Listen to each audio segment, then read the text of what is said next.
HarperCollins presents Night Without End by Alistair MacLean. Read by Jonathan Oliver. Chapter 1. Monday, midnight. It was Jack Straw who heard it first. It was always Jack Straw, whose hearing was an even match for his phenomenal eyesight, who heard things first. Tired of having my exposed hands alternately frozen, I had dropped my book, zipped my sleeping bag up to the chin, and was drowsily watching him carving figurines from a length of inferior narwhal tusk, when his hands suddenly fell still, and he sat quite motionless. Then, unhurriedly as always, he dropped the piece of bone into the coffee pan that simmered gently by the side of our oil burner stove. Curio collectors paid fancy prices for what they imagined to be the dark ivory of fossilized elephant tusks. Rose and put his ear to the ventilation shaft, his eyes remote in the unseeing gaze of a man lost in listening. A couple of seconds were enough. "Aeroplane," he announced casually. "Aeroplane?" I propped myself up on an elbow and stared at him. "Jack Straw, you've been hitting the methylated spirits again." "Indeed no, Dr. Mason." The blue eyes, so incongruously at variance with the swarthy face and the broad Eskimo cheekbones, crinkled into a smile. Coffee was Jack Straw's strongest tipple, and we both knew it. "I can hear it plainly now. You must come and listen." "No, thanks." It had taken me 15 minutes to thaw out the frozen condensation in my sleeping bag, and I was just beginning to feel warm for the first time. Heaven only knew that the presence of a plane in the heart of that desolate ice plateau was singular enough. In the 4 months since our IGY station had been set up, this was the first time we had had any contact, however indirectly, with the world and the civilization that lay so unimaginably beyond our horizons. But it wasn't going to help either the plane or myself if I got my feet frozen again. I lay back and stared up through our 2 plate glass skylights. But as always, they were completely opaque, covered with a thick coating of rime and dusting of snow. I looked away from the skylights across to where Joss, our young Cockney radio man, was stirring uneasily in his sleep. Then back to Jack Straw. "Still hear it?" "Getting louder all the time, Dr. Mason. Louder and closer." I wondered vaguely and a trifle irritably, for this was our world, a tightly knit, compact little world, and visitors weren't welcome, what plane it could be. A Met plane from Thule, possibly. Possibly, but unlikely. Thule was all of 600 miles away, and our own weather reports went there 3 times a day. Or perhaps a Strategic Air Command bomber testing out the Dew Line, the Americans' distant early warning radar system. Or even some civilian proving flight on a new transpolar route. Or maybe some base plane from down by Gotthard. "Dr. Mason!" Jack Straw's voice was quick, urgent. "It's in trouble, I think. It's circling us. Lower and closer all the time. A big plane, I'm sure. Many motors." "Damn," I said feelingly. I reached out for the silk gloves that always hung at night above my head, pulled them on, unzipped my sleeping bag, swore under my breath as the freezing air struck at my shivering skin, and grabbed for my clothes. Half an hour only since I had put them off, but already they were stiff, awkward to handle, and abominably cold. It was a rare day indeed when the temperature inside the cabin rose above freezing point. But I had them on, long underwear, woolen shirt, breeches, silk-lined woolen parka, 2 pairs of socks, and my felt cabin shoes, in 30 seconds flat. In latitude 7240 north, 8,000 feet up on the Greenland ice cap, Self-preservation makes for a remarkable turn of speed. I crossed the cabin to where no more than a nose showed through a tiny gap in a sleeping bag. "Wake up, Joss!" I shook him until he reached out a hand and pushed the hood off his dark tousled head. "Wake up, boy! It looks as if we might need you." What's the trouble?" He rubbed the sleep from his eyes and stared up at the chronometer above his head.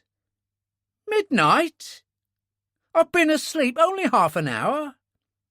"I know, sorry, but get a move on." I recrossed the cabin, passed by the big RCA transmitter and stove, and halted in front of the instrument table. The register showed the wind east-northeast, velocity 15 knots, near enough 17 miles per hour on a night like this, with the ice crystals and drift lifting off the ice cap, clogging and slowing up the anemometer cups.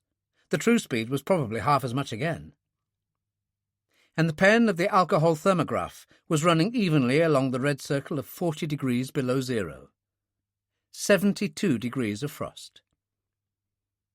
I thought of the evil combination of these two factors of wind and cold, and felt my skin crawl. Already Jack Straw was silently climbing into his furs. I did the same. Caribou trousers and parka with reindeer fur-trimmed hood, all beautifully tailored by Jack Straw's wife. Sealskin boots, woolen mittens, and reindeer gloves. I could hear the plane quite clearly now, and so too I could see did Joss. The deep, even throb of its motors was plain even above the frantic rattling of the anemometer cups. It's an aeroplane." You could see that he was still trying to convince himself. "What did you think it was? One of your precious London double-deckers?" I slipped snow mask and goggles round my neck and picked up a torch from the shelf beside the stove. It was kept there to keep the dry batteries from freezing. "Been circling for the past 2 or 3 minutes. Jack Straw thinks it's in trouble, and I agree." Joss listened. "Engines sound okay to me." "And to me, but engine failure is only one of a dozen possible reasons." "But why circle here?" "Well, how the devil should I know?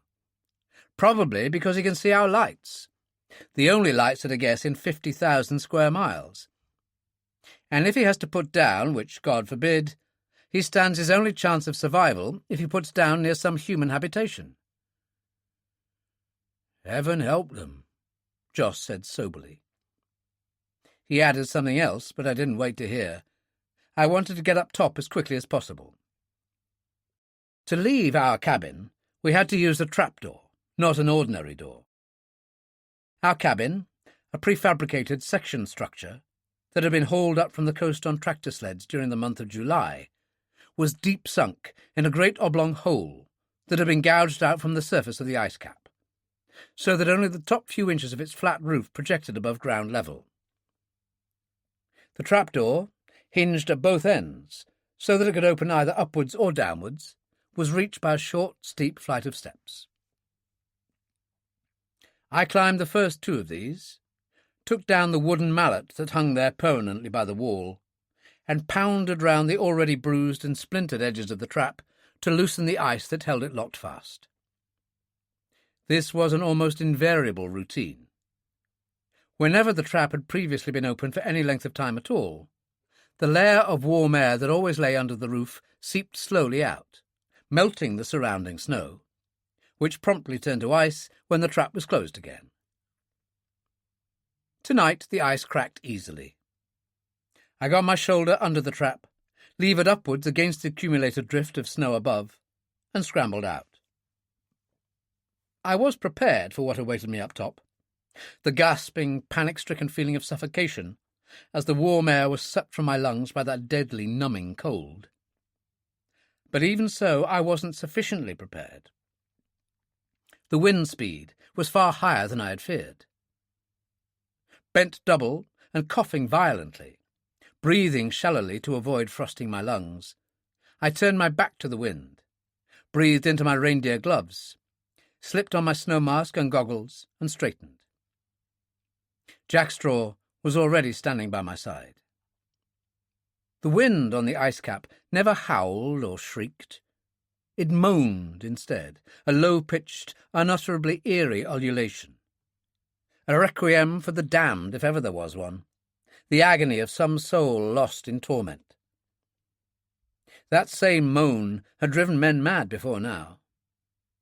Less than 2 months previously, I had had to send our tractor mechanic, a completely broken youngster who had lost all contact with the last shadow of reality, back to our Uplavnik base. The wind had done that to him.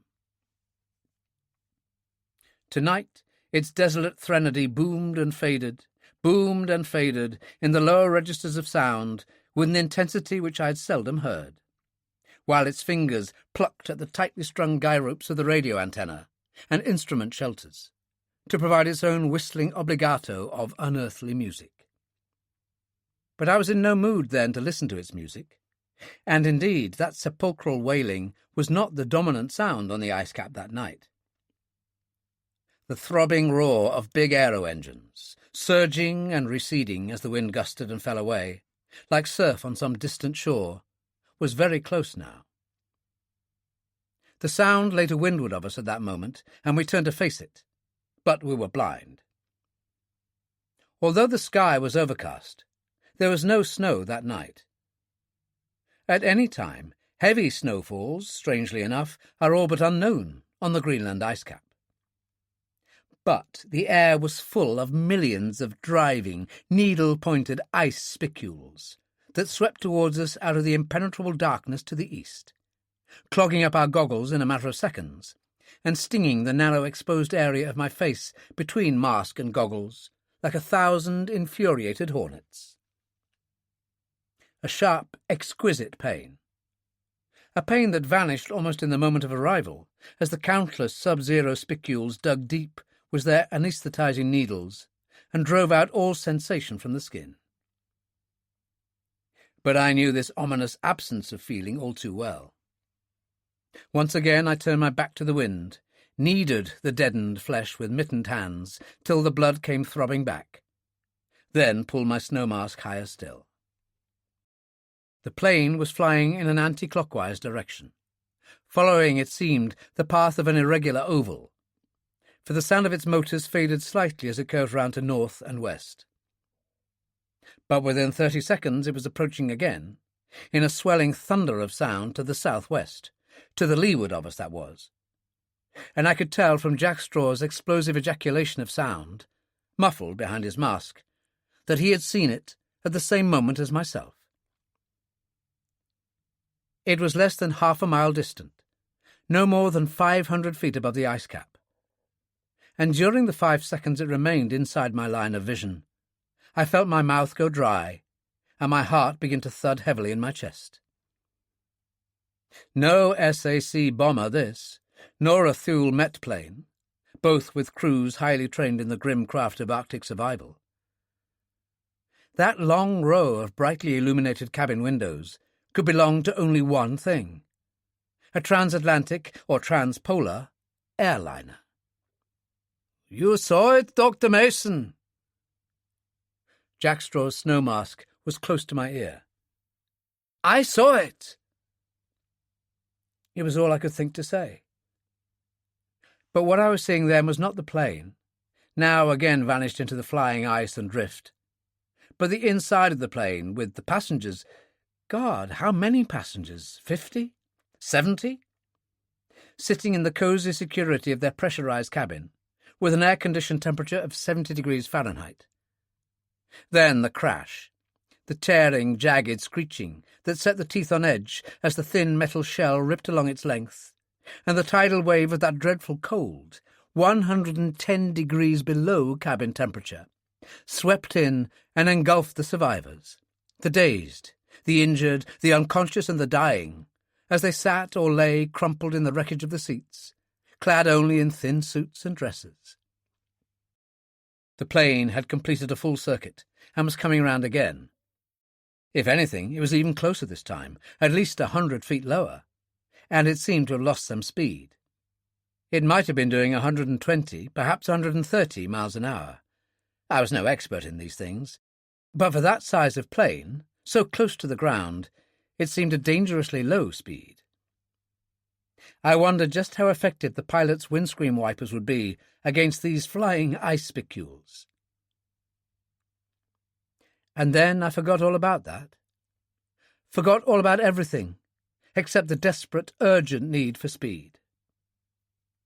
Just before the plane had turned round to the east again, and so out of the line of our blinded vision, it had seemed to dip, and at the same instant 2 powerful lights stabbed out into the darkness, the one lancing straight ahead, a narrow, powerful beam glittering and gleaming with millions of sparkling diamond points of flame, as the ice crystals in the air flashed across its path.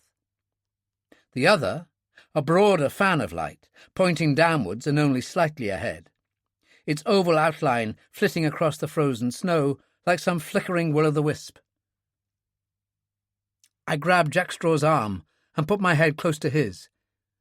"He's going to land! He's looking for a place to put down! Get the dogs! Harness them up!" We had a tractor, but heaven only knew how long it would have taken to start it on a night like this. "I'll give you a hand as soon as I can." He nodded, turned, and was lost to sight in a moment. I turned too, cursed as my face collided with the slatted sides of the instrument shelter, then jumped for the hatch, sliding down to the floor of the cabin on back and arms without bothering to use the steps. Joss, already completely clad in his furs, but with the hood of his parka hanging over his shoulders, was just emerging from the food and fuel tunnel which led off from the other end of the cabin, his arms loaded with equipment. "Grab all the warm clothing you can find, Joss," I told him quickly. I was trying to think as quickly and coherently as I was talking, to figure out everything that we might require, but it wasn't easy. That intense cold numbed the mind almost as much as it did the body. "Sleeping bags, blankets, spare coats, shirts. It doesn't matter whose they are. Shove them into a couple of gunny sacks." "You think they're going to land, sir?" Curiosity, anticipation, horror, each struggled for supremacy in the thin, dark, intelligent face. "You really think so?" "I think they're going to try. What have you got there?" "Firebombs, a couple of pyrenes." He dumped them by the stove. "Hope they're not solid." "Good boy. And a couple of the tractor extinguishers, the new Swifts, G1000, I think." A great help these little things are going to be, I thought, if several thousand gallons of petrol decide to go up in flames. "Fire axes, crowbars, canes, the homing spool. For heaven's sake, don't forget the homing spool. And the searchlight battery. Be sure and wrap that up well." "Bandages?" "No need. 70 degrees of frost will freeze blood and seal a wound quicker than any bandage. But bring the morphia kit. Any water in these 2 buckets?" "Full, but more ice than water." "Put them on the stove. And don't forget to turn out the stove and both the lights before you leave." Incongruously enough, we, who could survive in the Arctic only by virtue of fire, feared it above all else. "Pile the rest of the stuff up by the instrument shelter." I found Jack Straw, working only by the feeble light of his torch, outside the lean-to drift wall shelter that we had built for the dogs from empty packing cases and an old tractor tarpaulin. He appeared to be fighting a losing battle in the centre of a milling pack of snarling, yelping dogs. But the appearance was illusion only. Already he had 4 of the dogs off the tethering cable, and the sledge trace lines snapped into their harness. "How's it coming?" I shouted. "Easy." I could almost see the crinkling grin behind the snow mask. "I caught most of them asleep, and Balto is a great help. He's in a very bad temper at being woken up." Balto was Jack Straw's lead dog, a huge 90-pound half-wolf, half-Siberian, direct descendant of and named for the famous dog that had trekked with Amundsen, and who later, in the terrible winter of 25, his sledge driver blind behind him, had led his team through driving blizzards and far sub-zero cold to bring the life-giving antitoxin into the diphtheria-stricken town of Nome, Alaska. Jack Straw's Balto was another such, powerful, intelligent, fiercely loyal to his master, although not above baring his wolf's fangs as he made a token pass at him from time to time. And above all, like all good lead dogs, a ruthless disciplinarian with his teammates. He was exercising that disciplinary authority now, snarling, pushing, and none too gently nipping the recalcitrant and the slow coaches, quelling insubordination in its earliest infancy. "I'll leave you to it, then. I'll get the searchlight." I made off towards the mound of snow that loomed high to the westward of the cabin, broke step, and listened. There was no sound to be heard. Nothing but the low-pitched moan of the wind on the ice cap, the eternal rattling of the anemometer cups. I turned back to Jack Straw, my face bent against the knifing wind. "The plane? Have you heard the plane, Jack Straw? I can't hear a thing." Jack Straw straightened, pulled off his parka hood and stood still, hands cupped to his ears. Then he shook his head briefly and replaced the hood. "My God!" I looked at him. "Maybe they've crashed already." Again the shake of the head. "Why not?" I demanded. "On a night like this, you wouldn't hear a thing if they crashed half a mile downwind." "I'd have felt it, Dr. Mason." I nodded slowly, said nothing. He was right, of course. The frozen surface of this frozen land transmitted vibration like a tuning fork. Last July, 70 miles inland, we had distinctly felt the vibration of the ice cap as an iceberg had broken off from a glacier in a hanging valley and toppled into the fjord below. Maybe the pilot had lost his bearings. Maybe he was flying in ever-widening circles, trying to pick up our lights again. But at least there was hope yet. I hurried across to where the tractor, sheeted in tarpaulin, lay close into the high snow wall that had been cut down the middle of the drift. It took me a couple of minutes to clear away the accumulated snow at one end and wriggle in under the tarpaulin. There was no question of trying to lift it. Its impregnated oils had frozen solid, and it would have cracked and torn under any pressure. The searchlight, fixed to a couple of bolts on the tractor bonnet, was held down by 2 quick-release butterfly nuts. In these latitudes, quick release was a misnomer. The nuts invariably froze after even the briefest exposure. The accepted practice was to remove one's gloves and close mittened hands round the nuts until body heat warmed and expanded them enough to permit unscrewing. But there was no time for that tonight. I tapped the bolts with a spanner from the toolbox, and the steel pins, made brittle by the intense cold, sheared as if made from the cheapest cast iron. I crawled out at the foot of the tarpaulin, searchlight clutched under one arm, and as soon as I straightened, I heard it again. The roar of aero engines closing rapidly. They sounded very near, very low, but I wasted no time trying to locate the plane. Head lowered against the wind and the needle-sharp lances of the flying ice, I felt rather than saw my way back to the cabin hatch, and was brought up short by Jack Straw's steadying hand. He and Joss were busy loading equipment aboard the sledge and lashing it down. And as I stooped to help them, something above my head fizzled and spluttered into a blinding white glare that threw everything into a harsh black-and-white relief of frozen snow and impenetrable shadow.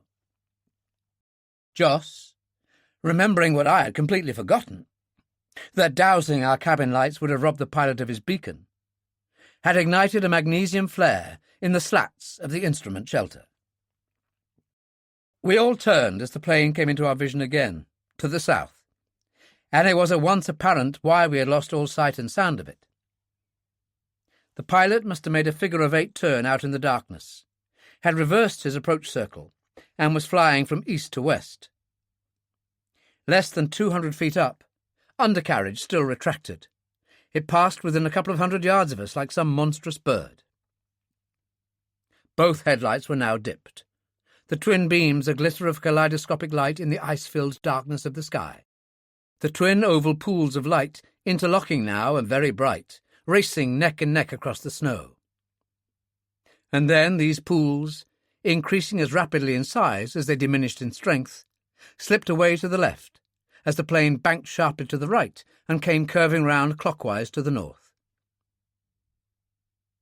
I knew now what the pilot was intending, and my hands clenched helplessly inside mittens and gloves. But there was nothing I could do about this. "The antenna!" I shouted. "Follow out the line of the antenna!" I stooped and gave the sledge its initial shove, as Jackstraw shouted a Balto. Joss was by my side, head close to mine. "What's happening?" "Why are we—" "He's coming down this time, I'm sure of it. To the north." "The north?" Not even the snow mask could hide the horror in his voice. "He'll kill himself. He'll kill all of them. The hummocks." "I know." The land to the northeast was broken and uneven, the ice raised up by some quirk of nature into a series of tiny hillocks, 10, 20 feet high. Tiny, but the only ones within 100 miles. "But he's going to do it all the same. A belly landing with the wheels up. That's why he reversed his circle. He wants to land upwind to give himself the minimum stalling ground speed." "We could land to the south, into the wind," Joss sounded, almost desperate. "It's a billiard table there." "He could, but he won't." I had to shout the words to make myself heard above the wind. "He's nobody's fool. He knows if he lands to windward of us, even 100 yards to windward, the chances of finding our lights, our cabin, in this weather just don't exist. He's got to land upwind. He's just got to." There was a long silence as we staggered forward, head and shoulders bent almost to waist level against the wind and ice-filled drift. Then Joss moved close again. "Maybe he'll see the hummocks in time. Maybe he can—" "He'll never see them," I said flatly. "Flying into this stuff, he can't possibly see 100 yards in front of him." The radio antenna, rime-coated now to almost 50 times its normal size, sagging deeply and swaying pendulum-like in the wind between each pair of 14-foot poles that supported it, stretched away almost 250 feet to the north. We were following the line of this, groping our way blindly from pole to pole, and almost at the end of the line, when the roar of the aircraft engines, for the last few seconds no more than a subdued murmur in the night as the wind carried the sound from us, suddenly swelled and increased to a deafening crescendo, as I shouted a warning to the others and flung myself flat on the ground. The huge, dark shape of the airliner swept directly over us even as I fell. I would have sworn at the time that I could have reached out and touched it with my hand, but it must have cleared us by at least 10 feet. The antenna poles we later discovered were undamaged. Like a fool, I immediately leapt to my feet to try to get a bearing on the vanishing plane, and was literally blown head over heels by the tremendous slipstream from the 4 great propellers, slid helplessly across the frozen crust of the snow, and fetched up on my back almost 20 feet from where I'd been standing. Cursing, bruised, and not a little dazed, I got to my feet again, started off in the direction where I could hear the dogs barking and howling in a paroxysm of fear and excitement, then stopped abruptly and stood quite still. The engines had died. All 4 of them had died in an instant, and that could mean only one thing. The airliner was about to touch down. Even with the realization, a jarring vibration, of a power and intensity far beyond anything I had expected, reached my feet through the frozen crust of the ice cap. No ordinary touchdown that, I knew, not even for a belly landing. The pilot must have overestimated his height and set his ship down with force enough to crumple the fuselage, to wreck the plane on the spot. But he hadn't. I was prone to the frozen snow again, ear pressed hard against it, and I could half hear, half feel, a kind of hissing tremor, which could only have come from the fuselage, no doubt already splintered and ripped, sliding over the ice, gouging a furrowed path through it. How long this sound continued I couldn't be sure. 6 seconds? Perhaps 8. And then all at once came another earth tremor, by far more severe than the first, and I heard clearly, even above the gale, the sudden sharp sound of the crash, the grinding, tearing scream of metal being twisted and tortured out of shape. And then abruptly, silence. A silence deep and still and ominous. And the sound of the wind in the darkness was no sound at all. Shakily, I rose to my feet. It was then I realized for the first time that I had lost my snow mask. It must have ripped off as I had rolled along the ground. I brought out my torch from under my parka. It was always kept there, as even a dry battery could freeze and give no light at all if the temperature fell low enough, and probed around in the darkness. But there was no sign of it. The wind could have carried it 100 yards away by this time. A bad business indeed, but there was no help for it. I didn't like to think what my face would be like by the time I arrived back at the cabin. Joss and Jackstraw were still trying to quieten the dogs when I rejoined them. "You all right, sir?" Joss asked. He took a step closer. "Good Lord, you've lost your mask." "I know. It doesn't matter." It did matter, for already I could feel the burning sensation in my throat and lungs every time I breathed. "Did you get a bearing on that plane?" "Roughly. Due east, I should say." "Jackstraw?" "A little north of east, I think." He stretched out his hand, pointing straight into the eye of the wind. "We'll go east." Somebody had to make the decision. Somebody had to be wrong, and it might as well be me. "We'll go east. Joss, how long is that spool?" 400 yards, more or less." "So, 400 yards, then due north. That plane is bound to have left tracks in the snow. With luck, we'll cut across them. Let's hope to heaven it did touch down less than 400 yards from here." I took the end of the line from the spool, went to the nearest antenna pole, broke off the 4-foot-long flag-like frost feathers, weird growths of the crystal aggregates of rime that streamed out almost horizontally to leeward, and made fast the end of the line around the pole. I really made it fast. Our lives depended on that line, and without it we could never find our way back to the antenna, and so eventually to the cabin, through the pitch-dark confusion of that gale-ridden Arctic night. There was no possibility of retracing steps through the snow. In that intense cold, the rime-crusted snow was compacted into a frozen neve that was but 1 degree removed from ice, of an iron-hard consistency that would show nothing less than the crimp marks of a 5-ton tractor. We started off at once, with the wind almost in our faces but slightly to the left. I was in the lead, Jackstraw came behind with the dogs, and Joss brought up the rear, unreeling the line from the homing spool against the pressure of the return winding spring. Without my mask, that blinding, suffocating drift was a nightmare, a cruel refinement of contrasting torture, where the burning in my throat contrasted with the pain of my freezing face for dominance in my mind. I was coughing constantly in the super-chilled air, no matter how I tried to cover mouth and nose with a gloved hand, no matter how shallowly I breathed to avoid frosting my lungs. The devil of it was, shallow breathing was impossible. We were running now. Running as fast as the ice-glazed slipperiness of the surface and our bulky furs would allow.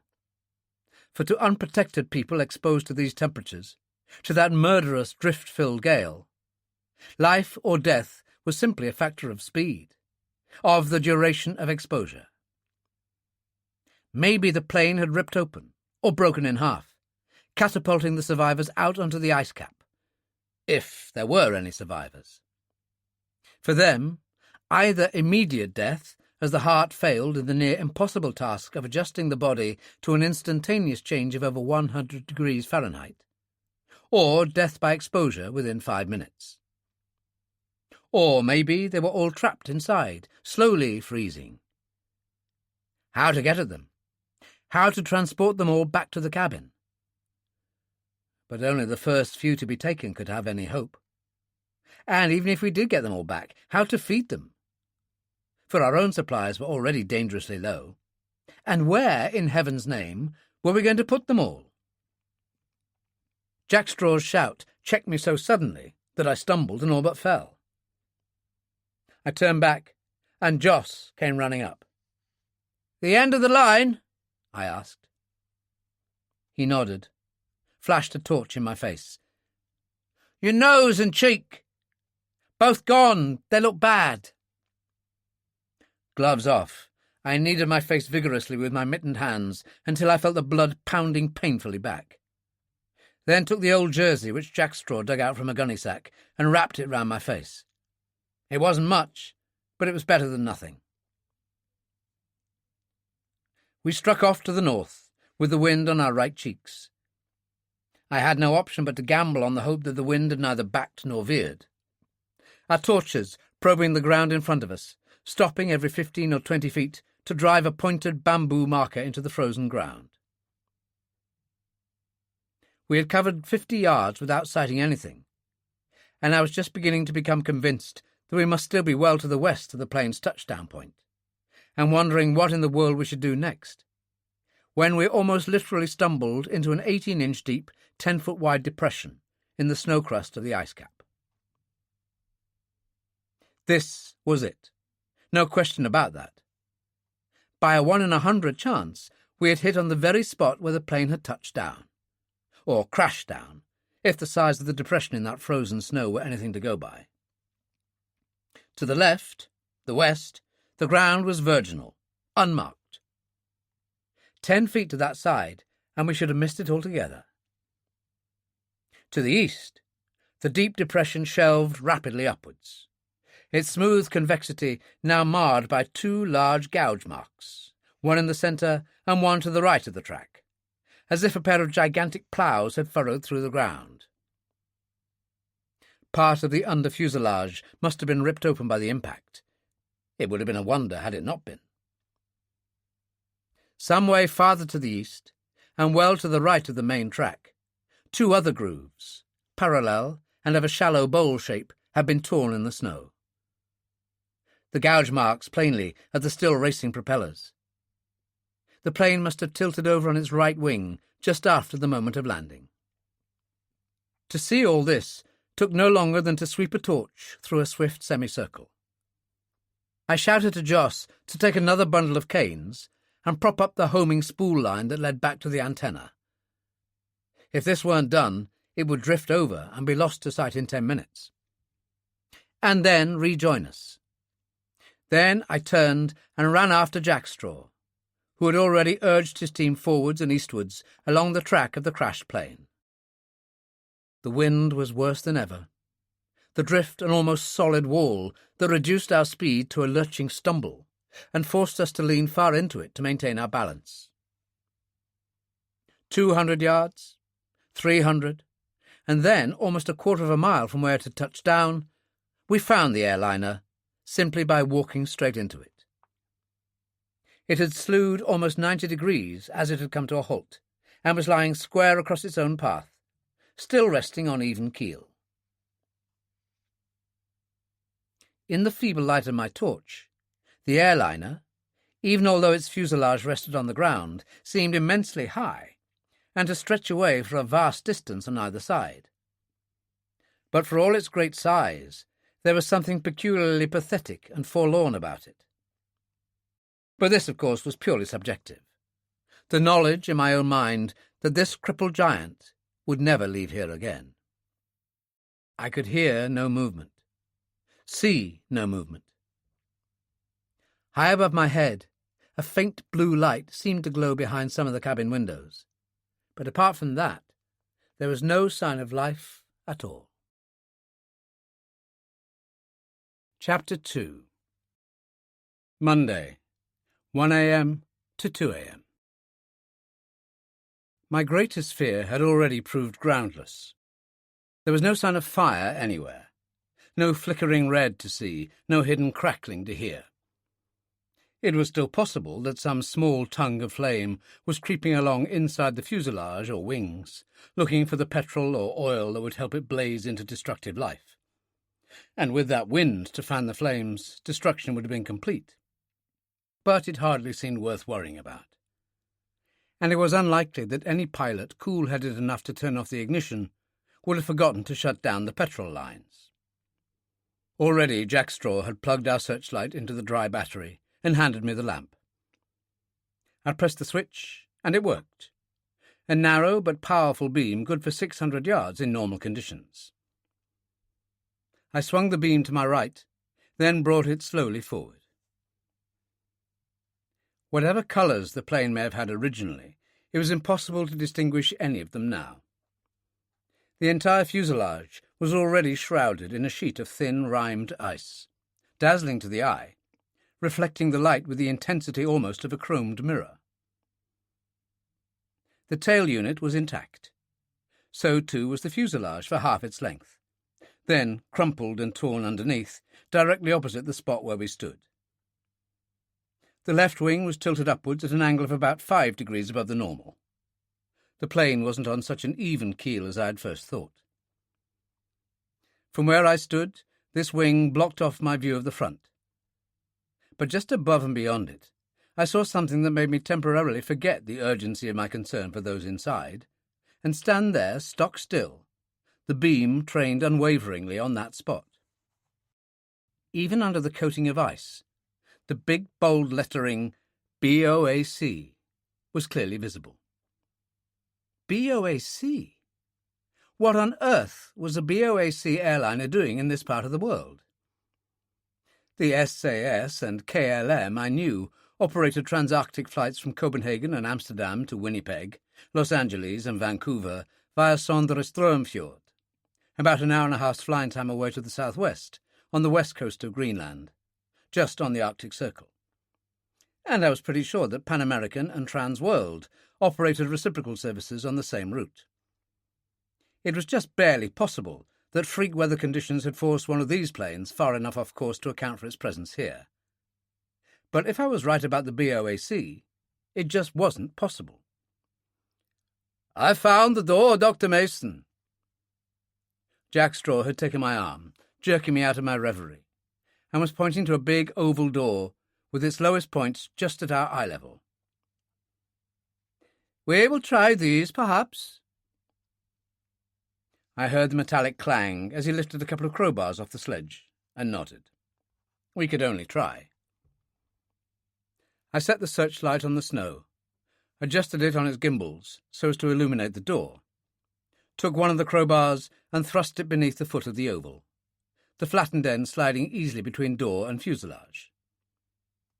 Jack Straw did the same. We heaved together, but nothing happened. Again we heaved, and again, our feet coming clear of the ground, but the door remained immovable. To localize pressure, we concentrated on one bar, and this time we felt something giving. But it was the lever, not the door. With a pistol-shot crack, the cold-weakened crowbar snapped 6 inches from the end, and we both landed on our backs. Even the urgency of the moment, my almost complete lack of knowledge about planes, was no excuse. I cursed my stupidity in wasting valuable time trying to force open a massive door locked on the inside by heavy clips designed to withstand an internal pressure of many thousands of pounds. Grabbed searchlight and battery, ducked round under the towering tail assembly into the full force of the wind and flying drift, and moved forward till I came to the right wing. Its tip was buried deep under the frozen snow. The air-screw blades bent back at right angles to their normal line.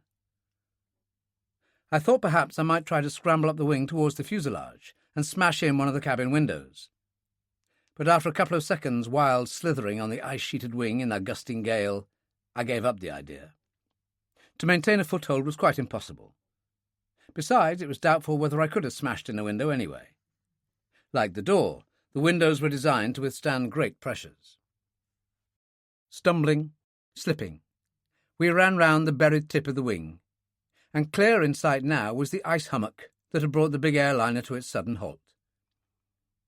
About 15 feet high and 20 wide at the base, it lay in the right angle formed by the front of the fuselage and the leading edge of the wing.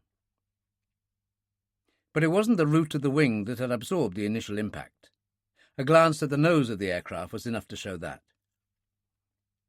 The plane must have crashed into the ice mound just to right of centre of the control cabin.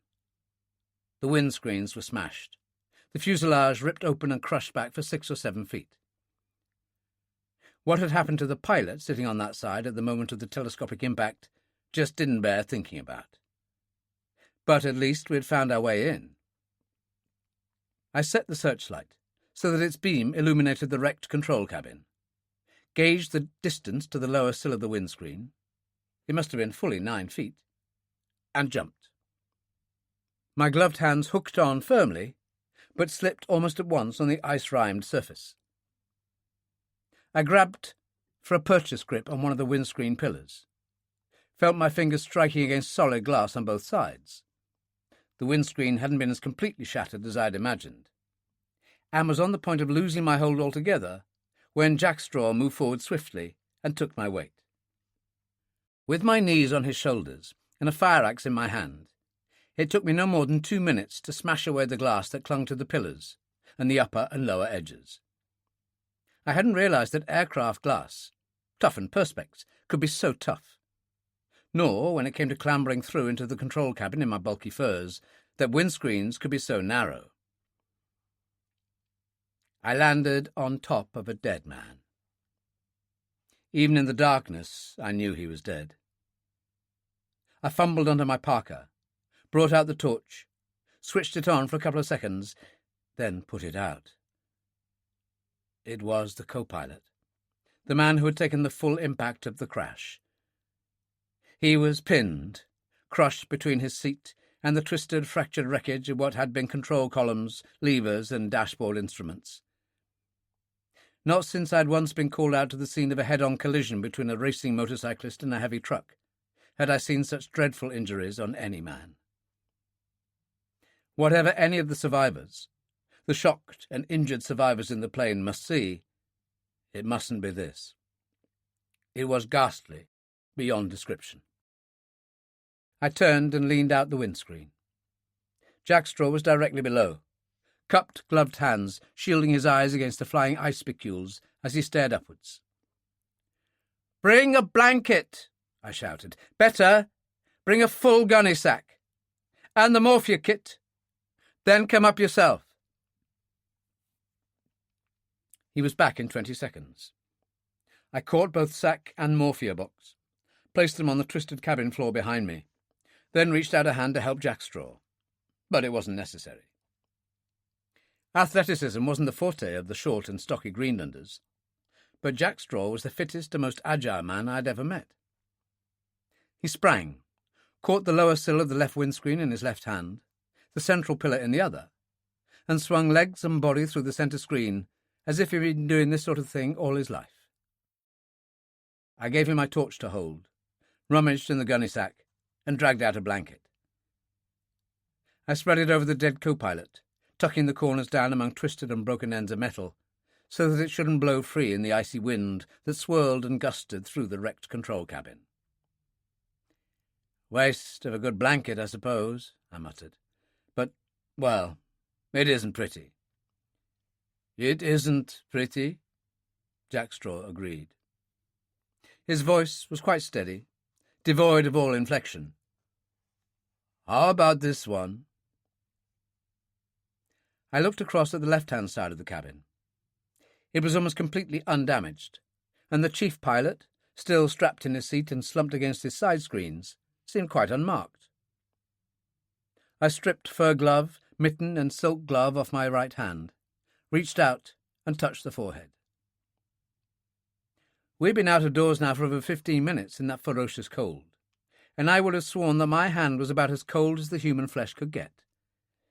But I was wrong.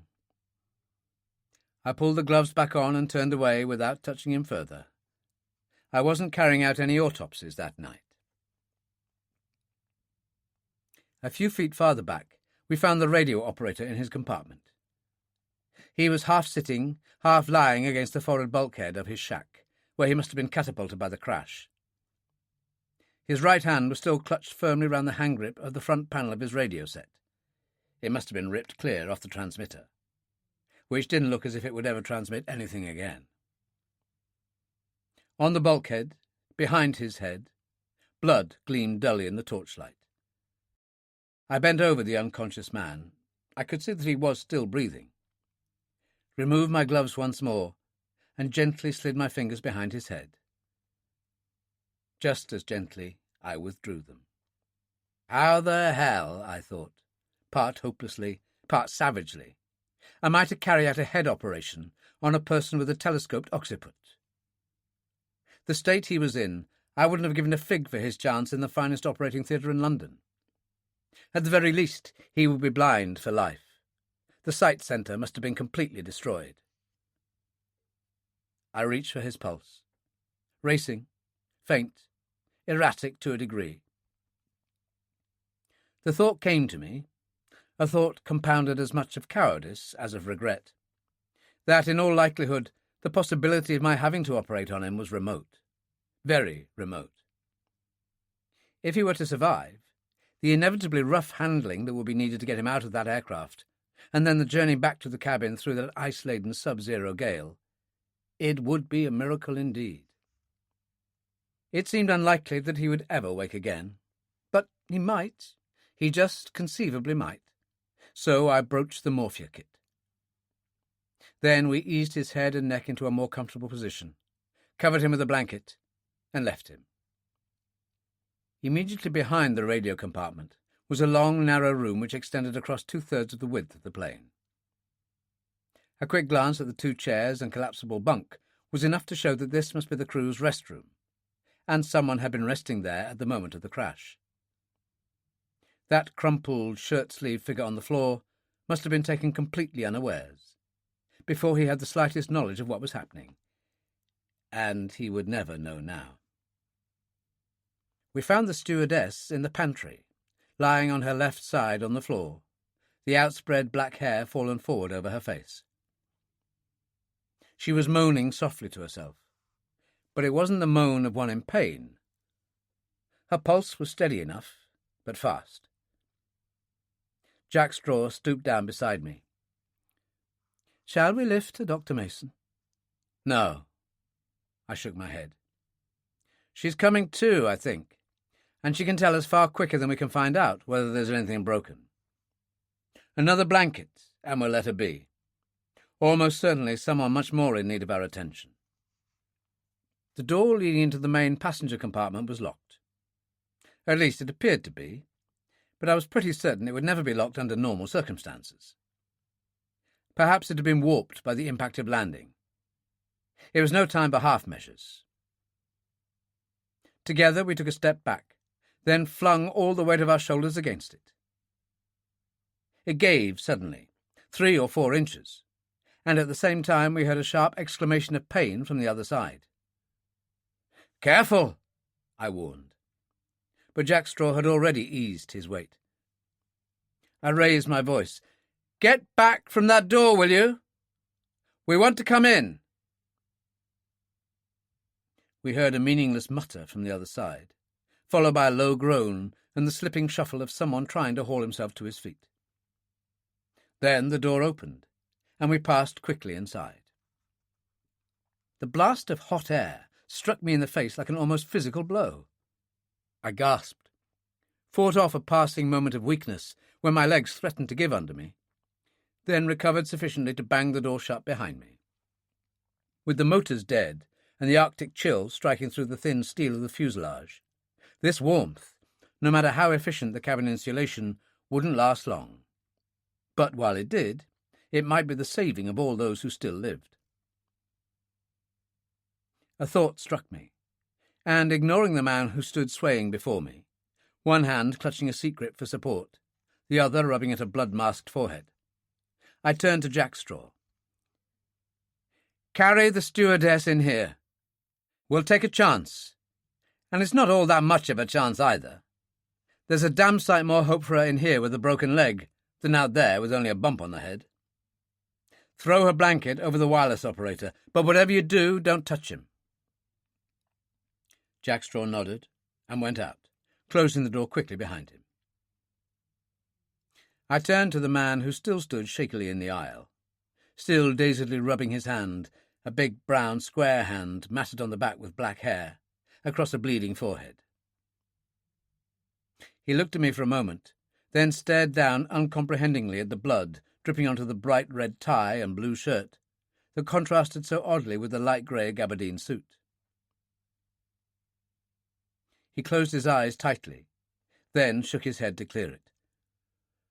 "Sorry to ask the inevitable question." The voice was quiet, deep, well under control. "But what happened?" "You crashed," I said shortly. "What do you remember?" "Nothing. Well, that is, just a bump. Then a loud, screeching, tearing noise, and then you hit the door." I gestured at the bloodstains behind me. "Sit down for a moment. You'll be all right." I'd lost interest in him and was staring down the length of the cabin. I'd expected to see most of the seats wrenched off their bases, but instead they were all there, exactly as they should have been. 3 wide to the left of me, 2 to the right. The seats in the front half facing aft, those to the rear facing forward. More than that, I had expected to see people, injured, broken and moaning people, flung all over the seats and aisles. But the big passenger compartment seemed almost empty, and there wasn't a sound to be heard.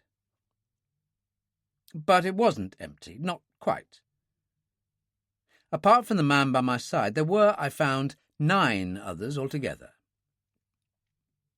2 men lay in the front part of the aisle. One, a big, broad-shouldered man with curly, dark hair, was propped up on an elbow, staring around him with a puzzled frown on his face. Near him, lying on his side, was a smaller, much older man, but all I could see of him were a few wisps of black hair, plastered across a bald head, a Glen Urquhart plaid jacket that seemed a couple of sizes too big for him, and the loudest check tie it had ever been my misfortune to see. It seemed obvious that they had been sitting together in the left-hand seat adjacent to them, and had been flung out when the plane crashed into the ice mound and slewed violently to one side. In the seat beyond that, also on the left, a man sat by himself. My first reaction was surprise that he too hadn't been hurled into the aisle, but then I saw that he was awake and fully conscious. He was sitting rigidly in his seat, pressed in hard against the window, legs braced on the floor, holding on with both hands to the table fixed to the seat in front. Tauten tendons ridged the backs of his thin white hands, and his knuckles gleamed in the torchlight. I lifted the beam higher, saw that he was wearing a close-fitting clerical collar. "Relax, Reverend," I said soothingly. "Terra firma once more, and this is as far as you're going." He said nothing, just stared at me through rimless glasses. So I left him. He seemed unhurt.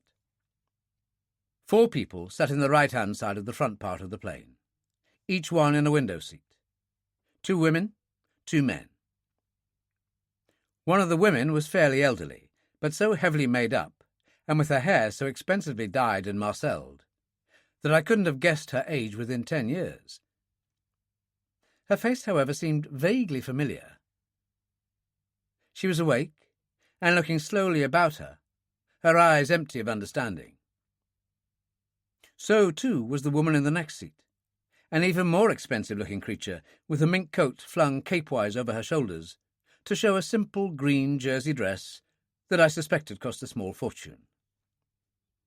She was about 25, I guessed, and with her blonde hair, grey eyes, and perfect features, would have been one of the most beautiful women I'd ever seen, if it weren't for the over-full and rather sulky mouth. Maybe, I thought uncharitably, she remembered to do something about that mouth when she was fully awake. But right then she wasn't fully awake. None of them was. They all behaved as if they were being dragged up from the depths of an exhausting sleep. Still more asleep than awake were the other two men in the front, one a big, burly, high-coloured man of about 55, with the gleaming, thick white hair and moustache of the caricature of a Dixie colonel. The other was a thin, elderly man, his face heavily lined, unmistakably Jewish. Not bad going so far, I thought with relief. 8 people, and only one cut forehead among the lot of them. The perfect argument, if ever there was one, for having all seats in a plane face towards the rear. No question but that they all owed, if not their lives, at least their immunity to injury, to the fact that their high-backed seats had almost completely cushioned and absorbed the shock of impact. The 2 passengers in the rear end of the cabin were the perfect argument for not having the seat face forward. The first I came to, a brown-haired young girl of about 18 or 19, wearing a belted raincoat, was lying on the floor between 2 seats. She was stirring, and as I put my hands under her arms to help her up, she screamed in sudden pain. I changed my grip and lifted her gently onto the seat. "My shoulder," her voice was low and husky. "It is very sore." "I'm not surprised." I'd eased back the blouse at the neck and closed it again. "Your clavicle, the collarbone, is gone. Just sit there and hold your left arm in your right hand. Yes, so. I'll strap you up later. You won't feel a thing, I promise you." She smiled at me, half timidly, half gratefully, and said nothing. I left her, went to the very rear seat in the plane, stooped to examine the man there, then straightened in almost the same instant. The weirdly unnatural angle of the head on the shoulders made any examination superfluous. I turned and walked forward. Everybody was awake now, sitting upright or struggling dazedly to their feet, their half-formed questions as dazed as the expressions on their faces. I ignored them for a moment, looked questioningly at Jackstraw as he came through the forward door, closely followed by Joss. "She won't come." Jackstraw jerked his thumb over his shoulder. "She's awake, but she won't leave the wireless operator." "She's all right." "Her back hurts, I think. She wouldn't say." I made no answer and moved across to the main door, the one we'd failed to open from the outside. I supposed it no business of mine if the stewardess chose to devote her attention to a member of the crew instead of to the passengers who were her charges. But it was damn queer all the same. Almost as queer as the fact that though the inevitability of the crash must have been known for at least 15 minutes before the actual event, not one of the 10 passengers in the cabin had been wearing a seatbelt. And the stewardess, wireless operator, and the crew member in the restroom appeared to have been caught completely unprepared. The circular door handle refused to budge. I called Jackstraw, but even the extra weight made not the slightest impression on it. Obviously it was immovably jammed. There must have been a slight telescoping effect along the entire length of the fuselage, as the plane had crashed into the ice mound. If the door I had noticed behind the control cabin was as badly warped as this one, and being nearer the point of impact, it almost inevitably would be, then they'd all have to leave via the windscreens of the control cabin. I thought of the wireless operator with his dreadful head wound, and wondered bleakly whether even trying to move him out could be more than a futile gesture anyway. A figure barred my way as I turned from the door. It was the white-haired, white-moustached Dixie colonel. His face was dark red, his eyes light blue, choleric and protuberant. It only required someone to get this man good and mad, and he would be no more than a debit entry in the account book of some life assurance company. And he seemed good and mad now. "What's happened? What in the devil is all this?" He had a voice like a Dixie Colonel, too. The Mason-Dixon line lay far to the north of wherever he had been born. "We've landed. Why?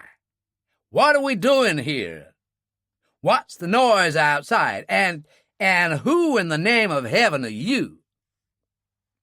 A big business tycoon, I thought wryly, with money enough and power enough to indulge an obviously overgenerous capacity for righteous indignation. If I was going to meet any trouble, it wasn't hard to guess the direction it was going to come from. But right then there was some excuse for his attitude. I wondered how I would have felt if I had gone to sleep in a transatlantic airliner and woken up to find myself landed in the freezing middle of nowhere with 3 fur-clad people, complete with snow goggles and snow masks, waddling about the aisle of the plane. "You've crash-landed," I said briefly. "I don't know why. How the hell should I? The noise outside is an ice blizzard rattling against the fuselage. As for us, we are scientists managing an international geophysical year station half a mile from here. We saw and heard you just before you crashed." I made to push past him, but he barred my way. "Just a minute, if you don't mind." The voice was more authoritative than ever, and there was a surprising amount of muscle in that arm across my chest. "I think we have a right to know later." I knocked his arm away, and Jack Straw completed the job by pushing him down into his seat. "Don't make a damn nuisance of yourself. There's a critically injured man who has to have attention, and at once. We'll take him to safety and then come back for you. Keep the door shut." I was addressing all of them now, but the white-haired man's wrathful spluttering attracted my attention again. "And if you don't shut up and cooperate, you can stay here. If it weren't for us, you'd be dead, stiff as a board, in a couple of hours. Maybe you will be yet." I moved up the aisle, followed by Jack Straw. The young man who had been lying on the floor pulled himself onto a seat, and he grinned at me as I passed. How to win friends and influence people. He had a slow, cultured drawl. "I fear you have offended our worthy friend." "I fear I have." I smiled, passed by, then turned. These wide shoulders and large, capable hands could be more than useful to us. "How are you feeling?" "Recovering rapidly." "You are indeed. You didn't look so good a minute ago." "Just taking a long count," he said easily. "Can I help?" "That's why I asked," I nodded. "Glad to oblige." He heaved himself to his feet, towering inches above me. The little man in the loud tie and the Glenurquhart jacket gave an anguished sound, like the yelp of an injured puppy. "Careful, Johnny! Careful!" The voice, the rich, nasal and rather grating twang, was pure Bowery. "We got our responsibilities, boy. Big commitments. We might strain a ligament." "Relax, Solly." The big man patted him soothingly on his bald head. "Just taking a little walk to clear my head." "Not till you put this parka and pants on first." I'd no time to bother about the eccentricities of little men in loud jackets and louder ties. "You'll need them." "Cold doesn't bother me, friend." "This cold will. Outside that door it's 110 degrees below the temperature of this cabin." I heard a murmur of astonishment from some of the passengers, and the large young man, suddenly thoughtful, took the clothes from Jack Straw. I didn't wait until he'd put them on, but went out with Joss. The stewardess was bent low over the injured wireless operator. I pulled her gently to her feet. She offered no resistance, just looked wordlessly at me. the deep brown eyes huge in a face dead white and strained with shock. She was shivering violently. Her hands were like ice. "You want to die of cold, miss?" This was no time for soft and sympathetic words, and I knew these girls were trained how to behave in emergencies. "Haven't you got a hat, coat, boots, anything like that?" "Yes." Her voice was dull, almost devoid of life. She was standing alone by the door now, and I could hear the violent rat-a-tat of her elbow as it shook uncontrollably and knocked against the door. "I'll go and get them." Joss scrambled out through the windscreen to get the collapsible stretcher. While we were waiting, I went to the exit door behind the flight deck and tried to open it, swinging at it with the back of my fire-axe. But it was locked solid. We had the stretcher up and were lashing the wireless operator inside as carefully as we could in these cramped conditions when the stewardess reappeared. She was wearing her uniform heavy coat now and high boots. I tossed her a pair of caribou trousers. "Better, but not enough. Put these on." She hesitated, and I added roughly, "We won't look." I must go and see the passengers."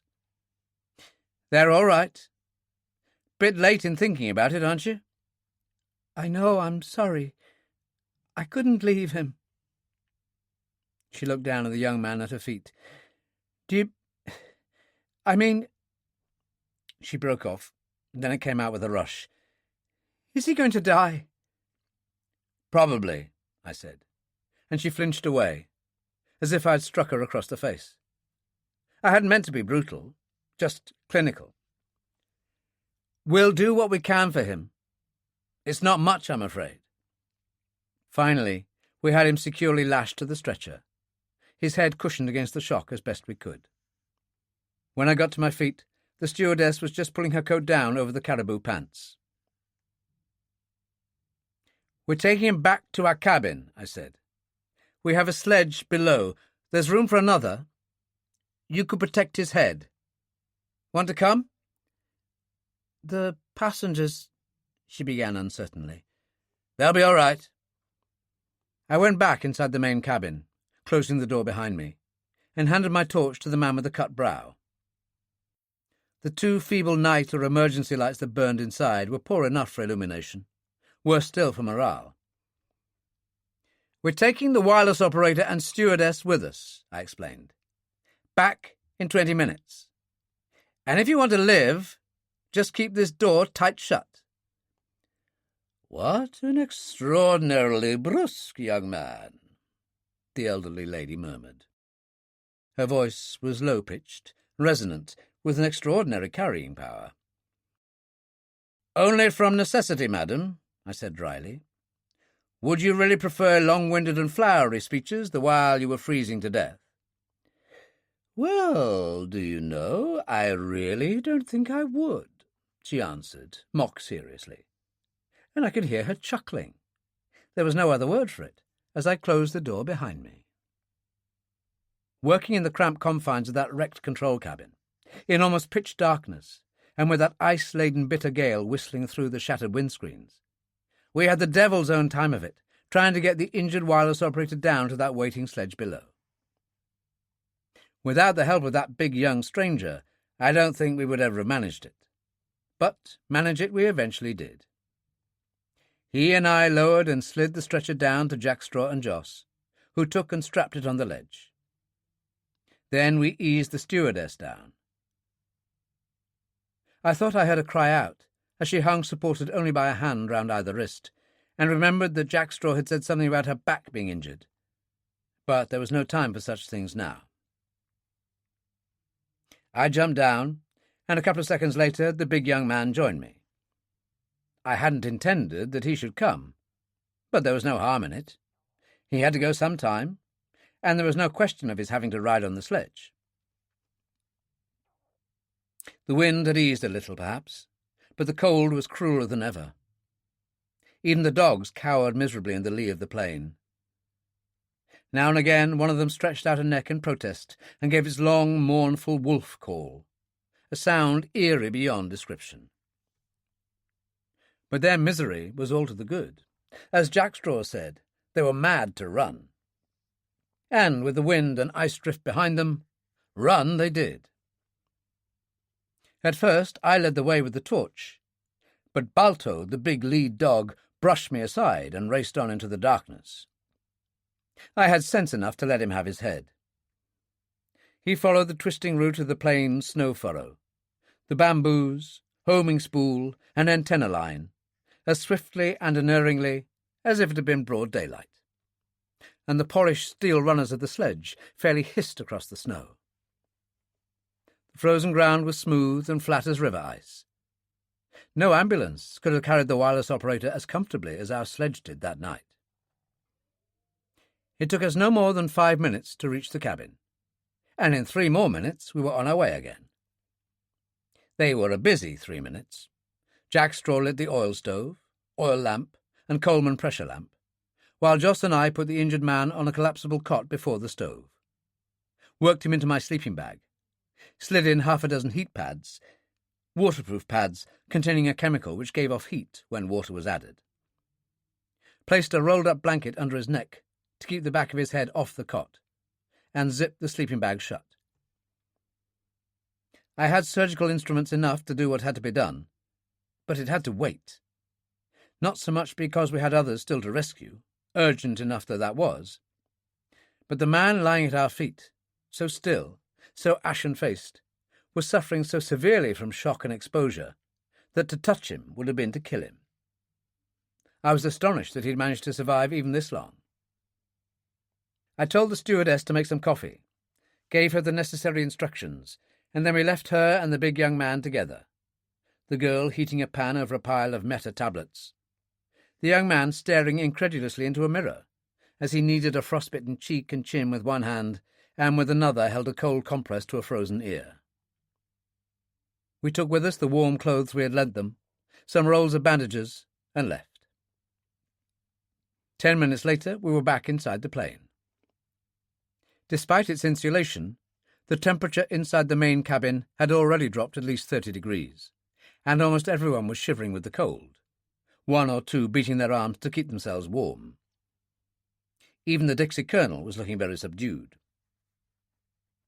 The elderly lady, fur coat tightly wrapped around her, looked at her watch and smiled. 20 minutes exactly. You are very prompt, young man. We try to be of service.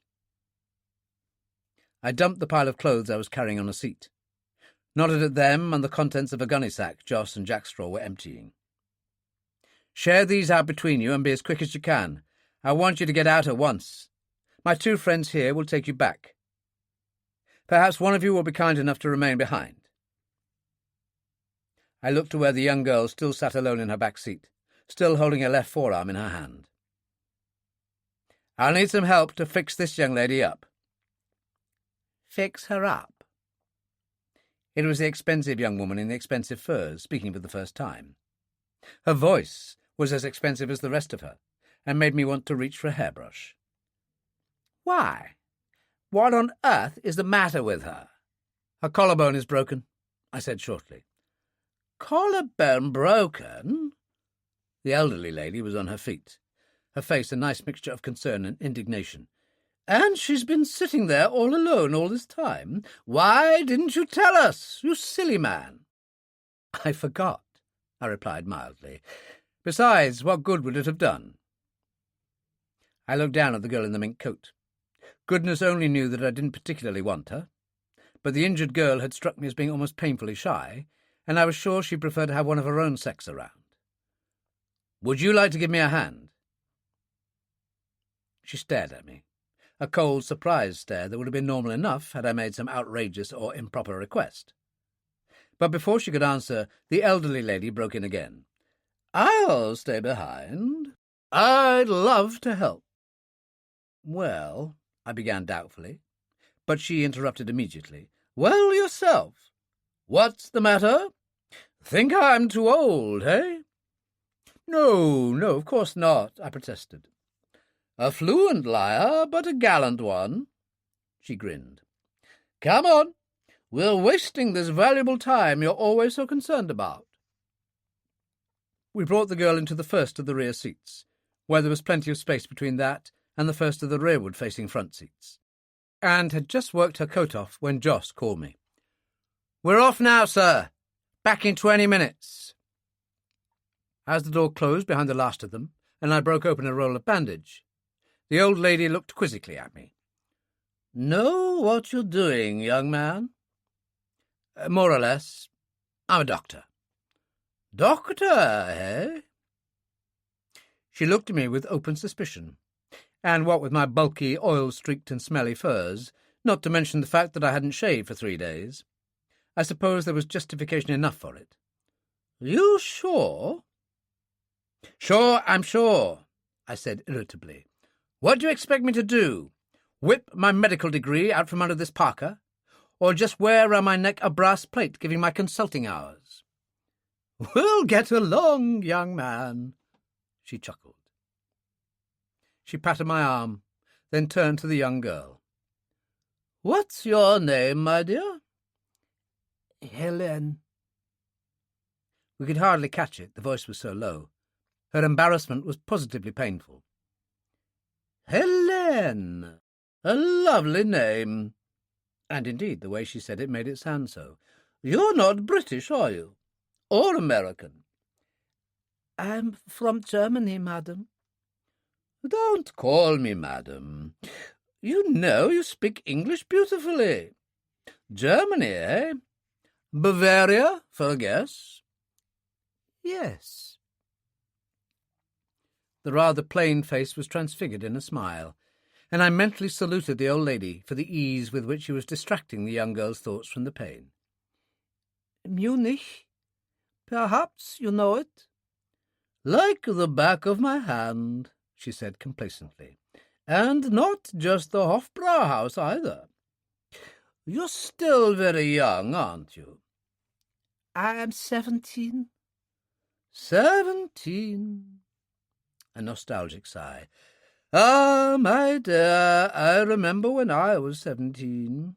A different world. There was no transatlantic airliner in those days, I can tell you." "In fact," I murmured, "the Wright brothers were hardly airborne." The face had been more than familiar to me, and I was annoyed that I should have taken so long in placing it. I suppose it was because her normal setting was so utterly different from this bleak and frozen world. "Being insulting, young man?" she queried, but there was no offence in her face. "I can't imagine anyone ever insulting you. The world was at your feet, even in the Edwardian days, Miss Lagarde." "You know me, then?" She seemed genuinely pleased. "It would be difficult to find anyone who doesn't know the name of Marie Lagarde." I nodded at the young girl. "See? Hélène knows it too." And it was clear from the awestruck expression on the young German girl's face that the name meant as much to her as to me. 20 years Queen of the Music Hall. 30 years Queen of the Musical Comedy Stage. Beloved wherever she was known, less for her genius than for the innate kindliness and goodness which she tried to conceal from the world with a waspish tongue. For the half-dozen orphanages she maintained in Britain and Europe, Marie Lagarde was one of the few truly international names in the world of entertainment. Yes, I see you know my name." Marie Lagarde smiled at me. "But how did you know me?" "From your photograph, naturally. I saw it in Life the other week, Miss Lagarde." "Marie, to my friends?" "I don't know you," I protested. "I paid a small fortune to have that photograph retouched and made briefly presentable," she answered obliquely. "It was a splendid photograph, inasmuch as it bore precious little resemblance to the face that I carry about with me. Anyone who recognizes me from that is my friend for life. Besides," she smiled, "I bear nothing but the most amicable feelings towards people who save my life." I said nothing, just concentrated on finishing the job of strapping up Helene's arm and shoulders as quickly as possible. She was blue with cold and shivering uncontrollably. but she hadn't uttered a murmur throughout, and smiled gratefully at me when I was finished. Marie Lagarde regarded my handiwork approvingly. "I really do believe you have picked up some smattering of your trade along the way, Dr. Mason. Peter Mason. Peter, to my friends. Peter, it shall be. Come on, Hélène, into your clothes as fast as you like." 15 minutes later, we were back in the cabin. Jackstraw went to unharness the dogs and secure them to the tethering cable, while Joss and I helped the two women down the ice-coated steps from the trapdoor.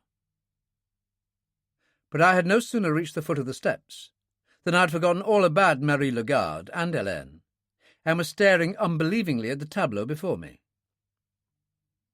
I was just vaguely aware of Joss by my shoulder, and anger and dismay on his face, slowly giving way to a kind of reluctant horror. For what we saw, though it concerned us all, concerned him most of all. The injured wireless operator still lay where we had left him. All the others were there too, grouped in a rough semicircle round him, and round a cleared space to the left of the stove. By their feet, in the centre of this space, upside down, and with one corner completely stove in on the wooden floor, lay the big metal RCA radio transmitter and receiver, our sole source of contact with, our only means of summoning help from, the outer world. I knew next to nothing about radios, but it was chillingly obvious to me, as it was, I could see, to the semicircle of fascinated onlookers, that the RCA was smashed beyond recovery. Chapter 3. Monday, 2 a.m. to 3 a.m. Half a minute passed in complete silence. Half a minute before I could trust myself to speak, even bring myself to speak. When at last I did, my voice was unnaturally low in the unnatural hush that was broken only by the interminable clacking of the anemometer cups above. Splendid. Really splendid. The perfect end to the perfect day. I looked round them slowly, one by one, then gestured at the smashed transmitter. What bloody idiot was responsible for this? This stroke of genius? How dare you, sir? The white-haired man, whom I had mentally labelled as the Dixie Colonel, took a step forward, face flushed with anger. Mind your tongue. We are not children to be shut up, I said, quietly enough, but there must have been something in my voice rather less than reassuring, for he fell silent, though his fists still remained clenched. I looked at them all again. Well, I'm afraid I did it, the stewardess faltered.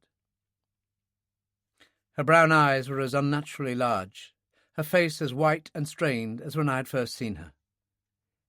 It's all my fault. You? The one person here who should know just how vital radio really is? I don't believe it. You must, I'm afraid. The quiet, controlled voice belonged to the man with the cut brow. No one else was anywhere near it at the time.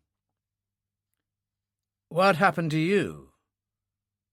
I could see he was nursing a bruised and bleeding hand. I dived for it when I saw it toppling. He smiled wryly. I should have saved myself the trouble. That damn thing's heavy. It's all that. Thanks for trying anyway. I'll fix your hand up later. I turned to the stewardess again, and not even that pale and exhausted face, the contrition in the eyes, could quieten my anger, and, to be honest, my fear. I suppose it just came to pieces in your hand. I've told you I'm sorry. I was just kneeling beside Jimmy here. Who? Jimmy Waterman, the second officer. Second officer? I interrupted. That's the radio operator, I take it? No, Jimmy is a pilot. We've 3 pilots. We don't carry a radio operator. You don't? I broke off my surprised question. Asked another instead. Who's the man in the crew restroom? Navigator? We don't carry a navigator either. Harry Williamson was the flight engineer. No wireless operator. No navigator. There had been changes indeed since I'd flown the Atlantic some years previously in a Stratocruiser. I gave it up, returned to my original question, and nodded at the smashed RCA. Well, how did it happen?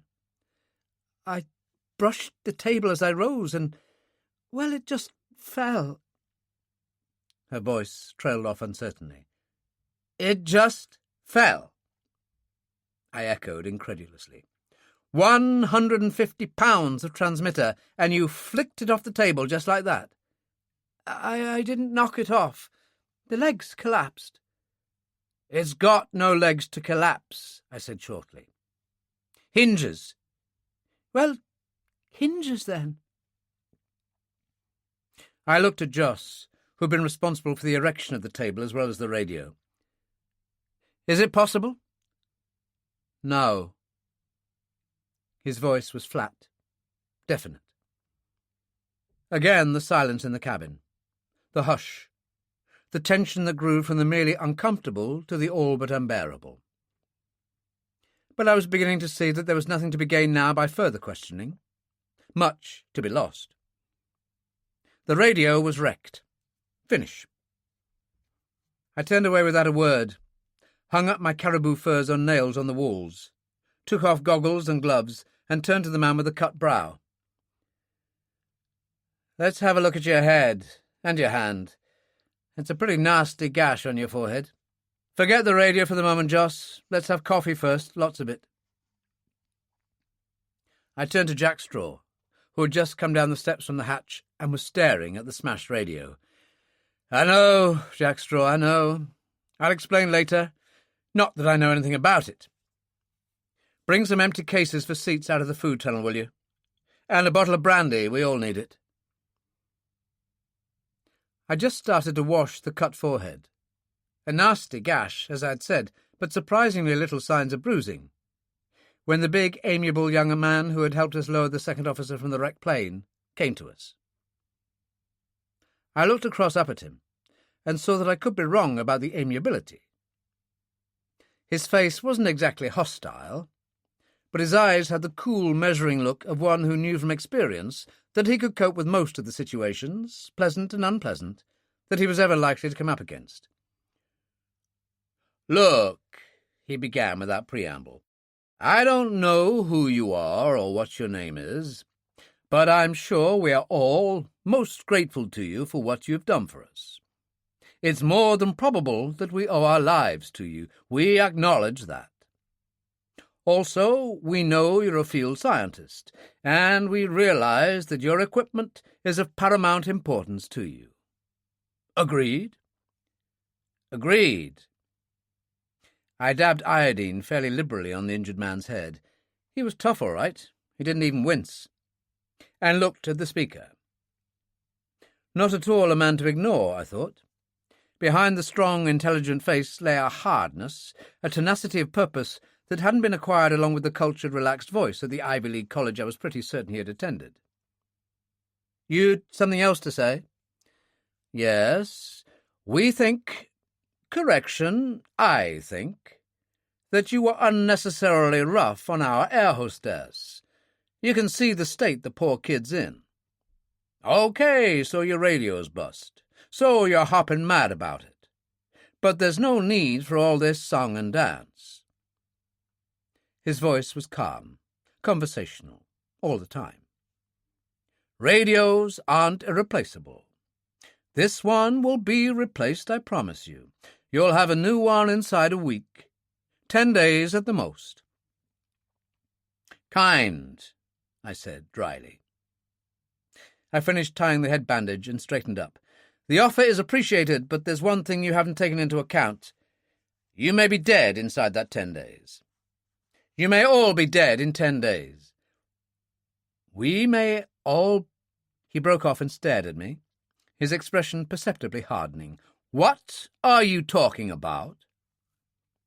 "What I'm talking about is that without this radio you dismiss so lightly, your chances, our chances, of survival aren't all that good. In fact, they're not good at all.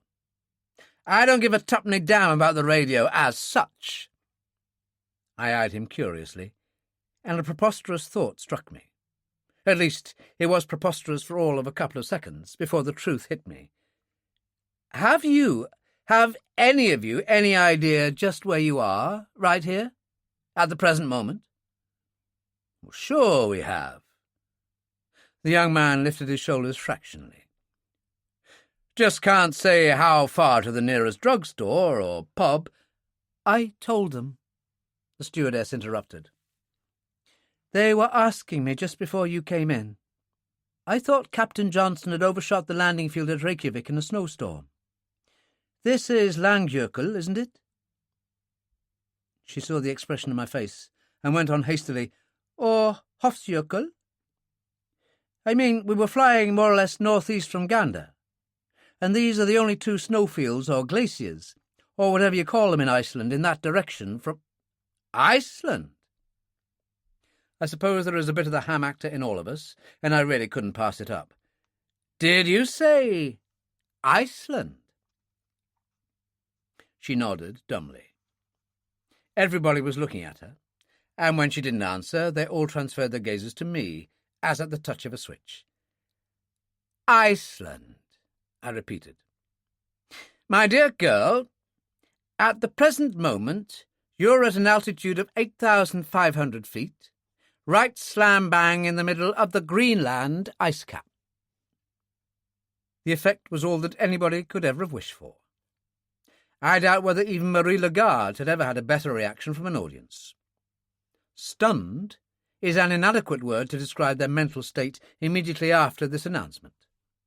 Paralysis was nearer it, especially where the power of speech was concerned. And when the power of thought and speech did return, it expressed itself, as I might have expected, in the most violent disbelief. Everybody seemed to start talking at once, but it was the stewardess who took my attention by coming forward and catching me by the lapels. I noticed the glitter of a diamond ring on her hand, and remember having some vague idea that this was against airline regulations. "What kind of joke is this? It can't be! It can't be! Greenland? It just can't be!" She saw by the expression of my face that I wasn't joking, and her grip tightened even more.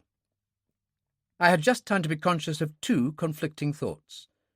That, wide with fear and dismay though they might be, she had the most extraordinarily beautiful brown eyes, and, secondly, that the BOAC was slipping in their selection of stewardesses whose calmness in emergency was supposed to match the trimness of their appearance. Then she rushed on wildly. "How? How can it be? We were on a Gander to Reykjavik flight. Greenland? We don't go anywhere near it. And there's the automatic pilot, and radio beams, and radio base checks every half hour. Oh, it's impossible! It's impossible! Why'd you tell us this?" She was shaking now. Whether from nervous strain or cold, I had no idea. The big young man with the Ivy League accent put an arm awkwardly round her shoulder, and I saw her wince. Something indeed seemed to be hurting her, but again it could wait. "Joss," I called. He looked up from the stove where he was pouring coffee into mugs. "Tell our friends where we are." "Latitude 7240 north, longitude 4010 east," Joss said unemotionally. His voice cut clearly through the hubbub of incredulous conversation. 300 miles from the nearest human habitation. 400 miles north of the Arctic Circle. Near enough 800 miles from Reykjavik. 1,000 from Cape Farewell, the southernmost point of Greenland, and just a little further distant from the North Pole. And if anyone doesn't believe us, I suggest they just take a walk, in any direction, and they'll find out who's right. Joss's calm, matter-of-fact statement was worth half an hour of argument and explanation. In a moment, conviction was complete, and there were more problems than ever to be answered. I held up my hand in mock protest and protection against the waves of questions that surged against me from every side. All in good time, please. Although I don't really know anything more than yourselves, with the exception perhaps of one thing. But first, coffee and brandy all round. Brandy? The expensive young woman had been the first, I'd noticed, to appropriate one of the empty wooden cases that Jackstraw had brought in lieu of seats. And now she looked up under the curve of exquisitely modelled eyebrows. Are you sure that's wise? The tone of her voice left little room for doubt as to her opinion. Of course. I forced myself to be civil. Bickering could reach intolerable proportions in a rigidly closed, mutually interdependent group such as we were likely to be for some time to come. Why ever not? Opens the pores, dear man, she said sweetly. I thought everyone knew that. How dangerous it is when you're exposed to cold afterwards. Or had you forgotten? Our cases, our night things in the plane. Somebody has to get these. Don't talk such utter rubbish. My short-lived attempt at civility perished miserably. Nobody's leaving here tonight. You sleep in your clothes. This isn't the Dorchester. If the blizzard dies down, we may try to get your things tomorrow morning. But if you're all that desperate, you're welcome to get them yourself. Want to try? It was boorish of me, but that was the effect she had.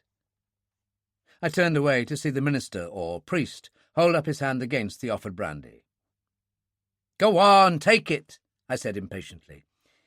I don't really think I should.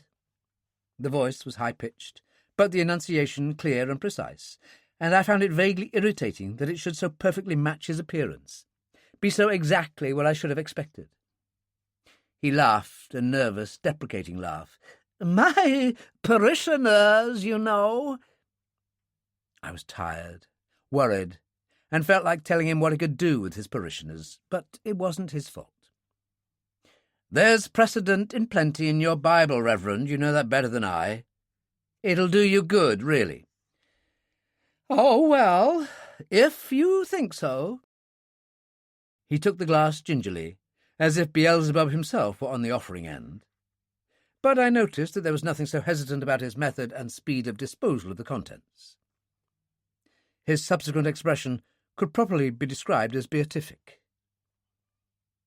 I caught Marie Lagarde's eye, and smiled at the twinkle I caught there.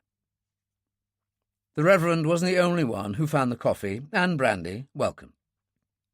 With the exception of the stewardess, who sipped at her drink in a distraught fashion, the others had also emptied their glasses, and I decided that the broaching of another Martell's was justified. In the respite from the talk, I bent over the injured man on the floor. His pulse was slower, steadier, and his breathing not quite so shallow. I slipped in a few more heat pads and zipped up the sleeping bag. Is he any better, do you think? The stewardess was so close to me that I brushed against her as I straightened. He seems a bit better, doesn't he? He is a bit, I think. But nothing like over the shock from the wound and the exposure, though. I looked at her speculatively, and suddenly felt almost sorry for her. Almost, but not quite. I didn't at all like the direction my thoughts were leading me. You've flown together quite a bit, haven't you? Yes. She didn't offer anything more. His head. Do you think... Later. Let me have a quick look at that back of yours. Look at what? Your back, I said patiently, your shoulders. They seem to give you some pain. I'll rig a screen. No, I'm all right. She moved away from me. Don't be silly, my dear. I wondered what trick of voice production made Marie Lagarde's voice so clear and carrying. He is a doctor, you know. No. I shrugged and reached my brandy glass. Bearers of bad news were ever unpopular. I supposed her reaction was the modern equivalent of the classical despot's unsheathing his dagger. Probably only bruises, anyhow, I told myself, and turned to look at the company. An odd-looking bunch, to say the least. But then any group of people dressed in lounge suits and dresses, trilby hats and nylon stockings would have looked odd against the strange and uncompromising background of that cabin, where every suggestion of anything that even remotely suggested gracious living had been crushed and ruthlessly made subservient to the all-exclusive purpose of survival.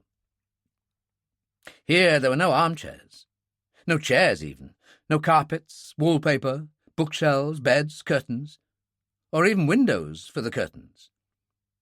It was a bleak, utilitarian box of a room, 18 feet by 14. The floor was made of unvarnished yellow pine. The walls were made of spaced sheets of bonded ply, with kapok insulation between. The lower part of the walls was covered with green-painted asbestos. The upper part, an entire roof, sheeted with glittering aluminium, to reflect the maximum possible heat and light. A thin, ever-present film of ice climbed at least halfway up all 4 walls, reaching almost to the ceiling in the 4 corners, the parts of the room most remote from the stove and therefore the coldest. On very cold nights, such as this, the ice reached the ceiling and started to creep across it to the layers of opaque ice that permanently framed the undersides of our rimed and opaque skylights. The 2 exits from the cabin were let into the 14-foot sides. One led to the trap, the other to the snow and ice tunnel, where we kept our food, petrol, oil, batteries, radio generators, explosives for seismological and glacial investigations, and 101 other items. Halfway along, a secondary tunnel led off at right angles, a tunnel which steadily increased in length as we cut out the blocks of snow which were melted to give us our water supply. At the far end of the main tunnel lay our primitive toilet system. One 18-foot wall, and half of the wall that gave access to the trapdoor, were lined with twin rows of bunks, 8 in all. The other 18-foot wall was given over entirely to our stove, workbench, radio table, and housings for the meteorological instruments. The remaining wall by the tunnel was piled with tins and cases of food, now mostly empties, that had been brought in from the tunnel to begin the lengthy process of defrosting. Slowly I surveyed all this, then as slowly surveyed the company. The incongruity of the contrast reached the point where one all but disbelieved the evidence of one's own eyes. But they were there all right, and I was stuck with them. Everyone had stopped talking now and was looking at me, waiting for me to speak. Sitting in a tight semicircle round the stove, they were huddled together and shivering in the freezing cold. The only sounds in the room were the clacking of the anemometer cups, clearly audible down the ventilation pipe, the faint moaning of the wind on the ice cap, and the hissing of our pressure Coleman lamp. I sighed to myself and put down my empty glass. "Well, it looks as if you're going to be our guests for some little time, so we'd better introduce ourselves. Us first." I nodded to where Joss and Jack Straw were working on the shattered RCA, which they had lifted back on the table. On the left, Joseph London, of the City of London, our radio operator. "Unemployed," Joss muttered. On the right, Niels Nielsen. Take a good look at him, ladies and gentlemen. At this very moment, the guardian angels of your respective insurance companies are probably putting up a prayer for his continued well-being. If you all live to come home again, the chances are that you will owe it to him. I was to remember my own words later. He probably knows more than any man living about survival on the Greenland ice cap. "I thought you called him Jack Straw," Marie Lagarde murmured. "My Eskimo name." Jack Straw had turned and smiled at her, his parka hood off for the first time. I could see her polite astonishment as she looked at the fair hair, the blue eyes, and it was as if Jack Straw read her thoughts. "Two of my grandparents were Danish," Most of us Greenlanders have as much Danish blood as Eskimo in us nowadays. I was surprised to hear him talk like this, and it was a tribute to Marie Lagarde's personality. His pride in his Eskimo background was equalled only by his touchiness on the subject. Well, how interesting. The expensive young lady was sitting back on her box, hands clasped round an expensively nylon knee, her expression reflecting accurately the well-bred condescension of her tone. My very first Eskimo. Don't be afraid, lady. Jack Straw's smile was wider than ever, and I felt more than vaguely uneasy.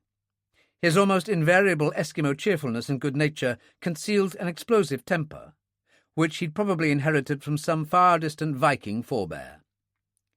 It doesn't rub off. The silence that followed could hardly be described as companionable, and I rushed in quickly. My own name is Mason, Peter Mason, and I'm in charge of this IGY station. You all know roughly what we're doing stuck out here on the plateau. Meteorology, glaciology, the study of the Earth's magnetism, the borealis, aglo, ionosphere, cosmic rays, magnetic storms, and a dozen other things which I suppose are equally uninteresting to you. I waved my arm. We don't, as you can see, normally live here alone.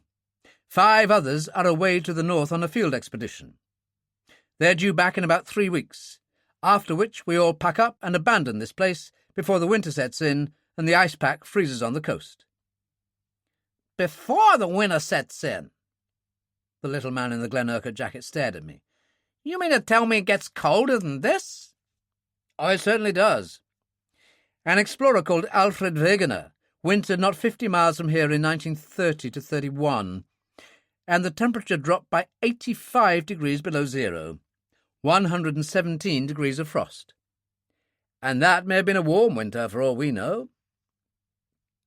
I gave some time to allow this cheering item of information to sink in, then continued. Well, that's us. Miss Lagarde, Marie Lagarde, needs no introduction from anyone. A slight murmur of surprise and turning of heads showed that I wasn't altogether right. But that's all I know, I'm afraid. Carazzini, the man with the cut brow offered.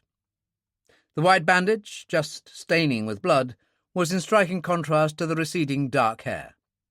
Nick Carazzini, bound for Barney, Scotland, as the travel posters put it. Holiday? No luck, he grinned.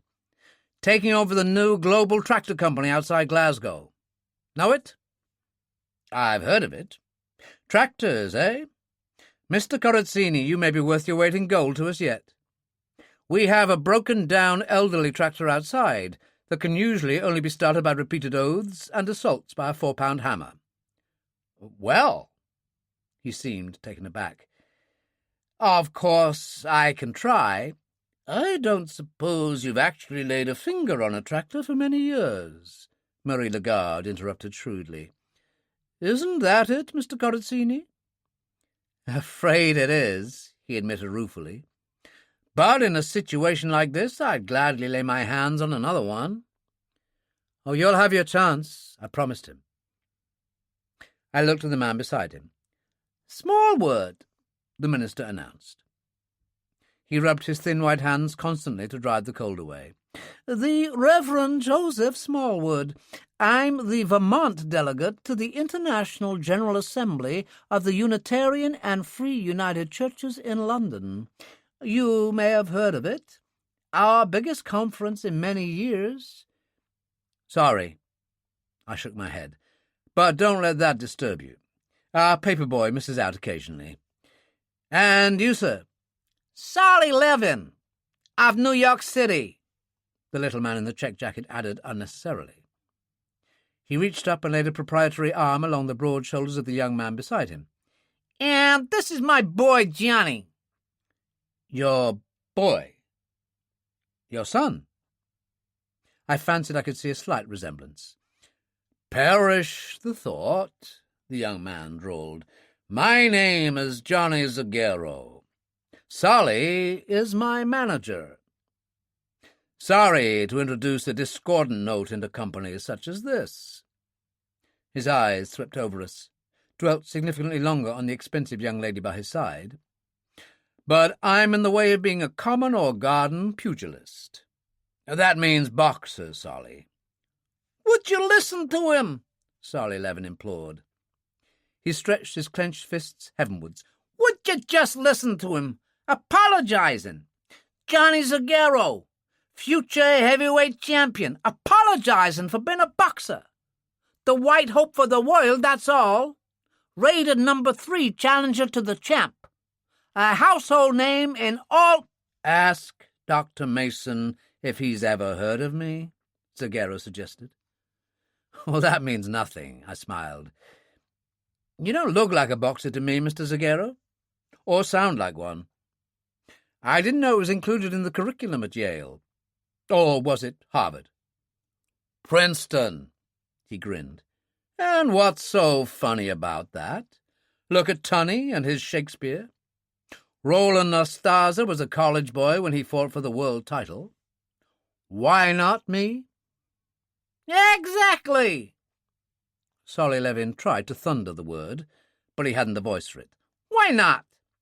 And when we've carved up this British champ of yours, a dollary old character rated #2 challenger by one of the biggest injustices ever perpetrated in the long and glorious history of boxing, when we've massacred this ancient has-been, I say—" "All right, Solly," Zagaro interrupted. "Desist. There's not a pressman within 1,000 miles. Save the golden words for later." "Just keeping in practice, boy.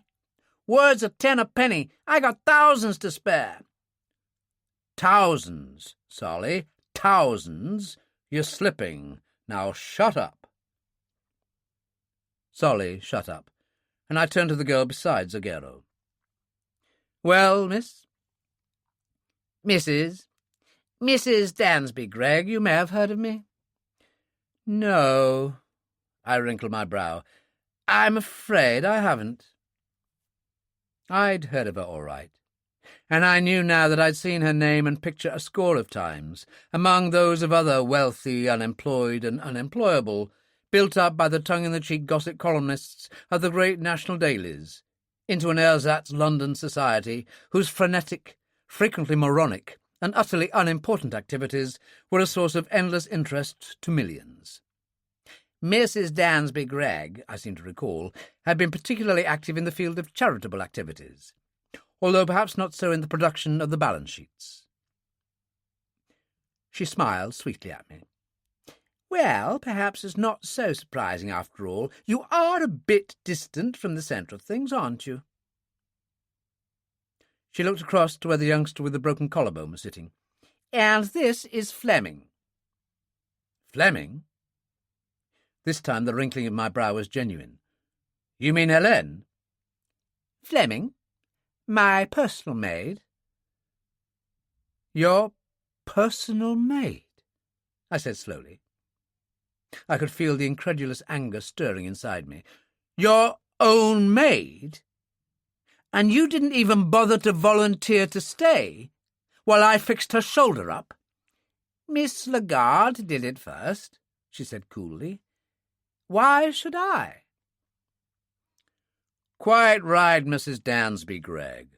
Why should you?" Johnny Zagaro said approvingly. He looked at her long and consideringly. "You might have got your hands dirty."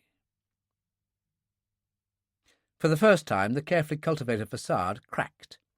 The smile stiffened mechanically, and her colour deepened. Mrs. Dansby Gregg made no reply. Maybe she had none to make. People like Johnny Zagaro never got close enough even to the fringes of her money-sheltered world for her to know how to deal with them. "Well, that leaves just the two of you," I said hastily. The large Dixie colonel with the florid face and white hair was sitting next to the thin, wispy-haired little Jew. They made an incongruous pair. "Theodore Mahler," the little Jew said quietly. I waited, but he added nothing. A communicative character. "Brewster," the other announced. He made a significant pause. "Senator Huffman Brewster. Glad to help in any way I can, Dr. Mason." "Thank you, Senator. At least I know who you are." Indeed, thanks to his magnificent flair for self-publicity, half the Western world knew who this outspoken, bitterly but fairly anti-communist, near-isolationist senator from the Southwest was. "On a European tour?" "You might say that." He had the politician's gift for investing even the most insignificant words with a statesmanlike consideration. "As chairman of one of our appropriation committees, let's call it a fact-finding tour." "Wife and secretary's gone ahead by a humble passenger steamer, I take it," Zagero said mildly. He shook his head. "That was a fearful stink your congressional investigation boys raised recently about the expenses of U.S. senators abroad." "That was quite unnecessary, young man," Brewster said coldly, "and insulting." "I believe it was," Zagero apologized. "Not really intended as such. Sorry, Senator." He meant it. What a bunch, I thought despairingly. What a crowd to be stuck with in the middle of the Greenland ice plateau. A business executive, a musical comedy star, a minister of religion, a boxer with an uninhibited, if cultured, tongue, his zany manager, a London society playgirl and a young German maid, a senator, a taciturn Jew, and a near-hysterical hostess, or one apparently so, and a gravely injured pilot who might live or die. But willy-nilly I was stuck with them, stuck with the responsibility of doing my damnedest to get these people to safety, and the prospect appalled me. How on earth was I even to start to go about it? Go about it with people with no Arctic clothing to ward off the razor-edged winds and inhuman cold, people lacking in all knowledge and experience of Arctic travel, even lacking, with 2 or 3 exceptions, the endurance and sheer muscular strength to cope with the savagery of the Greenland ice cap. I couldn't even begin to guess. But whatever else they were lacking in at that moment, it wasn't volubility. The life-giving warmth of the brandy had had the unfortunate side effect of loosening their tongues. Unfortunate, that is, from my point of view. They had 101 questions to ask, and they seemed to think that I should have the answer to all of them. More accurately, they had only half a dozen questions to ask, with 101 variations of these. How was it possible for a pilot to veer so many hundreds of miles off course? Could the compasses have gone wrong? Could the pilot have had a brainstorm? But then surely both co-pilot and second pilot would have known something was wrong. Could the radio have been damaged? It had been a bitterly cold afternoon even when they had left Gander. Was it possible that some of the flaps and controls had iced up, forcing them off course? But if this were the case, why hadn't someone come to warn them of the possibility of the crash? I answered all of their questions as best I could, but these answers were all to the same effect, that I didn't really know anything more about it than they did. But you said some time ago that you did perhaps know one more thing than we did. It was Corazzini who put the question, and he was looking at me shrewdly. What was that, Dr. Mason? What? Ah, yes, I remember now. I hadn't forgotten, but the way things were shaping up in my mind, I'd had second thoughts about mentioning it, and had time to think up a plausible alternative. I need hardly tell you that it's nothing that I actually know, Mr. Corazzini. How could I? I wasn't in the plane. Just a reasonably informed guess in the absence of all other solutions. It's based on the scientific observations made here and in other IGY stations in Greenland, some of them over the past 18 months. For over a year now, we have been experiencing a period of intense sunspot activity. That's one of the main interests of the IGY year, the most intense of this century. As you may know, sunspots, or rather the emission of solar particles from these sunspots, are directly responsible for the formation of the aurora borealis and magnetic storms, both of these being related to disturbances in the ionosphere. These disturbances can, and actually almost invariably do, interfere with radio transmission and reception, and when severe enough, can completely disrupt all normal radio communications. And they can also produce temporary alterations of the Earth's magnetism, which knock magnetic compasses completely out of kilter. All of which was true enough as far as it went. It would, of course, require extreme conditions to produce these effects, but we have been experiencing these lately, and I'm pretty sure that that's what's happened with your plane. Where astral navigation, by the stars that is impossible, as it was on a night like this, you are dependent on radio and compasses as your two main navigational aids. If these are knocked out, what have you left? A fresh hubbub of talk arose at this, and though it was quite obvious that most of them had only a vague idea of what I was talking about, I could see that this idea was finding a fair degree of ready acceptance, satisfying them and fitting the facts as they knew them. I saw Joss gazing at me with an expressionless face, looked him in the eye for a couple of seconds, then turned away. As a radio operator, Joss knew even better than I that though there was still some sunspot activity, it had reached its maximum in the previous year. And as an ex-aircraft radio operator, he knew that airliners flew on gyro compasses, which neither sunspots nor magnetic storms could ever affect in the slightest. "We'll have something to eat now." I cut through the buzz of conversation. "Any volunteers to give Jack Straw a hand?" "Certainly." Marie Lagarde, as I might have guessed, was first on her feet. "I am by way of being what you might call a mean cook. Lead me to it, Mr. Nielsen." "Thanks. Joss, you might give me a hand to rig a screen." I nodded at the injured pilot. "We'll see what we can do for this boy here." The stewardess, unbidden, moved forward to help me also. I was on the point of objecting. I knew that this wasn't going to be nice, but I didn't want trouble with her, not yet. I shrugged my shoulders and let her stay. Half an hour later, I had done all I could. It indeed hadn't been nice, but both the patient and the stewardess had stood it far better than I had expected.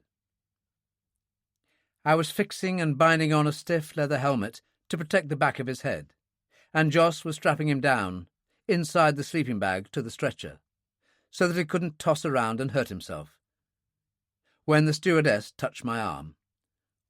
What do you think now, Dr. Mason?" "It's hard to be sure. I'm not a specialist in brain or head injuries, and even a specialist would hesitate to say. The damage may have penetrated deeper than we think.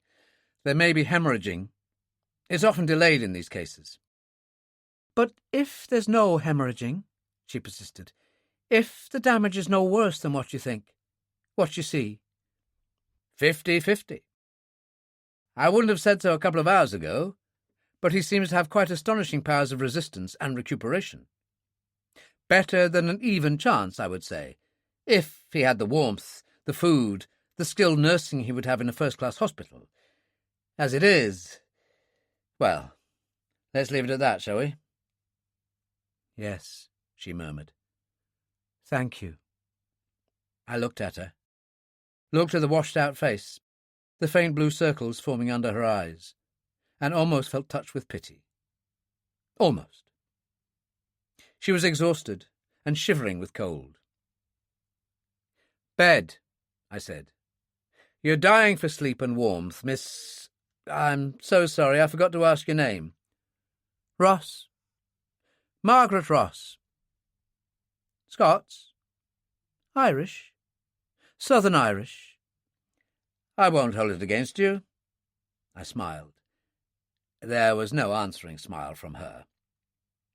"Tell me, Miss Ross, why was the plane so empty?" "We had an X-flight.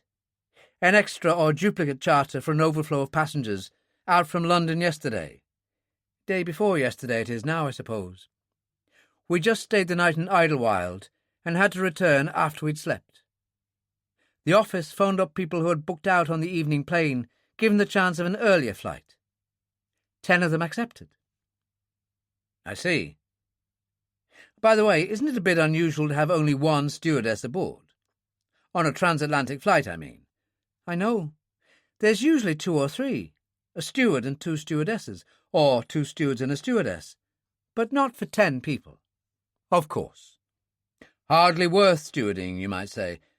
Still, I went on smoothly, it at least gives you time for the odd 40 winks on these long night flights. That wasn't fair. I hadn't been as clever as I thought, and her white cheeks were stained with red.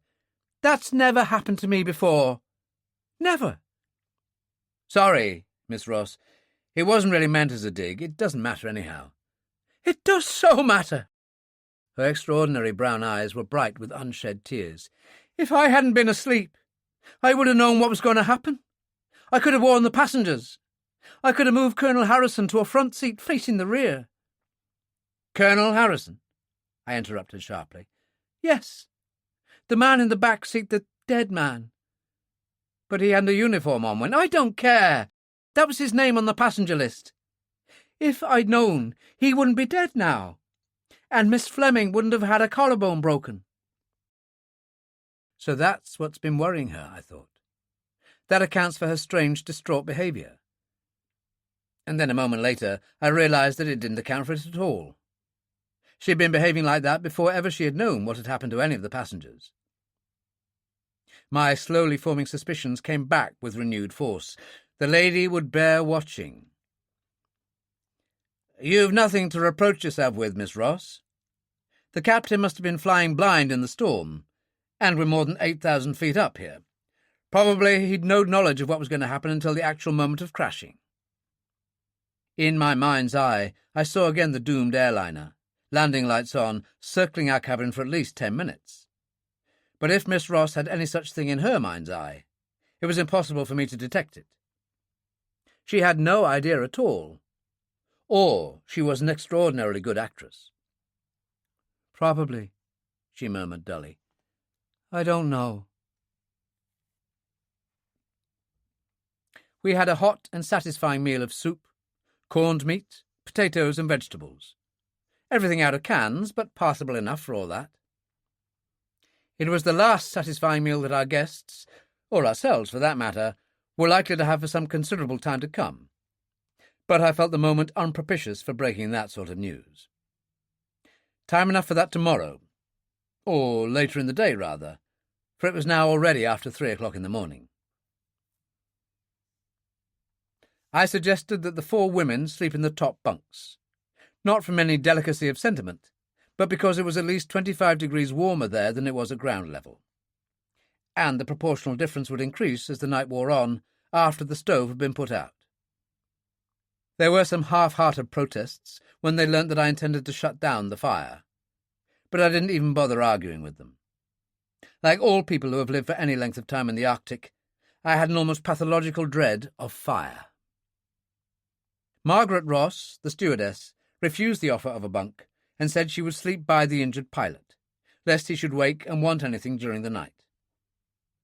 I had intended doing that myself, but I saw her mind was set on it, and though I felt unaccountably uneasy about the idea, I raised no objection. That left 5 empty bunks among 6 men. Jack Straw, Joss, and I could sleep reasonably enough in our furs. Inevitably there was some magnanimous argument over the allocation of these bunks, but Corazzini settled the argument by producing a coin and beginning to toss for it. He himself lost in the end, but accepted defeat and the prospect of a cold, uncomfortable night on the floor with amiable grace. When they were all settled down, I picked up a torch and our weather logbook, glanced at Joss, and made for the trap. Zagero turned in his bunk to look at me. "What gives, Dr. Mason? Especially at this hour of night, what gives?" "Weather reports, Mr. Zagero. That's why we're here, remember? And I'm already 3 hours late with these." Even tonight. Continuity is the most important thing in weather observation." "Sooner you than me," he shivered. if it's only half as cold outside as it is in here." He turned his back, and Joss rose to his feet. He'd correctly interpreted my look, and I knew he was consumed with curiosity. "I'll come with you, sir. Better have a last look at the dogs." We didn't bother looking at either the dogs or the weather instruments. We went straight towards the tractor and huddled under the tarpaulin for what miserable shelter it could afford. True, the wind had eased, but it was colder than ever. The long winter night was beginning to close down on the ice cap. "It stinks," Joss said flatly. "The whole setup stinks." "To high heaven," I agreed. "But it's finding out where the smell comes from that the trouble lies." "This fairy tale of yours about magnetic storms and compasses and radios," he went on. "What was the idea?" I'd previously said I knew something they didn't. I did, but when it came to the bit, I knew it'd be better to keep it to myself. You know how this damnable cold slows up your mind. I should have realised it sooner. "Realised what?" "That I should keep it to myself." "Well, keep what, for heaven's sake?" "Sorry, Joss. Not trying to build up suspense. The reason none of them knew anything about the crash until after it had happened is that they were all doped. As far as I could see, all of them, or nearly all, were under the influence of some sleeping drug or narcotic. In the darkness, I could almost feel him staring at me. After a long time, he said softly, "You wouldn't say this unless you were sure of it." "I am sure of it. Their reactions, their dazed fumbling back to reality, and above all the pupils of their eyes, unmistakable. Some kind of sleeping tablet mixtures, of the fast-acting kind, what is known to the trade, I believe, as Mickey Finns." "But—" Joss broke off. He was still trying to orientate his mind to this new line of thought. "But they will be bound to know of it, to be aware that they've been doped when they came to." "In normal circumstances, yes. But they came to in what was, to say the least, most abnormal circumstances. I'm not saying that they didn't experience any symptoms of weakness, dizziness, and lassitude. They must have done. And what more natural than that they should ascribe any such unusual physical or mental symptoms to the effect of the crash? And what more natural, too, than that they should conceal these symptoms as best they could, and refrain from mentioning them? They would be ashamed to admit or discuss weaknesses. It's a very human trait, to show to your neighbours the very best face you can put on in times of emergency or danger. Joss didn't reply at once. The implications of all this, as I'd found out for myself, took no little time for digestion. So I let him take his time and waited, listening to the lost and mournful wailing of the wind, the rustling hiss of millions of ice spicules sculling across the frozen snow of the ice cap. And my own thoughts were in keeping with the bleak misery of the night. "It's not possible," Joss muttered at length. I could hear his teeth chattering with the cold. "You can't have some maniac rushing around an aircraft cabin with a hypo needle or dropping fizzballs into their gin and tonics." "You think they were all doped?" "Just about." "But how could anyone—" "A moment, Joss," I interrupted. "What happened to the RCA?" "What?" The sudden switch caught him momentarily off balance. "What happened? You mean, how did it go for Burton? I've no idea at all, sir. All I know is that these hinges couldn't have been knocked into the wall accidentally, not with radio and equipment weighing about 180 pounds sitting on top of them. Someone shoved them in, deliberately. And the only person anywhere near it at the time was the stewardess, Margaret Ross. Everyone agreed on that." "Well, yeah, but why in the name of heaven should anyone want to do a crazy thing like that?" "I don't know," I said wearily. "There's 100 things I don't know. But I do know she did it.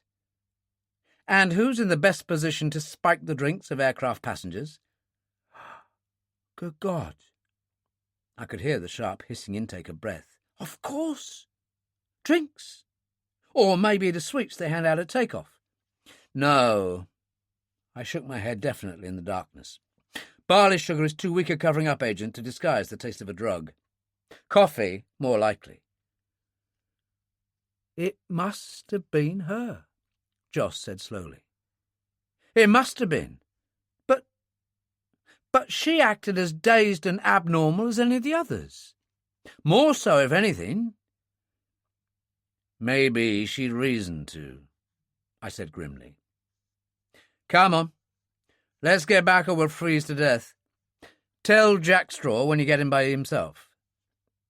Inside the cabin, I propped the hatch open a couple of inches. With 14 people inside, extra ventilation was essential. Then I glanced at the thermograph. It showed 48 degrees below zero, 80 degrees of frost. I lay down on the floor, pulled my parka hood tight to keep my ears from freezing, and was asleep in a minute. Chapter 4. Monday, 6 a.m. to 6 p.m. For the first time in 4 months, I had forgotten to set the alarm clock before I went to sleep, and it was late when I awoke, cold and stiff and sore all over from the uneven hardness of the wooden floor. It was still dark as midnight. 2 or 3 weeks had passed since the rim of the sun had shone above the horizon for the last time that year, and all the light we had each day was 2 or 3 hours dim twilight around noon. But a glance at the luminous face of my watch showed me that it was 9:30. I pulled the torch out from my parka, located the oil lamp and lit it. The light was dim, scarcely reaching the far corners of the cabin, but sufficient to show the mummy-like figures lying huddled on the bunks and sprawled grotesquely across the floor, their frozen breath clouding before their faces and above their heads, then condensing on the cabin walls. The walls themselves were sheeted with ice, which had extended far out across the roof, in places reaching the skylights, a condition largely brought about by the cold, heavy air that had flooded down the open hatchway during the night. The outside temperature registered on the drum at 54 degrees below zero.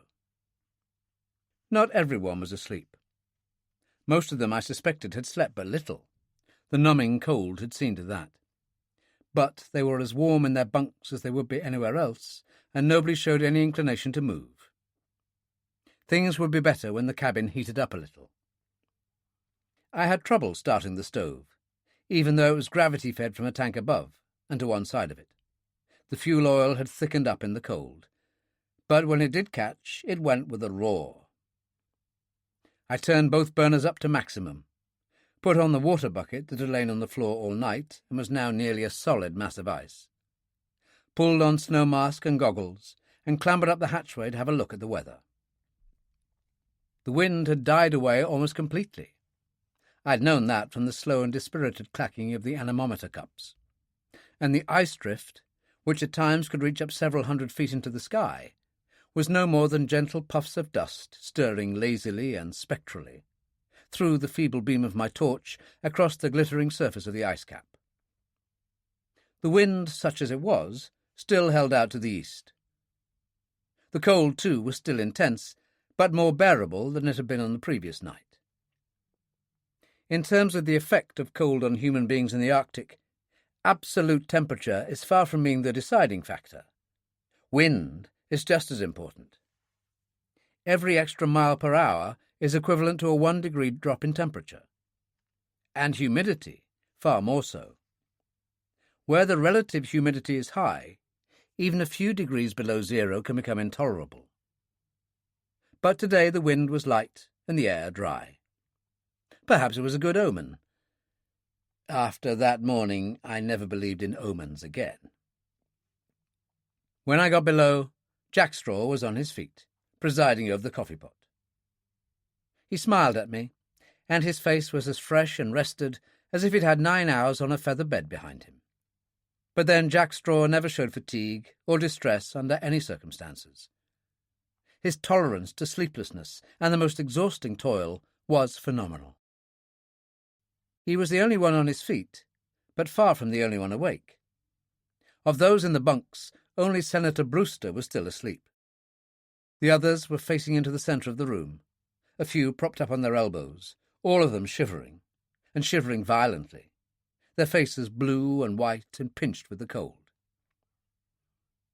Some were looking at Jack Straw, wrinkling their noses in anticipation of the coffee, the pungent smell of which already filled the cabin. Others were staring in fascination at the sight of the ice on the roof melting as the temperature rose, melting, dripping down to the floor in a dozen different places, and there beginning to form tiny stalagmites of ice, building up perceptibly before their eyes. The temperature on the cabin floor must have been almost 40 degrees lower than that of the roof. "Good morning, Dr. Mason." Marie Lagarde tried to smile at me, but it was a pathetic effort, and she looked 10 years older than she had on the previous night. She was one of the few with a sleeping bag, but even so she must have passed a miserable 6 hours. And there is nothing so exhausting to the human body as uncontrollable night-long shivering. A vicious circle, in which the more one shivers, the more tired one becomes, and the more tired, the less resistance to cold, and hence the more shivering. For the first time, I knew that Marie Lagarde was an old woman. "Good morning," I smiled. "How did you enjoy your first night in your new home?" "First night?" Even in the sleeping bag, her movements of clasping her arms together and huddling her head down between her shoulders were unmistakable. "I hope to heaven that it's the last night. You run a very chilly establishment here, Dr. Mason." "I'm sorry. Next time we'll keep watches and have the stove on all night." I pointed to the water splashing down to the floor. "The place is heating up already. You'll feel better when you have some hot coffee inside you." "I'll never feel better again," she declared vigorously, but the twinkle was back in her eye. She turned to the young German girl in the next bunk. "And how do you feel this morning, my dear?" "Better, thank you, Miss Lagarde." She seemed absurdly grateful that anyone should even bother to ask. "I don't feel a thing now." "Means nothing," Miss Lagarde assured her cheerfully. "Neither do I. It's just that we're both frozen stiff." "And how did you survive the night, Mrs. Dansby Gregg?" "As you say, I survived." Mrs. Dansby Gregg smiled thinly. "As Dr. Mason observed last night, this is not the Ritz. That coffee smells delicious. Bring me a cup over, Fleming, will you?" I picked up one of the cups Jack Straw had poured out and took it across to the young German girl, who was struggling to unzip her sleeping bag with her one good arm. Her embarrassment and discomfort were obvious, but I knew I'd no option. The time to stop this nonsense was before ever it had a chance to start. "You stay where you are, young lady, and drink this." She took the cup reluctantly, and I turned away. "You've surely forgotten, Mrs. Dansby Gregg, that Helene has a broken collarbone." The expression on her face made it quite obvious that she hadn't forgotten. But she was no fool. The gossip columnists would murder her for this, if they got hold of it. In her circle, an outward, if meaningless, conformity to the accepted mores and virtues of the day was a sine qua non. The knife between the ribs was permitted, but only to the accompaniment of the well-bred smile. "I'm so sorry," she said sweetly. "I'd quite forgotten, of course." Her eyes were cold and hard, and I knew I had an enemy. That didn't worry me, but I found the very triviality of the whole thing irritating beyond measure, when there were so many other and vastly more important things to talk about. But less than 30 seconds later, we had forgotten all about it, even, I'm sure, Mrs. Dansby Gregg herself. I was just handing Marie Lagarde a cup when someone screamed. It wasn't really loud, I suppose, but in that confined space it had a peculiarly piercing and startling quality. Marie Lagarde's arm jerked violently, and the scalding contents of the coffee cup were emptied over my bare hand. I hardly noticed the pain. It was Margaret Ross, the young stewardess, who had screamed, and she was now kneeling, half in and half out of her sleeping bag, one rigidly spread-fingered hand stretched out at arm's length before her, the other clasped over her mouth as she stared down at the figure lying near her on the floor. I pushed her to one side and sank onto my own knees. In that bitter cold, it was impossible to be anyway sure, but I felt reasonably certain that the young pilot had been dead for several hours. I knelt there for a long time, just looking down at him, and when I finally rose to my feet, I did so like an old man, a defeated old man, and I felt as cold almost as the dead man lying there.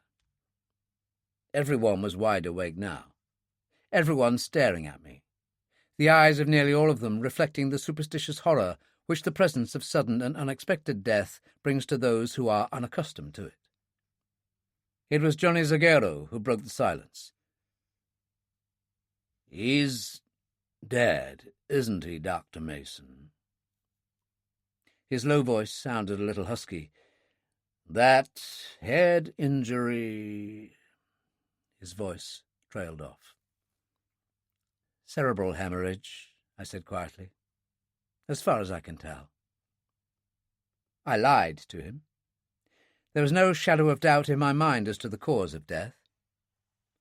Murder. The young boy had been ruthlessly, cold-bloodedly murdered.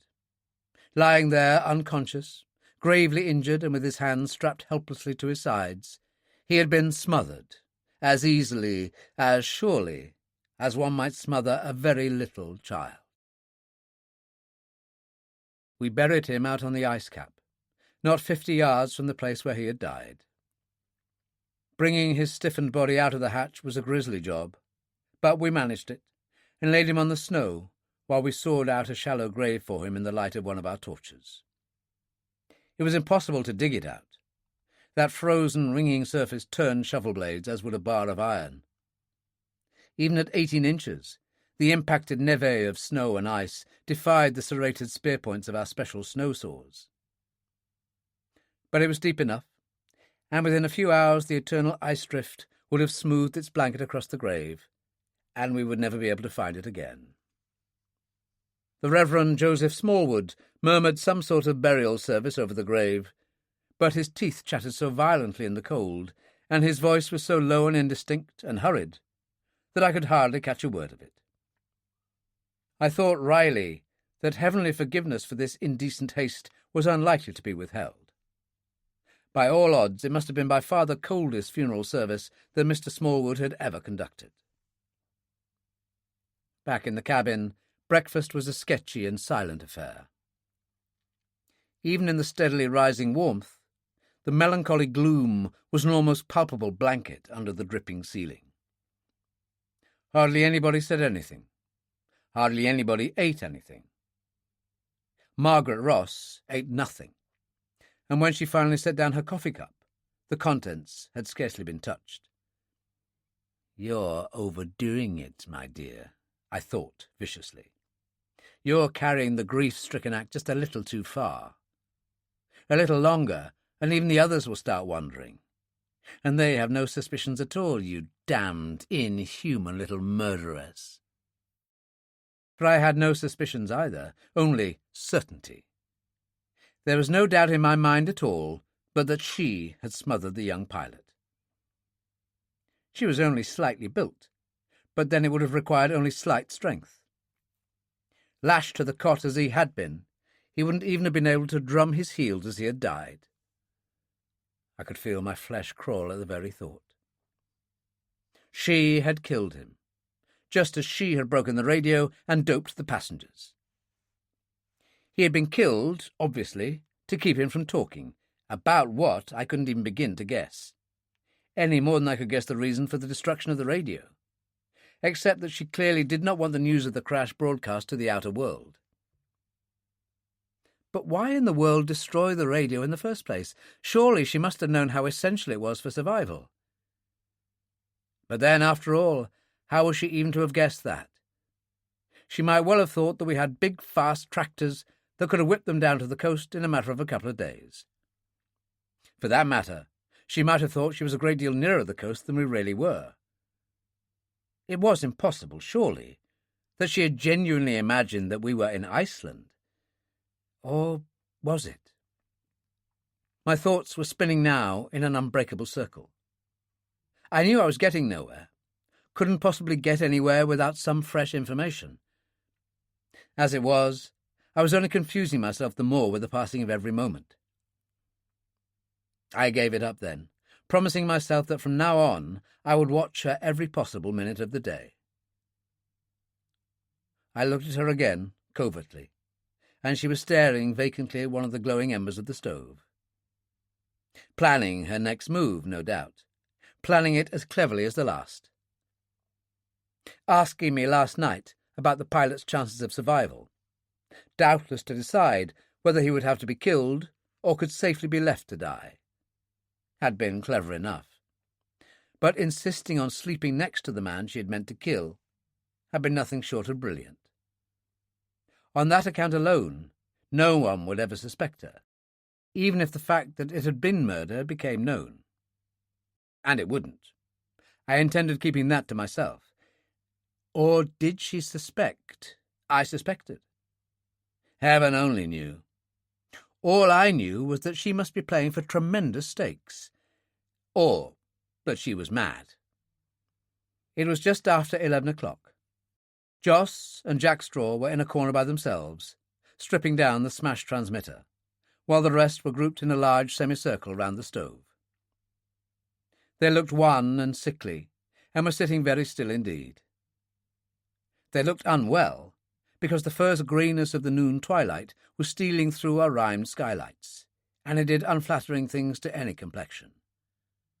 And they sat so still, because I had just explained to them in detail exactly what their situation was, and they didn't like it one little bit. Neither did I. "Let's get this quite straight, Dr. Mason." Corazzini leant forward, his lean brown face intent and serious. He was worried, all right, but he wasn't scared. Corazzini didn't look as if he would scare easily. I had the idea that he would be a pretty good man to have around. "The others left here 3 weeks ago in a big modern snowcat, and aren't expected back for another 3 weeks. You've overstayed your welcome on the ice cap, you say, and things have been cut a trifle too fine. You had already started rationing yourselves to make your food spin out until they returned. With 13 of us here, we have food for less than 5 days. Therefore, we may be a fortnight without food before they return." He smiled, but there was no humour in it. "My arithmetic is correct, Dr. Mason?" "It is, unfortunately." "How long would the tractor you have take to get to the coast?" "Well, there's no guarantee that it ever would. I told you it's falling to pieces. I'll show you later." "Maybe a week, given the right conditions. Any bad weather would stop it in its tracks." "You doctors are all the same," Zagero drawled, "always spreading sweet cheerfulness and light. Why don't we wait for the other machine to get back?" "Indeed," Senator Brewster said heavily. "And how do you propose to live in the meanwhile, Mr. Zagero?" "People can live for longer than 14 days without food, Senator," Zagero said cheerfully. "Think what it would do for that figure of yours. Tush, Senator, you surprise me. Too gloomy by half." "Not in this case," I said flatly.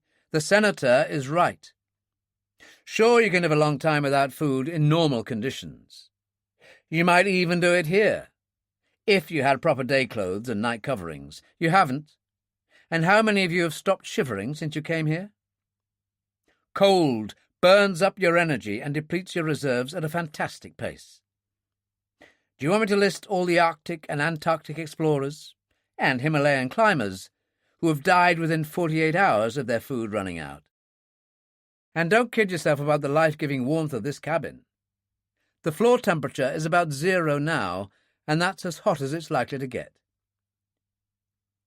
"You said there was a radio on your old tractor," Corazzini said abruptly. What range does it have? Couldn't you possibly reach your friends or your Uplavnik base with that? I nodded in Joss's direction.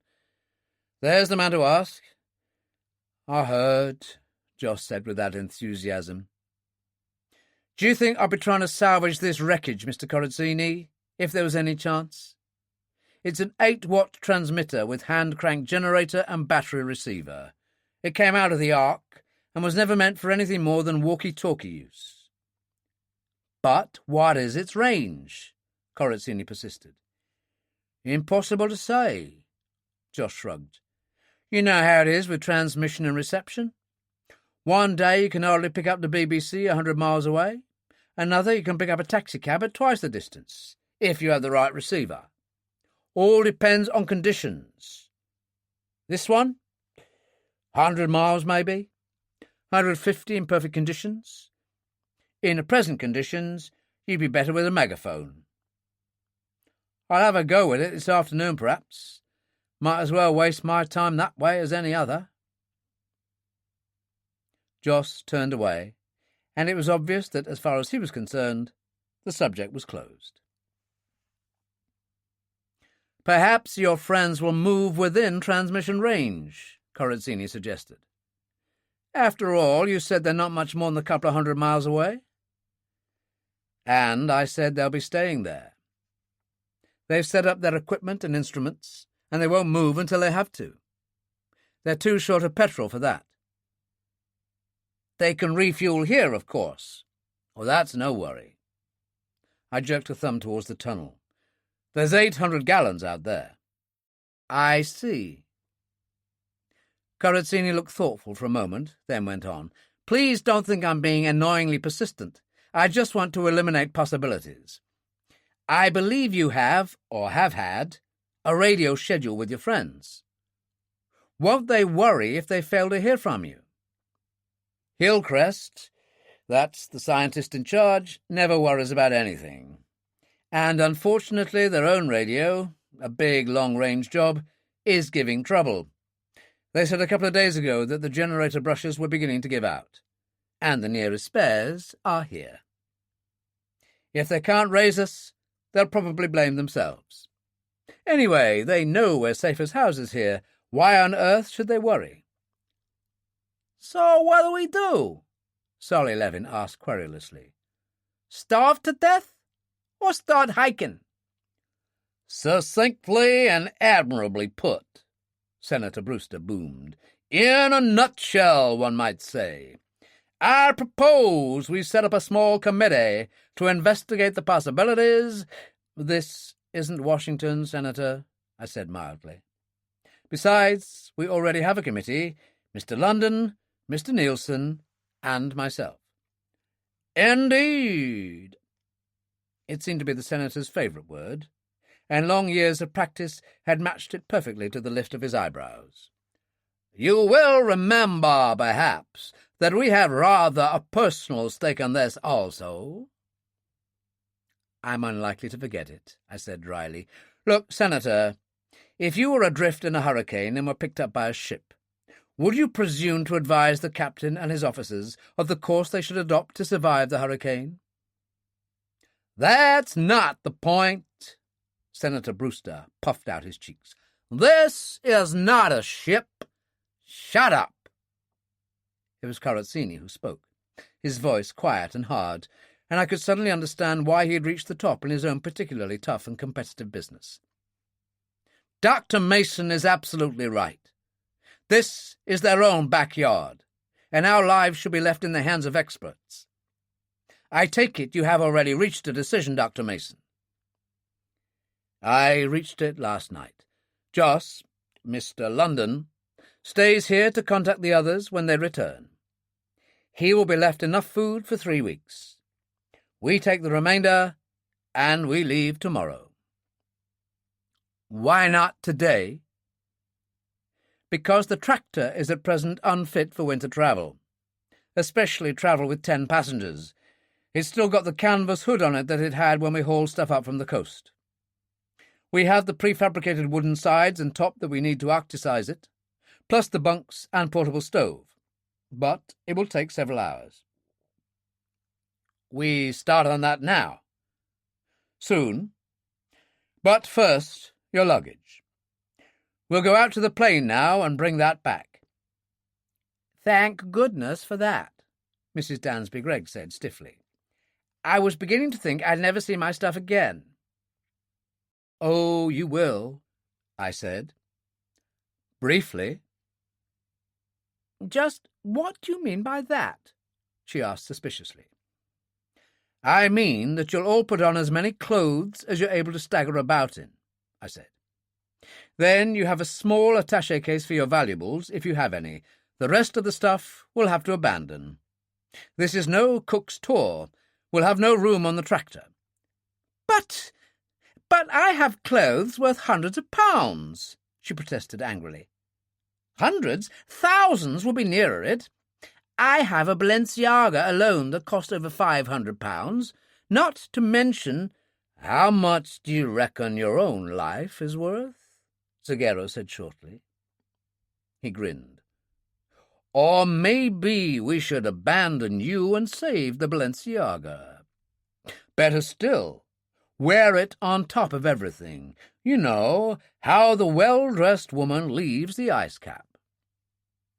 Excruciatingly funny. She stared at him icily. Frequently fracture myself, Zagero agreed. Can I give you a hand with the stuff, Doc? You stay here, Johnny Zagero. Solly Levin jumped up in agitation. One little slip on that ice. Calm yourself, Zagero patted his shoulder. Merely going in a supervisory capacity, Solly. How about it, Doc? Thanks. You want a car, Mr. Corazzini? I could see he was already struggling into a parka. I'd be glad to. Can't sit here all day. Those cuts on your head and hands aren't sealed yet. They'll sting like the devil when you get out into this cold. Gotta get used to it, haven't I? Lead the way. The airliner, crouching in the snow like some great wounded bird, was faintly visible in the twilight now, 700 or 800 yards away to the northeast, port wingtip facing us, lying at exactly right angles to our line of sight. There was no saying how often we might have to go out there.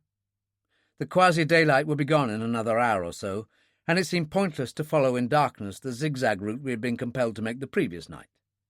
So, with help from Zagero and Corazzini, I staked out a route, with bamboo markers about 5 yards apart, straight out to the plain. Some of the bamboos I fetched from the tunnel, but most of them were transplanted from the positions where they had been stuck the previous night. Inside the plain itself, it was as cold as the tomb, and as dark as the tomb. One side of the plain was already thickly sheeted in drift ice, and all the windows were completely blanked off, made opaque by rime frost. In the light of a couple of torches, we ourselves moved around like spectres, our heads enveloped in the clouds of our frozen breath, clouds that remained hanging almost stationary above our heads. In the silence, we could faintly hear the crackling of our breath in the super-chilled air, followed by the curious wheezing noise that men make in very low temperatures when they are trying not to breathe too deeply.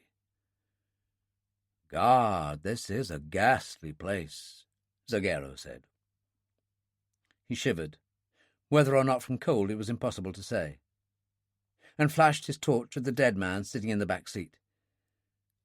Are we going to leave them there, Doc? Leave them? I dumped a couple of attaché cases onto the pile we were making in the front seat. What on earth do you mean? I don't know. I thought— Well, we buried the second officer this morning, and— Bury them? The ice cap will bury them soon enough. In 6 months' time, this plane will have drifted over and be vanished forever. But I agree, let's get out of here. Give anyone the creeps. As I made my way to the front, I saw Corazzini, a doleful look on his face, shaking an ebonite and metal portable radio, and listening to the rattling that came from inside. "Another casualty?" I inquired. "Afraid so." He twiddled some dials without result. "Battery and mains model. A gunner, Doc. Valves, I expect. Still, I'll tote it along. Cost me $200 2 days ago." "$200?" I whistled. "You should have bought 2. Maybe Joss can give you some valves. He's got dozens of spares." "No good." Corazzini shook his head. "Latest transistor model, that's why it's so damn expensive." "Take it with you," I advised. "It'll only cost you another $200 to get it repaired in Glasgow. Listen, there's Jackstraw now." We could hear the barking of dogs, and we lost no time in lowering the odds and ends down to Jackstraw, who loaded them on the sledge. In the forward hold, we found about 25 suitcases of various sizes. We had to make 2 trips to bring all the stuff back, and on the second trip, the rising wind was in our faces, already lifting the drift off the ice cap. The climate on the Greenland plateau is one of the most unstable in the world, and the wind, which had all but stopped for a few hours, had now veered suddenly to the south. I didn't know what it presaged, but I suspected it wasn't anything good. We were all chilled to the bone by the time the luggage had been lowered down into the cabin, and Corazzini looked at me, his eyes sober and speculative. He was shaking with cold, and his nose and one of his cheeks were white with frostbite. And when he pulled off one of his gloves, the hand, too, was limp and white and dead. "Is this what it's like to be exposed to this stuff for half an hour, Dr. Mason?" "I'm afraid it is." "And we're to be out in this for maybe 7 days and 7 nights. Good God, man, we'll never make it. And the women? Old Miss Lagarde and Brewster and Marla, they're no chickens either." He broke off, wincing, and I was beginning to suspect that it would take a great deal to make this man wince, as the circulation returned under the influence of vigorous rubbing. "It's nothing short of suicide." "It's a gamble," I corrected. "Staying here and starving to death is suicide." "You put the alternative so nicely." He smiled a smile that never touched the cold and determined eyes. "But I guess you're right at that." Lunch that day was a bowl of soup and crackers. Poor fare at any time, shockingly insufficient to stay and warm men who would have to work for the next few hours in these bitter sub-zero temperatures above. But there was no help for it. If it would take us a week to reach the coast, and in all optimism I couldn't count on less, rationing would have to start now. In a matter of a couple of hours, the thermometer reading had risen with astonishing speed. These dramatic temperature variations were commonplace on the ice cap, and it was beginning to snow when we emerged from the hatch and moved across to where the tractor lay. The rise in temperature flattered only to deceive. The south wind brought with it not only snow, but a rapidly climbing humidity, and the air was almost unbearably chill. We ripped off the covering tarpaulin. It cracked and tore, but I was no longer concerned with preserving it. And our guests saw for the first time the vehicle upon which all their lives were to depend. Slowly I played my torch over it. The dark shroud of the Arctic night had already fallen across the ice cap, and I heard the quick indrawn hiss of breath beside me. "Drove it out when the museum attendant wasn't looking, I suppose." Corazzini kept his voice carefully expressionless. "Or did you just find it here, left over from the last ice age?" "It is a bit old," I admitted. "Pre-war, but all we can afford. The British government isn't quite so lavish with its IGY expenditure as the Russians and your people. Know it? It's the prototype, the ancestor of the modern Arctic tractor." "Never seen it before. What is it?" "French, a 1020 Citroën. Underpowered, narrow tracked, as you can see, and far too short for its weight. Lethal in crevasse country. Plods along fairly well on the frozen ice cap, but you'd be better with a bicycle when there's any depth at all of new-fallen snow. But it's all we have." Corazzini said no more. As the managing director of a factory producing some of the finest tractors in the world, I suppose his heart was too full to say any more. But his disappointment made no difference to his drive, his sheer, unflagging determination. For the next few hours he worked like a demon. So, too, did Zagero. Less than 5 minutes after we had started work, we had to stop again to rig up a canvas screen, lashed to aluminium poles brought up from the tunnel, round 3 sides of the tractor. Work had been impossible in that snow and knife-like wind that lanced through even the bulkiest layers of clothing. And most of them were now wearing so many that they could move only with difficulty, as if they were tissue paper. Behind this screen we placed a portable oil stove. The very illusion of warmth was better than nothing. 2 storm lanterns and the blowtorches, without which we could have made no progress at all. Even with this shelter, practically everyone had to go below from time to time to rub and pound life back into his freezing body. Only Jack Straw and I, in our caribou furs, could stay up almost indefinitely. Joss was below all the afternoon. After spending a couple of hours trying to raise our field party on the tractor's emergency radio, he gave up and went doggedly back to work on the RCA. Our first job, the removal of the hooped canvas hood, gave us some measure of the difficulty of the task that lay before us. The hood was secured by only 7 bolts and nuts, but these had been in position for over 4 months now, were frozen solid, and took over an hour to remove. Each set had to be thawed out separately by blowtorch before the heavy wrenches could get the nuts to turn. Then came the assembly of the wooden body. This was in 15 prefabricated pieces, 3 each for the floor, sides, roof, and front. The back was only a canvas screen.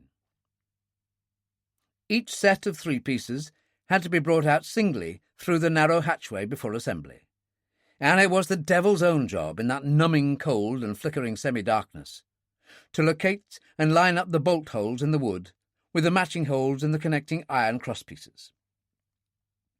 It took us well over an hour to assemble and fit the floor section alone, and it was beginning to look as if we would be here until midnight, when Corazzini had the idea, and a brilliant one it seemed at the time, of assembling the various sections in the comparative warmth and brightness of the cabin, sliding the complicated piece out vertically into the food and fuel tunnel, sawing a long narrow slit through the snow roof, which was no more than a foot thick in the middle, and hauling the sections up from below. After this, we made rapid progress. By 5 o'clock, the entire body shell was completed, and with the end in sight less than a couple of hours away, everyone worked more furiously than ever. Most of them were unskilled, ham-handed, and completely unused to any physical work at all, far less work of this cruel, exacting nature. But my opinion of them was rising all the time. Corazzini and Zagero especially were tireless, and Theodore Mahler, the silent little Jew whose entire conversational range so far had been limited to yes, no, please, and thank you, was indefatigable, completely selfless and uncomplaining, driving his slight body to lengths of which I would never have believed it capable. Even the senator, the Rev. Smallwood, and Solly Levin did what they could, as best they could, trying their best to hide their misery and their pain. By this time, everyone, even Jack Straw and myself, was shaking almost uncontrollably with the cold, so that our hands and elbows rat-tat-tatted like machine guns against the wooden sides of the tractor. And our hands themselves, through constant contact with metal, were in a shocking state, puffed and bleeding and blistered, the mittens continuously filled with lumps and slivers of ice that never melted. We had just installed the 4 collapsible bunks, and were fitting the stovepipe through its circular hole in the roof, when someone called me. I jumped down and all but knocked over Marie Lagarde. "You shouldn't be out here," I scolded. "It's far too cold for you, Miss Lagarde." "Don't be silly, Peter." I could never bring myself to call her Marie, though she had asked me to several times. "I have to get used to it, don't I? Would you come below for a moment or two, please?" "Why?" "I'm busy." "But not indispensable," she retorted. "I want you to have a look at Margaret." "Margaret? Oh, the stewardess. What does she want?" "Nothing. It's I who want it. Why are you so hostile towards her?" she asked curiously. "It's not like you. At least I don't think it is. She's a fine girl." "What does the fine girl want?" "What in the world's got into you?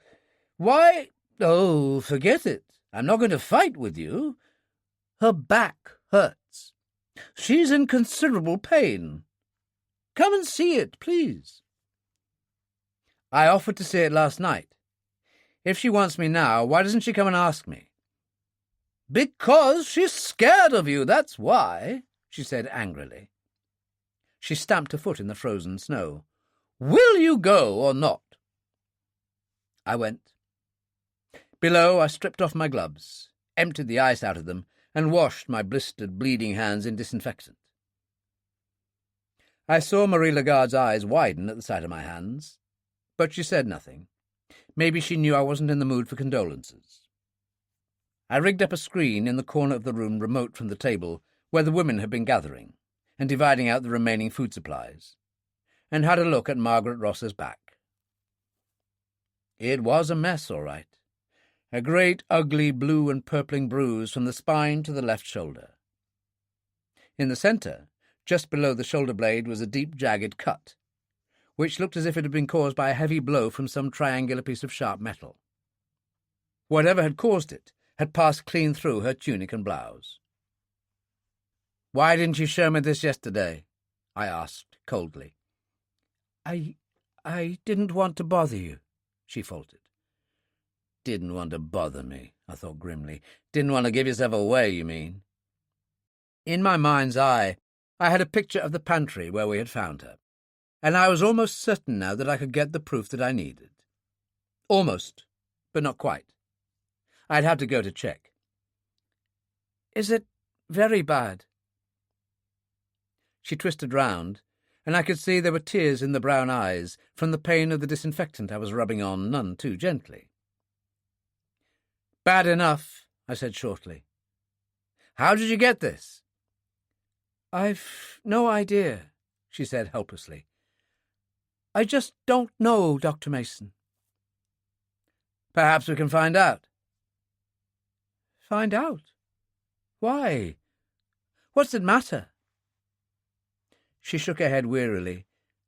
"I don't understand. I really don't. What have I done, Dr. Mason?" It was magnificent, I had to admit. I could have hit her, but it was magnificent. "Nothing, Miss Ross. Just nothing at all." By the time I'd pulled on my parka, gloves, goggles and mask, she was fully dressed, staring at me as I climbed up the steps and out through the hatch. The snow was falling quite heavily now, gusting and swirling ghostly flurries through the pale beam of my torch. It seemed to vanish as it hit the ground, freezing as it touched, or scudding, smoke-like, over the frozen surface with a thin rustling sound. But the wind was at my back, the bamboo markers stretched out in a dead straight line ahead, never less than 2 of them in the beam of my torch, and I had reached the crash plane in 5 or 6 minutes. I jumped for the windscreen, hooked my fingers over the sill, hauled myself up with some difficulty, and wriggled my way into the control cabin. A moment later, I was in the stewardess's pantry, flashing my torch around. On the after bulkhead was a big refrigerator, with a small unhinged table in front of it, and at the far end, under the window, a hinged box covered over what might have been a heating unit or sink, or both. I didn't bother investigating. I wasn't interested. What I was interested in was the forward bulkhead, and I examined it carefully. It was given up entirely to the small closed doors of little metal lockers let in flush to the wall. Food containers, probably. And there wasn't a single metal projection in the entire wall. Nothing that could possibly account for the wound in the stewardess's back. And if she had been here at the moment of impact, that was the wall she must have been flung against. The inference was inescapable. She must have been elsewhere at the time of the crash. I remembered now with chagrin that I hadn't even bothered to see whether or not she was conscious when we'd first found her lying on the floor. Across the passage in the radio compartment, I found what I was looking for almost immediately. I had a pretty good idea where to look. The thin sheet metal at the top left-hand corner of the radio cabinet was bent almost half an inch out of true, and it didn't require any microscope to locate, or forensic expert to guess at the significance of the small dark stain and the fibres of navy blue cloth clinging to the corner of the smashed set. I looked inside the set itself, and now that I had time to spare it more than a fleeting glance, it was abundantly clear to me that the wrenching away of the faceplate didn't even begin to account for the damage that had been done to the set. It had been systematically and thoroughly wrecked. If ever there was a time when my thoughts should have been racing, it was then. But the plain truth is that they weren't. It was abominably cold inside the chilled metal of that dead plane, and my mind was sluggish. But even so, I knew that this time I couldn't be wrong about what had happened. I could see now why the second officer had sent out no distress messages. I could see now why he had almost certainly been sending out his regular en route, on time checks to base. Poor devil. He hadn't had much option, not with the stewardess sitting there with a gun on him. It must have been a gun. It was no consolation at all that the crash had caught her unprepared. A gun. Gradually, ever so gradually, in infuriating slow-motion process, thoughts were beginning to click into place in my numbed mind. Whoever had landed that plane landed it so skillfully into the blinding maelstrom of last night's blizzard, it hadn't been a dead man. I straightened, walked forward into the control cabin, and shone my torch on the dead captain of the plane. As I'd noticed when I'd first seen him, he appeared to be completely unmarked. And I don't know whether it was some unconscious process of logical reasoning, or some strange instinct, that made me right away lift up the crackling, ice-stiffened tunic jacket enough to see the black, powder-ringed bullet hole in the middle of the spine. I had been expecting it. I had been uncannily certain that I would find such a hole, and find it just there. But my mouth was suddenly dry as if I had drunk nothing for days, and my heart was thudding heavily in my chest. I lowered the jacket, pulled it down into position, turned away, and walked slowly towards the rear of the plane. The man the stewardess had called Colonel Harrison was still sitting as I had left him, propped up stiffly in a corner, as stiffly as he would remain there for heaven only knew how many frozen centuries to come. The jacket was fastened by a central button. I undid it, saw nothing except a curious thin leather strap running across the chest. Undid a shirt button, another, and there it was. The same deadly little hole, the same powder-ringed evidence of point-blank firing staining the whiteness of the singlet. But in this case, the powder marks were concentrated on the upper part of the ring, showing that the pistol had been directed in a slightly downward angle. On a hunch, but still like a man in a dream, I eased him forward. And there, less like a bullet hole in the jacket than an inconsequential rip one might easily overlook, was the point of exit, matched by an equally tiny tear in the padding of the upholstered seat behind. At the time, that carried no special significance for me. Heaven knows that I was in no mental frame of mind at the moment anyway to figure out anything. I was like an automaton, the movements of which were controlled by something outside me. I felt nothing at the time. not even horror at the hideous thought that the man's neck might well have been cold-bloodedly broken after death to conceal its true cause. The leather strap across the man's chest led to a felt-covered holster under the arm. I took out the little dark snub-nosed automatic, pressed the release switch, and shook the magazine out from the base of the grip. It was an 8-shot clip, full. I replaced it and shoved the gun into the inside pocket of my parka. There were 2 inside breast pockets in the jacket. The left-hand one held another clip of ammunition in a thin leather case. This, too, I pocketed. The right-hand pocket held only passport and wallet. The picture on the passport matched the face, and it was made out in the name of Lieutenant Colonel Robert Harrison. The wallet contained little of interest. A couple of letters with an Oxford postmark, obviously from his wife, British and American currency notes, and a long cutting that had been torn from the top half of a page of the New York Herald Tribune, with a mid-September date mark, just over 2 months previously. For a brief moment, I studied this in the light of my torch. There was a small, indistinct picture of a railway smash of some kind, showing carriages on a bridge that ended abruptly over a stretch of water with boats beneath. And I realised that it was some kind of follow-up story on the shocking train disaster of about that time, when a loaded commuters' train at Elizabeth, New Jersey, had plunged out over an open span of the bridge into the waters of Newark Bay. I was in no mood for reading it then, but I had the obscure, unreasonable idea that it might be in some way important. I folded it carefully, lifted up my parka, and thrust the paper into my inside pocket, along with the gun and the spare ammo clip. It was just at that moment that I heard the sharp metallic sound coming from the front of the dark and deserted plane. Chapter 5. Monday, 6 p.m. to 7 p.m. For maybe 5 seconds, maybe 10, I sat there without moving, as rigid and motionless as the dead man by my side, bent right arm frozen in the act of folding the newspaper cutting into my parka pocket. Looking back on it, I can only think that my brain had been half-numbed from too long exposure to the cold, that the shock of the discovery of the savagely murdered men had upset me more than I would admit even to myself, and that the morgue-like atmosphere of that chill metal tomb had affected my normally unimaginative mind to a degree quite unprecedented in my experience. Or maybe it was a combination of all three that triggered open the floodgates to the atavistic racial superstitions that lurk deep in the minds of all of us, the nameless dreads that can in a moment destroy the tissue veneer of our civilization as if it had never been, and send the adrenaline pumping crazily into the bloodstream. However it was, I had only one thought in mind at that moment.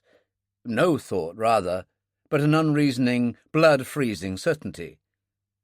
That one of the dead pilots, or the flight engineer, had somehow risen from his seat and was walking back towards me.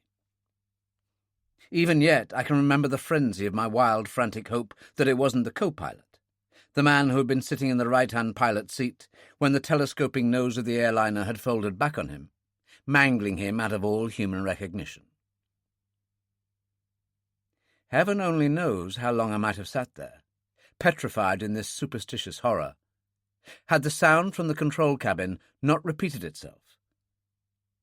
But again I heard it, the same metallic scraping sound, as someone moved around in the darkness among the tangled wreckage of the flight deck.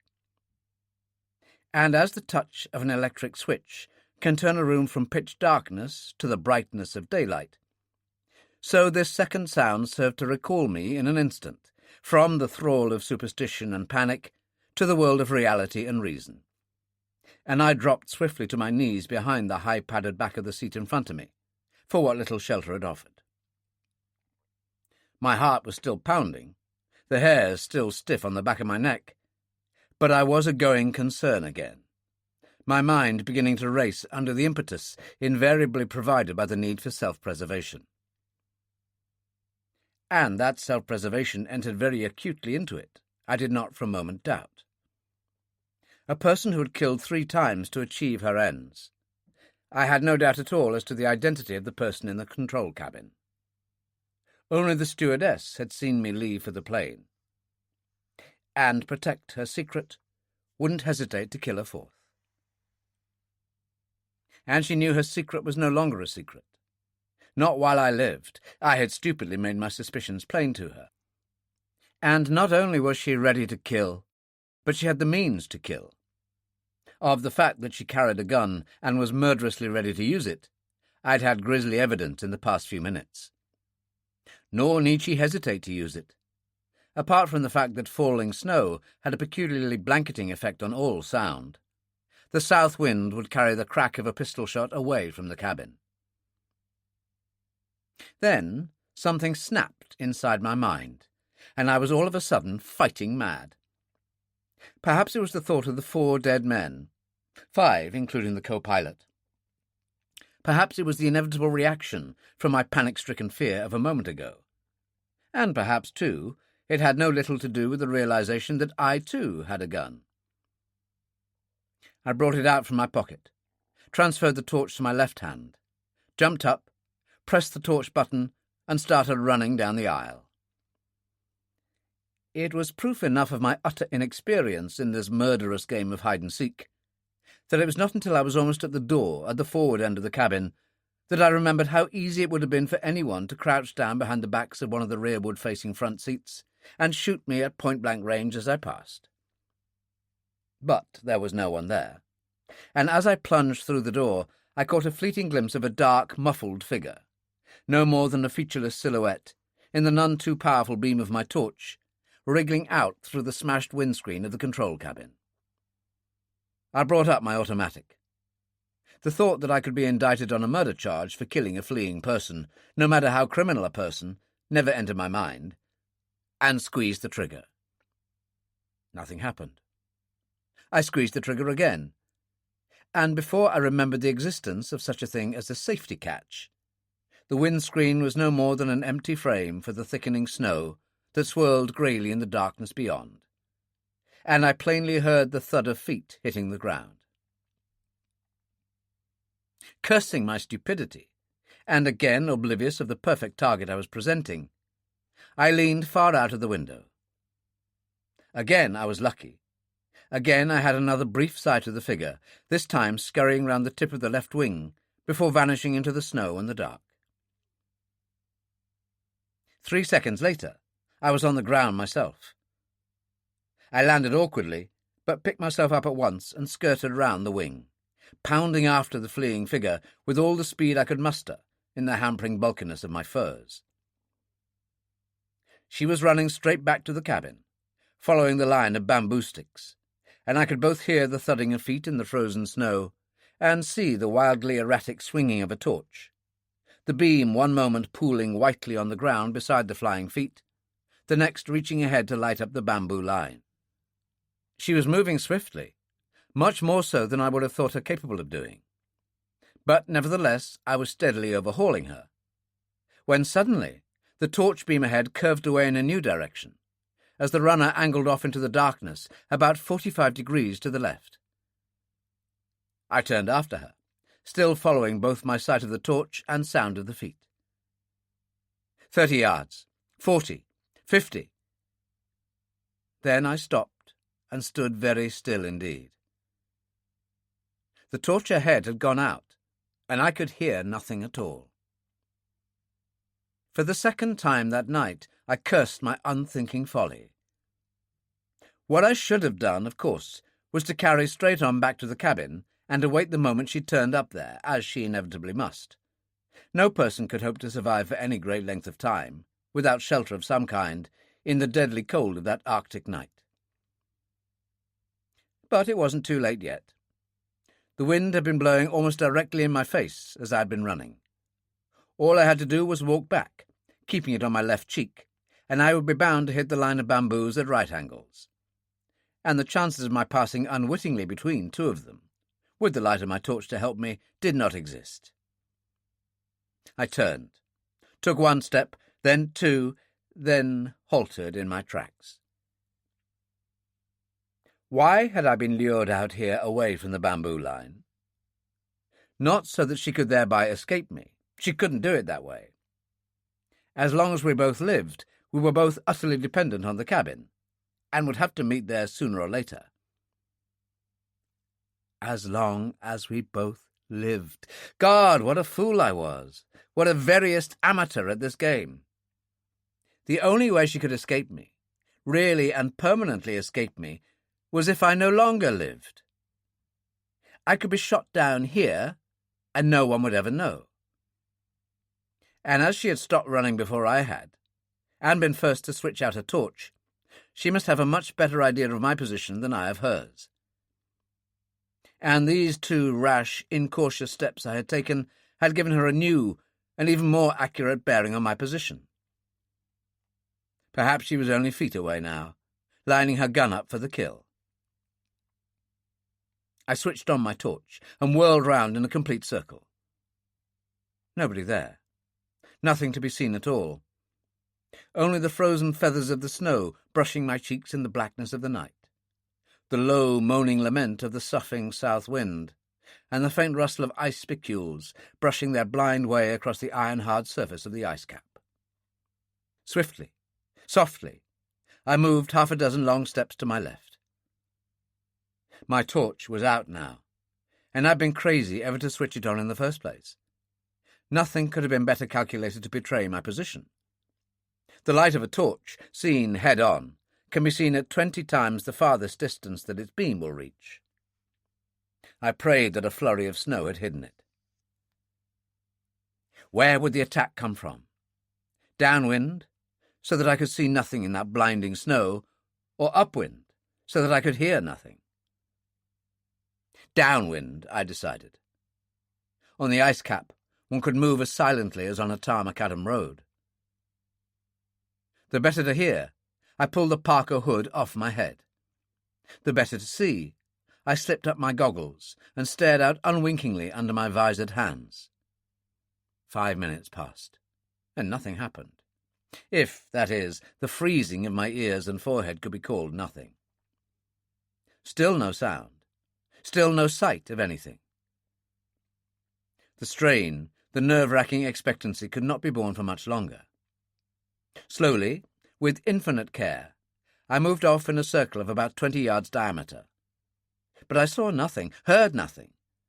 And so well adjusted now were my eyes to the darkness, so well attuned my ears to the ice cap's mournful symphony of sound, that I would have sworn that had there been anyone there to be seen or heard, I would have seen or heard them. It was as if I were alone on the ice cap. And then the appalling truth struck me. I was alone. I was alone, I realized in a belated and chilling flash of understanding, because shooting me would have been a stupid way of disposing of both myself and my dangerous knowledge. The discovery of a bullet-riddled body on the ice cap during the brief hours of daylight would have provoked 100 questions and suspicions. Much more desirable, from the killer's point of view, would be my dead body without a trace of violence. Even the most experienced man can get lost in a snowstorm on the ice cap. And I was lost. I knew I was lost. I was convinced of it even before I got the wind on my left and walked back to the line of bamboo poles. The bamboos were no longer there. I made a wide circle, but still found nothing. For at least 20 yards back in the direction of the plain, and probably all the way towards the cabin, the poles had been removed. That slender series of markers which alone meant all the difference between safety and being irrecoverably lost on the ice cap were no longer there. I was lost, really and truly lost. For once that night, I didn't panic. It wasn't just that I knew that panic would be the end of me. I was consumed by a cold fury that I should have been so ignominiously tricked, so callously left to die. But I wasn't going to die.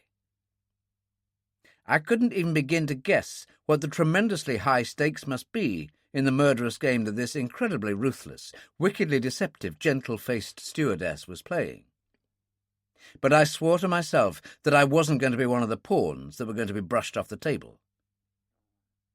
I stood still and took stock. The snow was increasing now, thickening by the minute, building up into a blizzard with visibility cut down to a few feet. The yearly precipitation of the ice cap was no more than 7 or 8 inches, and it was just my evil luck that it should fall so heavily that night. The wind was southerly, or had been, but in that fickle Greenland climate there was no knowing what minute it might back or veer. My torch was failing.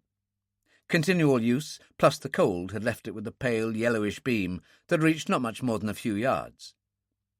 But that was the limit of visibility anyway, even downwind. The plane, I calculated, was not much more than 100 yards away. The cabin, 600. My chances of stumbling upon the latter, flush as it almost was with the surface of the ice cap, were no better than 1 in 100. But my chances of finding the plane, or what came to the same thing, the great quarter-mile trench that it had gouged out in the frozen snow when it had crash-landed, were far better than even. It was impossible that it could have already been filled in with drift. I turned until I had the wind over my left shoulder and started walking. I reached the deep furrow in the snow inside a minute. I'd switched off my torch to conserve the battery, but my stumble and heavy fall as I went over the edge was intimation enough. Turned right and reached the plane in 30 seconds. I suppose I might possibly have lasted out the night inside the wrecked fuselage, but such was my singleness of purpose at the moment that the thought never occurred to me. I walked round the wing, picked up the first of the bamboos in the dim beam of my torch, and started to follow them. There were only 5 altogether. After that, nothing. Every one of the others had been removed. These 5, I knew, pointed straight towards the cabin, and all I had to do was to keep shifting the last of the 5 to the front, lining it up straight with the others in the light of my torch, and it would be bound to bring me to the cabin. Or so I thought, for perhaps 10 seconds. But it was a task that really required 2 people to achieve anything like accuracy.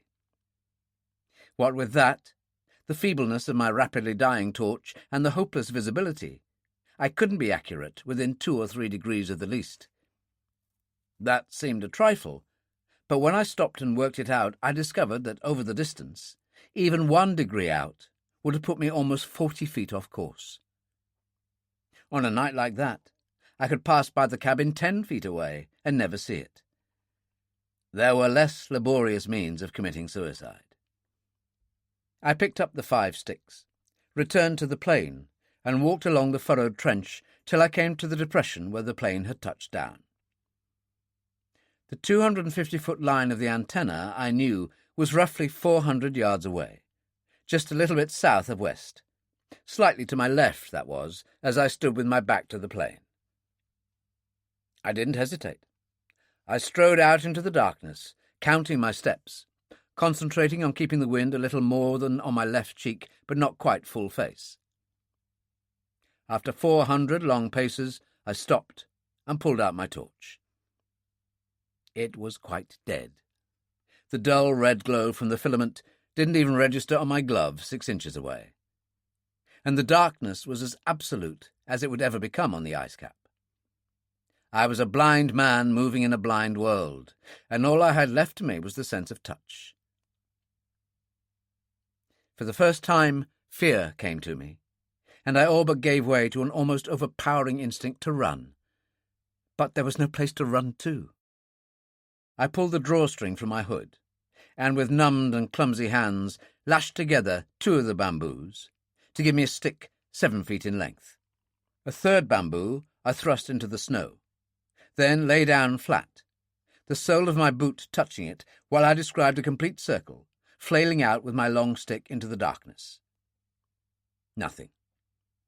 At the full stretch of my body and the stick, I stuck the last 2 bamboos into the snow, one upwind, the other downwind from the central bamboo, and described horizontal flailing circles round both of these.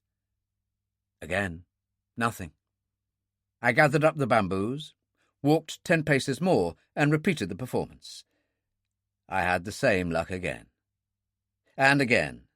And again. 5 minutes and 70 paces after I had stopped for the first time, I knew I had completely missed the antenna line and was utterly lost. The wind must have backed or veered, and I had wandered far off my course. And then came the chilling realization that if that were so, I had no idea now where the plane lay, and could never regain it. Even had I known the direction where it lay, I doubted whether I could have made my way back anyway, not because I was tired, but because my only means of gauging direction was the wind in my face, and my face was so completely numbed that I could no longer feel anything. I could hear the wind, but I couldn't feel it. 10 more paces, I told myself. 10 more, and then I must turn back. Turn back where? A mocking voice seemed to ask me, but I ignored it, and stumbled on with leaden-footed steps, doggedly counting. And on the 7th step, I walked straight into one of the big antenna poles. Staggered with the shock, all but fell, recovered, grabbed the pole, and hugged it, as if I would never let go. I knew at that moment what it must be like to be condemned to death and then live again. It was the most wonderful feeling I had ever experienced. And then the relief and the exultation gradually faded, and anger returned to take its place. A cold, vicious, all-consuming anger, of which I would never have believed myself capable. With my stick stretched up and running along the rimed antenna cable to guide me, I ran all the way back to the cabin.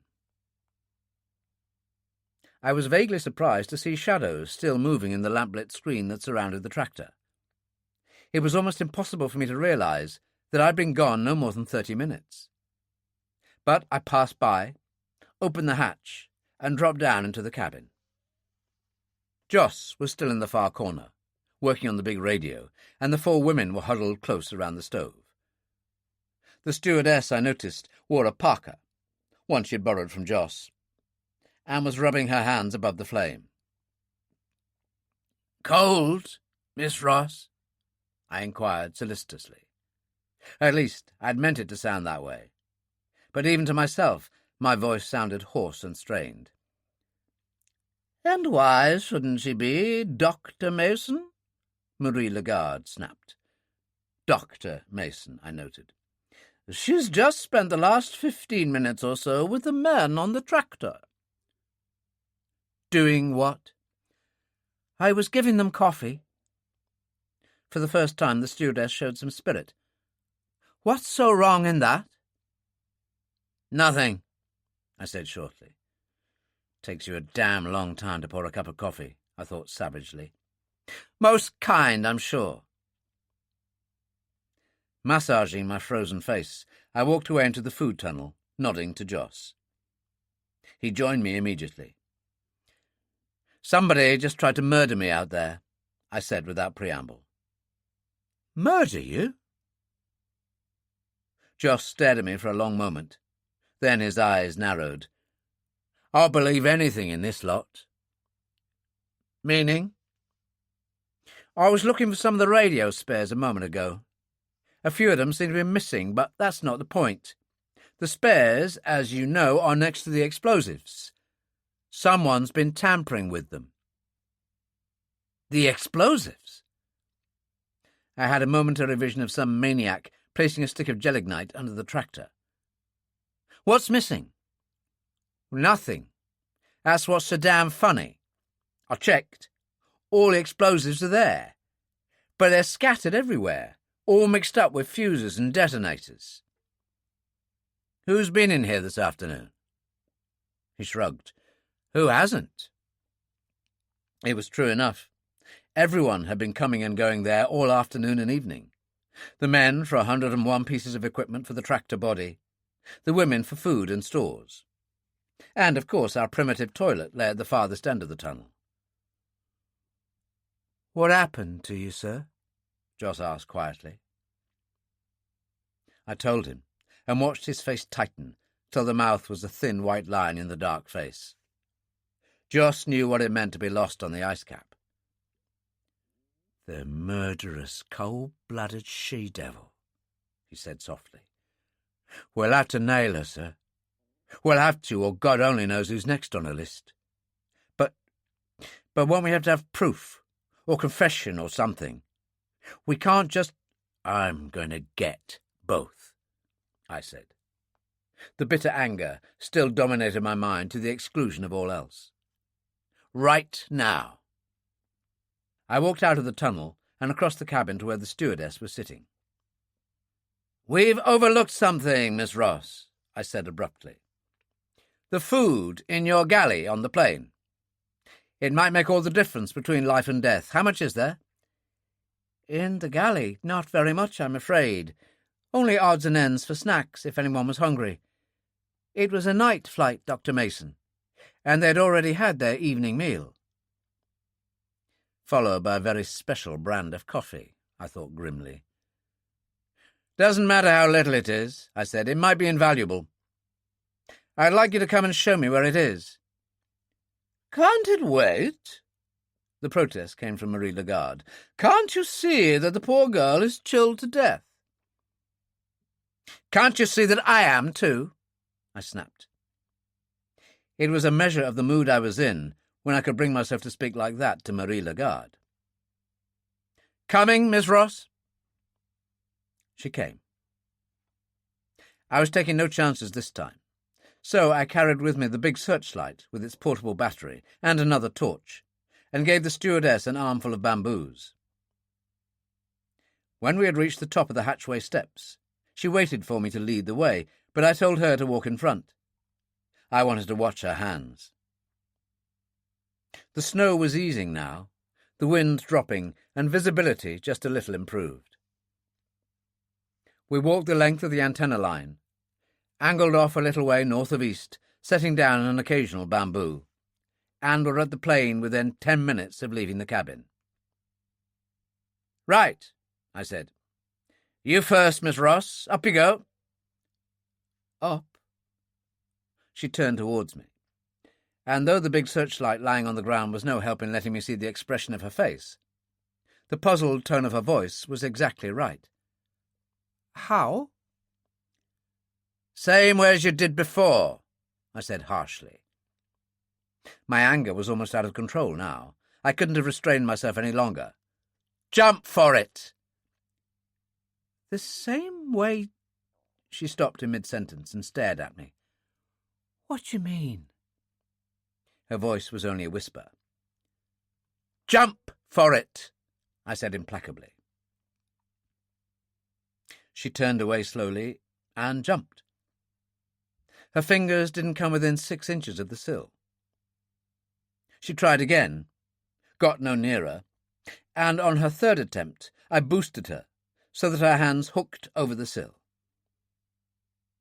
She hung there for a moment, then pulled herself up a few inches, cried out, and fell heavily to the ground. Slowly, dazedly, she picked herself up and looked at me. A splendid performance. "I can't do it," she said huskily. "You can see I can't. What you trying to do to me? What's wrong?" I didn't answer, and she rushed on. I'm not staying here. I'm going back to the cabin." "Later." I caught her arm roughly as she made to move away. "Stand there where I can watch you." I jumped up, wriggled inside the control cabin, reached down and pulled her up after me, none too gently, and without a word I led her straight into the galley. "The Mickey Finn dispensary," I observed. "An ideal, quiet spot it is, too." She had her mask off now, and I held up my hand to forestall her as she opened her mouth to speak.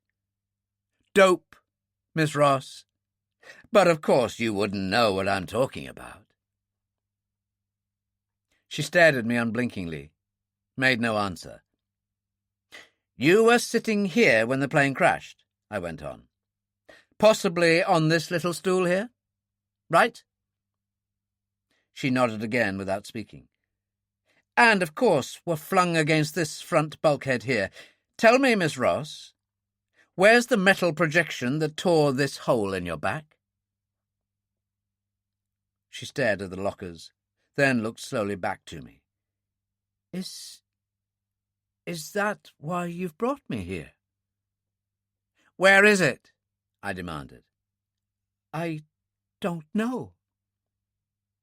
She shook her head from side to side and took a backward step. "What does it matter? And dope? What is the matter? Please." I took her arm without a word and led her through to the radio cabin. I trained the torch beam onto the top of the radio cabinet. "Blood, Miss Ross, and some navy blue fibres. The blood from the cut on your back, the fibres from your tunic. Here's where you were sitting, or standing, when the plane crashed. Pity it caught you off balance, but at least you managed to retain your hold on your gun." She was gazing at me now with sick eyes, and her face was a mask carved from white papier-mâché. "Missed your cue, Miss Ross. Your next line of dialogue was, 'What gun?' I'll tell you. The one you had lined up on the second officer. Pity you hadn't killed him then, isn't it? But you made a good job of it later. Smothering makes such a much less messy job, doesn't it?" Smothering? She had to try 3 times before she got the word out. "On cue. On time," I approved. "Smothering. When you murdered the second officer in the cabin last night." "You're mad," she whispered. Her lips, startlingly red against the ashen face, were parted, and the brown eyes enormous with fear and sick despair. "You're mad," she repeated unsteadily. "Crazy as a loon," I agreed. Again, I caught her arm, pulled her out onto the flight deck, and trained my flashlight on the captain's back. "You wouldn't, of course, know anything about this, either." I leaned forward, jerked up the jacket to expose the bullet hole in the back, then stumbled and all but fell, as she gave a long sigh and crumpled against me. Instinctively I caught her, lowered her to the floor, cursed myself for having fallen for the fainting routine even for a second, and ruthlessly stabbed a stiff couple of fingers into the solar plexus, just below the breastbone. There was no reaction. Just no reaction at all. The faint had been as genuine as ever a faint can be, and she was completely unconscious. The next few minutes, while I sat beside her on the front seat of the plane waiting for her to recover consciousness, were some of the worst I've ever gone through. Self-reproach is a hopeless word to describe the way I swore at myself for my folly, my utter stupidity and unforgivable blindness. Above all, for the brutality, the calculated cruelty with which I treated this poor, crumpled young girl by my side, especially the cruelty in the past few minutes. Perhaps there had been excuse enough for my earlier suspicions, but there was none for my latest actions. If I hadn't been so consumed by anger, so utterly sure of myself, so that the possibility of doubt never had a chance to enter my mind, if my mind hadn't been concentrated to the exclusion of all else on the exposure of her guilt, I should have known at least that it couldn't have been she who had jumped down from the control cabin half an hour ago when I had rushed up the aisle, for the simple but sufficient reason that she had been incapable of getting up there in the first place. Quite apart from her injury, I should have been doctor enough to know that the arms and shoulders I had seen while attending to her back that evening weren't built for the acrobatic performance necessary to swing oneself up and through the smashed windscreen. That had been no act she had put on when she had fallen back into the snow. I could see that clearly now. But I should have seen it then. I still hadn't got beyond the stage of calling myself by every name I could think of, when she stirred, sighed, and straightened in the crook of the arm with which I was supporting her. Her eyes opened slowly, focused themselves on me, and I could feel the pressure on my forearm as she shrank away. "It's all right, Miss Ross. I urged her. Please don't be afraid. I'm not mad. Really, I'm not. Just the biggest, blundering, half-witted idiot you're ever likely to meet in all the rest of your days.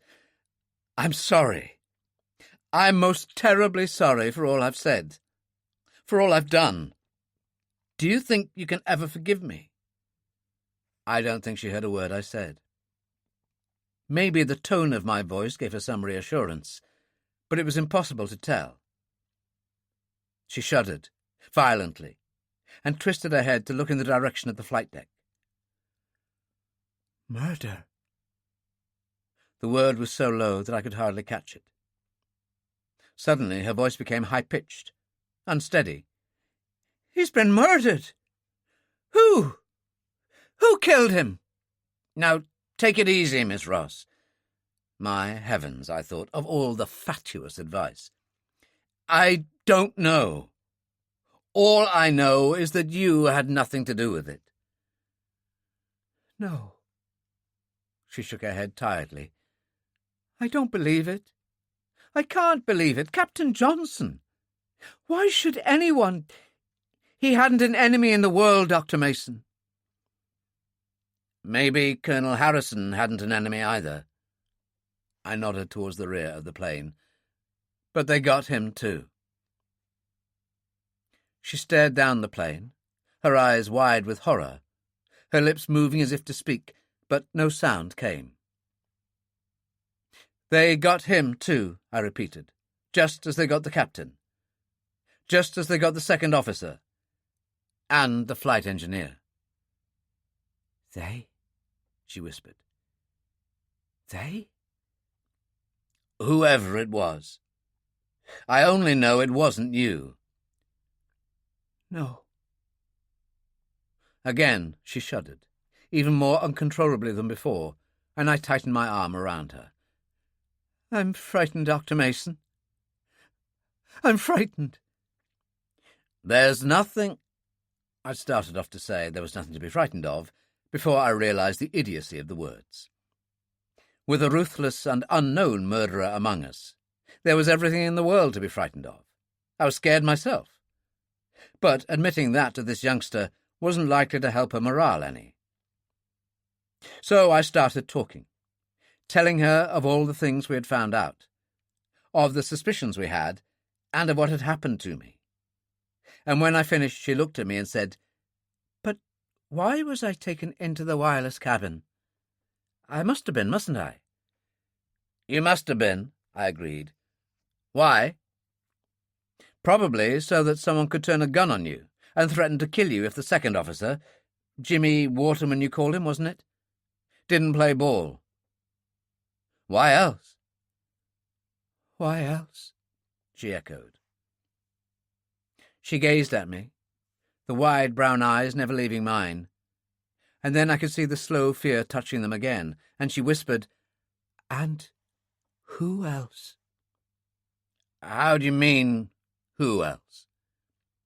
Can't you see? If someone had a gun on Jimmy Waterman, someone else must have had one on the pilots. You can see yourself that no one could cover both places at the same time. But Captain Johnson must have been doing exactly as he was told, just as Jimmy was. It was so glaringly obvious that a child could have seen it. It was so glaringly obvious that I'd missed it altogether.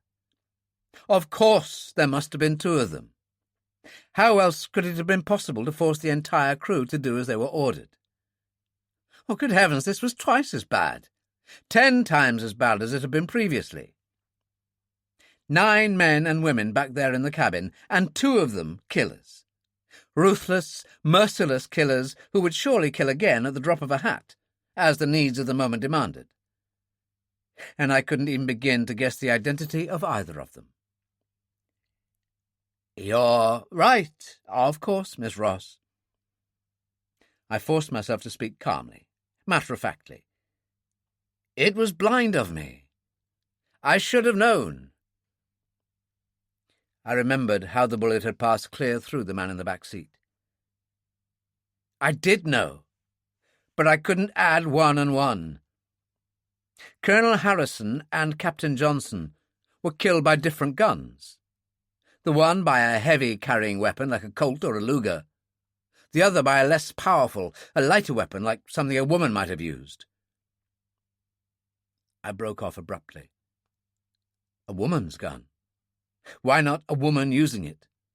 Why not even this girl by my side? It could have been her accomplice that had followed me out to the plane earlier in the evening, and it would fit in beautifully with the facts. No, it wouldn't. Feints couldn't be faked. But perhaps a woman's gun. I might have spoken my thoughts aloud, so perfectly had she understood. Perhaps even me? Or should I say perhaps still me? Her voice was unnaturally calm. Goodness only knows I can't blame you. If I were you, I'd suspect everyone too. She pulled the glove and mitten off her left hand, took the gleaming ring off her third finger and passed it across to me. I examined it blankly in the light of my torch, then bent forward as I caught sight of the tiny inscription on the inside of the gold band. J.W. M.R. September 28, 1958. I looked up at her and she nodded, her face numb and stricken. Jimmy and I got engaged 2 months ago. This was my last flight as a stewardess.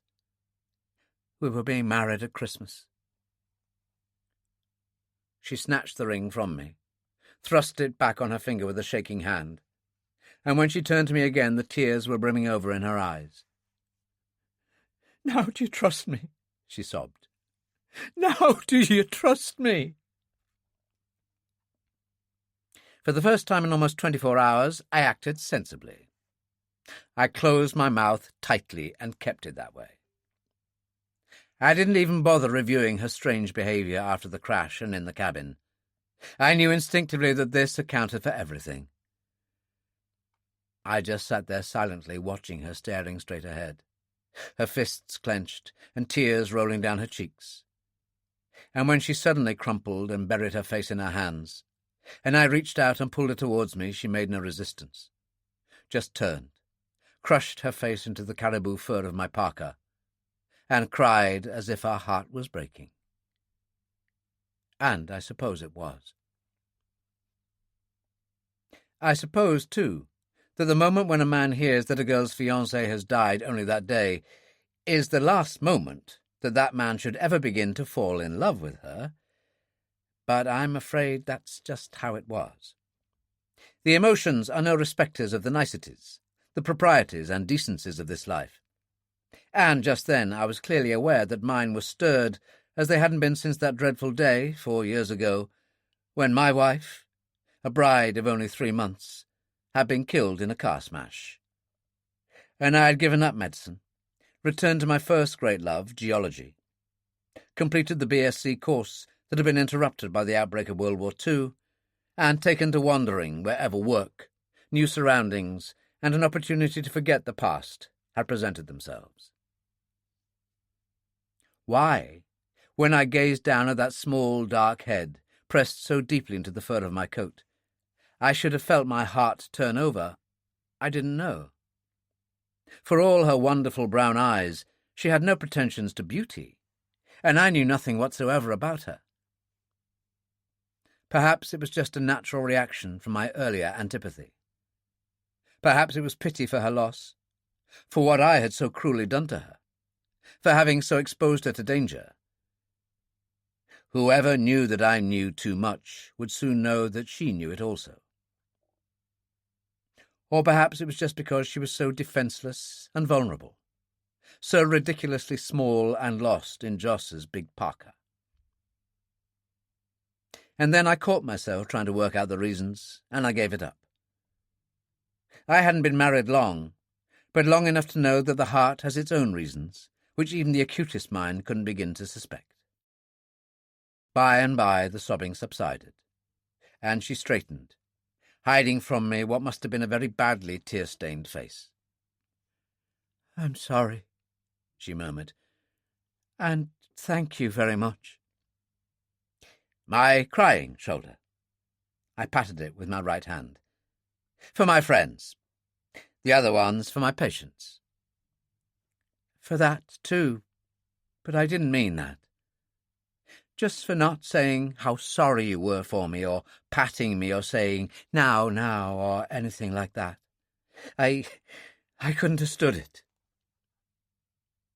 She finished wiping her face with the palm of her mitten, looked up at me with brown eyes still swimming in tears, and I felt my heart turn over again. Where do we go from here, Dr. Mason? Back to the cabin. I didn't mean that. I know.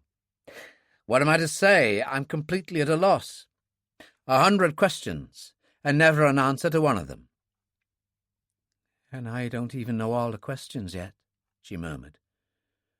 It's only 5 minutes since I even knew that it wasn't an accident. She shook her head incredulously. Who ever heard of a civilian airliner being forced down at pistol point? I did. On the radio, just over a month ago. In Cuba, some of Fidel Castro's rebels forced the Viscounts to crash land. Only they picked an even worse spot than this. I think there were only 1 or 2 survivors. Maybe that's where our friends back in the cabin got the idea from. I shouldn't be surprised. She wasn't even listening. Her mind was already off on another track. Why did they kill Colonel Harrison? I shrugged. Maybe he had a high resistance to Mickey Finn's. Maybe he saw too much, or knew too much.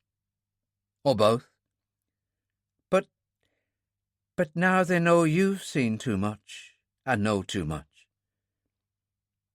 I wish she wouldn't look at me when she was talking. These eyes would have made even the Reverend Smallwood forget himself in the middle of his most thundering denunciations. Not that I could imagine Mr. Smallwood going in for thundering denunciations very much. A disquieting thought, I admitted, and one that has occurred to me several times during the past half hour, about 500 times, I would say. Oh, stop it. You're probably as scared as I am. She shivered. Let's get out of here, please. It's ghastly. It's horrible. What was that? Her voice finished on a sharp, high note. What? I tried to speak calmly, but that didn't stop me from glancing around nervously. Maybe she was right. Maybe I was as scared as she was. A noise outside. Her voice was a whisper, and her fingers were digging deep into the fur of my parka. Like someone tapping the wing or the fuselage. Nonsense. My voice was rough, but I was on razor edge. You're beginning to... I stopped in mid-sentence. This time I could have sworn I had heard something, and it was plain that Margaret Ross had too. She twisted her head over her shoulder, looking in the direction of the noise, then slowly turned back to me, her face tense, her eyes wide and staring. I pushed her hands away, reached for gun and torch, jumped up and started running. In the control cabin, I checked abruptly.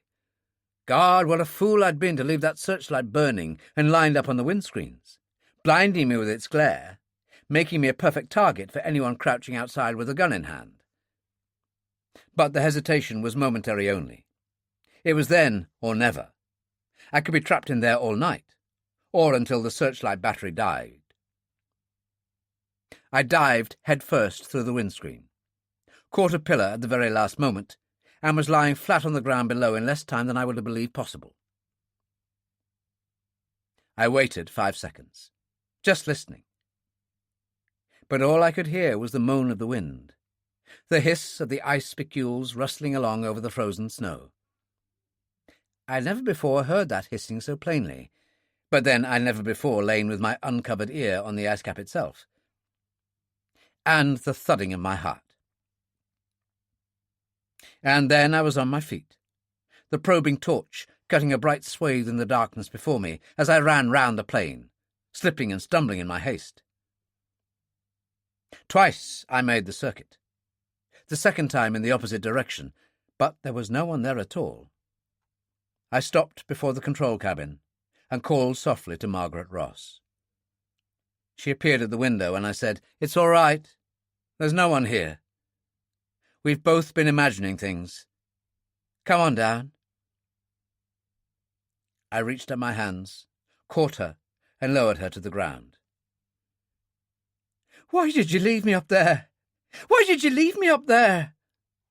The words came rushing out, tumbling frantically one over the other, the anger drowned in the terror. It was horrible. The dead man. Why did you leave me?" "I'm sorry." There was a time and a place for comment on feminine injustice, unreasonableness, and downright illogicality, but this wasn't it. In the way of grief and heartbreak, shock and ill-treatment, she had already had far more than she could stand. "I'm sorry," I repeated. "I shouldn't have done it. I just didn't stop to think." She was trembling violently, so I put my arms round her and held her tightly until she had calmed down. Took the searchlight and battery in one hand and her hand in my other, and we walked back to the cabin together. Chapter 6. Monday, 7 p.m. to Tuesday, 7 a.m. Jack Straw and the others had just completed the assembly of the tractor body when we arrived back at the cabin, and some of the men were already going below. I didn't bother to check the tractor. When Jack Straw made anything, he made a perfect job of it. I knew he must have missed me in the past hour, but I knew, too, that he wasn't the man to question me while the others were around. I waited till the last of these had gone below, then took him by the arm and walked out into the darkness, far enough to talk in complete privacy, but not so far as to lose sight of the yellow glow from our skylights. Twice lost in the one night was twice too many. He heard me out in silence, and at the end he said, "What are we going to do, Dr. Mason?" "Depends. Spoken to Joss recently?" 15 minutes ago in the tunnel." "How about the radio?" "I'm afraid not, Dr. Mason. He's missing some condensers and spare valves. He's looked for them everywhere. Says they've been stolen." "Maybe they'll turn up?" I didn't believe it myself. "2 of the valves already have. Crushed little bits of glass lying in the bottom of the snow tunnel." Our little friends think of everything. I swore softly. "That settles it, Jack Straw. We can't wait any longer. We'll leave as soon as possible. But first a night's sleep, that we must have." "Oplavnik?" That was our expedition base, near the mouth of the Strömsund Glacier. "Do you think we will ever get there?" He wasn't thinking, just as I wasn't, about the rigours and dangers of Arctic winter travel, daunting enough though these were when they had to be faced with a superannuated tractor like the Citroën, but of the company we would be keeping en route. If any fact was ever so glaringly obvious that it didn't need mention, it was that the killers, whoever they were, could only escape justice, or at least the mass arrest and interrogation of all the passengers, by ensuring that they were the only ones to emerge alive from the ice cap. "I wouldn't like to bet on it," I said dryly. "But I'd bet even less on our chances if we stay here. Death by starvation is kind of final." "Yes, indeed." He paused for a moment, then switched to a fresh line of thought. "You say they tried to kill you tonight. Is that not surprising? I would have thought that you and I would have been very safe, for a few days at least." I knew what he meant. Apart from Jack Straw and myself, there probably wasn't a handful of people in all Greenland who could start that damned Citroën, far less drive it.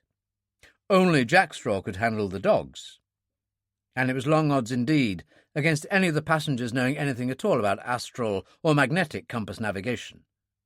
the latter very tricky indeed in these high latitudes. These special skills should have been guarantee enough of our immediate survival. True enough, I agreed. But I suspect they haven't given any thought to these things, simply because they haven't realized the importance of them. We'll make it our business to point out that importance very plainly. Then we're both insured. Meantime, we'll have one last effort to clear this business up before we get started. It's not going to make us very popular, but we can't help that. I explained what I had in mind, and he nodded thoughtful agreement. After he had gone below, I waited a couple of minutes and then followed him. All 9 of the passengers were sitting in the cabin now. 8, rather, watching Marie Lagarde presiding over a soup pan. And I took a long, long look at all of them. It was the first time I had ever examined a group of my fellow men with the object of trying to decide which among them were murderers, and found it a strange and unsettling experience. In the first place, every one of them looked to me like a potential or actual murderer, or murderess. But even with that thought came the realization that this was purely because I associated murder with abnormality. And in these wildly unlikely surroundings, clad in the layered bulkiness of these wildly unlikely clothes, every one of them seemed far removed from normality. But on a second and closer look, when one ignored the irrelevancies of surroundings and clothes, there remained only a group of shivering, feet-stamping, miserable, and very ordinary people indeed. Or were they so ordinary? Zagero, for instance, was he ordinary? He had the build, the strength, and no doubt also the speed and temperament for a top-ranking heavyweight, but he was the most unlikely-looking boxer I'd ever seen. It wasn't just that he was obviously a well-educated and cultured man. There had been such boxers before. It was chiefly because his face was absolutely unmarked, without even that almost invariable thickening of skin above the eyes. Moreover, I had never heard of him, although that admittedly didn't go for much. As a doctor, I took a poor view of Homo sapiens wreaking gratuitous physical and mental injury on Homo sapiens, and took little interest in the sport. Or take his manager, Solly Levin, or for that matter, the Rev. Joseph Smallwood. Solly wasn't a New York boxing manager. He was a caricature of all I'd ever heard or read about these Runyon-esque characters, and he was just too good to be true. So also was the Rev. Smallwood, who was so exactly the meek, mild, slightly nervous, slightly anemic man of God that preachers are so frequently represented to be, and almost invariably never are, that his movements, reactions, comments, and opinions were predictable to the nth degree. But against that, I had to set the fact that the killers were clever, calculating men who would have carefully avoided assuming the guise of any character so patently cut from cardboard.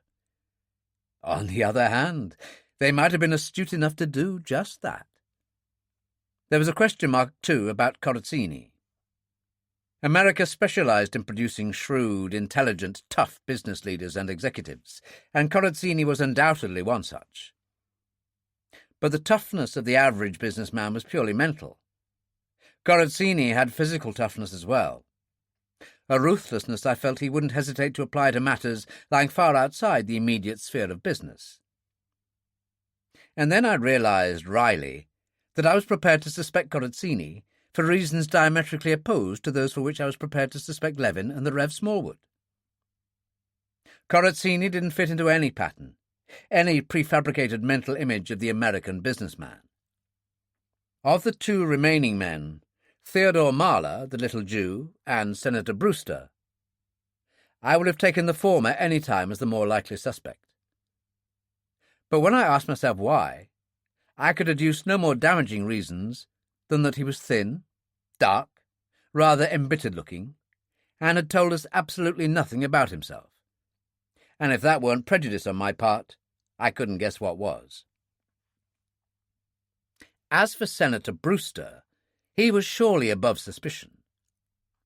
And then the startling thought struck me that if one wished to be above suspicion, surely there were no better means of achieving that than by assuming the identity of someone who was above suspicion. How did I know he was Senator Brewster? A couple of forged papers, a white moustache and white hair on top of a naturally florid complexion, and anyone could have been Senator Brewster. True, it would be an impersonation impossible to sustain indefinitely. But the whole point was that any such impersonation didn't have to be sustained indefinitely. I was getting nowhere, and I knew it. I was more confused, more uncertain, and infinitely more suspicious than ever. I was even suspicious of the women. The young German girl, Helene. Munich was her hometown, near enough Central Europe, and the skullduggery that went on in the neighbourhood of the Iron Curtain for anything to be possible. But on the other hand, the idea of a 17-year-old master criminal — we certainly weren't dealing with apprentices — was ridiculously far-fetched. And the fact that she had fractured her collarbone, almost sure proof that the crash had been unexpected, was a strong point in her favour. Mrs. Dansby Gregg.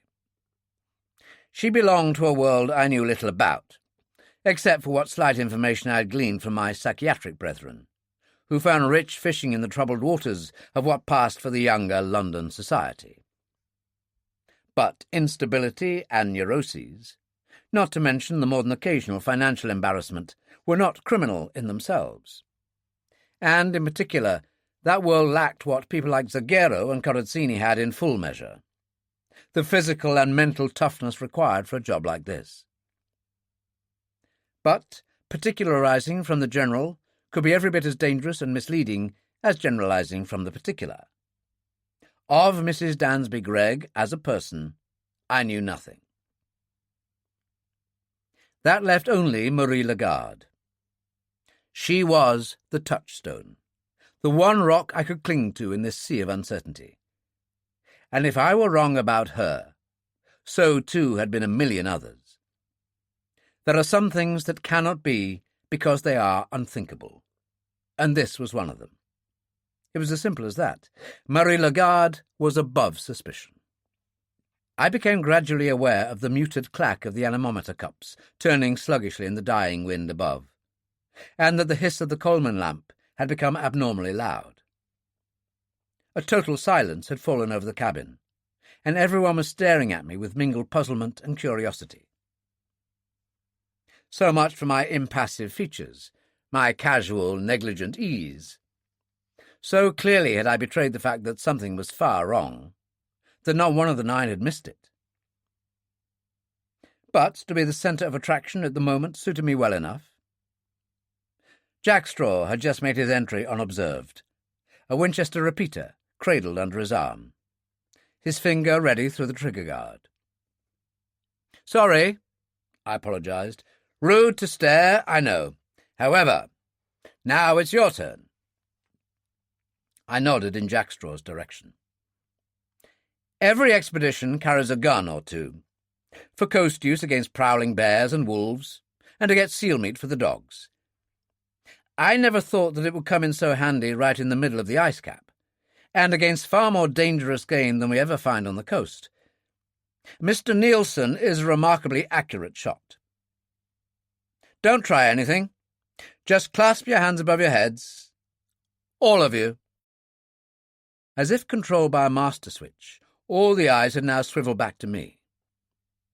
I'd had time to spare to pull out the automatic, a 9mm butt-loading Beretta that I'd taken off Colonel Harrison, and this time I didn't forget to slide off the safety catch. The click was abnormally loud in the frozen silence of the room, but the silence didn't last long. "What damnable outrage is this?" Senator Brewster shouted out the words, his face purpling in rage. He leapt to his feet, started to move forwards towards me, then stopped as if he had run into a brick wall. The crash of Jack Straw's Winchester was a deafening, eardrum-shattering thunderclap of sound in that confined space. And when the last reverberations of the rifle shot had faded and the smoke cleared away, Senator Brewster was staring down whitely at the splintered hole in the floorboards, almost literally beneath his feet. Jack's straw must have miscalculated the senator's rate of movement, for the bullet had sliced through the edge of the sole of Brewster's boot. However it was, the effect couldn't have been bettered. The senator reached back blindly for the support of the bunk behind him and lowered himself shakily to his seat, so terrified that he even forgot to clasp his hands above his head. But I didn't care about that. There would be no more trouble from the senator. "Okay, so you mean business. Now we're convinced." It was Zagero who drawled out the words, but his hands were tightly enough clasped above his head. "We know you wouldn't do this for nothing, Doc.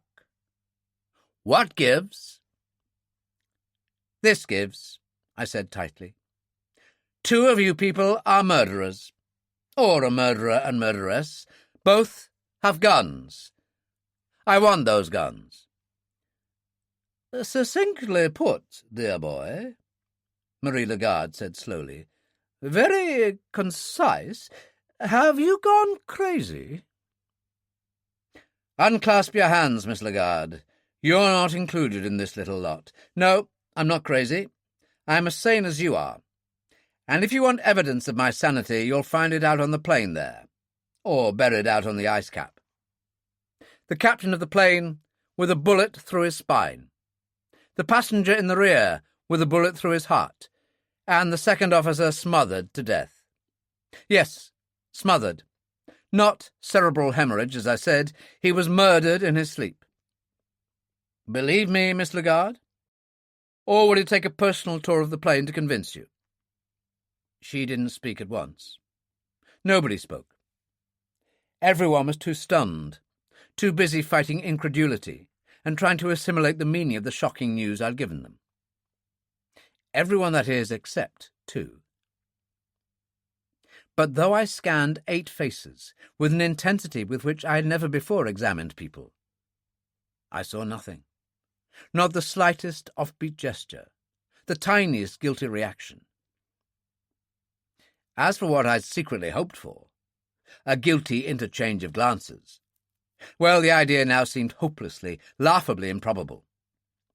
Whoever the killers were, they were in perfect control of themselves. I felt despair touch me, a sure knowledge of defeat. "I must believe you." Marie Lagarde spoke as slowly as before, but her voice was unsteady, and her face drained of colour. She looked at Margaret Ross. "You knew of this, my dear?" "Half an hour ago, Miss Lagarde. Dr. Mason thought I had done it." "Good God! How utterly ghastly! How horrible!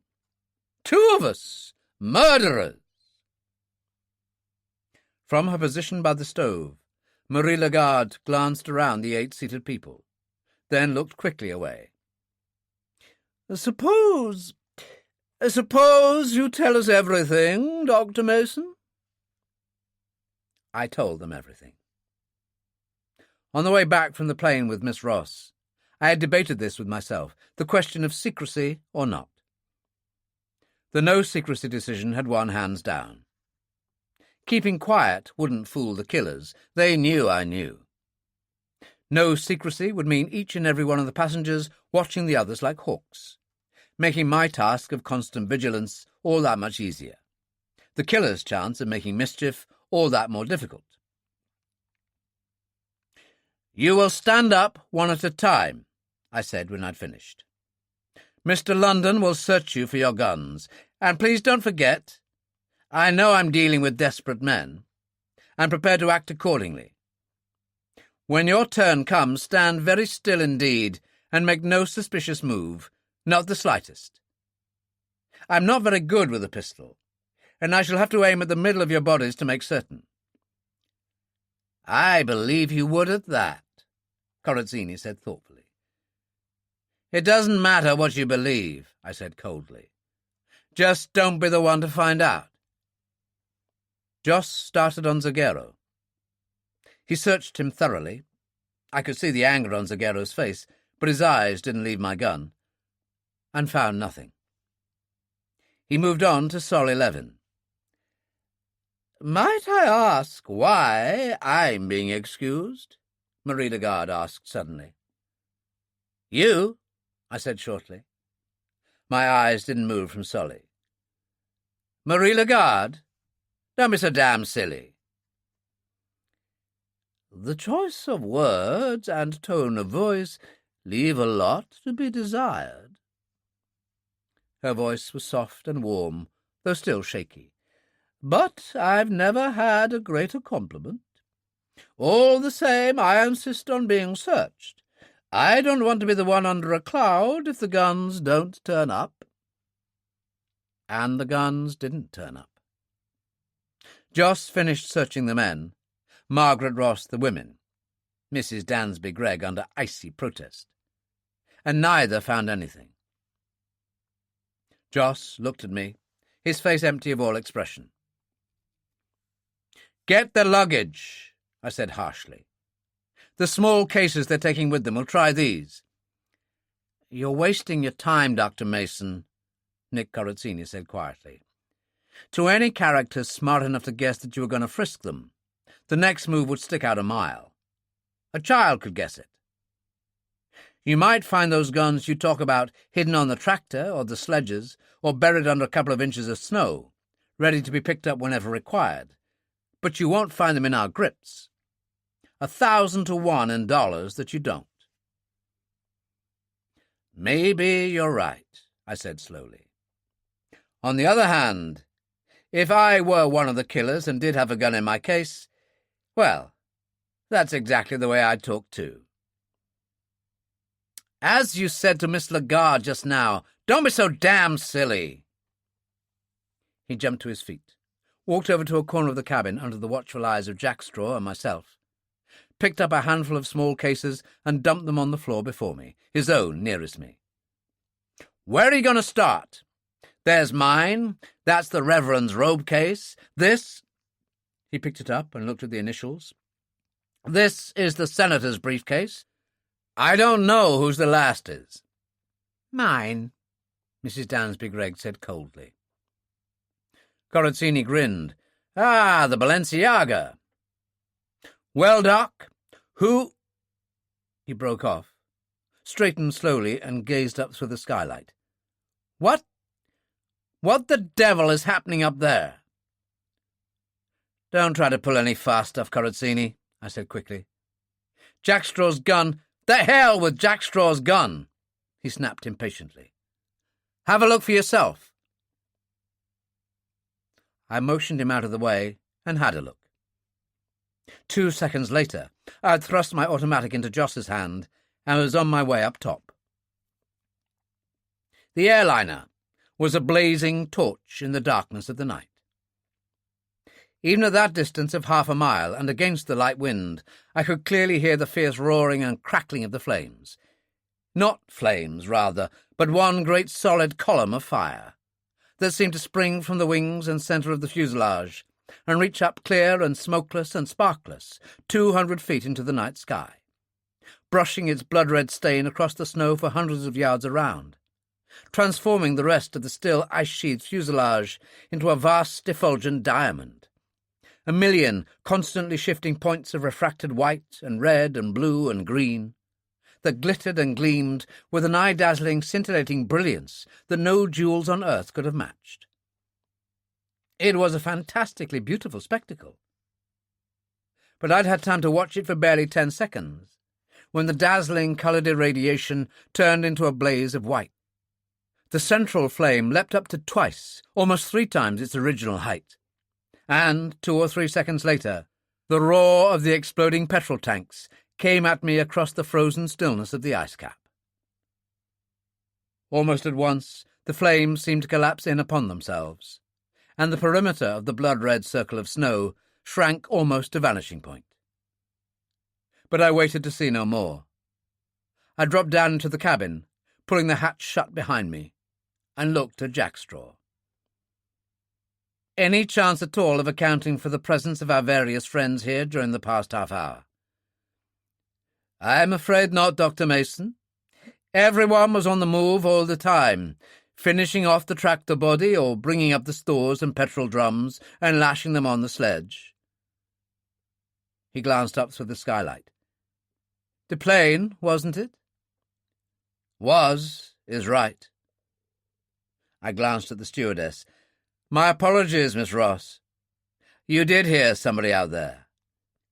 You mean it wasn't an accident? Zagero asked. There's a fair chance that you know damned well that it wasn't, I thought. Aloud, I said, It was no accident. So there goes your evidence, eh? Corazzini asked. The pilot and Colonel Harrison, I mean. No. The nose and tail of the plane are still intact. I don't know what the reason could be, but I'm sure there's a damn good one. And you can put these bags away, Mr. Corazzini. We're not, as you say, playing with children or amateurs. There was silence while Corazzini returned the bags. Then Joss looked at me quizzically. Well, that explains one thing at least. The messed-up explosives. I remembered with chagrin how I had listened to the abnormally loud hissing out by the plane, but had ignored it. Someone who had known very clearly what he was doing had let a fuse into petrol lines, or tanks, or carburetors. It certainly does. What's all this about explosives and fuses? Senator Brewster demanded. It was the first word he had spoken since Jack Straw had scared the wits out of him, and even yet the colour wasn't all back in his face. Somebody stole the fuses to set fire to the plane. For all I know, it may have been you. I held up my hand to still his outraged spluttering, and went on wearily. It may equally well have been one of the other 7 of you. I don't know. All I know is that the person or persons responsible for the murders were responsible for the theft of the fuses, and for the smashing of the radio valves, and for the theft of the condensers, and for the theft of the sugar, Joss put in, though heaven only knows why they should want to steal that. Sugar, I exclaimed. And then the question died in my throat. I happened to be looking straight at the little Jew, Theodore Mahler, and the nervous start he gave, the quick flicker of his eyes in Joss's direction, was unmistakable. I knew I couldn't have imagined it. But I looked away quickly, before he could see my face. Our last bag, Joss explained. Maybe £30. It's gone. I found what little was left of it, just a handful lying on the floor of the tunnel, mixed up with the smashed valves. I shook my head and said nothing. The reason for this last theft I couldn't even begin to imagine. Supper that night was a sketchy affair. Soup, coffee, and a couple of biscuits each as the only solids. The soup was thin, the biscuits no more than a bite, and the coffee, for me at any rate, all but undrinkable without sugar. And the meal was as silent as it was miserable, conversation being limited to what was absolutely necessary. Time and again I would see someone turn to his neighbour and make to say something. Then his lips would clamp tightly shut, the expression drain out of his face as he turned away without a word. With almost everyone thinking that his or her neighbour might be a murderer, or, what was almost as bad, that his or her neighbour might be thinking that he was a murderer, the meal was by all odds the most awkward and uncomfortable that I'd ever had. Or, that is, the first part of it. But by and by I came to the conclusion that I'd a great deal more to worry about than the niceties of social intercourse. After the meal I rose, pulled on parka and gloves, picked up the searchlight, told Jack Straw and Joss to come with me, and headed for the trapdoor. Zagero's voice stopped me. "Where you going, Doc?" "That's no concern of yours." "Well, Mrs. Dansby Gregg?" Shouldn't you take the rifle with you?" "Don't worry," I smiled thinly. With everyone watching everyone else like hawks, that rifle's as safe as houses." But someone could jump for it," she said nervously. "They could get you when you're coming down the hatch." "Mr. Nielsen and I are the last two persons they'd ever shoot. Without us, they couldn't get a mile from here. The most likely candidates for the next bullet are some of yourselves. You're absolutely inessential, and as far as the killers are concerned, represent nothing more than the waste of priceless rations." With this comforting thought, I left them, each person trying to watch all the others at one and the same time, while doing his level best to give the appearance of watching no one. The wind was so slight now that the anemometer cups had stopped turning. The dying embers of the burnt-out plain were a dull, smouldering glow to the northeast. The snow had gone completely, and the first faint stars were beginning to show through the thinning cloud above. It was typically Greenland, this swift change in the weather, and so too was the temperature inversion that would surely follow in the morning, or before morning. 12 hours from now, it was going to be very cold indeed. With searchlight and torches, we examined every inch of the tractor and sledges, above and below, and if there had been a pin there, I would have sworn that we couldn't have missed it, far less anything so large as a couple of guns. We found nothing. I straightened and turned to look at the glow that was lightening the sky to the east. And even as I stood there with Joss and Jackstraw by my side, the moon, preternaturally large and rather more than half full, heaved itself above the distant horizon and flooded the ice cap with its pale and ghostly light, laying down between itself and our feet a bar-straight path of glittering silver grey. We watched in silence for a full minute. Then Jackstraw stirred. Even before he spoke, I knew what was in his mind. "Oblavnik," he murmured. "Tomorrow we set off for Oblavnik. But first you said, a good night's sleep?" "I know," I said. "A traveller's moon." "A traveller's moon," he echoed. He was right, of course. Travel in the Arctic, in winter, was regulated not by daylight, but by moonlight. And tonight we had that moon, and we had a clear sky, a dying wind, and no snow at all. I turned to Joss. "You'll be all right alone." "I have no worries," he said soberly. "Look, sir, can't I come too?" "Stay here and stay healthy," I advised. "Thanks, Joss. But you know someone must remain behind. I'll call you up on the usual schedules. You might get a kick out of the RCA yet. Miracles still happen." "Not this time they won't." He turned away abruptly and went below. Jackstraw moved across to the tractor. We didn't say another word to each other. We didn't have to. And I followed Joss down to the cabin. No one had moved an inch, as far as I could see, but they all looked up as I came in. "All right," I said abruptly. "Get your stuff together and pile on every last stitch of clothes you can. We're leaving now." We left, in fact, just over an hour later. The Citroën had been lying unused for the better part of a fortnight, and we had the devil's own job getting it to start. But start it eventually did, with a roar and a thunderous clatter that had everybody jumping in startlement, then looking at it in dismay. I knew the thoughts in their minds, that they'd have to live with this cacophony, this bedlam of sound assaulting their shrinking eardrums for no one knew how many days to come. But I wasted little sympathy on them.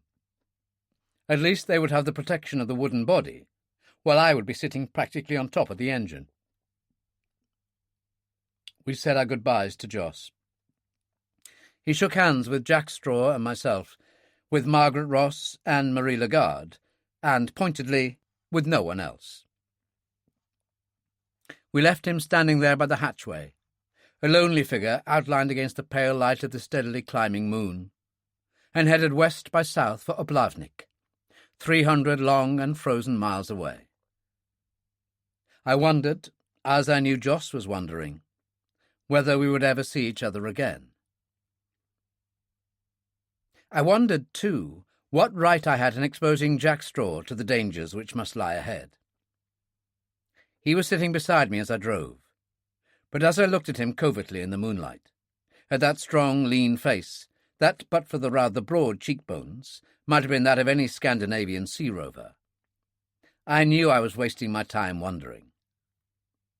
Although nominally under my command, he had only been lent me, as other Greenlanders had been lent as an act of courtesy by the Danish government to several IGY stations, as a scientific officer. He had a geology degree from the University of Copenhagen and had forgotten more about the ice cap than I would ever know. And in times of emergency, especially where his own pride, and he had plenty of that, was concerned, would be extremely liable to do what he thought best, regardless of what I thought or said. I knew he wouldn't have remained behind even if I had ordered him to. And if I were honest with myself, I was only too damn glad to have him along, as a friend, as an ally, and as insurance policy against the disaster that can so easily overtake the careless or the inexperienced on the ice cap.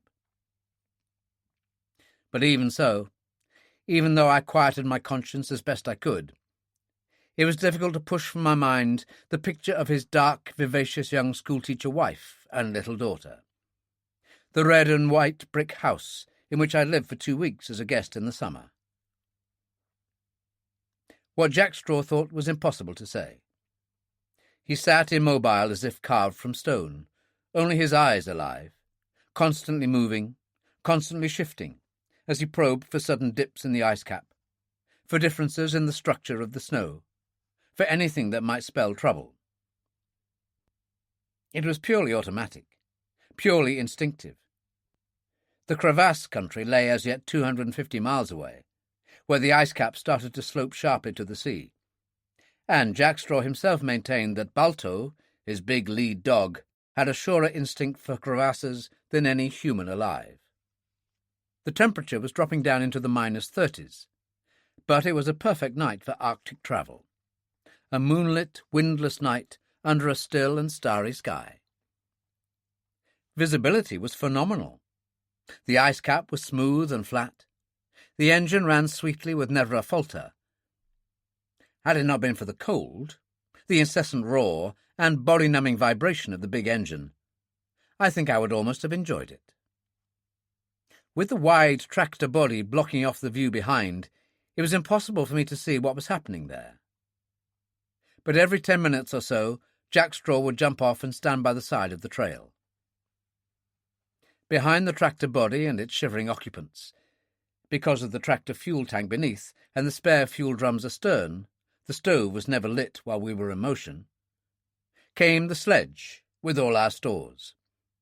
120 gallons of fuel, provisions, bedding and sleeping bags, tents, ropes, axes, shovels, trail flags, cooking utensils, seal meat for the dogs, 4 wooden bridging batons, canvas sheets, blow lamps, lantern, medical equipment, radiosonde balloons, magnesium flares, and a score of minor items. I had hesitated over including the radiosondes, especially the relatively heavy hydrogen cylinders for these. But they were ready crated with tents, ropes, axes and shovels, and, this was the deciding factor, had saved lives on at least one occasion, when a trail party, lost on the plateau with defective compasses, had saved themselves by releasing several balloons in the brief daylight hours, thereby enabling base to see them and send accurate radio bearings. Behind the heavy transport sled was towed the empty dog sled, with the dogs on loose traces running astern of it, all except Balto, who always ran free, coursing tirelessly backwards and forwards all night long, one moment far ahead of us, the next ranging out to one side, the next dropping astern, like some destroyer circling a straggling convoy by night. When the last of the dogs had passed by him, Jack Straw would run forward to overtake the tractor and jump in alongside me once more. He was as tireless, as immune to fatigue, as Balto himself. The first 20 miles were easy. On the way up from the coast over 4 months previously, we had planted big marker flags at intervals of half a mile. On a night such as this, with the moonlight flooding the ice cap, these trail flags, a bright luminous orange in colour and mounted on aluminium poles stuck in snow beacons, were visible at a great distance, with never less than 2 and sometimes 3 in sight at the same time. The long, glistening frost feathers stretching out from the poles sometimes twice the length of the flags themselves. We counted 28 of these flags altogether. About a dozen were missing. Then, after a sudden dip in the land, completely lost them. Whether they had blown away or just drifted under, it was impossible to say.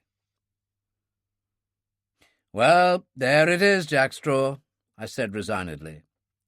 "This is where one of us starts getting cold. Really cold. We've been cold before, Dr. Mason. Me first." He slid the magnetic compass off its brackets, started to unreel a cable from a spool under the dashboard, then jumped out, still unwinding the cable, while I followed to help. Despite the fact that the magnetic North Pole is nowhere near the North Pole, at that time it was almost 1,000 miles south of it, and lay more to the west than north of us. A magnetic compass, when proper variation allowances are made, is still useful in high latitudes. But because of the counteracting magnetic effect of a large mass of metal, it was quite useless when mounted on the tractor itself. Our plan, therefore, was that someone should lie with the compass on the dog sled, 50 feet behind the tractor, and by means of a switch, which operated red and green lights in the tractor dashboard, guide the driver to left or right. It wasn't our original idea. It wasn't even a recent idea. It had been used in the Antarctic a quarter century previously, but as far as I knew, had not been improved upon yet.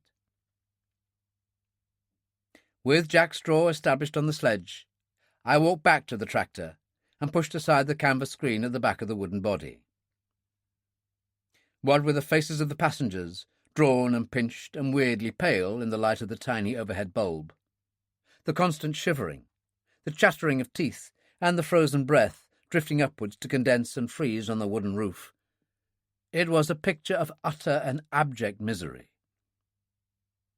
But I was in no mood to be moved at that moment. "Sorry for the delay," I said. "Just off again now. But I want one of you for a lookout." Both Zagero and Corazzini volunteered almost in the same breath, but I shook my head. "You two get what sleep or rest you can. I'm liable to need you very much later on. Perhaps you, Mr. Marler?" He looked pale and ill, but he nodded silently. And Zagero said in a quiet voice, "Corazzini and myself too high up on the list of suspects, huh?" "I wouldn't put either of you at the very foot," I said shortly. I waited till Marler had climbed down, then dropped the canvas and walked round to the driver's seat. Theodore Marler, strangely enough, proved only too anxious to talk, and keep on talking. It was so completely out of keeping with the idea I had formed of his character that I was more than surprised. Loneliness, perhaps, I thought, or trying to forget the situation, or trying to divert my thoughts and suspicions. How wrong I was on all 3 counts, I wasn't to find out until later. "Well, Mr. Marler, it looks as if the itinerary of your European trip is going to be upset a bit." I had almost to shout to make my words heard above the roar of the tractor. "Not Europe, Dr. Mason." I could hear the machine gun-like chatter of his teeth. "Israel." "You live there?" "Never been there in my life." There was a pause, and when his voice came again, it was all but drowned in the sound of the engine. I thought I caught the words, "my home." You You're going to start a new life there, Mr. Marlowe. I am 69. Tomorrow, he answered obliquely. A new life? Let's say rather that I'm going to end an old one. And you're going to live there, make your home there, after 69 years in another country. Millions of us Jews have done just that in the past 10 years. Not that I've lived in America all my life. And then he told me his story. A story of refugee oppression that I'd heard 100 times, with 100 variations. He was a Russian Jew, he said, one of the millions of the largest Jewry in the world that had been frozen for over a century in the notorious Pale of Settlement, and in 1905 had been forced to flee with his father, leaving mother and 2 brothers behind, to escape the ruthless massacres carried out by the Black Hundreds, at the behest of the last of the Romanov Tsars, who was seeking scapegoats for his crushing defeat by the Japanese. His mother, he learned later, had just disappeared, while his 2 brothers had survived only to die in agony long years afterwards, one in the Rising in the Bialystok ghetto, the other in the Treblinka gas chambers. He himself had found work in the clothing industry in New York, studied in night school, worked for an oil company, married, and with the death of his wife that spring, had set about fulfilling the age-long ambition of his race, the return to their Holy Land. It was a touching story, pathetic and deeply moving, and I didn't believe a word of it. Every 20 minutes I changed position with jackstraw, and so the long hours of the night dragged by as the cold deepened and the stars and the moon wheeled across the black vault of the sky. And then came moonset. The blackness of the Arctic night rushed across the ice cap. I slowed the Citroën gratefully to a stop, and the silence, breathless and hushed and infinitely sweet, came flooding in to take the place of the night-long clamour of the deafening roar of the big engine, the metallic clanking of the treads.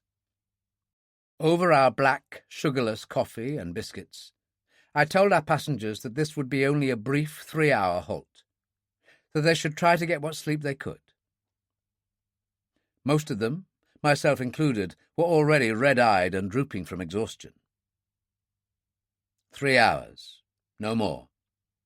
Not often did Greenland offer travel weather like this, and the chance was not to be missed. Beside me, as I drank my coffee, was Theodore Marlowe. He was, for some reason, restless, ill at ease, jerky and nervous, and his eyes and attention both wandered so much that it was easy enough for me to find out what I wanted.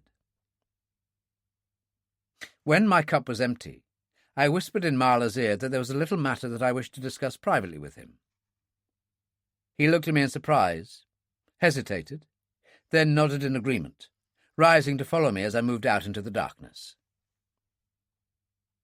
100 yards away, I stopped, switched on my torch so that he blinked in its beam, and slid my Beretta forward until its barrel was clearly visible, sharply outlined in the harsh white glare.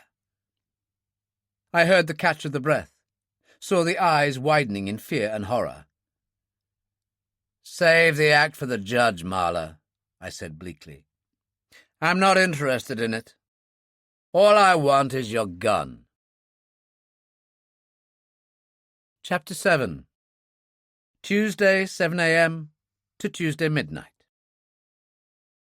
"My gun?" Marlowe had slowly lifted his arms until his hands were at shoulder level, and his voice wasn't quite steady. I don't understand, Dr. Mason. I have no gun."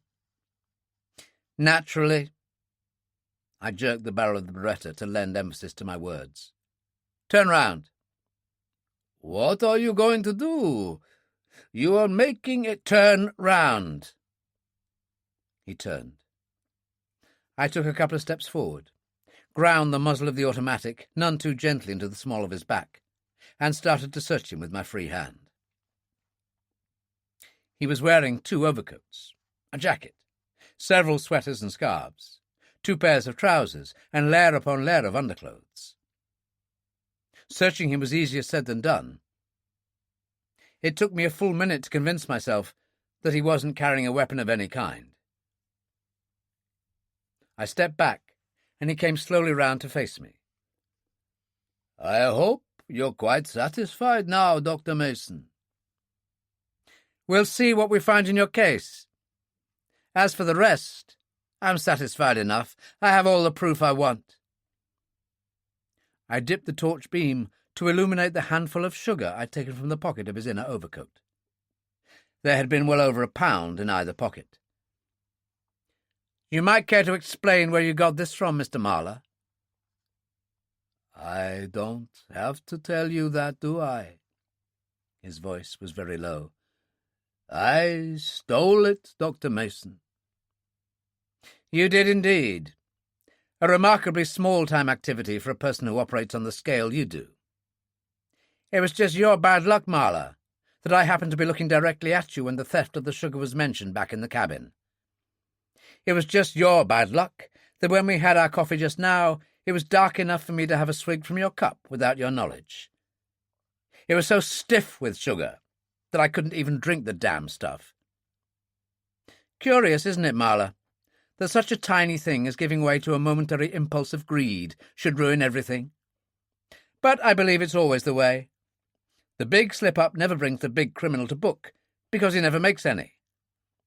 If you'd left that sugar alone when you were smashing up the valves, I'd never have known. Incidentally, what did you do with the rest of the sugar? In your grip, or just thrown away?" "You are making a very grave mistake, Dr. Mason." Marler's voice was steady now, and if it held any trace of worry or guilt, I couldn't detect it. But I was now far beyond the naive stage of expecting to detect anything of the sort. "I didn't touch those valves, and apart from the few handfuls I took, the sugar bag was quite intact when I left it." Of course. I waved the Beretta. "Back to the tractor, my friend, and let's have a look at this case of yours." "No! Don't be crazy," I snapped. "I have a gun, Marler. Believe me, I won't hesitate to use it." "I believe you. I think you would be quite ruthless if the need arose. Oh, I don't doubt you're tough, Doctor, as well as being headstrong, impulsive, and not very subtle. But because I rather respect your efficient and selfless handling of an awkward and ugly situation for which you were in no way responsible, I don't want to see you make a complete fool of yourself in public." He lifted his right hand towards the lapel of his coat. "Let me show you something." I jerked the Beretta forward, but the gesture was quite needless. As he pushed his hand under his topcoats, Marler's gestures were smooth and unhurried. Just as smooth and unhurried when he brought his hand out again and passed over to me a leather-covered card. I stepped back a few feet, flipped open the card, and glanced down at it. That one glance was enough, or should have been enough. I'd seen these cards scores of times before, but I stared down at this one as if I'd never seen one in my life. This was a completely new factor. It knocked all my preconceived notions on the head, and I needed time. Time for reorientation, for understanding, for quelling the professional fear that came hard on the heels of that understanding. Then, slowly, I folded the card, pulled down my snow mask, stepped close to Marler and pulled his down also. In the harsh glare of the torch, his face was blue and white with the cold, and I could see the jutting of the jaw muscles as he clamped his teeth together to keep them from chattering uncontrollably.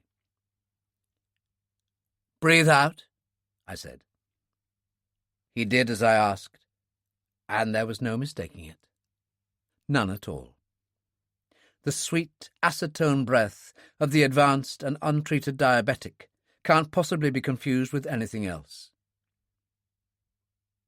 Wordlessly, I handed him back the card and thrust the automatic into my parka pocket. At last I said quietly, "How long have you had this, Mr. Marlowe?" 30 years. A pretty advanced condition. When it came to discussing a man's illness with him, I had little time for the professional reticence of many of my colleagues. Besides, the average elderly diabetic had survived to that age simply because he was intelligent about the dietary and medical treatment of his trouble, and usually knew all about it. "My doctor would agree with you." I caught the smile on his face as he pushed his mask up, and there wasn't much humour in it. "So would I." "Twice daily injections?" "Twice," he nodded. "Before breakfast and in the evening." "But don't you carry a hypo and—" "Normally," he interrupted. "But not this time. The gander doctor gave me a jab, and as I can usually carry on a few hours overdue without ill effects, I thought I'd wait until we got to London." He tapped his breast pocket. "This card's good anywhere." "Except on the Greenland ice cap," I said bitterly. "But then I don't suppose you anticipated a stop over here. What diet were you on?" "High protein, high starch." "Hence the sugar." I looked down at the white crystals still clenched in my left mitten. "No," he shrugged, "but I know sugar used to be used for the treatment of coma. I thought maybe if I stuffed enough into myself. Well, anyway, you know now why I turned criminal." "Yes, I know now. My apologies for the gun-waving act, Mr. Marlowe. But you must admit I had every justification. Why in the hell didn't you tell me before now? I am supposed to be a doctor, you know." "I would have had to tell you sooner or later, I suppose. But right now you'd plenty of troubles of your own, without worrying about mine also. And I didn't think there would be much chance of your carrying insulin among your medical stores." We don't have to. Everybody gets a thorough medical before going on an IGY station, and diabetes hardly develops overnight. You take it all very calmly, I must say, Mr. Marlowe. Come on, let's get back to the tractor. We reached there inside a minute. I pulled back the canvas screen, and a thick white opaque cloud formed almost immediately, as the relatively warm air inside met the far sub-zero Arctic air outside. I waved my hand to dispel it and peered inside. They were all still drinking coffee. It was the one thing we had in plenty. It seemed difficult to realize that we'd been gone only a few minutes. "Hurry up and finish off," I said abruptly. "We're on our way within 5 minutes. Jack Straw, will you start the engine, please, before she chills right down?" "On our way?" The protest almost inevitably came from Mrs. Dansby Gregg. "My dear man, we've hardly stopped. And you promised us 3 hours' sleep only a few minutes ago." "That was a few minutes ago. That was before I found out about Mr. Marlowe here." Quickly, I told them all I thought they needed to know. "It sounds brutal to say it in Mr. Marlowe's presence," I went on, "but the facts themselves are brutal. Whoever crashed that plane, and to a lesser extent stole the sugar, put Mr. Marlowe's life in the greatest danger. Only 2 things normally could save Mr. Marlowe: a properly balanced high-calorie diet as a short-term measure, insulin as a long-term one. We have neither. All we can give Mr. Marlowe is the chance to get one or other of these things with all speed humanly possible. Between now and the coast, that tractor engine is going to stop only if it packs in completely, if we run into an impassable blizzard, or if the last of the drivers collapses over the wheel. Are there any objections?" It was a stupid, unnecessary, gratuitously truculent question to ask. But that's just the way I felt at that moment. I suppose, really, that I was inviting protest so that I could have some victim for working off the accumulated rage inside me.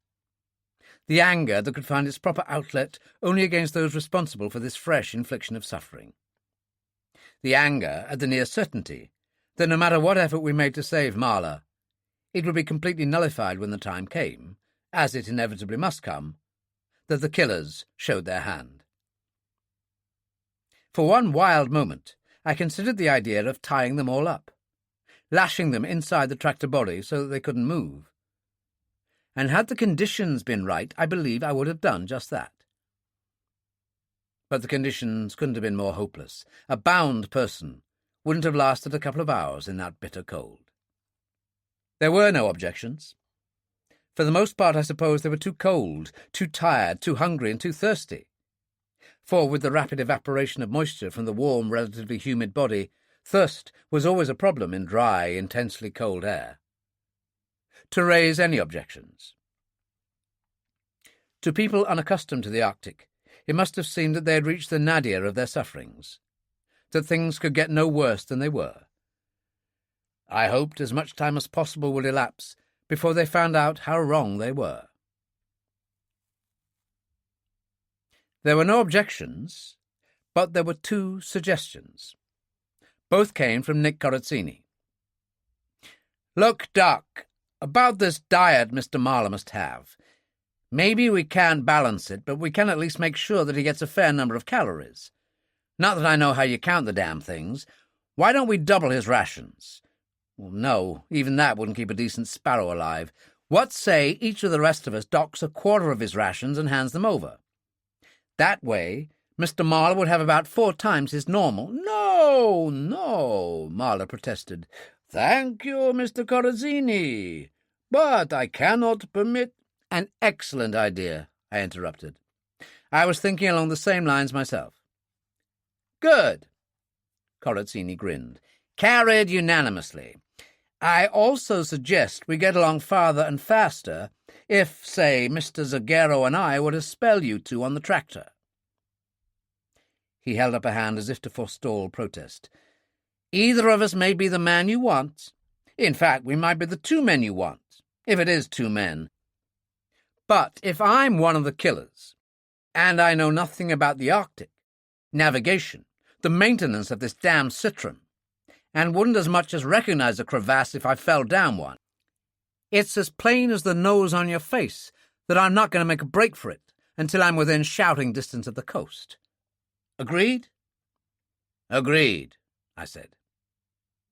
Even as I spoke, there came a coughing, clattering roar as Jack Straw coaxed the still-warm citron back into life, and I looked up at Corazzini. "All right," I went on. "Come on down. You can have your first driving lesson now." We left at 7:30 that morning, in driving conditions that were just about perfect. Not the slightest breath of air stirred across the ice cap, and the deep blue-black vault of the sky was unmarred by even the tiniest wisp of cloud. The stars were strangely remote, pale and shimmering and unreal through the gossamer gauze of the glittering ice needles that filled the sky and sifted soundlessly down on the frozen snow. But even so, visibility was all that could have been desired. The powerful headlights of the Citroën, striking a million sparkling diamond points of light off the ice spicules, reached a clear 300 yards ahead into the darkness, leaving the ground to either side of the twin interlocking beams shrouded in impenetrable darkness. The cold was intense and deepening by the hour, but the Citroën seemed to thrive on it that morning. Luck was with us almost right away. Within 15 minutes of starting off, Balto, ranging free as always, appeared out of the darkness to the southwest and ran alongside the dog sledge, barking to attract Jack Straw's attention. Jack Straw gave us the signal to stop, a rapid flickering of the red and green lights on the tractor dashboard, and in 2 or 3 minutes appeared out of the darkness, grinning, to tell us that Balto had picked up a standing trail flag. That was good news in itself, in that it meant that our navigation the previous night had been all that could have been wished for, and that we were almost exactly on course.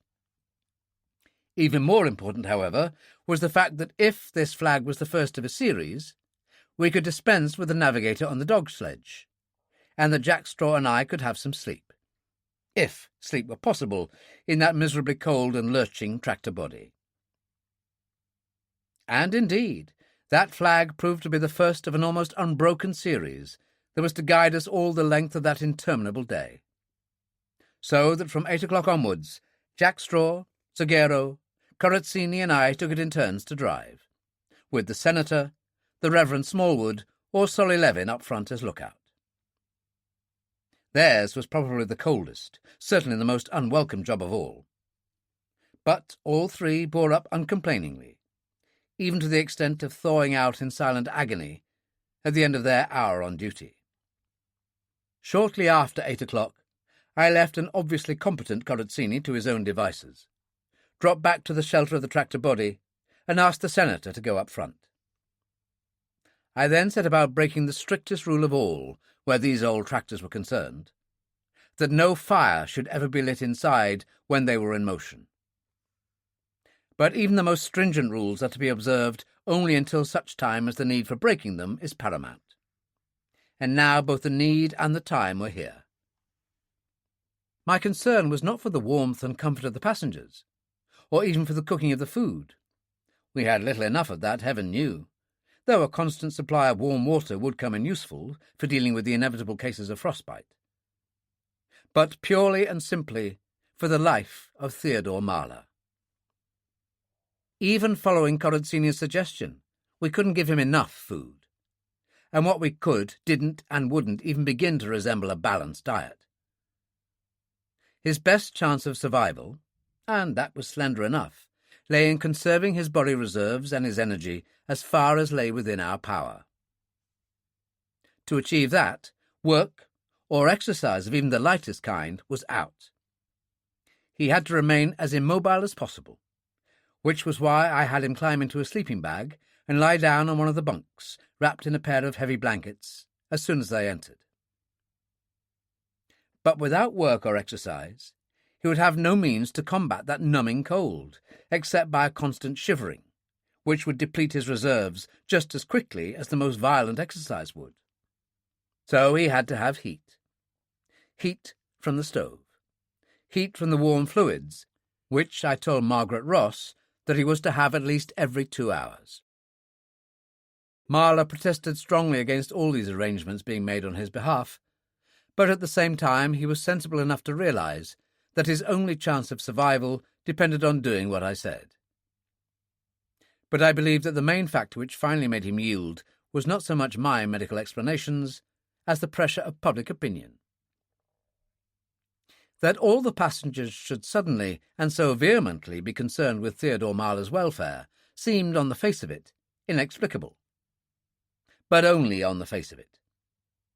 It did not require a great deal of thought or probing beneath the surface to discover that the true motivating factor was not selflessness, though there may have been some of that too, but selfishness.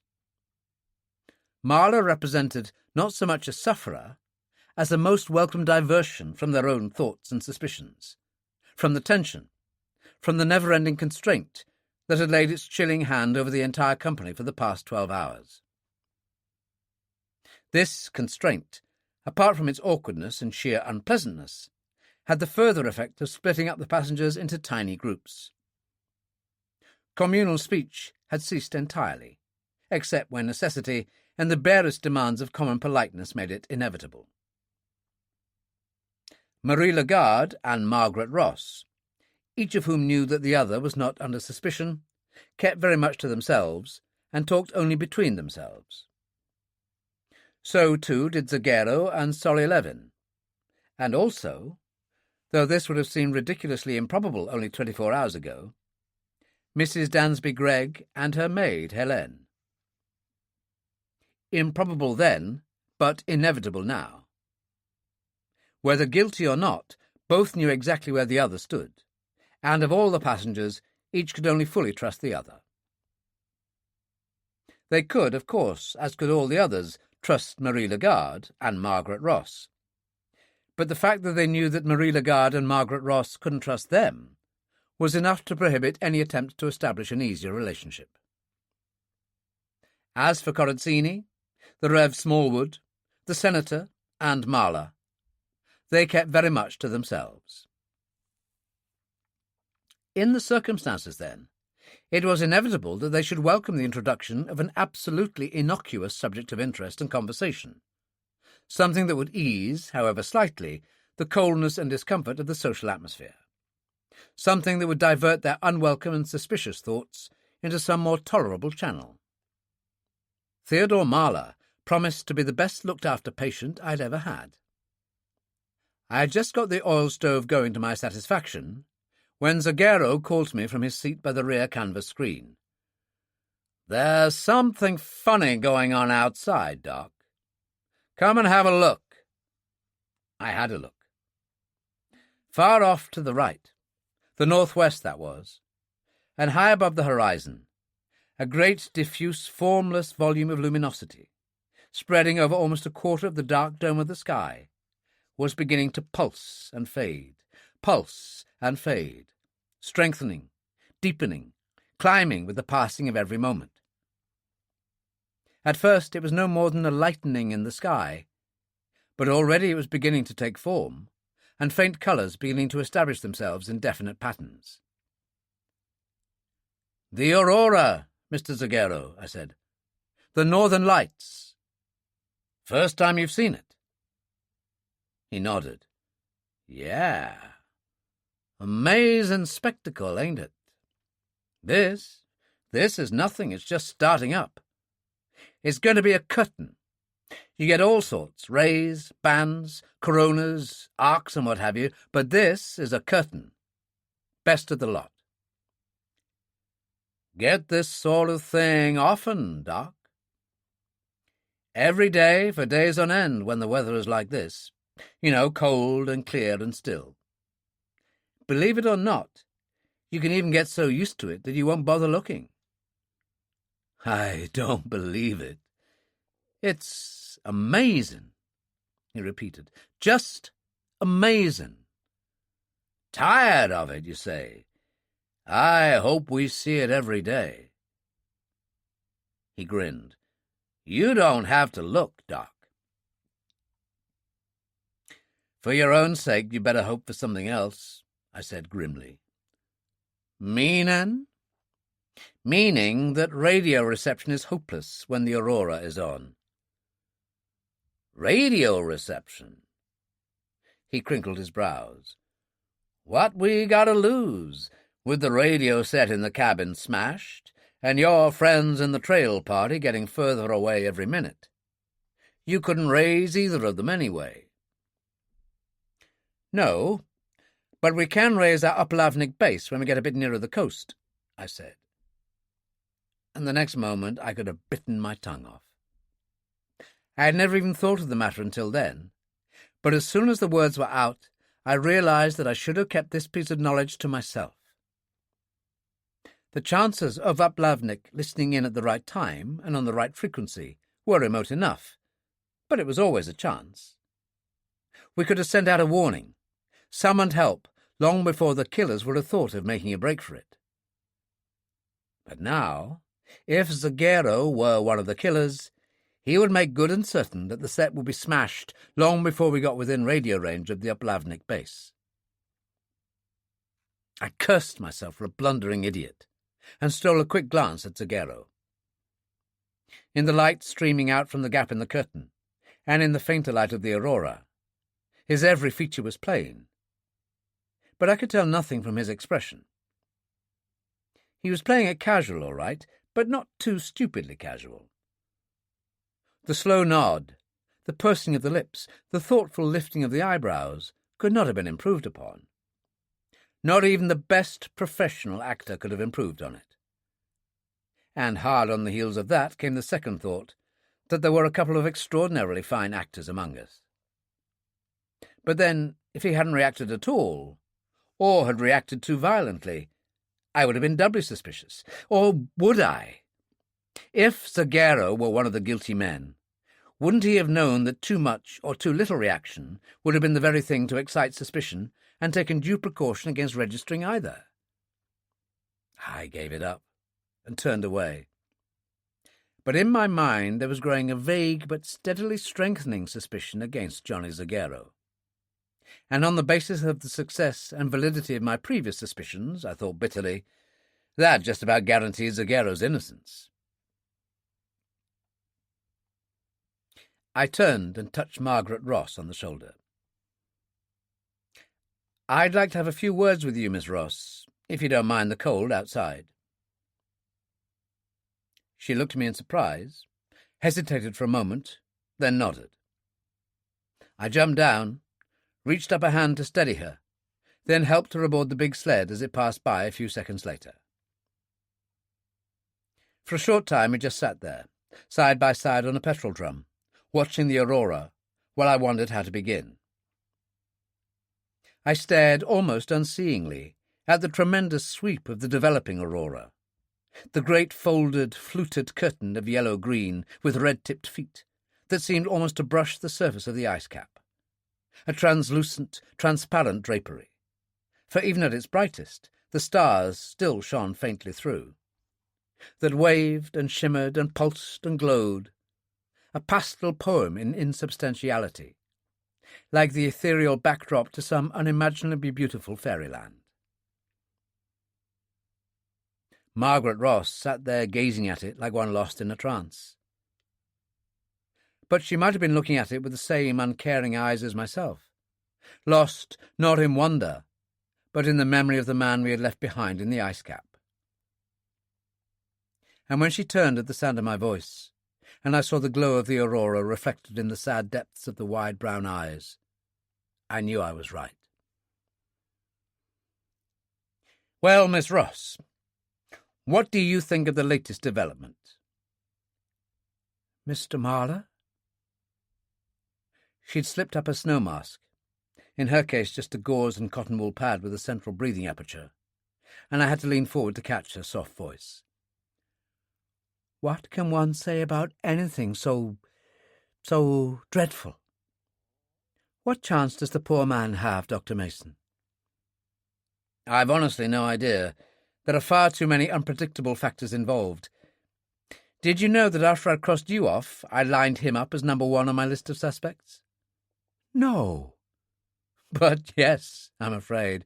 I fear I'm no sleuth, Miss Ross.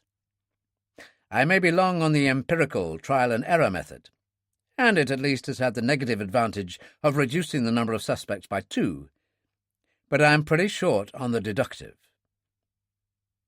I told her what had happened between Marla and myself during the brief stop we had made. "And now you're as badly off as ever," she said when I had finished.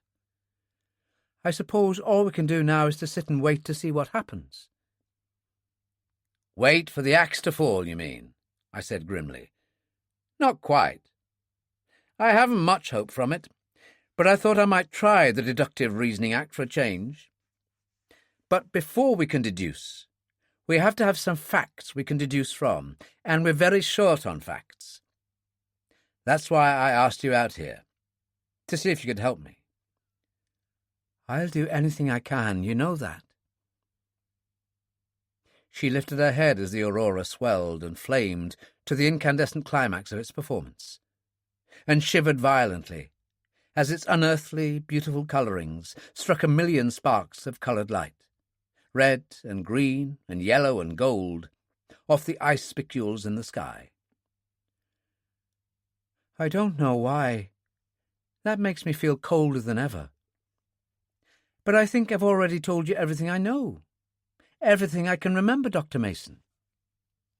"I'm sure you have, but you may have missed some things just because you couldn't see they mattered anyway.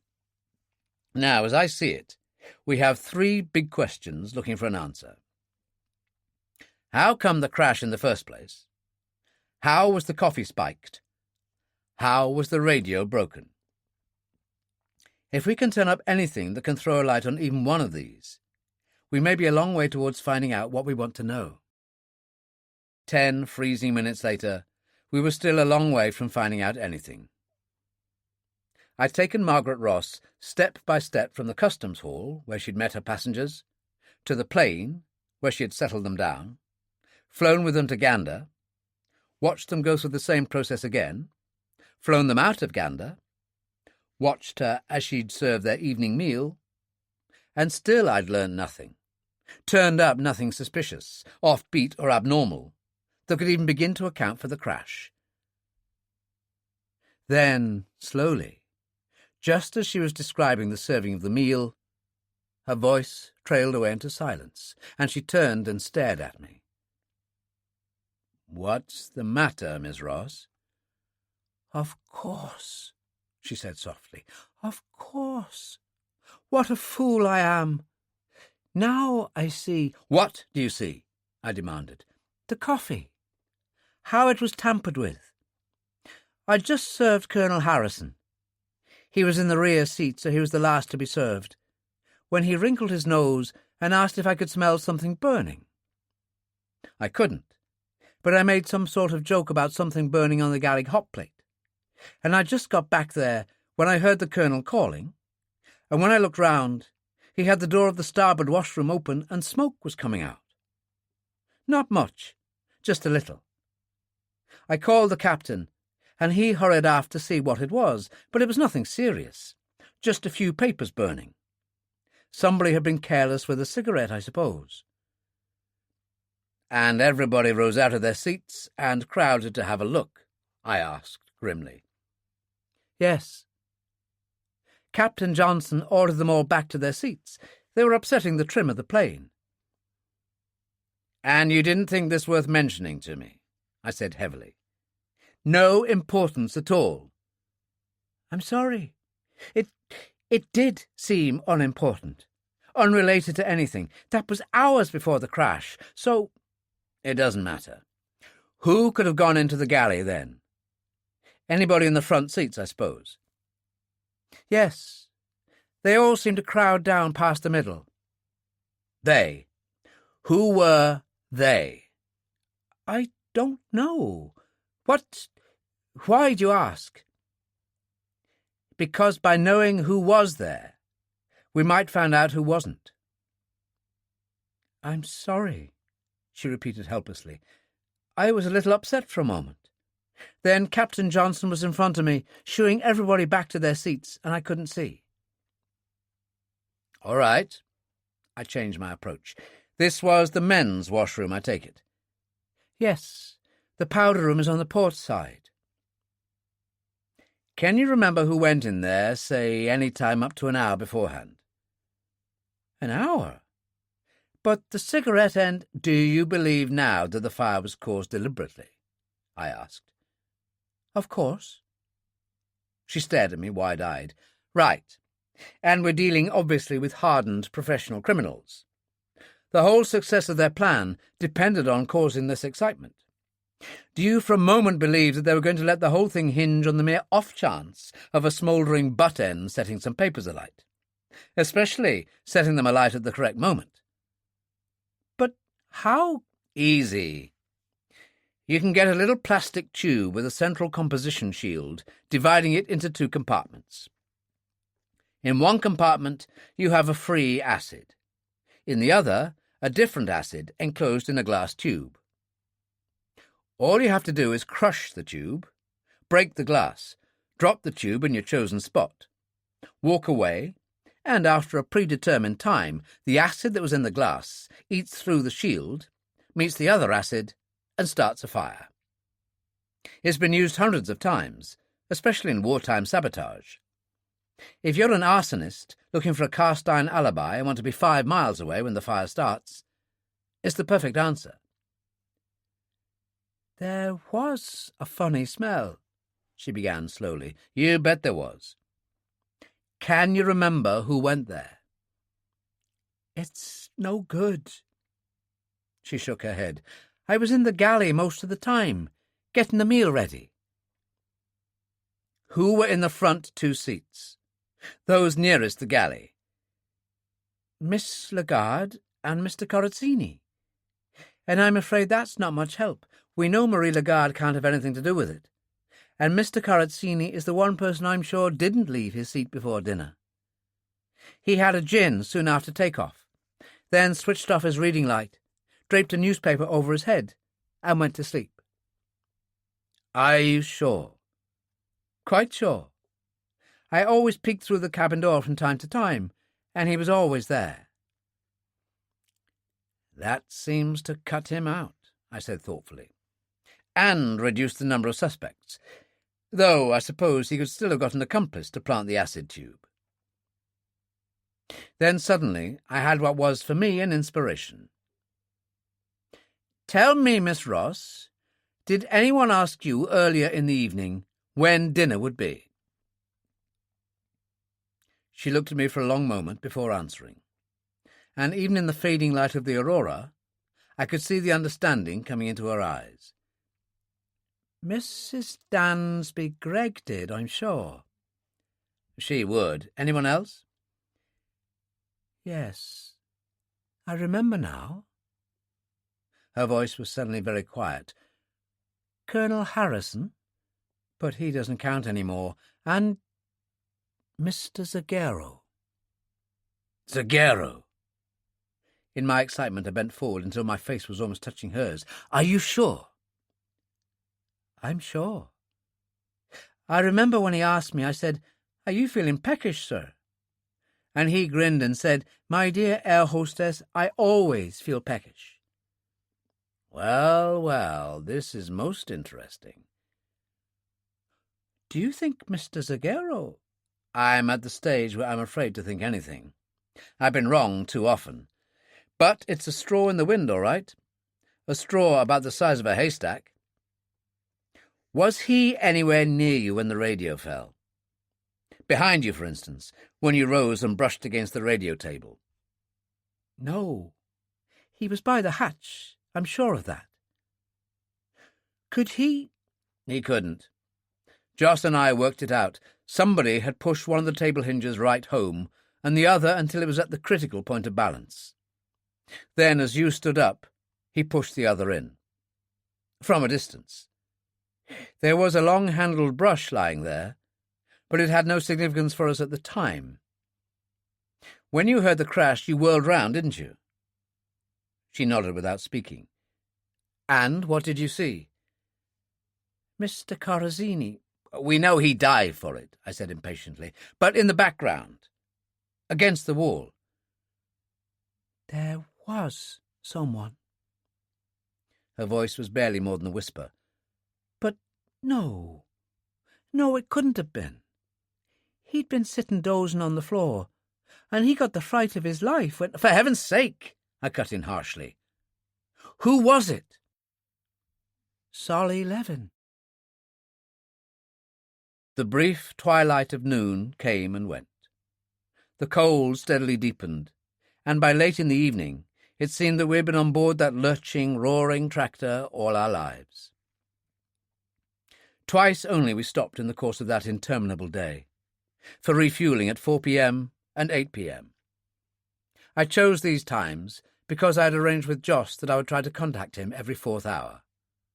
But though we set up the apparatus outside, while Jack Straw was refuelling, and Corazzini sat astride the bicycle seat and cranked the generator handle while I tapped out our call sign for almost 10 unbroken minutes, no shadow of an answer came through. I'd expected none. Even if by some miracle Joss had managed to fix the set, the ionosphere turbulence that had caused the aurora would have almost certainly killed any chance of making contact. But I'd promised Joss, and I had to keep faith. By the time I made the second try, everyone, even Jack Straw and myself, was shaking and shivering in the bitter cold. Normally we wouldn't have felt it much. In very cold weather we wore 2 complete sets of furs, the inner one with the fur inside, the outer with the fur outside. But we'd given our extra pairs away to Corazzini and Zagero. Furs were essential in that icebox of a tractor cabin, and suffered just as much as the others. Occasionally, someone would jump down from the tractor and run alongside to try to get warm. But so exhausted were most from sleeplessness, hunger, cold, and eternally bracing themselves against the lurching of the tractor, that they were staggering from exhaustion within minutes and had to come aboard again. And when they did come aboard, The sweat from their exertions in such heavy clothes turned ice cold on their bodies, putting them in worse case than ever, until finally I had to stop it. It grieved me to do what had to be done. What I saw must be done, but there was no help for it. The weariness, the cold, and the sleeplessness could be borne no longer. When I finally gave the order to stop, it was 10 minutes after midnight, and we had been driving continuously, except for brief fuel and radio halts, for 27 hours. Chapter 8. Wednesday, 4 a.m. to 8 p.m. Despite our exhaustion, despite our almost overwhelming need for sleep, I don't think anyone slept that night, even for a moment. For to have slept would have been to freeze to death. I had never known such cold. Even with 12 of us jam-packed inside a tiny wooden box built to hold 5 sleeping people at the most.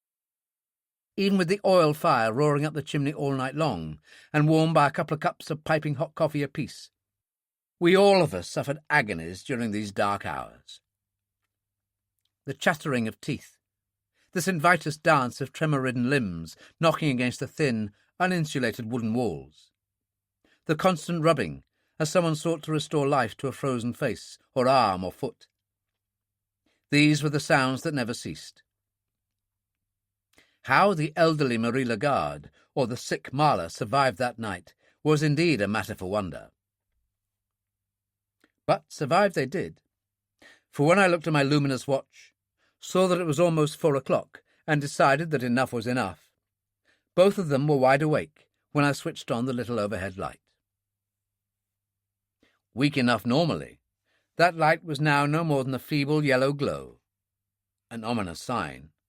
It meant that even the tractor batteries were beginning to freeze up. But enough to see the crowded circle of faces, white and blue and yellowing with frostbite. The smoke-like exhalations that clouded in the air before them with every breath they took. The film of slick ice that already covered the walls and all of the roof, except for a few inches round the stovepipe exit. As a spectacle of suffering, of sheer unrelieved misery, I don't think I've ever seen its equal. "Insomnia, eh, Doc?" It was Corazzini speaking, his teeth chattering between the words. "Oh, just forgotten to plug in your electric blanket." "Just an early riser, Mr. Corazzini." I glanced round the haggard and pain-filled faces. "Anybody here slept at all?" I was answered by mute headshakes from everybody. "Anybody likely to sleep?" Again the headshakes. "That settles it." I struggled to my feet. "It's only 4 a.m., but if we're going to freeze to death, we might as well freeze on the move. Not only that, but another few hours in this temperature, and that tractor engine will never start again. What do you think, Jack Straw?" "I'll get the blow-torches," he said by way of answer, and pushed his way out through the canvas screen. Almost at once I heard him begin to cough violently in the deadly cold of the air outside. And the intervals between the coughing, we could clearly hear the dry, rustling crackling of his breath as the moisture condensed, froze, and drifted away in the all but imperceptible breeze. Corazzini and I followed, choking and gasping in turn as that glacial cold seared through throat and lungs, adjusting masks and goggles until not a millimetre of flesh was left exposed. Abreast the driving cabin, I drew out my torch and glanced at the alcohol thermometer. Ordinary mercury froze solid at minus 38 degrees. Then looked again in disbelief. The red spirit inside the glass had sunk down to within an inch of the bulb and stood on the line of minus 68 degrees. Exactly 100 degrees of frost. Still well below Wegener's minus 85 degrees. Further short still of the incredible minus 125 degrees that the Russians had recorded at the Vostok in Antarctica. but nevertheless the lowest by almost 15 degrees that I had ever experienced. And that it should happen now, 200 miles from the nearest human habitation, with Jack Straw and myself stuck with 2 murderers, a possibly dying man, 7 other passengers rapidly weakening from exposure, exhaustion and lack of food, and a superannuated tractor that was due to pack up at any moment at all. Over an hour later, I had cause to revise the last part of that estimate. It seemed that the tractor had already packed up. I had had my first intimation of trouble to come when I had switched on the ignition and pressed the horn. The faint, mournful beep could hardly have been heard 20 yards away. The batteries were so gummed up by the cold that they couldn't even have turned over a hot engine, far less one in which the crankcase, transmission and differential were all but locked solid in lubricating oil that had lost all power to lubricate anything, and had been turned into a super-viscous liquid with the consistency and intractability of some heavy animal glue. Even with 2 of us bringing all our weight to bear on the starting handle, it was impossible to turn even one cylinder over the top. We made to light the paraffin blowtorches, but they too were frozen solid. Paraffin freezes at just over -50 degrees, and even at -40 degrees it still flows like heavy gearcase oil. We had to thaw them out with a petrol blowtorch, then place all 5 of them on wooden boxes and behind canvas aprons to retain the heat.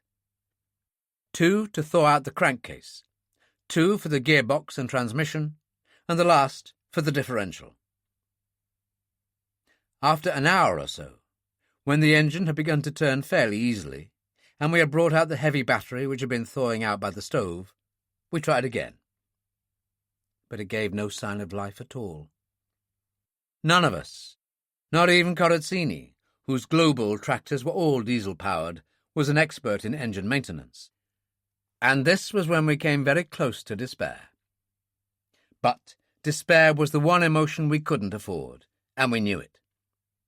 We kept the blowtorches burning, returned the battery to the stove, removed and cleaned the plugs, eased the frozen brushes in the generator, stripped and removed the petrol lines, thawed them, and sucked out the frozen condensation by mouth, scraped away the ice from the carburettor intake, and returned everything in place.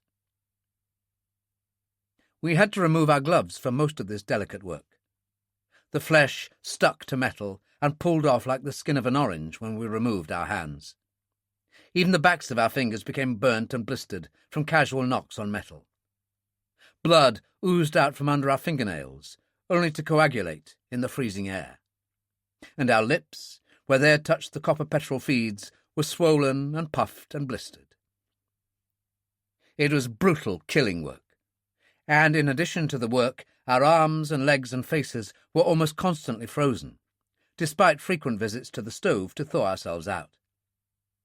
It was murderous, but it was worth it.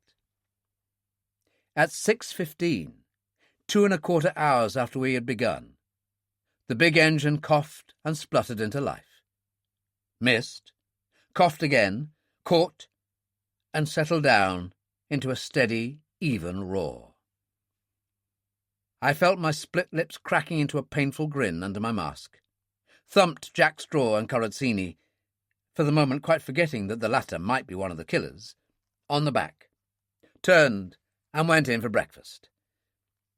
Or what passed for breakfast. It was little enough, heaven knew. Coffee, crackers, and the contents of a couple of corned beef tins shared among the 12 of us, the lion's share going to Theodore Marler. That left us with only 4 more tins of beef, 4 cans of vegetables, about 10 pounds of dried fruit, a little frozen fish, a small tin of biscuits, 3 packets of cereal, and, it was the only thing apart from coffee of which we had an adequate supply, over 20 tins of Nestlé's unsweetened milk. We had, of course, seal meat for the dogs. Jack Straw thawed some out for them over the stove while we had breakfast, and the fried meat of young seal is palatable to a degree, But the dogs had first claim on that. It was more important to preserve their strength than our own. Should the engine of the Citroën break down completely, our last hope lay with the dogs. Breakfast over and the dogs fed, we started off just before moonset, Corazzini driving, with the long trailing plume of our exhaust vapour, milk-white but thick as smoke in that bitter air, stretching out far behind us, bar straight, almost as far as the eye could see in the waning light of the moon. I had arranged that the drivers should change over every 15 minutes, as long a period as any person could stand in that unheated and largely unprotected cabin.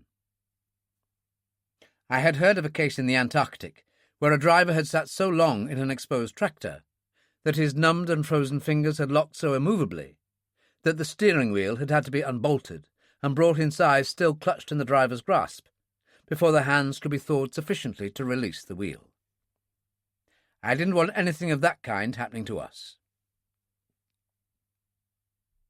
As soon as we were underway, I had a look at Marla, and his appearance certainly did nothing to inspire any great confidence in his chances. Even though he was fully dressed, lying in an eider-down sleeping bag that was zipped all the way to his chin, and covered in blankets, his pinched face was a mottled blue-white, and he was shaking continuously with the cold, a handkerchief between his teeth to prevent their chattering. I reached for his wrist. The pulse was very fast, though it seemed strong enough. But I couldn't be sure. So much skin had been sloughed or burnt off in the past 2 or 3 hours that I lost all sensitivity in my fingertips. I gave him what I hoped was an encouraging smile. "Well, how do you feel, Mr. Marla?" "No worse than anyone else, I'm sure, Dr. Mason." "That could still be bad enough. Hungry?" "Hungry?" he exclaimed. "Thanks to the generosity of these good people here, I couldn't eat another crumb." It was typical of what I had come to expect of this gentle Jew in the past few hours. Despite the relatively generous amount of food he'd had for his breakfast, he'd wolfed it all down like a famished man. He was hungry, all right. His body, lacking the insulin to break down the mounting sugar in his blood, was crying out for nourishment, yet unable to find it, no matter what his food intake was. "Thirsty?" He nodded. Perhaps he thought he was on safe ground there, but it was another and invariable symptom of the developing acuteness of his trouble. I was pretty certain, too, that he had already begun to weaken, and I knew it wouldn't be long before he began to lose weight rapidly. Indeed, he already looked thinner. The cheekbones were more prominent than even 36 hours ago. But then that was true of all the others also, especially Marie Lagarde. For all her uncomplaining courage, her determined cheerfulness, she now looked more than old. She looked sick and very tired. But there was nothing I could do for her. "Your feet?" I asked Marla. "How are they?"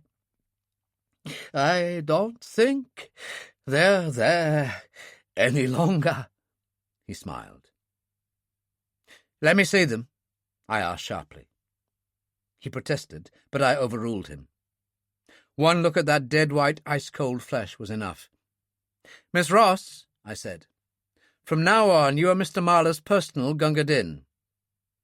We have a couple of rubber bags in the sled. I want you to keep these alternately filled just as soon as you can get water heated. Unfortunately, it takes a long time to melt that damned snow. They're for Mr. Marla's feet." Again Marla protested, objecting to what he called this babying, but I ignored him.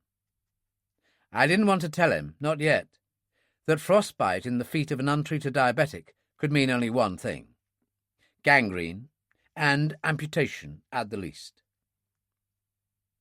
Slowly, I looked round the occupants of the tractor cabin, and I think that had I known for certain who the person responsible for all this was, I would have killed him without compunction. Just then Corazzini came in. After only 15 minutes at the wheel of the tractor he had just yielded to jackstraw, He was in a pretty bad way. The bluish-white bloodless face was mottled with yellow frostbite blisters. His lips were cracked, the fingernails were beginning to discolour, and his hands were in a shocking mess. True, Jack Straw, Zagero and I were little better, but Corazzini was the only one who had driven in that intense cold. He was shaking like a man with malarial fever, and from the way he stumbled up the steps, I could see that his legs were gone. I helped him to a vacant seat by the stove. "Feel anything below the knees?" I asked quickly. "Not a damn thing." He tried to smile, but the effort was too painful. The blood started to well again from the open cuts on his lips. "It's pretty vicious out there, Doc. Better rub the old feet with some snow, huh?" He stooped and fumbled uselessly at laces with his numbed and bleeding fingers. But before he could move, Margaret Ross was on her knees, easing off his boots with gentle fingers.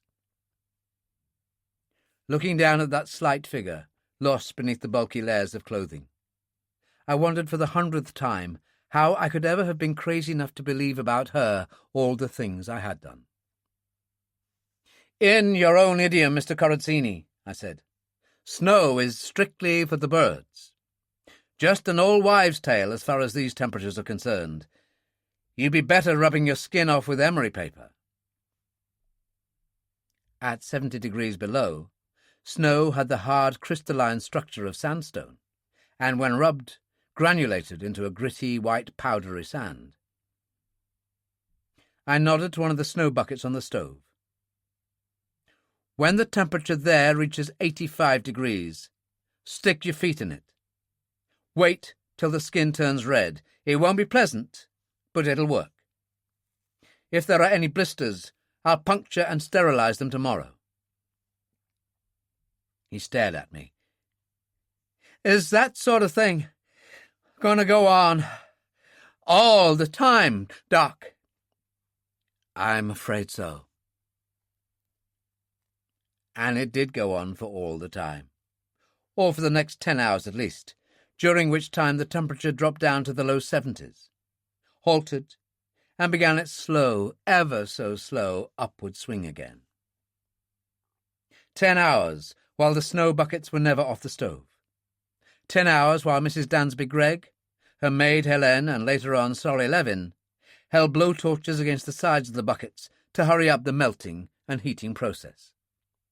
10 hours while we drivers suffered the regularly recurring pounding agony of circulation returning to our frozen limbs. 10 hours during which we began to build up an almost pathological dread of the moment when we must again plunge our feet into hot water. 10 hours during which Marla grew steadily weaker, and Marie Lagarde, falling silent for the first time, slipped down and lay huddled in a corner, eyelids closed, like one already dead. 10 hours. 10 interminable, indescribable hours of suffering borrowed from purgatory. But long before these 10 hours were up, something happened to change the picture completely. At noon, we halted the tractor. While the women were heating up soup and using a blowtorch to thaw out 2 cans of fruit, Jack Straw and I rigged up the radio transmitter, strung out an antenna, and started triggering out our GFK call sign. Normally, on these hand-cranked 8-watt jobs, a Morse key was used for transmission, while reception was by a pair of earphones. But, thanks to a skillful improvisation by Joss, who knew how hopelessly awkward Morse was for everyone in the party except himself, the set had been rigged so that the key was used only for the call-up sign. After the link was made, a hand microphone could be used for transmission, and simply by throwing the receiving switch into the antenna lead, the microphone was transformed into a small but sufficiently effective loudspeaker. Calling up Joss was only a gesture. I'd made a promise and was keeping it, that was all. But by this time, I estimated, we were 120 miles distant from him, near enough the limit of our small set. I didn't know what effect the intense cold would have on radio transmission, but I suspected it wouldn't be anything good. There had been no aurora that morning, but the ionosphere disturbance might still be lingering on, and, of course, Joss himself had declared that his RCA was entirely beyond repair. 10 minutes passed. 10 minutes during which Jack Straw industriously cranked the handle, and I sent out the call sign, GFK, 3 times repeated. A flick of the receiver switch. 10 seconds listening. Then the switch pulled back, and the call sign made again. At the end of the 10 minutes, I sent out the last call, pushed over the receiving switch, listened briefly, then stood up, resignedly gesturing to Jack Straw to stop cranking. It was then, almost in the very last instant, that the mic in my hand crackled into life. GFX calling GFK. GFX calling GFK. We are receiving you, faint but clear. Repeat, we are receiving you. Over. I fumbled and nearly dropped the mic in my excitement. GFK calling GFX. GFK calling GFX. I almost shouted the words, saw Jack Straw pointing to the switch, which was still in the receiving position, cursed my stupidity, threw it over, called out the signs again, and then, quite forgetting the procedure and etiquette of radio communication, rushed on, the words tumbling over one another. Dr. Mason here! Dr. Mason here, receiving you loud and clear. Is that you, Joss? I threw the switch. Yes, sir. Glad to hear from you. Static lent a flat impersonality to the crackling words, robbed them of meaning. How are you? What weather? How far out? Going strong, I replied. Cold intense, minus 70 degrees. Approximately 120 miles out. Joss, this is a miracle. How on earth did you fix it? I didn't, he said unemotionally. There was a pause, and then his voice came again. Captain Hillcrest is waiting to speak to you, sir. Captain Hillcrest? What on earth is Captain Hillcrest? I broke off abruptly, not through astonishment, great though that was, that Hillcrest, whom I believed to be almost 250 miles to the north of our IGY cabin, should have suddenly turned up there, but because the warning glance from Jack Straw had found an echoing answer in the back of my own mind. Hold on, I said quickly. We'll call you back in 2 or 3 minutes. We had set up the transmitter just to the rear of the tractor cabin, and I knew that every word said on both sides could be heard by those inside. It was just then that the curtains parted and Corazzini and Zaghero peered out. But I ignored them. I never cared less about the hurt I was offering to anybody's feelings, just picked up the radio and generator, while Jack Straw unstrung the antenna, and walked away from the tractor. 200 yards away, I stopped. Those in the tractor could still see us. The brief light of noonday was flooding over the ice cap, but they could no longer hear us. We rigged the radio again, and I tried to tap out the call sign, but it was hopeless. We'd been out too long in that dreadful cold, and my hand was beating an uncontrollable tattoo on the key. Fortunately, they knew or guessed at the other end what was happening. For Hillcrest's voice, calm, confident, infinitely reassuring, came through as soon as I pressed the receiving switch. Surprise! Surprise! The mic crackled mechanically. Okay, Dr. Mason. From what Joss has said, and the recent delay, I guess you're a good way from the tractor. At 70 below, you won't want to stay there too long. Suggest I do all the talking. I'll keep it brief. Receiving me? Loud and clear. What on earth Sorry. Carry on. Thanks. We heard Monday afternoon on both British and American broadcasts of the overdue airliner. Tuesday morning, yesterday that is, we heard from the Uplavnik base. They say this hasn't been announced officially, but the US and British governments are convinced that the plane has not been lost at sea, but that it has landed somewhere in Greenland or Baffin Island. Don't ask me why they're convinced, I've no idea. Anyway, they've mounted the biggest air-sea rescue search since the war. Merchant vessels of several nationalities have been diverted. American, British, French and Canadian fishing trawlers are moving into the Greenland coast. The west coast mainly. The east's already blocked with ice. A dozen US Air Force search bombers are already operating from Thule and Sondre-Strömfjord. US Coast Guard cutters are on the job. A flotilla of Canadian destroyers have been rerouted from mid-Atlantic and are steaming at full speed for the southern entrance of the Davis Strait, although it'll take them at least 36 more hours to get there. And a British aircraft carrier, accompanied by a couple of destroyers, has already rounded Cape Farewell. We don't know yet how far north she can get. The ice is solid on the Baffin side, but it's open at least to Disco on the Greenland coast, maybe as far as Svartenhoek.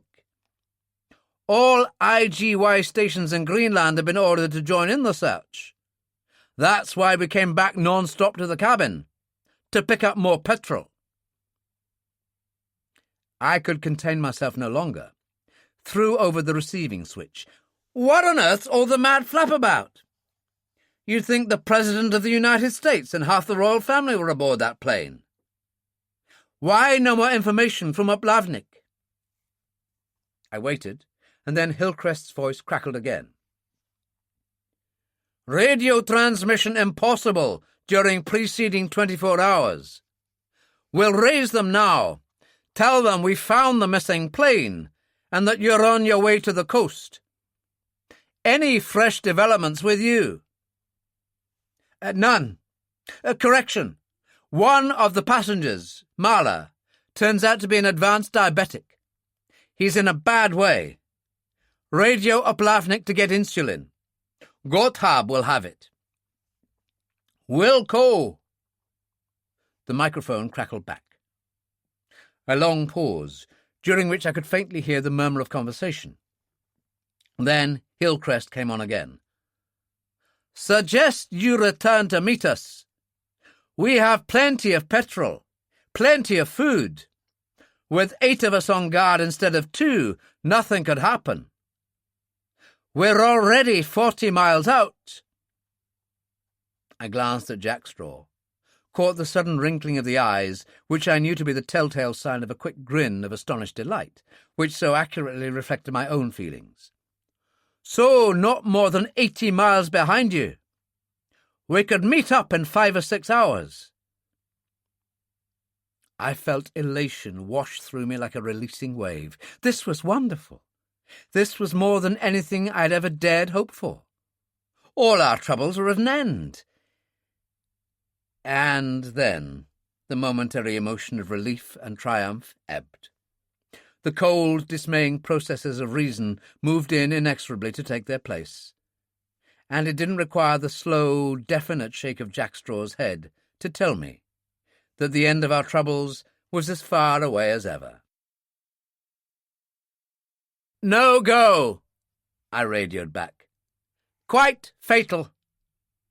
The minute we turn back, the killers will be bound to show their hand. And even if we don't turn, they know now that we've been in contact with you and will be more desperate than ever. We must go on. Please follow at your best speed.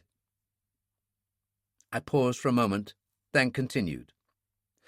Emphasize to Uplavnik, essential for our lives to know why crashed planes so important.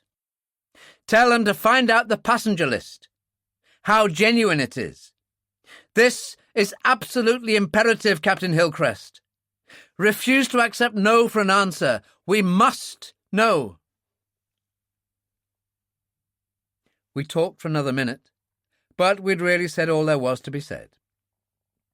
Besides, even during the brief periods that I pushed down my snow mask to speak, the cold had struck so cruelly at my cut and bleeding lips that I could now raise scarcely more than a mumble. So, after arranging an 8 p.m. rendezvous and making a time check, I signed off. Back in the tractor cabin, curiosity had reached fever pitch. But at least 3 minutes elapsed. 3 excruciatingly uncomfortable minutes, while Jack Straw and I waited for the blood to come surging back through our frozen veins, before anyone ventured to speak. The inevitable question came from the senator, a now very much chastened senator who had lost much of his collar and all of his colour, with the heavy jowls hanging more loosely than ever, showing unhealthily pale through the grey grizzle of beard. The very fact that he spoke showed, I suppose, that he didn't regard himself as being heavily under suspicion. He was right enough in that. "Made contact with your friends, Dr. Mason, eh? The field party, I mean." His voice was hesitant, unsure. "Yes," I nodded. "Joss, Mr. London, got the set working after almost 30 hours non-stop work. He raised Captain Hillcrest. He's in charge of the field party, and managed to establish a relay contact between us." I'd never heard of the phrase relay contact in my life, but it sounded scientific enough. "He's packing up immediately and coming after us." "Is that good?" the senator asked hopefully. "I mean, how long—" "Only a gesture, I'm afraid," I interrupted. "He's at least 258 miles away. His tractor's not a great deal faster than ours. It was, in fact, almost 3 times as fast. 5 or 6 days at the least." Brewster nodded heavily and said no more.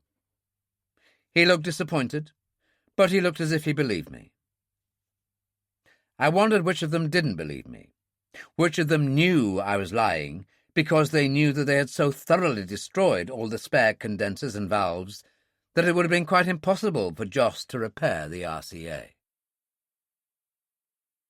The long, bitter day, a day filled by nothing except that dreadful cold, an endless suffering, and the nerve-destroying thunderous roar and vibration of that big engine, crawled by like a dying man. About 2:30 in the afternoon, as the last glow of the noon light faded and the stars began to stand clear in the cold and brittle sky, the temperature reached its nadir, a frightening 73 degrees below zero. Then it was that strange things happened. Flashlights, brought from under a parka, died out inside a minute. Rubber became hard as wood and cracked and fractured like wood. Breath was an opaque white cloud that shrouded the heads of every person who ventured outside the tractor body. The ice cap froze to such an unprecedented degree of hardness that the tractor treads spun and slipped on flat surfaces, the crimp marks no more than half-seen hairlines on the ground. The dogs, who could with impunity stand up to howling blizzards that would kill any man, whined and wailed in their utter misery in that appalling cold. And, now and again, like some far-off intimation of doom and the end of the world, a dull rumbling sound would come echoing across the ice cap, and the ground shake beneath the treads of the tractor, as some great areas of snow and ice contracted still farther under the iron hand of that glacial cold. It was then, inevitably, that the tractor started to give trouble. It was only a matter of wonder that it hadn't broken down long before that. What I feared above all was the shearing of some moving metal part made brittle by that intense cold. That would have been the end of us. A valve stem, a cam rod, any one part of the delicate timing mechanism, even so small a thing as a crankshaft pin. It needed just one of these to go, and we would be gone also. We were spared these lethal mishaps, but what we had was almost as bad. Carburettor ice was a constant problem. The steering box froze up and had to be thawed out by blowtorches.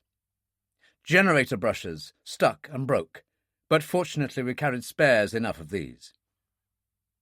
But the biggest trouble was the radiator.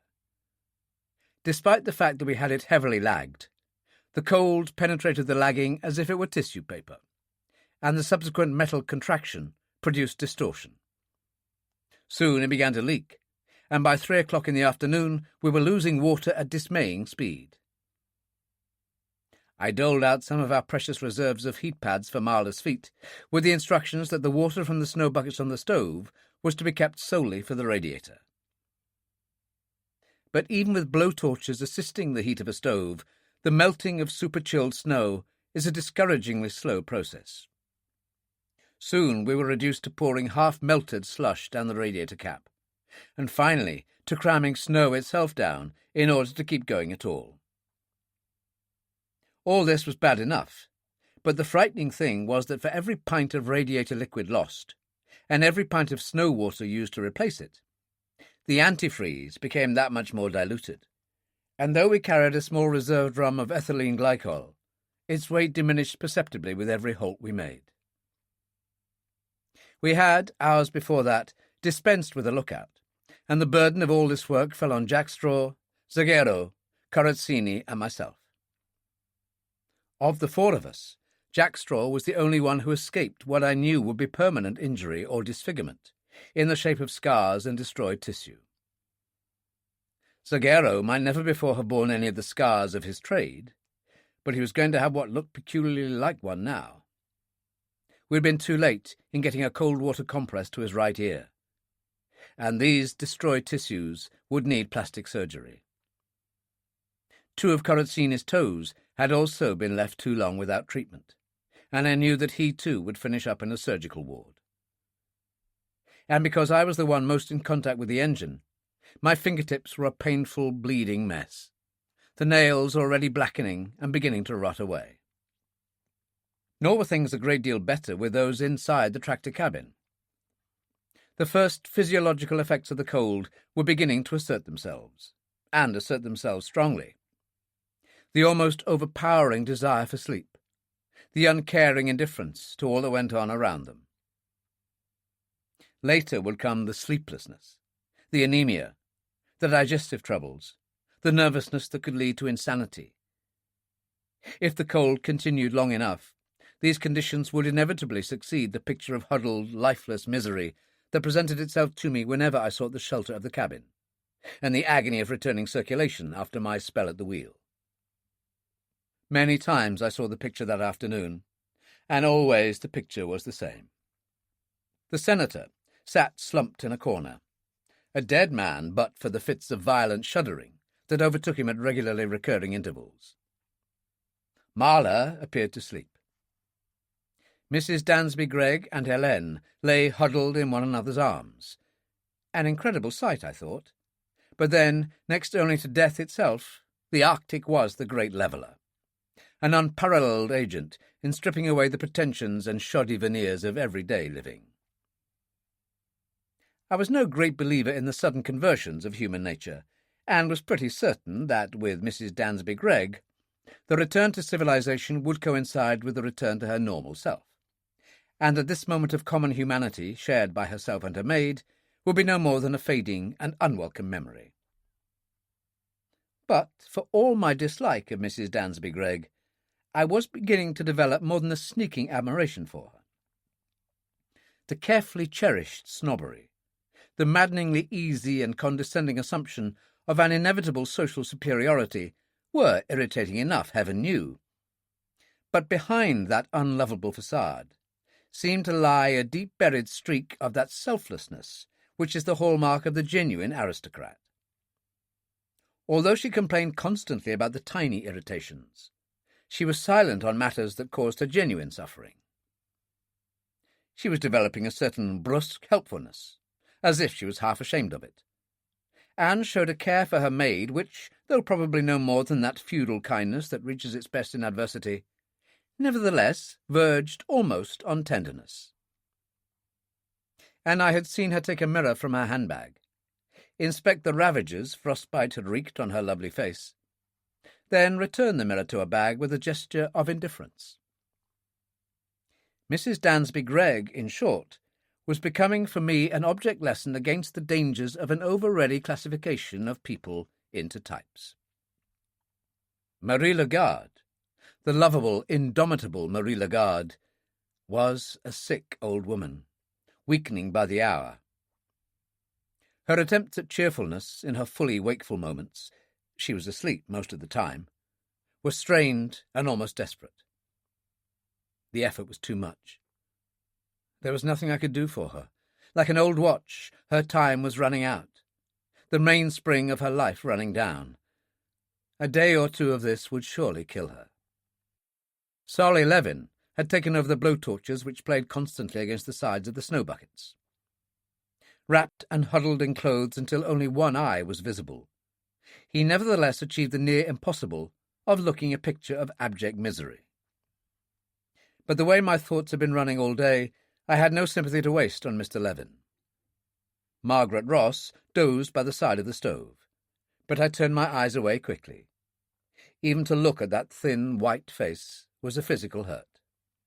The marvel of them all was Mr. Smallwood. Yet another instance, I thought wryly, of how wrong I could get. Instead of being one of the first to go under, he showed every sign of being the last. 3 hours ago, when I had been in the cabin, he had brought up his bag from the tractor sled, and as he'd opened it I caught a glimpse of a black gown and the red and purple Divinity hood. He'd brought out a Bible, donned a pair of rimless steel spectacles, and for several hours now had been reading as best he could in the dim overhead light. He seemed composed, relaxed yet alert, fit to carry on for a long time to come. As doctor and scientist, I didn't go in much for theological speculation, but I could only suppose that Mr. Smallwood was in some way sustained by something that was denied the rest of us. I could only envy him. During the course of the evening, 2 blows fell. The first of these was not in any way figurative. I still had the scar on my forehead to prove it. We stopped just before 8 o'clock that evening, partly in order to keep our radio schedule with Hillcrest, partly because I wanted to make a long halt, to give Hillcrest all the more opportunity to overtake us, on the pretext that the Citroen's engine was overheating badly in the temperature that had been rising steadily since the early afternoon. But despite the fact that it was now almost 25 degrees warmer than in mid-afternoon, it was still bitterly cold. Our hunger and physical exhaustion saw to it that we still suffered almost as much as ever. Dark and very still. Far away to the southwest, we could see the jagged, sawtooth line of the Vindeby Nunataks, that 100-mile-long ridge of hills that we would have to cross the next day. The forbidding peaks, a gleaming crystalline white in the light of the moon that had not yet topped our eastern horizon. I was driving when we stopped. I switched off the motor, walked round to the back of the tractor and told those inside that we were making a halt. I asked Margaret Ross to heat some food on the stove. Soup, dried fruit, one of our 4 remaining tins of corned beef. Asked Jack Straw to rig up the antenna for the radio, then went back to the tractor, stooped and turned the radiator drainage cap, catching the liquid in a can. The antifreeze in the water had been thinned down so much in the course of the day that I was pretty certain that in those temperatures it wouldn't take half an hour for the radiator water to freeze up and split open the cylinder jacket. I suppose it was because of the gurgling of the water into the can that I didn't hear the sound behind me until the last moment. And even so, I had no particular reason just then to be suspicious of anything. I half-straightened and turned round to see who was there, but I was too late. The consciousness of a vague blur in the darkness, and the blinding white flash of light and pain as something solid smashed into my forehead, just above the goggles on my right eye, came in one and the same instant. I was out, completely unconscious, long before I crumpled down onto the frozen surface of the ice cap. Death could easily have supervened then. It would have been easy, ever so easy, for me to drift from unconsciousness into that numbed sleep, from which, almost 80 degrees of frost in the ground, I would never have awakened. But awake I did, slowly, painfully, reluctantly, at the insistence of urgently shaking hands. "Dr. Mason," Dr. Mason. Dimly I realized that it was Jack Straw speaking, that he had my head and shoulders supported in the crook of his arm. His voice was low, but with a peculiarly carrying quality. "Wake up, Dr. Mason. Ah, good, good. Easy does it now, Dr. Mason." Groggily, Jack Straw's strong arm helping, I levered myself up into an upright sitting position. A brilliant flame of pain lanced like a scalpel through my head. I felt everything blurring once more. Consciously, almost violently, shook off the shadows that were creeping in on me again, then looked dazedly up at Jack Straw. I couldn't see very well. I thought for one frightening moment that the vision centre had been damaged when the back of my head had struck against the iron-hard ice cap. The ache there was almost as severe as the one in my forehead. But I soon discovered that it was only the blood seeping from the cut on my forehead that had frozen and gummed together the lids of my right eye. "No idea who did it, Dr. Mason?" Jack Straw wasn't the man to ask stupid questions like, "What happened?" "No idea at all." I struggled to my feet. "Have you?" "Hopeless." I could sense, rather than see, the shrug in the darkness. "As soon as you stopped, 3 or 4 of them came out. I don't know where they went. I was out to the south rigging up the antenna." "The radio, Jack Straw." I was beginning to think again. "Where's the radio?" "No worry, Dr. Mason, I have it with me," Jack Straw said grimly. "It's here. Any idea why?" "None." "Yes, I have." I thrust my hand into the inside pocket of my parka, then looked at Jack Straw in disbelief. "My gun! It's still there." "Nothing else missing?" "No. Spare ammo clip there." "Wait a moment," I said slowly. I hunted around in my parka pocket, but with no success. "A paper? I took a newspaper cutting from Colonel Harrison's pocket. It's gone." "A cutting? What was in it, Dr. Mason?" "You're talking to one of the world's prize idiots, Jack Straw." I shook my head in self-reproach, winced as the pain struck again. "I've never even read the damn thing." "If you had," Jack Straw murmured philosophically, "you'd probably know why it was taken from you." But what was the point in it?" I asked blankly. "For all they know, I might have read it a dozen times." "I think they know you haven't even read it once," Jack Straw said slowly. "If you had, they'd have known it by the fact that you would have said or done something they would have expected you to say or do. But because you haven't, well, they know they're still safe. They must have been desperate to take a chance like this. It is a great pity. I do not think, Dr. Mason, that you will ever see that paper again."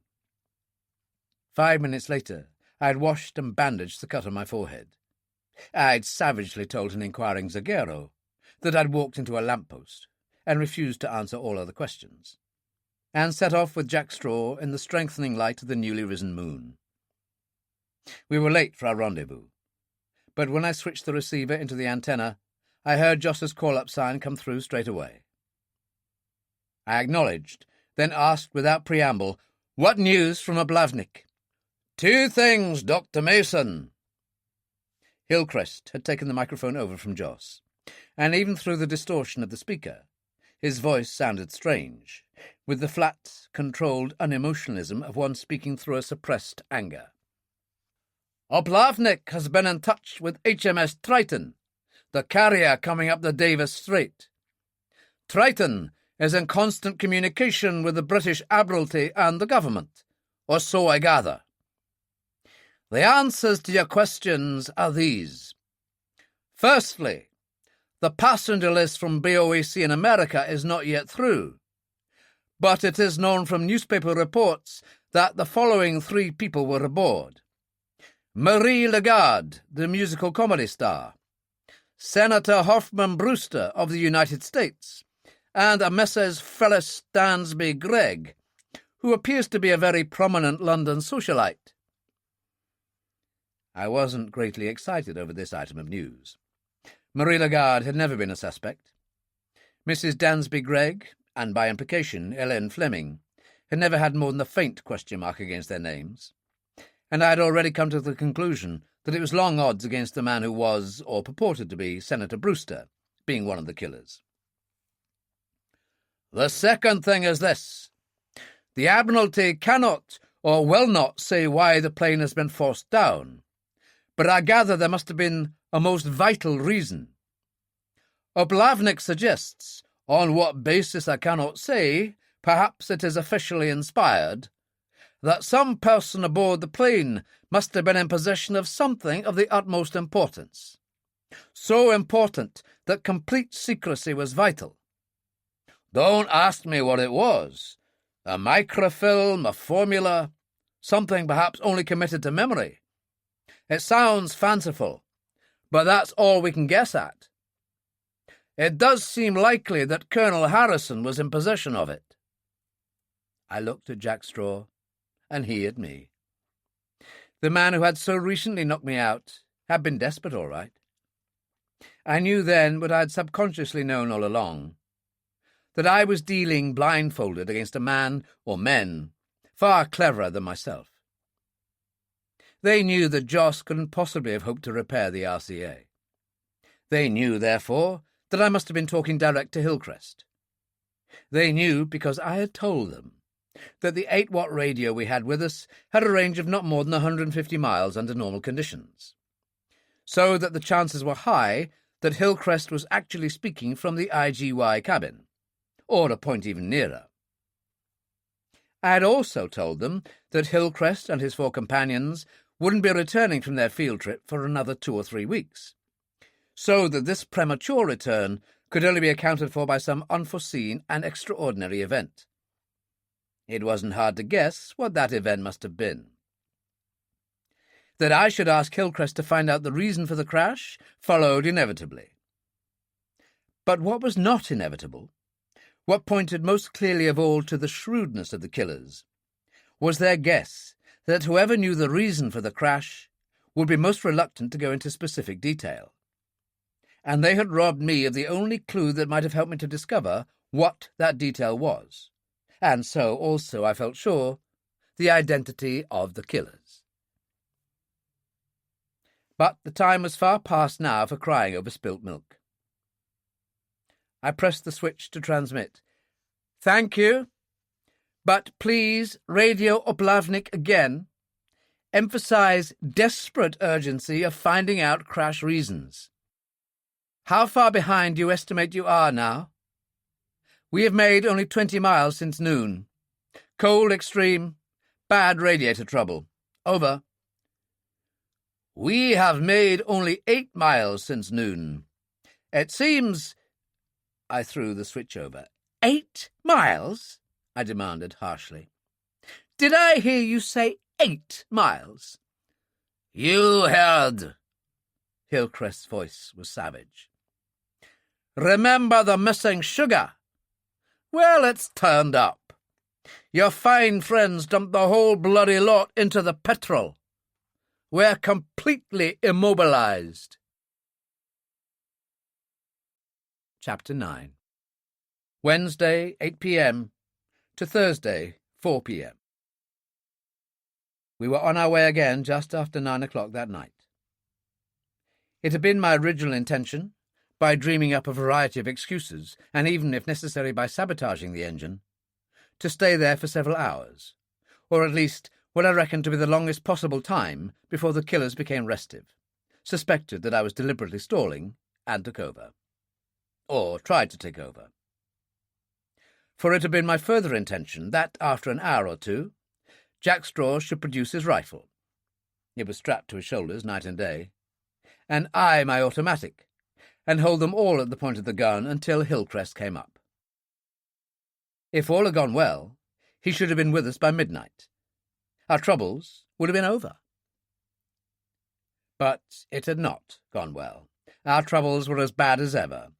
The Snowcat was bogged down, and with Marla now seriously ill and Marie Lagarde frighteningly weak and exhausted, I couldn't remain any longer.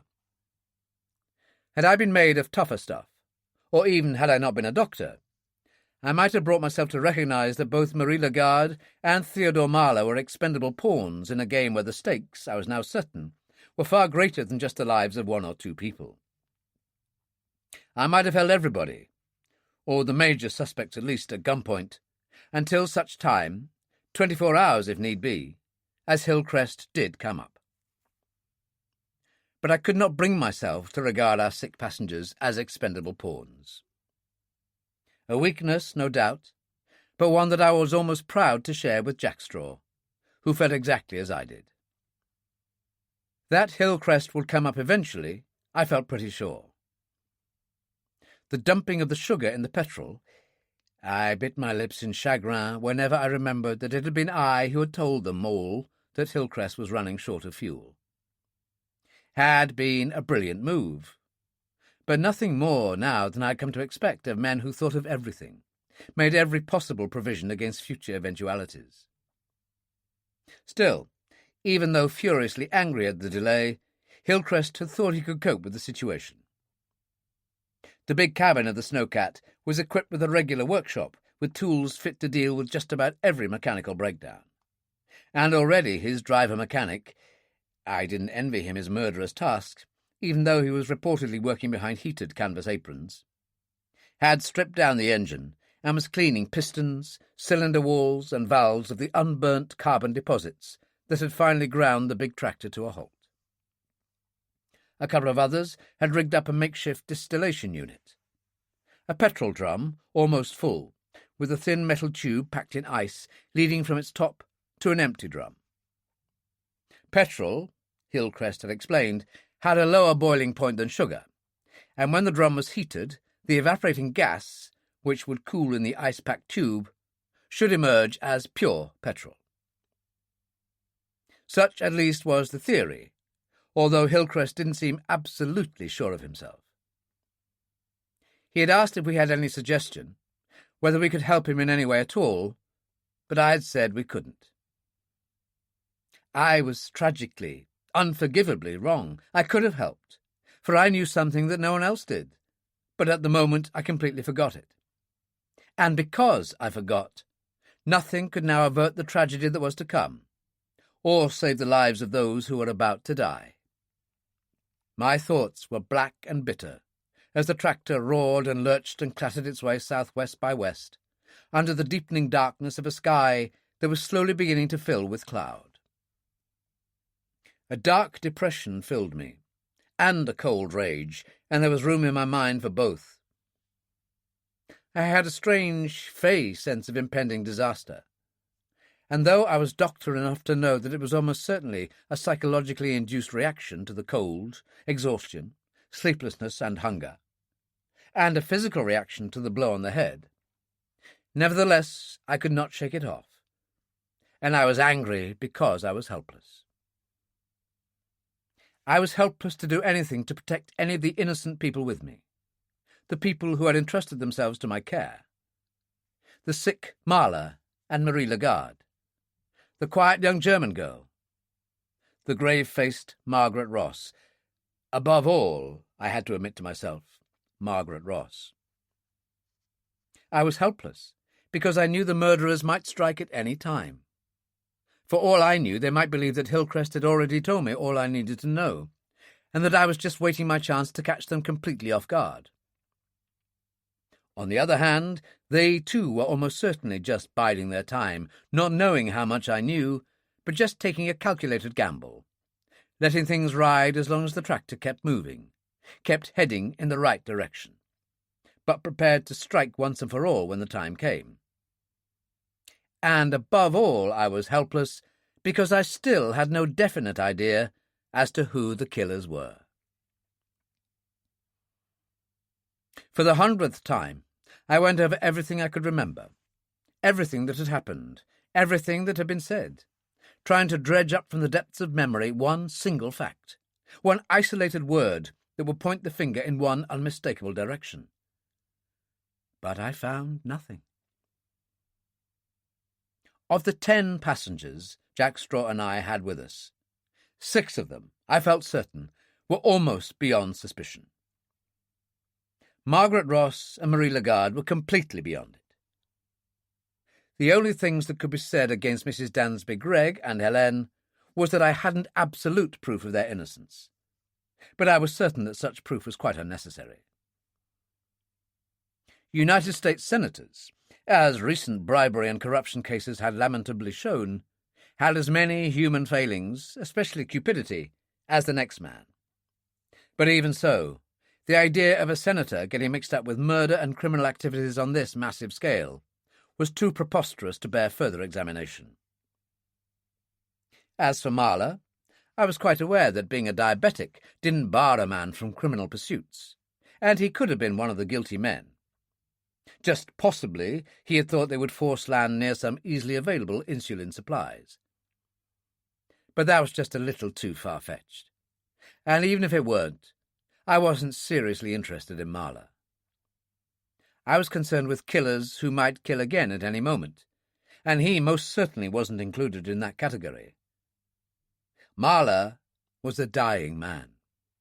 That left only Zagero, Solly Levin, Corazzini, and the Rev Smallwood. And the Rev Smallwood was too good not to be true. The Bible was hardly ever out of his hands these days. There were certain lengths to which any impostor might reasonably be expected to go to convince us of his identity. But lengths such as these passed the bounds of the superfluous into the realms of the ridiculous. I had reason to suspect Corazzini. As a tractor specialist, he knew precious little about tractors, although I had to be fair and admit that Citroën and Global tractors were a quarter of a century different in time, and a world different in design. But he had been the only person I had found on his feet when I had opened the door of the passenger cabin in the plane. It was he who, back in the IGY cabin, had questioned me so closely about Hillcrest's movements. It was he, I had learnt, who had helped Jack Straw and Zagero bring up the petrol from the tunnel, and so had the opportunity to spike the stuff left behind. Finally, I believed he could be utterly ruthless. But there was one great point in his favour. That still bandaged hand, token of his desperate attempt to save the falling radio. I had far greater reason to suspect Zagero, and, by implication of friendship, Solly Levin. Zagero had inquired of Margaret Ross when dinner was, a damning point. Solly Levin had been nearest the radio, and in the right position for doing the damage when it had been destroyed. Another damning point. Zagero had been one of those working with the petrol, and, most damning of all, Zagero bore no more resemblance to a boxer than Levin did to any boxing manager who had ever lived outside the pages of Damon Runyon. And as a further negative mark against Zagero, I had Margaret Ross's word that Corazzini had never left his seat in the plane. That didn't, of course, necessarily exclude Corazzini. He could well have had an accomplice. But who could that accomplice be? It was not until then that the chilling, frightening thought struck me that because 2 guns had been used in the plane, I had assumed all along that there were only 2 criminals. There wasn't a shadow of evidence to suggest why there should not be more than 2. Why not 3? Why not Corazzini, Zagero, and Levin all in the conspiracy together? I thought over the implications of this for some minutes, and at the end I felt more helpless than ever, more weirdly certain of ultimate tragedy to come. Forcibly almost, I had to remind myself that all 3 were not necessarily working together. But it was a possibility that had to be faced. About 3 o'clock in the morning, still following the flag trail that stretched out interminably before us in the long rake of the headlights, we felt the tractor slow down, and Jack Straw, who was driving at the time, changed gear as we entered on the first gentle slope of the long foothills that led to the winding pass that cut the Vinderby Nunataks almost exactly in half. We could have gone round the Nunataks, but that would have wasted an entire day, perhaps 2, and with the 10-mile route through the hills clearly marked, it was pointless to make a detour. 2 hours later, as the incline perceptibly steepened, the tractor treads began to slip and spin on the frozen snow. But by offloading almost all the petrol and gear we carried on the tractor sled and stowing it inside the tractor cabin, we managed to build up enough weight to gain a purchase on the surface. Even so, progress was slow and difficult. We could only make ground by following a zigzag pattern, and it took us well over an hour to cover the last mile before the entrance to the pass. Here we halted, soon after 7 o'clock in the morning. The pass was lined on one side by a deep crevasse in the ice that ran its entire length, and although not particularly treacherous, the trail was difficult and dangerous enough to make me determined to wait for the 2 or 3 brief hours' light at the middle of the day. While breakfast was being prepared, I looked at Marla and Marie Lagarde. The steady rise in temperature, it was now less than minus 30 degrees Fahrenheit, had done nothing to help either of them. Marie Lagarde looked as if she hadn't eaten in weeks. Her face, pockmarked with sores and frostbite blisters, was appallingly thin and wasted, and the once sparkling eyes lacklustre, pouched and filled and rimmed with blood. She hadn't spoken a word in 10 hours, just sat there, in her increasingly rare moments of waking, shivering and staring ahead with sightless eyes. Theodore Marla looked in better case than she, but I knew when his defences went down they would do so in a matter of hours. Despite all that we, or rather Margaret Ross, had done for him, the insidious talons of frostbite had already sunk deep into his feet. He had developed a very heavy cold. Rare indeed in the Arctic, the seeds of it must have been sown before he had left New York. And he had neither the energy nor reserves to fight either that or the boils that were beginning to plague him. His breathing was difficult, the sweet, ethereal odour of acetone very strong. He seemed wide awake and rational enough, superficially a much better going concern than Marie Lagarde. But I knew that the collapse, the preliminary to the true diabetic coma, might come at any time. At 8 o'clock, Jack Straw and I moved out onto the hillside and again made contact with Hillcrest. My heart sank when I heard the grim news that they'd hardly progressed a couple of miles in the previous 12 hours. In that bitter cold, it seemed, and where they were, temperatures were all of 30 degrees lower than they were with us. Heating up an 8-gallon drum of petrol, even using stoves, blow lamps, and every means at their disposal, to the point of boiling, was a heartbreakingly slow job. And the snowcat gobbled up in a minute all the pure fuel they could distill in 30 times that. Beyond that, there was no news. Oplavnik, which they had contacted less than an hour previously, had still nothing fresh to report. Without a word, Jack Straw and I packed up the equipment and made our way back to the cabin of the tractor. Jack Straw's almost invariable Eskimo cheerfulness was at the lowest ebb I'd ever seen. He seldom spoke now, and even more rarely smiled. As for me, I felt our last hope was gone. We started up the tractor again at 11 o'clock and headed straight into the pass, myself at the wheel. I was the only person left in either the driving compartment or the cabin behind. Marla and Marie Lagarde, vanished under a great mound of clothing, rode on the dog sled, while the others walked. The tractor was wide, the trail narrow, and sometimes sloping outwards and downwards, and with a side slip into the gaping crevasse that bordered our path, nobody inside the cabin would have had any chance of escape. The first part was easy. The trail, sometimes not more than 8 or 9 feet broad, more often than not opened out into a shelf, wide enough almost to be called the flat floor of a valley, and we made rapid progress. At noon, I'd warned Hillcrest that we would be traversing the Vinderby Nunataks then and would have to miss our regular radio schedule.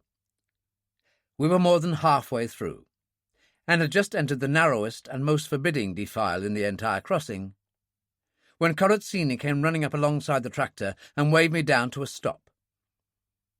I suppose he must have been shouting, but I'd heard nothing above the steady roar of the engine, and of course I'd seen nothing, because they had all been behind me, and the width of the tractor cabin made my driving mirror useless.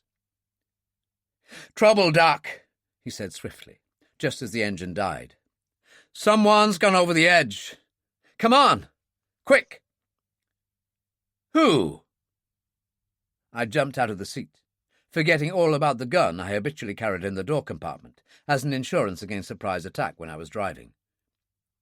"How did it happen?" "The German girl." We were running side by side round a corner in the track towards the little knot of people 40 yards back, clustering round a spot on the edge of the crevasse. "Slipped, fell, I don't know. Your friend's gone over after her." Gone after her? I knew that crevasse was virtually bottomless. Good God! I pushed Brewster and Levin to one side, peered gingerly over the edge into the blue-green depths below, then drew in my breath sharply. To the right, as I looked, the gleaming walls of the crevasse, their top 10 feet glittering with a beaded crystalline substance like icing sugar, and here not more than 7 or 8 feet apart, stretched down into the illimitable darkness, curving away from one another to form an immense cavern, the size of which I couldn't even begin to guess at. To the left, more directly below, at a depth of perhaps 20 feet, the two walls were joined by a snow and ice bridge, maybe 15 feet long, one of the many that dotted the crevasse through its entire length. Jack Straw was standing on this, pressed closely into one edge, holding an obviously dazed Helene in the crook of his right arm. It wasn't hard to work out Jack Straw's presence there. Normally, he was far too careful a man to venture near a crevasse without a rope, and certainly far too experienced to trust himself to the treachery of a snow bridge. But when Helene had stumbled over the edge, she must have fallen heavily, almost certainly in an effort to protect her broken collarbone. And when she had risen to her feet, had been so dazed that Jack Straw, to prevent her staggering over the edge of the snow bridge to her death, had taken the near suicidal gamble of jumping after her to stop her. Even in that moment, I wondered if I would have had the courage to do the same myself. I didn't think so. "Are you all right?" I shouted. "I think my left arm is broken," Jack Straw said conversationally. "Would you please hurry, Dr. Mason? This bridge is rotten, and I can feel it going." His arm broken and the bridge going. And indeed, I could see chunks of ice and snow falling off from the underside of the arch on which he was standing. The matter-of-fact lack of emotion of his voice was more compelling than the most urgent cry could possibly have been. But for the moment I was in the grip of a blind panic that inhibited all feeling, all thought except the purely destructive. Ropes. But Jack Straw couldn't tie a rope round himself, not with an arm gone. The girl couldn't help herself either. Both of them were helpless. Somebody would have to go down to them, and go at once. Even as I stared into the crevasse, held in this strange, motionless thrall, a large chunk of neve broke off from the side of the bridge and plummeted slowly down into the depths, to vanish from sight perhaps 200 feet below, long before we heard it strike the floor of the crevasse. I jumped up and raced towards the tractor shed. How to belay the man who was lowered? With only 8 or 9 feet between the edge of the crevasse and the cliff behind, not more than 3 men could get behind a rope, and with perhaps 2 men dangling at the end of it, what possible purchase could those 3 find on that ice-hard snow to support them? Far less pull them up. They would be pulled over the edge themselves. Spikes. Drive a spike into the ground and anchor a rope to that. But heaven only knew how long it would take to drive a spike into the icy surface with no guarantee at the end that the ice wouldn't crack and refuse to hold. And all the time, that snow bridge crumbling under the feet of the two people who were depending on me to save their lives. The tractor, I thought desperately. Perhaps the tractor. That would take any weight.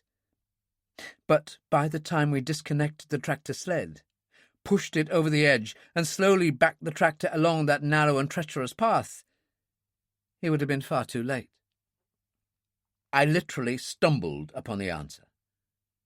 The 4 big wooden bridging battens sticking out from the end of the tractor sled. God, I must have been crazy not to think of them straight away. I grabbed a coil of nylon rope, hauled out one of the battens. Zagero was already beside me, pulling at another, and ran back to the spot as fast as I could. That 3-inch thick, 11-foot-long batten must have weighed over 100 pounds, but such is the supernormal strength given us in moments of desperate need, that I brought it sweeping over and had it in position astride the crevasse, directly above Jack Straw and Helene, as quickly and surely as if I'd been handling a 1/2-inch plank. Seconds later, Zagero had laid the second batten alongside mine.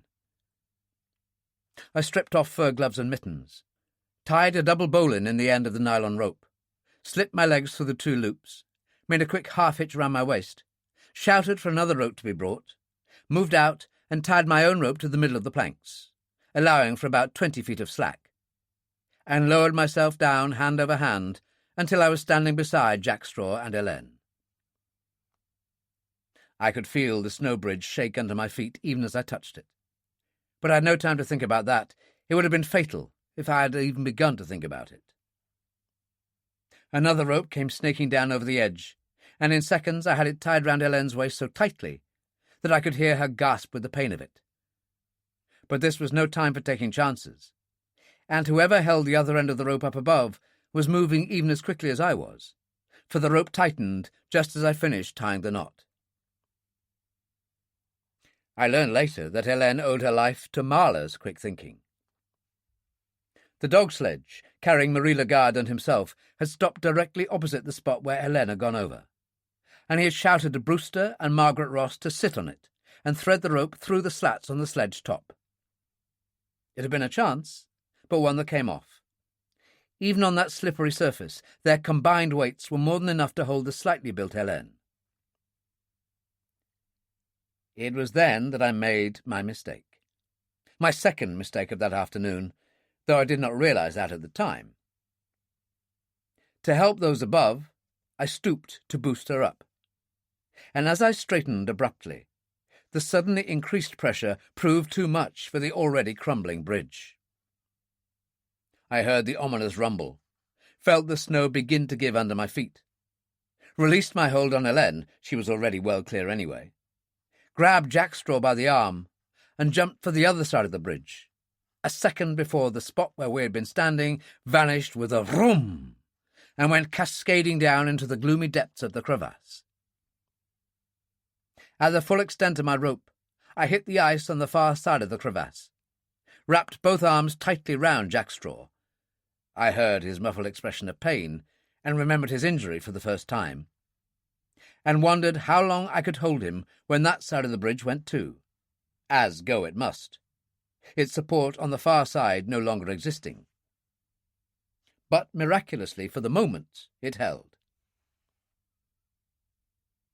Both of us were pressed hard in against the ice, motionless, hardly daring to breathe, when I heard a sudden cry of pain from above. It came from Helene. She must have caught her injured shoulder as she was being pulled over the edge of the crevasse. But what caught my eye was not Helene, but Corazzini. He was standing very close to the edge, and he had my gun in his hand. I have never known such chagrin, such profound despair, such bitterness of spirit, or, to be utterly frank, such depths of fear. The one thing I had guarded against all the time, the one thing I had dreaded above all other things, that Jack Straw and I should ever find ourselves at the same time completely at the mercy of the killers, had come to pass. But even in my fear there was savagery, Savagery towards the man who had engineered this so beautifully. Savagery towards myself for having been so easily and utterly fooled. Even a child could see how it had been done. The series of snow bridges had given Corazzini the idea. A little nudge to Ellen Fleming at the right place. It was as plain as a pikestaff that it had been no accident. And it was a foregone conclusion that either Jack Straw or myself would have to go down to fix a rope round the youngster, who, with her broken collarbone, would be unable to do it herself. I suppose the possibility that she might have crashed straight through the snow bridge must have occurred to Corazzini, but a man with a record of killings like he had wouldn't be worried unduly on that score. Annoyance at the failure of his plan would probably have been his only reaction. And when one of us had gone down and the other was supervising the rescue from above, well, another little nudge would have solved all Corazzini's problems. As it was, I had played into his hands more completely than he could ever have hoped. Mouth dry, sweat breaking out in the palms of my clenched fists, and my heart going like a trip hammer in my chest. I was wondering desperately how he was going to administer the coup de grace, when I saw the Rev. Smallwood approaching him, arms outstretched, and saying something I couldn't catch. It was a brave gesture of the little minister's, but a forlorn and hopeless one. I could see Corazzini change his gun to his left hand, strike Mr. Smallwood a heavy backhanded blow across the face, and the sound of a body falling on the ice above was unmistakable. And then Corazzini was waving the others back at the point of the gun, and was advancing towards the wooden battens that straddled the crevasse. And I knew with a dull certainty how he intended to dispose of us. Why waste 2 bullets, when all he had to do was to kick the edges of these battens over the side? Whether these battens, weighing 200 pounds between them, struck us, or smashed away the last remaining buttress of the snow bridge, was quite immaterial. The point was that I was inescapably attached to them by the nylon rope round my waist, and when they plummeted down, I would go with them, tearing away the bridge and carrying Jack Straw with me to our deaths in the unthinkable depths below. Despairingly, I considered the idea of snatching at the rifle still strapped to Jack Straw's back, but dismissed it even with the thought. It would take me seconds to get it off. There was only one thing for it, and it wasn't going to do me any good at all. With a jump, I could be halfway up the rope in a second. The increased weight would make the battens difficult to kick over, and while Corazzini was either pushing these or pumping bullets into me as I swarmed up the rope, somebody, Zaghero say, could get in from the rear. That way there might at least be a faint chance for Jack Straw. I swung my arms behind me, bent my knees, then remained frozen in that ridiculous position as a rope came uncoiling down from above and struck me across the shoulder.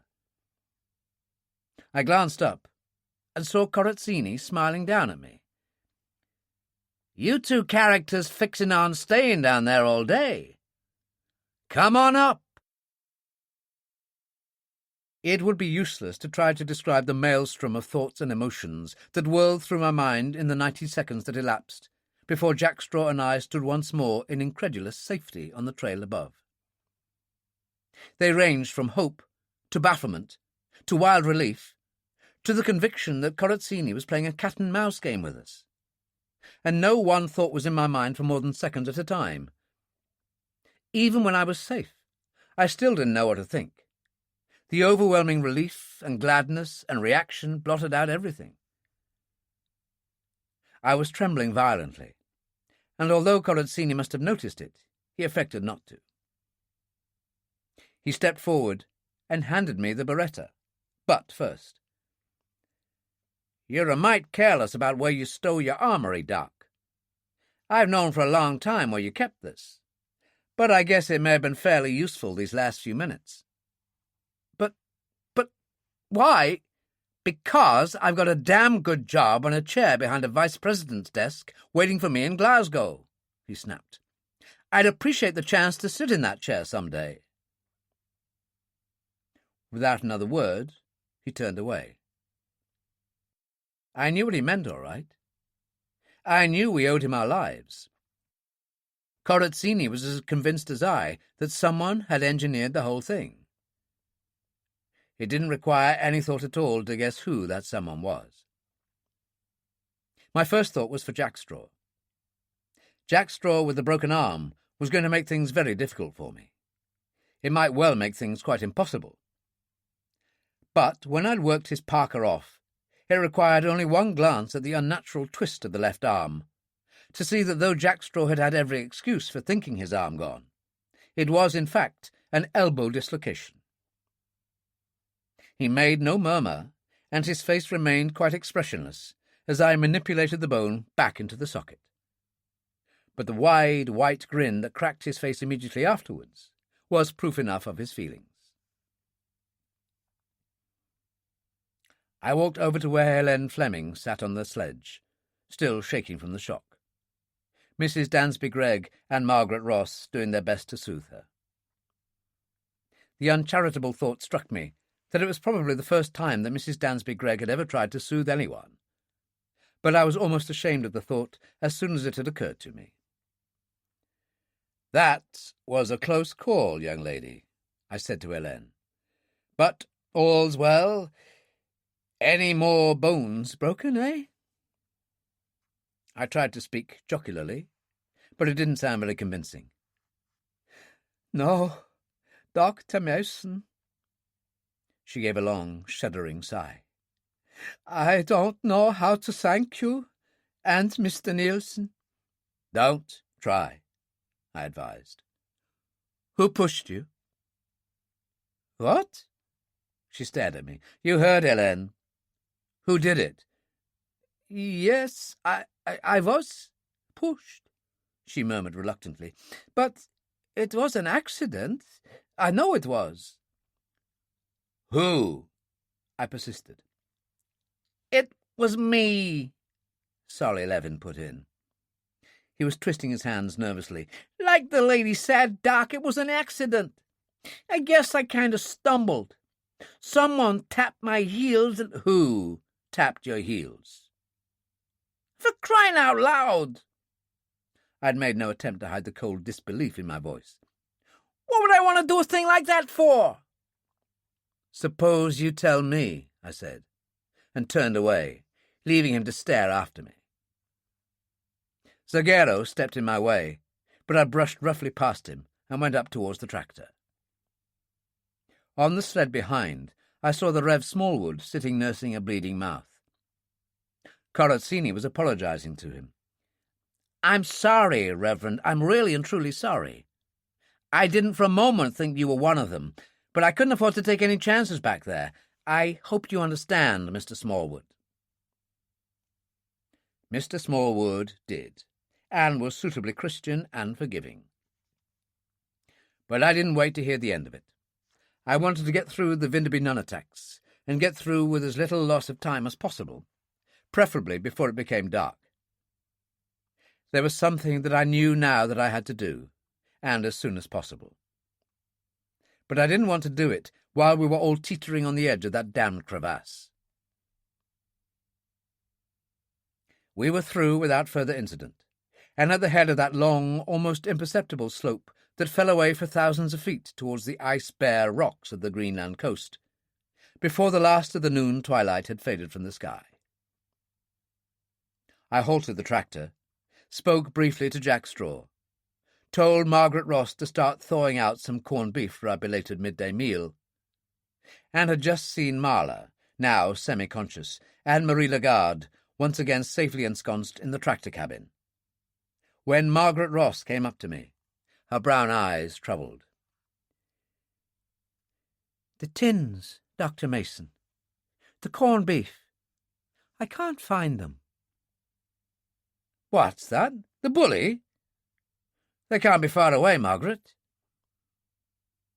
It was the first time I'd called her that, but my thoughts had been fixed exclusively on something else, and it wasn't until I saw the slight smile touching her lips — if she was displeased, she was hiding it quite well — that I realized what I had said. I didn't care. It was worth it. It was the first time I'd ever seen her smile, and it transformed her rather plain face. But I told my heart that there was a time and a place for somersaults, and this wasn't it. "Come on, let's have a look." We looked, and we found nothing. The tins were gone all right. This was the excuse, the opportunity I'd been waiting for. Jack Straw was by my side, looking at me quizzically as we bent over the sled, and I nodded. "Behind him," I murmured. I moved back to where the others were grouped round the rear of the tractor cabin, and took up a position where I could watch them all, but especially Zagero and Levin. "Well," I said, "you heard. Our last tins of beef have gone. They didn't just vanish, somebody stole them. That somebody had better tell me, for I'm going to find out anyway." There was an utter silence that was broken only occasionally by the stirring of the dogs on the tethering cable. No one said anything. No one as much as looked at his neighbour. The silence stretched on and on. Then, as one man, they all swung round, startled at the heavy metallic click from behind them. Jack Straw had just cocked the bolt of his rifle, and I could see the slow stiffening of Zagero's back and arms as he realized that the barrel was lined up on his own head. "It's no coincidence, Zagero," I said grimly. I had my own automatic in my hand by the time he turned round. "That rifle's pointed just where it's meant to. Bring your bag here." He stared at me, then called me an unprintable name. "Bring it here," I repeated. I pointed the Beretta at his head. "Believe me, Zagero, I'd as soon kill you as let you live." He believed me. He brought the bag, flung it at my feet. "Open it," I said curtly. "It's locked." "Unlock it." He looked at me with that expression, then searched through his pockets. At last he stopped and said, "I can't find the keys." I'd expected nothing else. Jack Straw. I changed my mind. One gun was not enough to cover a killer like Zagero. I glanced round the company, made my choice. "Mr. Smallwood, perhaps you—" "No, thank you," Mr. Smallwood said hastily. He was still holding a handkerchief to his puffed mouth. He smiled wryly. "I've never realized so clearly before now how essentially a man of peace I am, Dr. Mason. Perhaps Mr. Corazzini?" I glanced at Corazzini, and he shrugged indifferently. I understood his lack of eagerness. He must have known that I'd had him high up among my list of suspects until very recently indeed, and a certain delicacy of sentiment might well prevent him from being too forthcoming too soon. But this was no time for delicacy. I nodded, and he made for Zagero. He missed nothing, but he found nothing. After 2 minutes he stepped back, looked at me, and then thoughtfully at Solly Levin. Again I nodded, and again he began to search. In 10 seconds he brought out a bunch of keys and held them up. "It's a frame-up!" Levin yelped. "It's a plant! Corazzini must have palmed 'em and put 'em there. I never had no keys." "Shut up," I ordered contemptuously. "Yours, Zagero?" He nodded tightly, said nothing. "Okay, Corazzini," I said. "Let's see what we can find." The second key opened the soft leather case. Corazzini dug under the clothes on top and brought out the 3 corned beef tins. "Thank you," I said. "Our friend's iron rations for his takeoff. Miss Ross, our lunch. Tell me, Zagero, can you think of any reason why I shouldn't kill you now?" "You've made nothing but mistakes ever since I met you," Zagero said slowly. "But, brother, this is the biggest you ever made. Do you think I will be such a damn fool as to incriminate myself that way?" Do you think I would be so everlastingly obvious? I think that's exactly the way you expected me to think, I said wearily, but I'm learning. One more job, Corazzini, if you would. Tie their feet. What are you going to do? Zagero asked tightly. Don't worry. The executioner will collect his fee. From now on, you and Levin ride with your feet tied in the front of the tractor sled, and with a gun on you all the time. What is it, Miss Lagarde? Are you sure, Peter? It was the first time she had spoken for hours, and I could see that even that tiny effort tired her. He doesn't look like a murderer. The tone of her voice accurately reflected the expressions of consternation and shocked disbelief on half a dozen faces. Zagero had spared no effort to make himself popular with everyone. Does anybody here? I demanded. The best murderers never do. I then explained to her and the others all I knew and had suspected about everything. It shook them, especially the facts of the spiking of the petrol, and of Hillcrest having been at one time only a few hours behind us. And by the time I was finished, I could see that there was as little doubt in their minds about Zagero's guilt as there was in mine. 2 hours later, well down the slope from the Vinderby nunataks, I stopped and set up the radio gear. I reckoned that we were now less than 100 miles from the coast, and for half an hour tried to raise our base at Oblavnik. We had no success, but I hardly expected any. The radio shack at the base was manned only by one operator. He couldn't be expected to be on watch all the time, and obviously his call-up bell wasn't set for the frequency I was using. At 4 o'clock exactly, I got through to Hillcrest.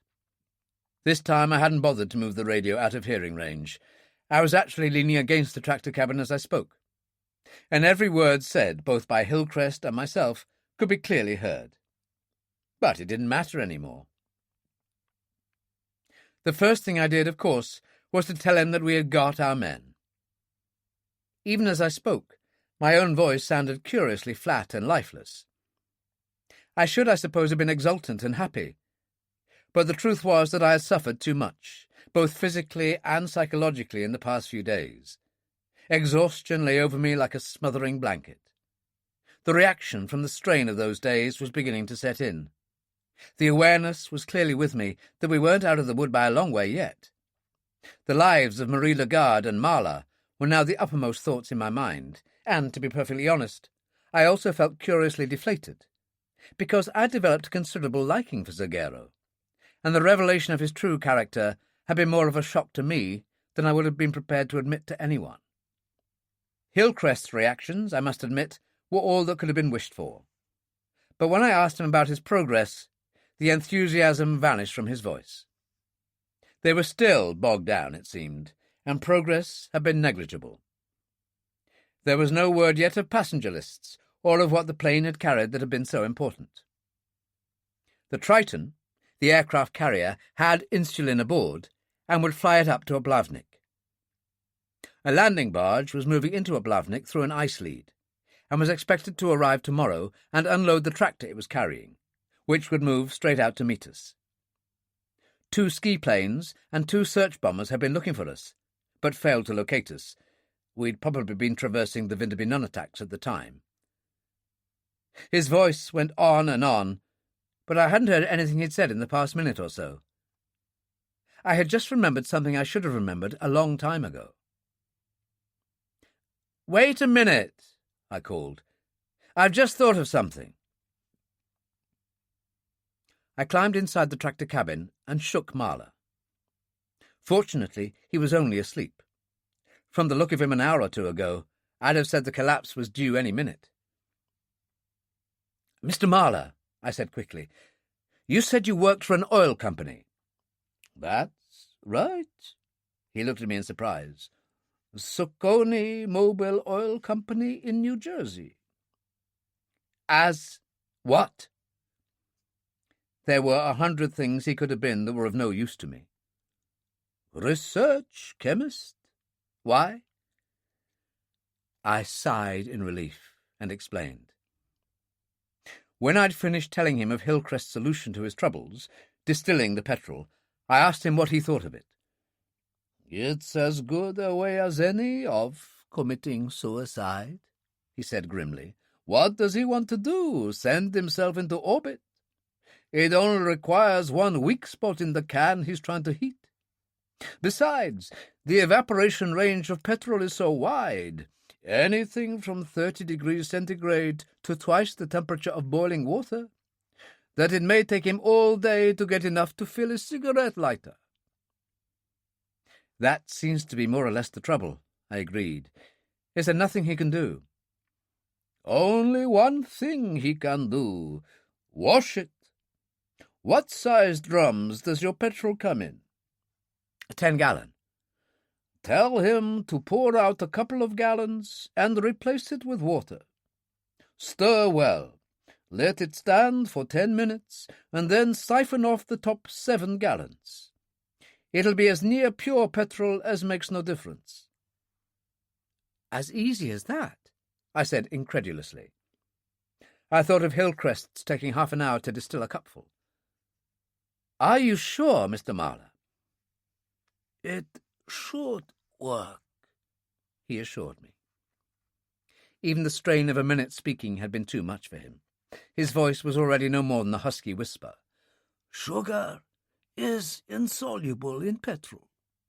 It just dissolves in the small amounts of water present in petrol, small enough to be held in suspension. But if you've plenty of water, it'll sink to the bottom, carrying the sugar with it." "If I'd the Nobel Science Prize, I'd give it to you right now, Mr. Marler." I rose to my feet. "If you've any more suggestions to make, for heaven's sake let me know." "I've one to make now." He smiled, but he was almost gasping for breath. "It's going to take your friend a pretty long time to melt the snow to get all the water he needs to wash the petrol." He nodded towards the tractor sled, visible through the gap in the canvas screen.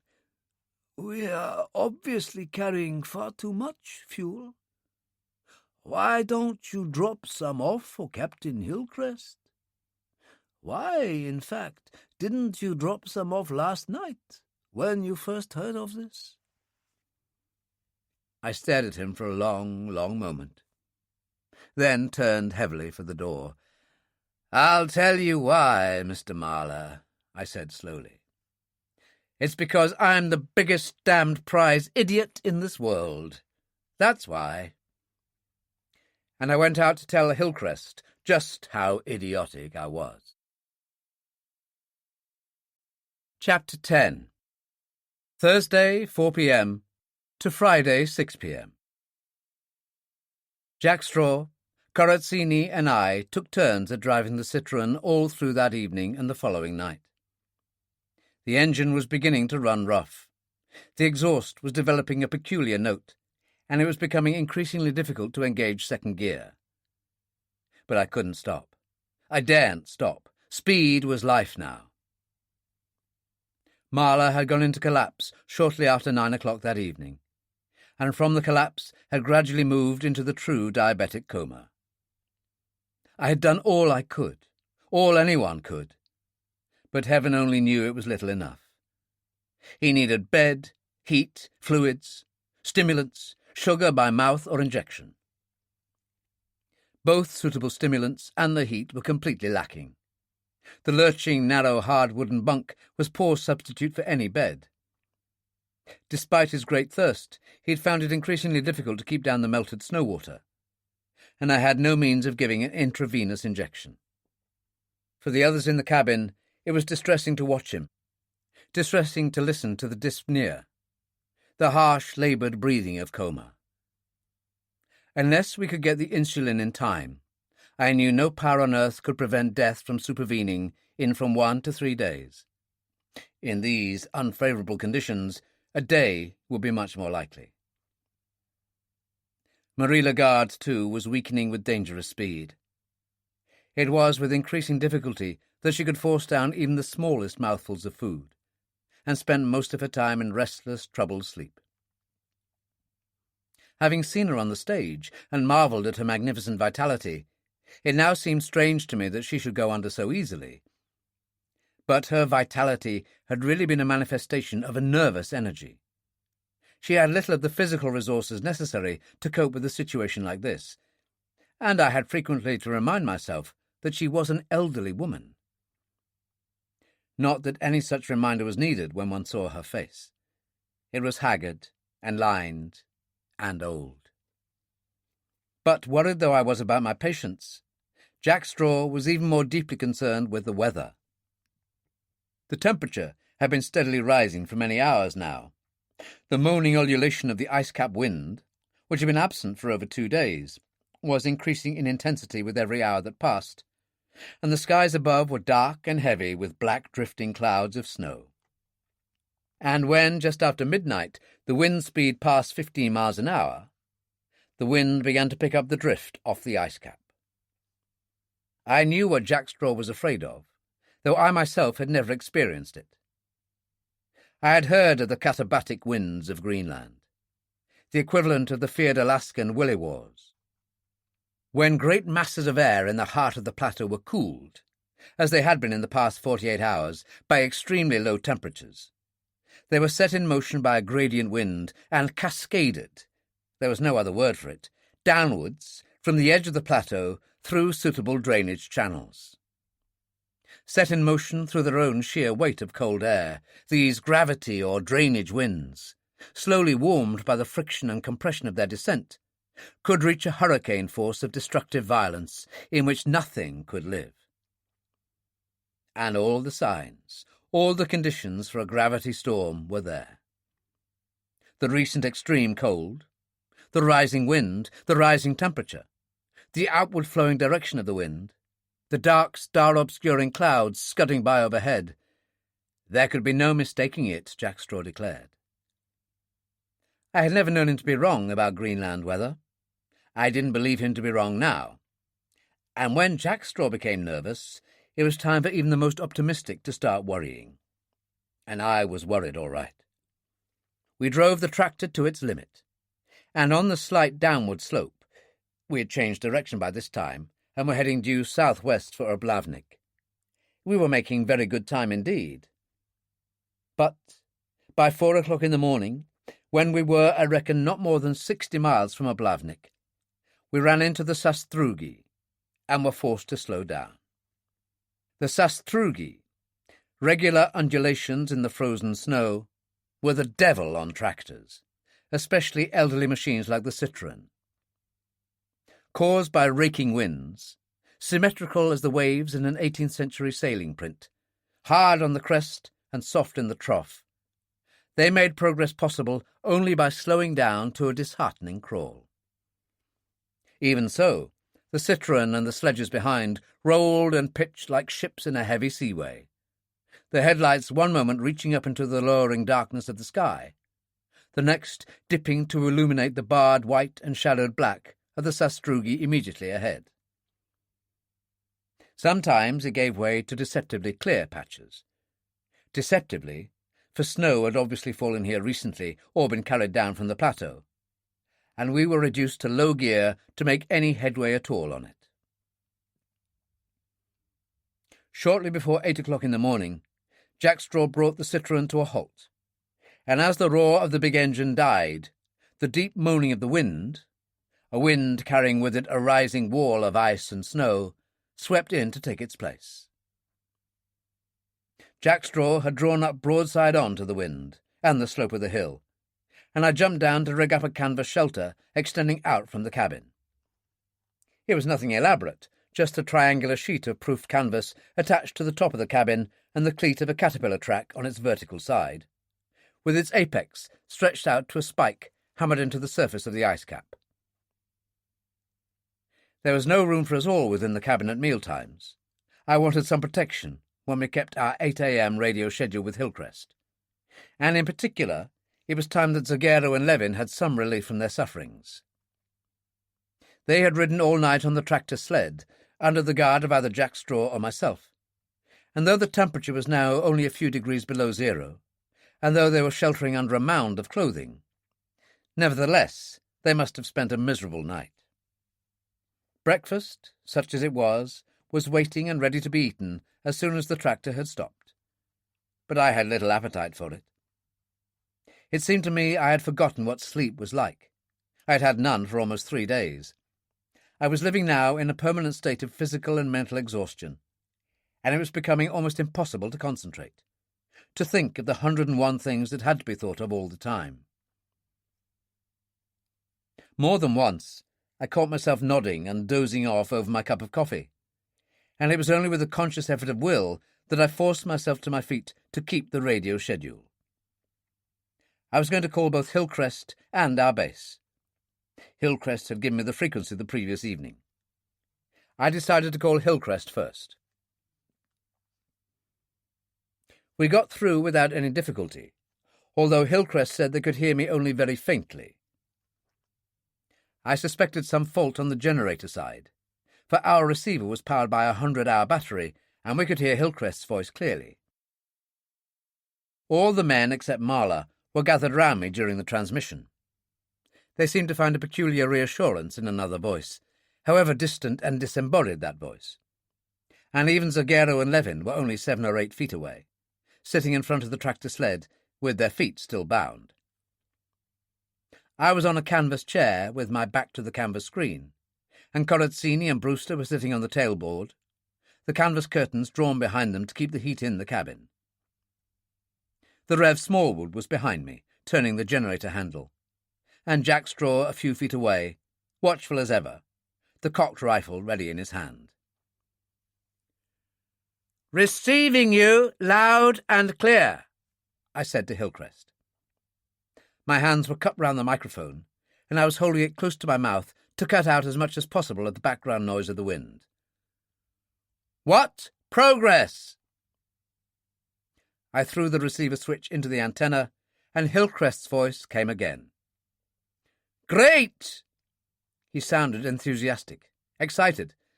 "My congratulations to your learned friend. Works like a charm, and we're going like a bomb.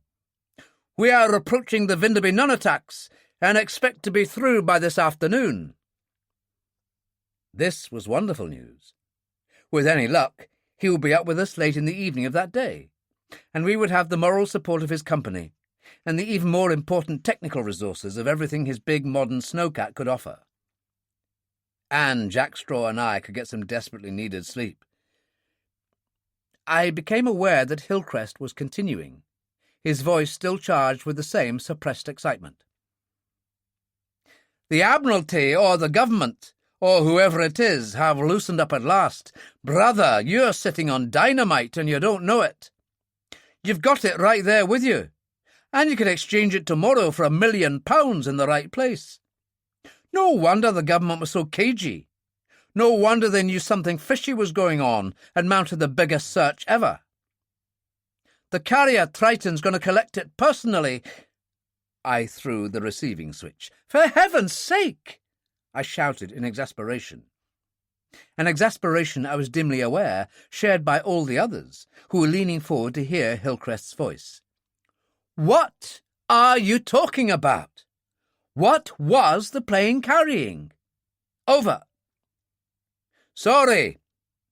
It's a guided missile mechanism of such advanced design, and so top secret, that its details, I gather, are known only to a handful of scientists in all the United States. It's the only one of its kind, and was being sent to Britain for study under the recent agreement to share knowledge on atomic weapons and guided missiles." Hillcrest's voice was calm now, measured and sober. There was a pause, then he went on slowly, impressively. "I understand the governments concerned are prepared to go to any lengths, to secure the recovery of this mechanism and prevent its falling into wrong hands." There was another longer pause. Hillcrest, clearly, was giving me an opportunity to say something, but I just didn't know what to say. The magnitude of the entire thing took my breath away, temporarily inhibited all thought and speech. Hillcrest's voice was coming through again. "To help you identify this mechanism, Dr. Mason. It's camouflaged, made up to look like an ebonite and metal portable radio of fairly large size, with a braided leather carrying strap. Find that portable, Dr. Mason, and you'll—" I never heard the end of that sentence. I was still sitting there, dazedly wondering why the words portable radio should have triggered off such a clangorous bell in my mind. I can only plead my extreme physical and mental exhaustion, when Zagero catapulted himself off his seat on the sled, knocking Jack Straw staggering, took one tremendous hop with his bound feet just opposite where I was sitting, and hurled himself bodily towards Corazzini, who, his face twisted in a vicious and unrecognizable mask, had pushed himself off the tractor tailboard with one hand, and with the other was fumbling desperately to bring something out from under his coat.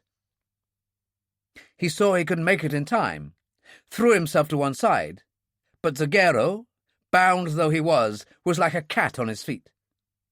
And I knew that instant that was too late, that Zagero was indeed the world-class boxer that he claimed to be. If the astonishing speed of his reflexes were not proof enough, that blurring right arm of his carried with it lethal conviction. Corazzini was a very big man, 6'2" and at least 200 pounds, and he was swathed in many layers of heavy clothing. But when that fist caught him with such frightening power just under the heart, he staggered back against the tailboard and slid slowly to the ground, unseeing eyes turned up to the first driving flakes of the newly fallen snow. I had never seen a blow delivered with such power, nor do I ever want to see it again. For perhaps 5 seconds, no one moved. No one spoke. Men were held in thrall. The soughing, wailing moan of the wind on the ice cap sounded weirdly, unnaturally loud. I was the first to break the silence. I was still sitting on my canvas stool. "Corazzini," I said. "Corazzini." My voice was barely more than a whisper, but Zagero heard me. "Sure, it's Corazzini," he said levelly. "It always was." He stooped, thrust his hand under the unconscious man's coat, and brought out his gun. "You'd better keep this, Doc. Not only do I not trust our little playmate here with toys like these, but the state prosecutor or district attorney or whatever you call the guy in England will find that the rifling on this barrel matches the rifling marks on some very interesting bullets." He tossed the gun across, and automatically I caught it. It was a pistol, not an automatic, and it had a strange-looking cylinder screwed onto the front of the barrel. A silencer, I supposed. I'd never seen one before. Nor had I ever seen that type of gun before. I didn't like the look of it at all, and I guessed it might be wise to have a gun in my hand when Corazzini came round. Jack Straw, I could see, already had his rifle lined up on the unconscious man. I placed the pistol on the ground beside me and pulled out the Beretta. "You were ready for him?" I was still trying to put things in order in my own mind. "You were waiting for the break. How—" "Do I have to draw a diagram, Doc?" There was no insolence in his voice, only weariness. "I knew it wasn't me. I knew it wasn't Solly. So it had to be Corazzini." "Yes, I see, it had to be Corazzini." The words were automatic, meaningless. My thoughts were in a state of utter confusion, as confused, no doubt, as those of Corazzini, who was now pushing himself groggily into a sitting position. But for the past 15 seconds, another bell had been ringing far back in my mind, not so loud as the first, but even more desperately insistent. And all at once I had it, and began to rise to my feet. But There were two of them. Two of them. Corazzini had an accomplice. That was as far as I got, when some metal object smashed across my wrist with brutal force, sending my beretta flying, and something small and hard ground viciously into the back of my neck. "Don't move, Dr. Mason." The voice, flat, controlled, but alive with a vibrant power that I had never heard before, was almost unrecognizable as the Rev. Joseph Smallwood's. "Nobody is to move. Nielsen, drop that rifle now. Just one suspicious move, and Dr. Mason gets his head blown off." I stood stock still. The man behind that voice meant every word he said. I didn't need any convincing of that. The cold certainty in his voice only reinforced the knowledge I already had, that the sanctity of human life was a factor which could never enter into this man's considerations. "All right, Corazzini." Smallwood was speaking again, his voice empty of all concern for an interest in his accomplice. His only anxiety, if one could by any stretch of imagination call it that, lay in his desire for Corazzini's effectively continued cooperation. "All right," Corazzini said softly. He was standing now, and that both mind and reactions were back to normal was evident from the dexterity with which he caught the gun Smallwood threw back to him. "Never thought any man could move so fast with his feet tied. But he won't catch me again." "Everybody out, eh?" "Everybody out?" Smallwood nodded. No question he was the leader of the two, ridiculously improbable though that would have seemed only 2 minutes ago. But it didn't seem improbable any longer. It seemed inevitable. "Jump down, all of you," Corazzini ordered. Gun in one hand, he held back a flap of canvas screen with the other. "Hurry it up." "Marla can't jump down," I protested. "He can't move. He's in coma. Shut up," Corazzini interrupted. "All right, Zagero, inside and get him out." "You can't move him," I shouted furiously. "You'll kill him if—" My last word was choked off in a grunt of pain as Smallwood's gun barrel caught me viciously across the side of the head.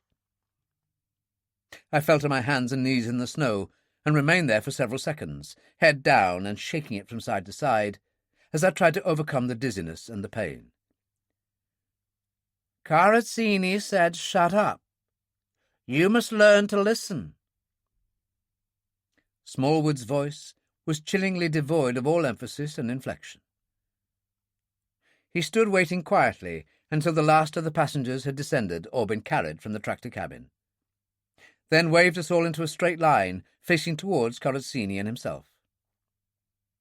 Both of them had their backs to the canvas screen, while we were placed just far enough clear of the shelter to be blinded by the increasingly heavy snowfall that swirled down into our eyes, but not so far off as not to be clearly seen by them.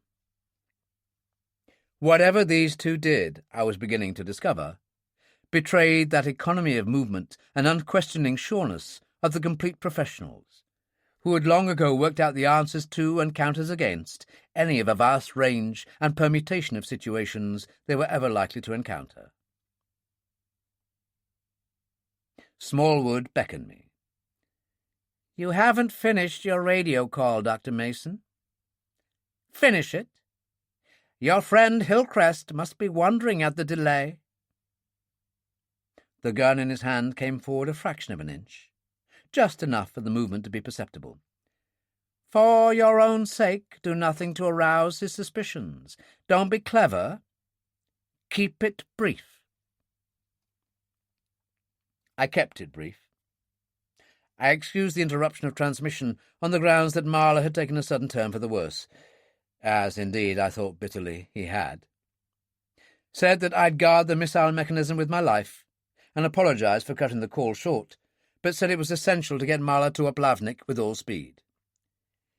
"Finish it off," Smallwood said softly in my ear. I nodded. That's the lot then, Captain Hillcrest. We'll make the noon schedule. This is Mayday signing off. Mayday. Mayday. I switched off and turned indifferently away. I had taken only one step when Smallwood caught my shoulder and whirled me round. For such an apparently slight man, he was phenomenally strong. I gasped as his pistol barrel dug into my stomach. "Mayday, Dr. Mason?" he asked silkily. "What is Mayday?" "Our call sign, of course," I said irritably. "Your call sign is GFK." "Our call up is GFK. Our signing off is Mayday." "You're lying." I wondered how I could ever have thought this face meek and nervous and colourless. The mouth was a thin, hard line, the upper eyelids bar-straight and hooded above the unwinking eyes. Flat, marbled eyes of a faded light blue. A killer's eyes. "You're lying," he repeated. "I'm not lying," I said angrily. "Count 5 and die." His eyes never left mine. The pressure of the gun increased. 1, 2, 3. "I'll tell you what it is." The cry came from Margaret Ross. "Mayday is the International Air Distress Signal, the SOS. I had to tell him, Dr. Mason. I had to." Her voice was a shaking sob. "He was going to kill you."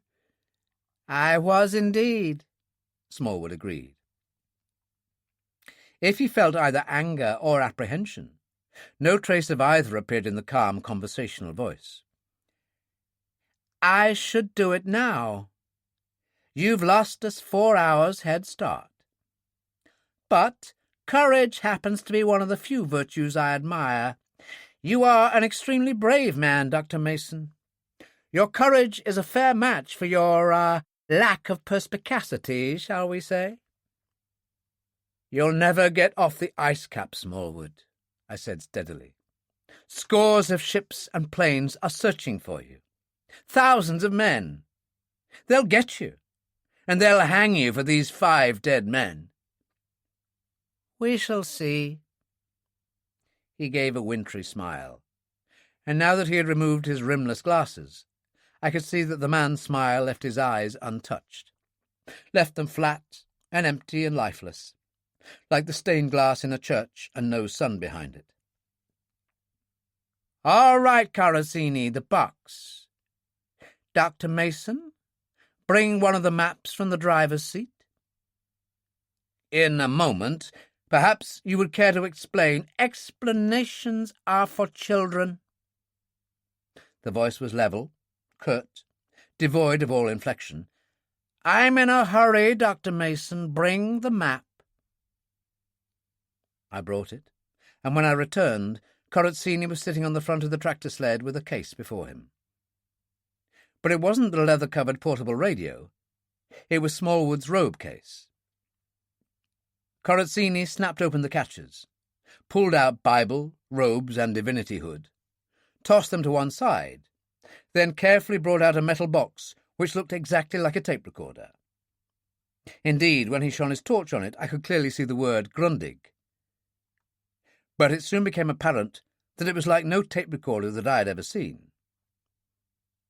The twin spools he ripped off the top of the machine and sent spinning away into the darkness and the snow, the tape unwinding in a long, convoluted streamer. By this time, I would have taken long odds that anyone suspicious enough to investigate would have found that tape perfectly genuine. Probably, I thought bitterly, Bach's organ music, in keeping with Smallwood's late ecclesiastical nature. Still in silence, we watched Corazzini undo and fling away the false top of the recorder, but not before I had time to notice the padded spring clips on its underside, the perfect hiding place for a couple of automatics. Revealed now were controls and calibrated dials that bore no resemblance to those of a tape recorder. Corazzini straightened and erected a hinged telescopic aerial, clamped a set of headphones to his ears, made 2 switches, and started to turn a dial, at the same time watching a green magic eye similar to those found in tape recorders and many modern radios. Faintly but unmistakably, I could hear a steady whine coming from the earphones, a whine which altered in pitch and intensity as Corazzini turned the dial. When it reached its maximum strength, he turned his attention to a built-in alcohol compass about 3 inches in diameter. A few moments later, he doffed the earphones and turned round, apparently satisfied. "Very strong, very clear," he announced to Smallwood. "But there's too heavy a deviation factor from all the metal in the tractor and sledge. Back in 2 minutes. Your torch, Dr. Mason." He walked away for about 50 yards, taking the machine with him. It was with intense chagrin that I realized that it was perfectly in keeping with all that had gone before, that Corazzini had probably forgotten more about navigation than I was ever likely to know. He returned soon, consulted a small chart, correcting for variation, no doubt, then grinned at Smallwood. "It's them, all right. Perfect signal. Bearing 268. "Good."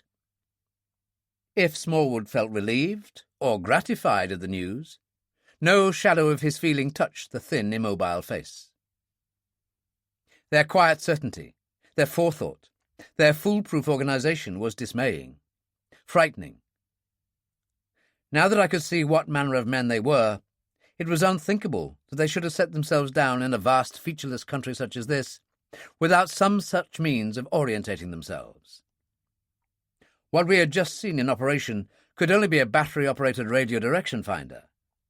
And even to me, inexperienced though I was in such matters, it was obvious that Corazzini must have been taking a bearing on some continuous directional line-up signals, transmitted by a vessel or vessels offshore. Trawlers, probably, or some other inconspicuous type of fishing vessel. I would have been less than human had I not wanted to shake this absolute confidence. "You've miscalculated the hornet's nest you've stirred up. The Davis Strait, the coast of Greenland, is alive with ships and planes.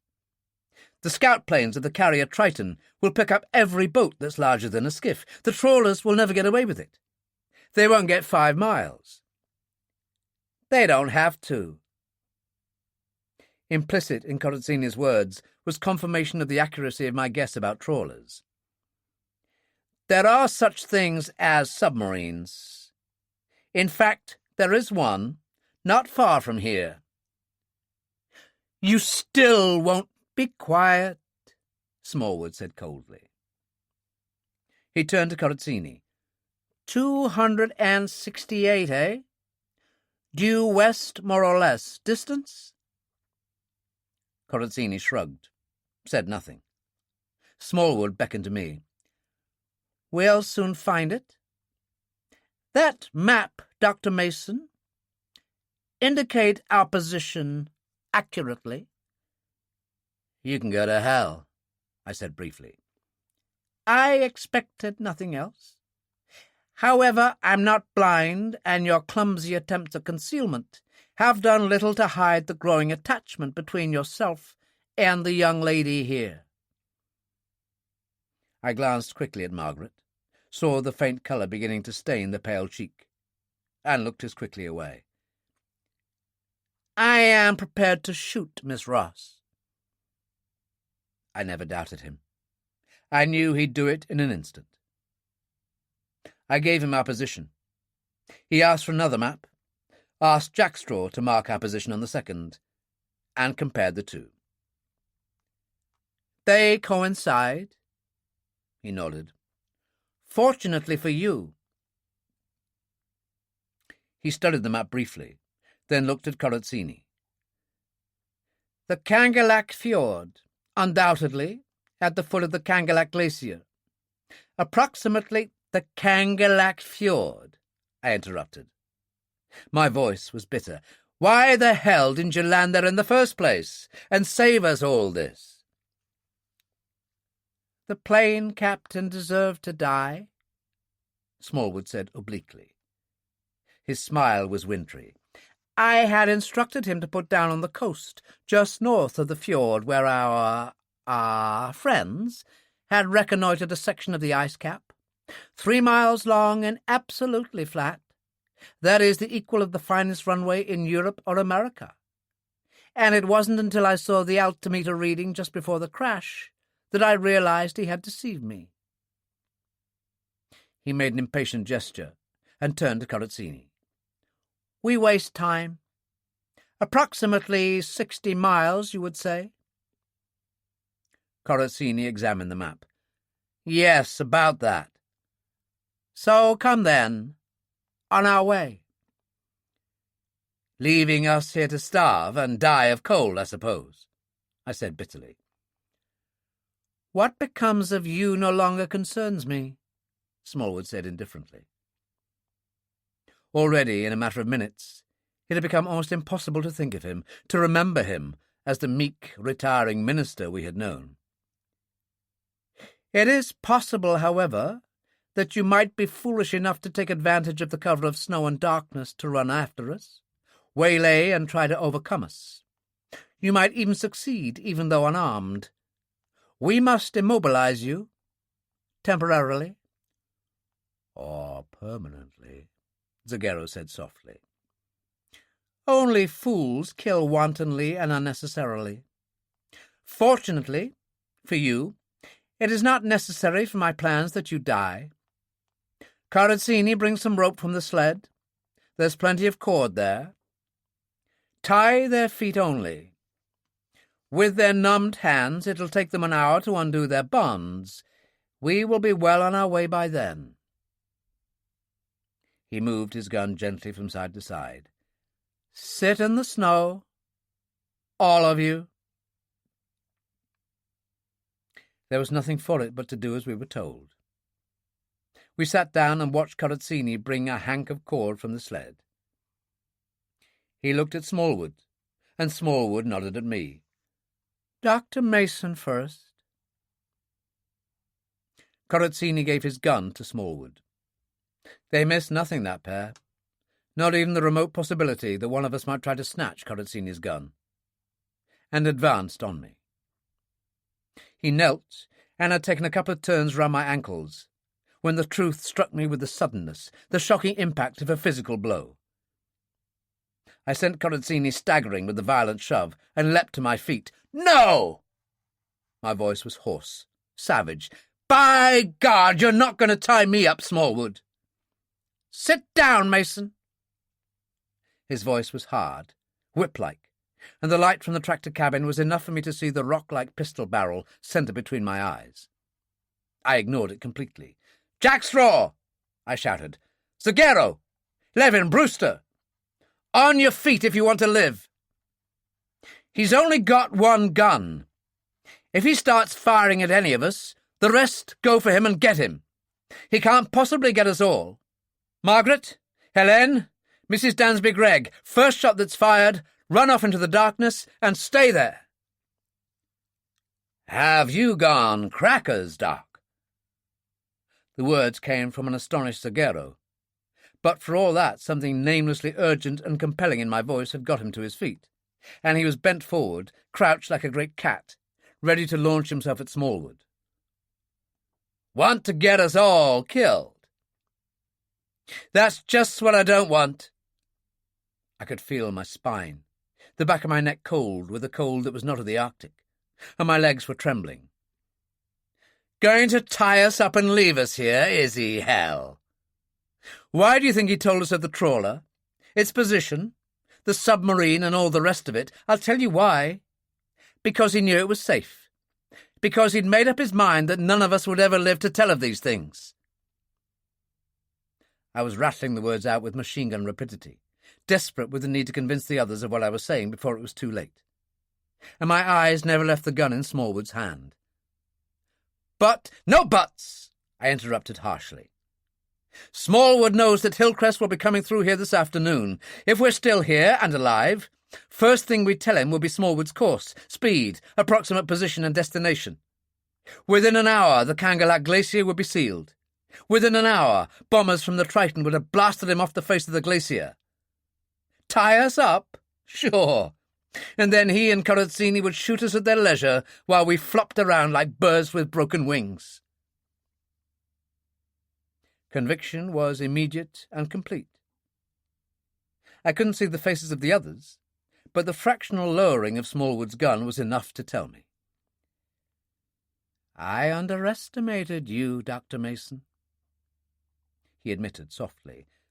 His voice was devoid of all trace of anger. But you almost died there. What's 5 minutes, more or less? I asked. And Smallwood nodded absently.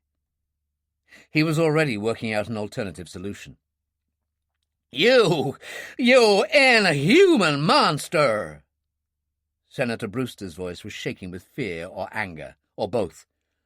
You were going to tie us up and butcher us like... Words failed him for a moment, and then he whispered, You must be mad, Smallwood. Stark, raving mad. He's not in the slightest, Zagero said quietly. Not mad. Just bad. But it's kind of hard to tell the difference at times. Figured out our next jolly little scheme, Smallwood? Yes. As Dr. Mason says, we can't possibly dispose of all of you inside a couple of seconds, which is all the time it would take for one, probably more of you to reach the cover of the snow and darkness. He nodded towards the tractor sled, lifted his high collar against the snow and biting wind. I think you had better ride a little way with us. And ride with them we did, for the 30 longest miles I've ever driven, for 9 hours that had no end. A relatively short distance, but this eternity of time to cover it, partly because of the sastrugi, partly because of the increasingly long stretches of soft snow, but mainly because of the weather, which was deteriorating rapidly. The wind had now risen to something better than 30 miles an hour. It carried with it a blinding wall of flying, ice-filled drift, and even though it was directly behind us, it made things troublesome for the driver. For all the others except Smallwood, it made the conditions intolerable. Had the temperature been what it was only 24 hours previously, none of us, I'm sure, would have survived that trip.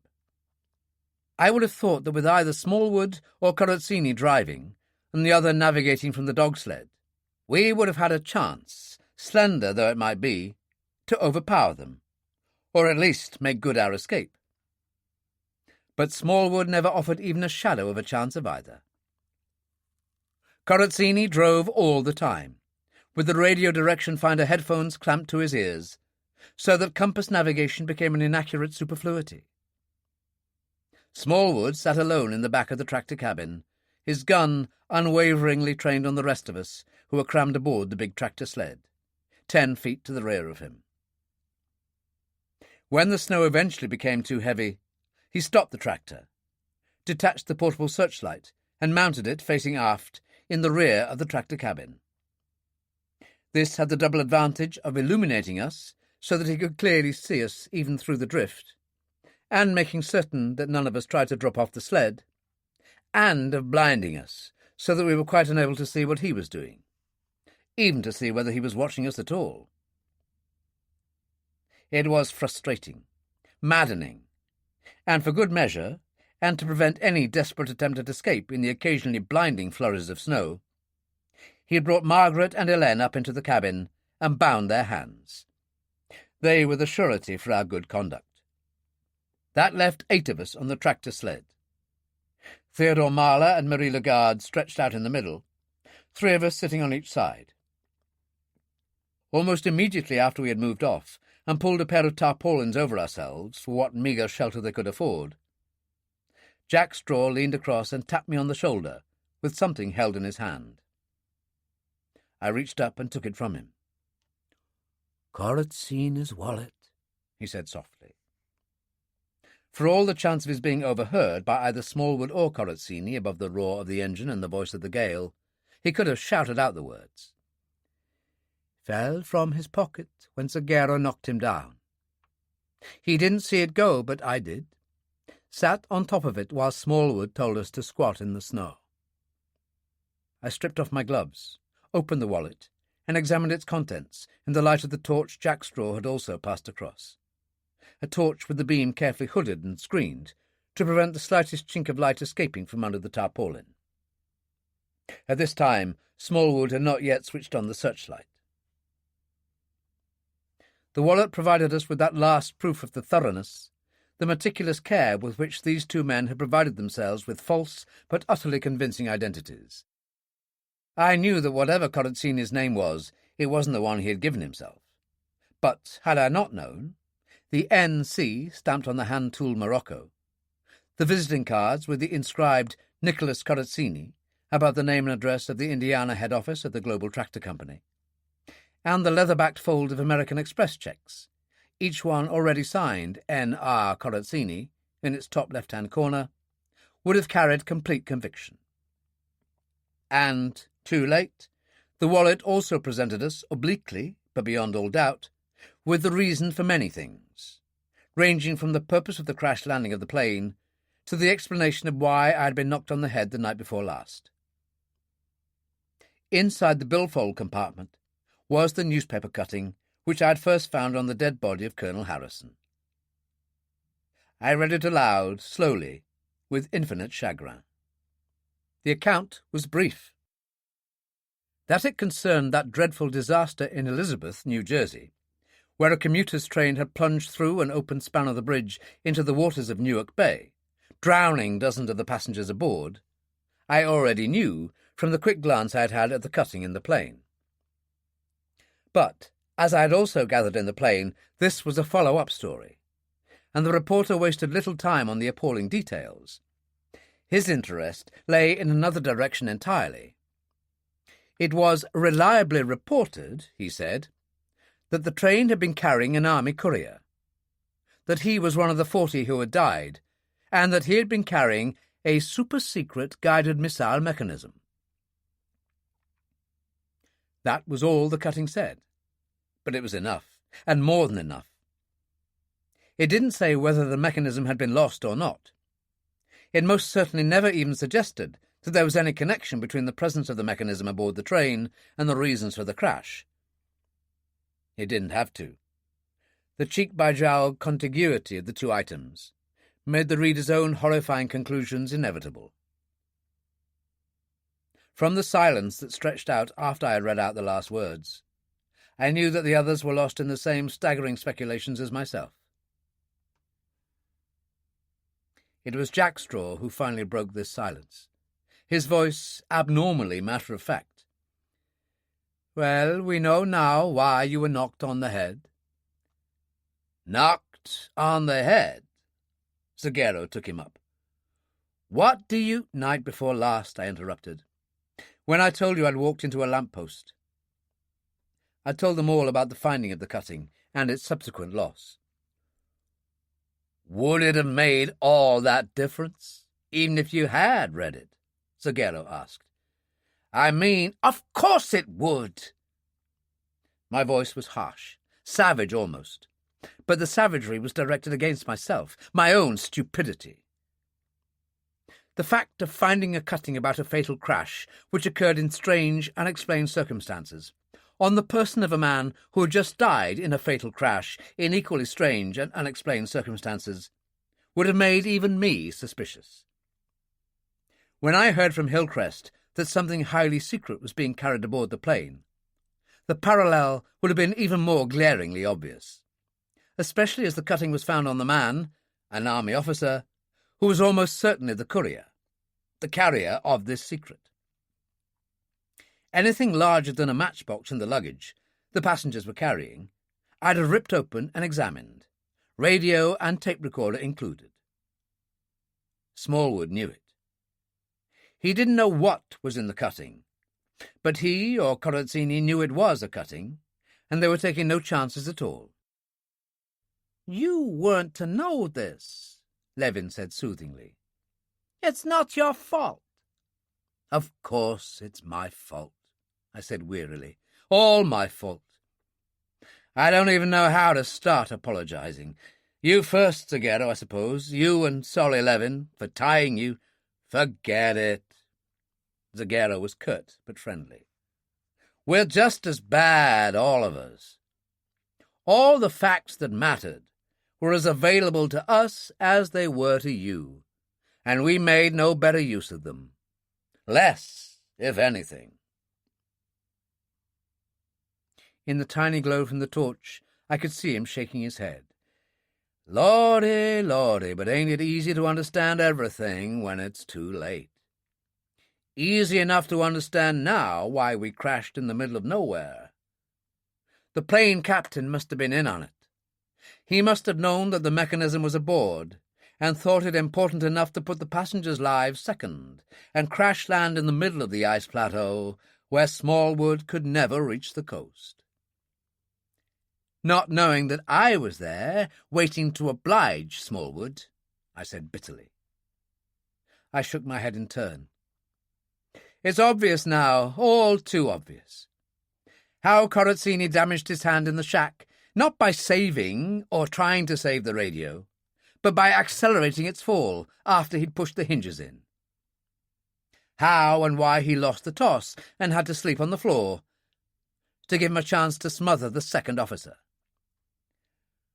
What you might call a good loser, Zagero said grimly. Then he gave a short laugh. Remember when we buried the second officer? I wonder what Smallwood's burial service would have sounded like, if we'd really been close enough to hear.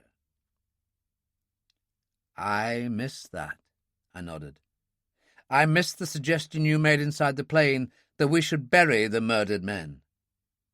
If you had been guilty, you'd never have dared make that suggestion, for then the way these men died would almost certainly have been discovered. You missed it, Zagero said feelingly. How about me? I said it, and I never even thought of it till now. He snorted. Boy, am I disgusted with myself. As far as I can see, the only thing I knew that you didn't was that Corazzini clouted our friend Smallwood back in the past there, simply in order to throw suspicion on me. But then I knew that even trying to tell you that would have been crazy.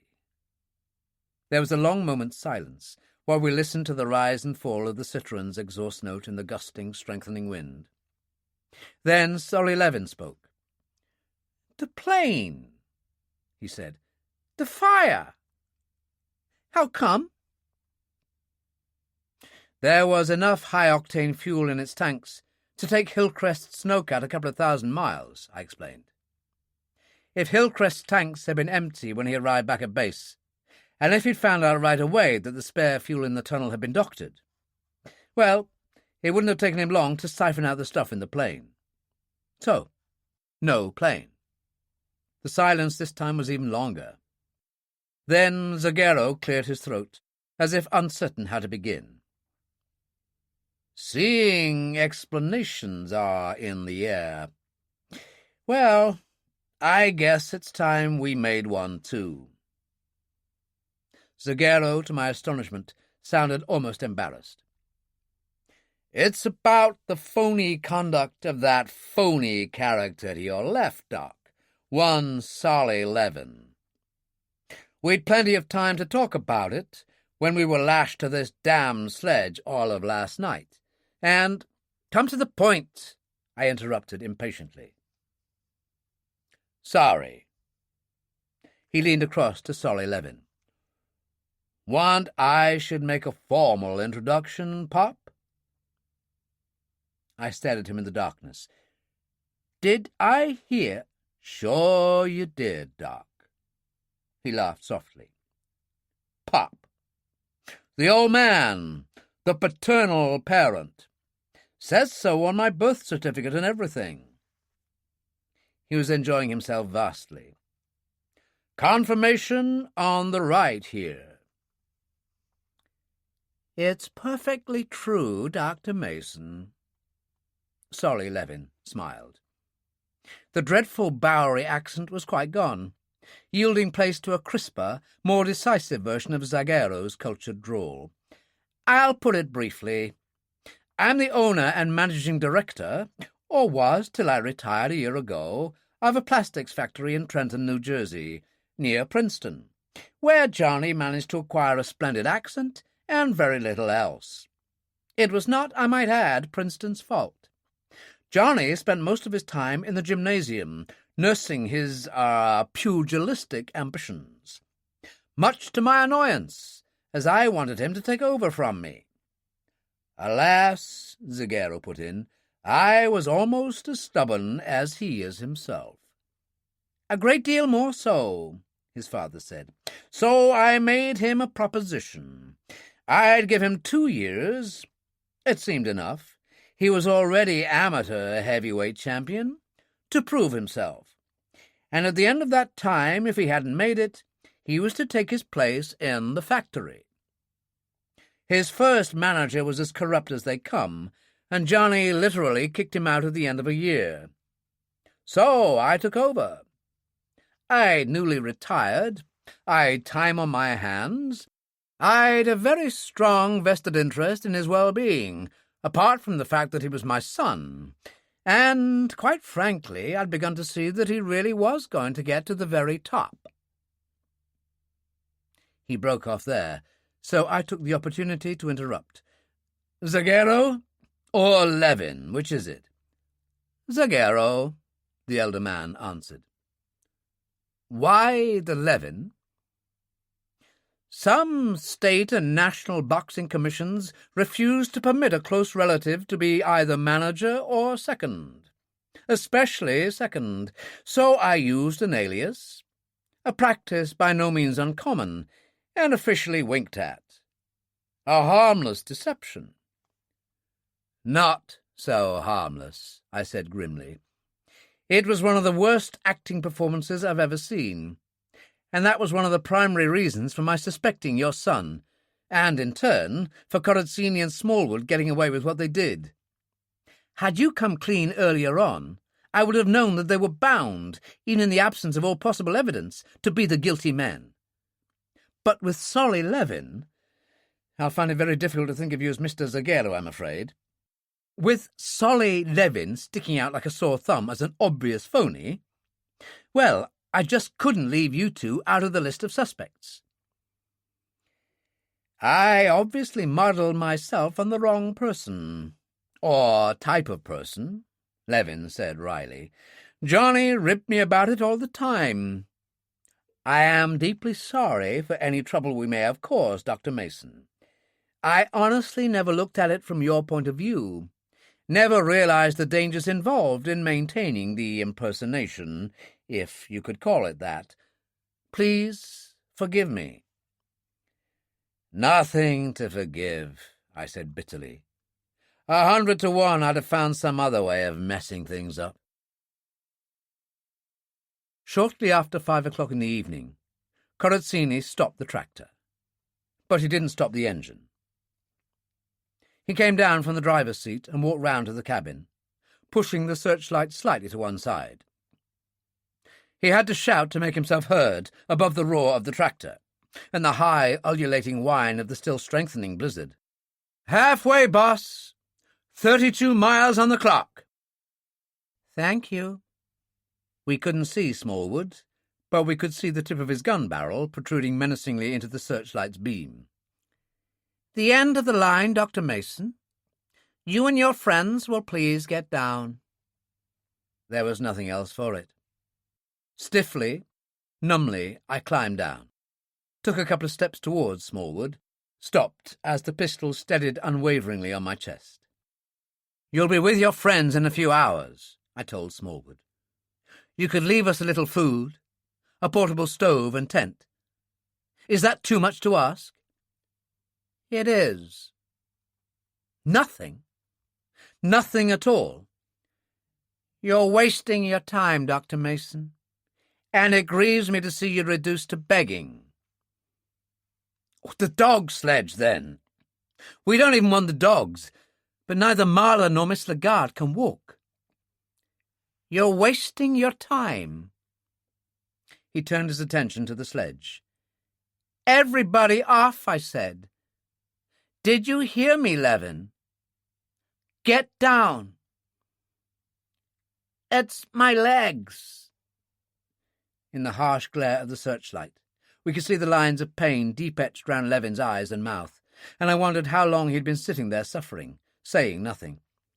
I think they're frozen or sleeping or something.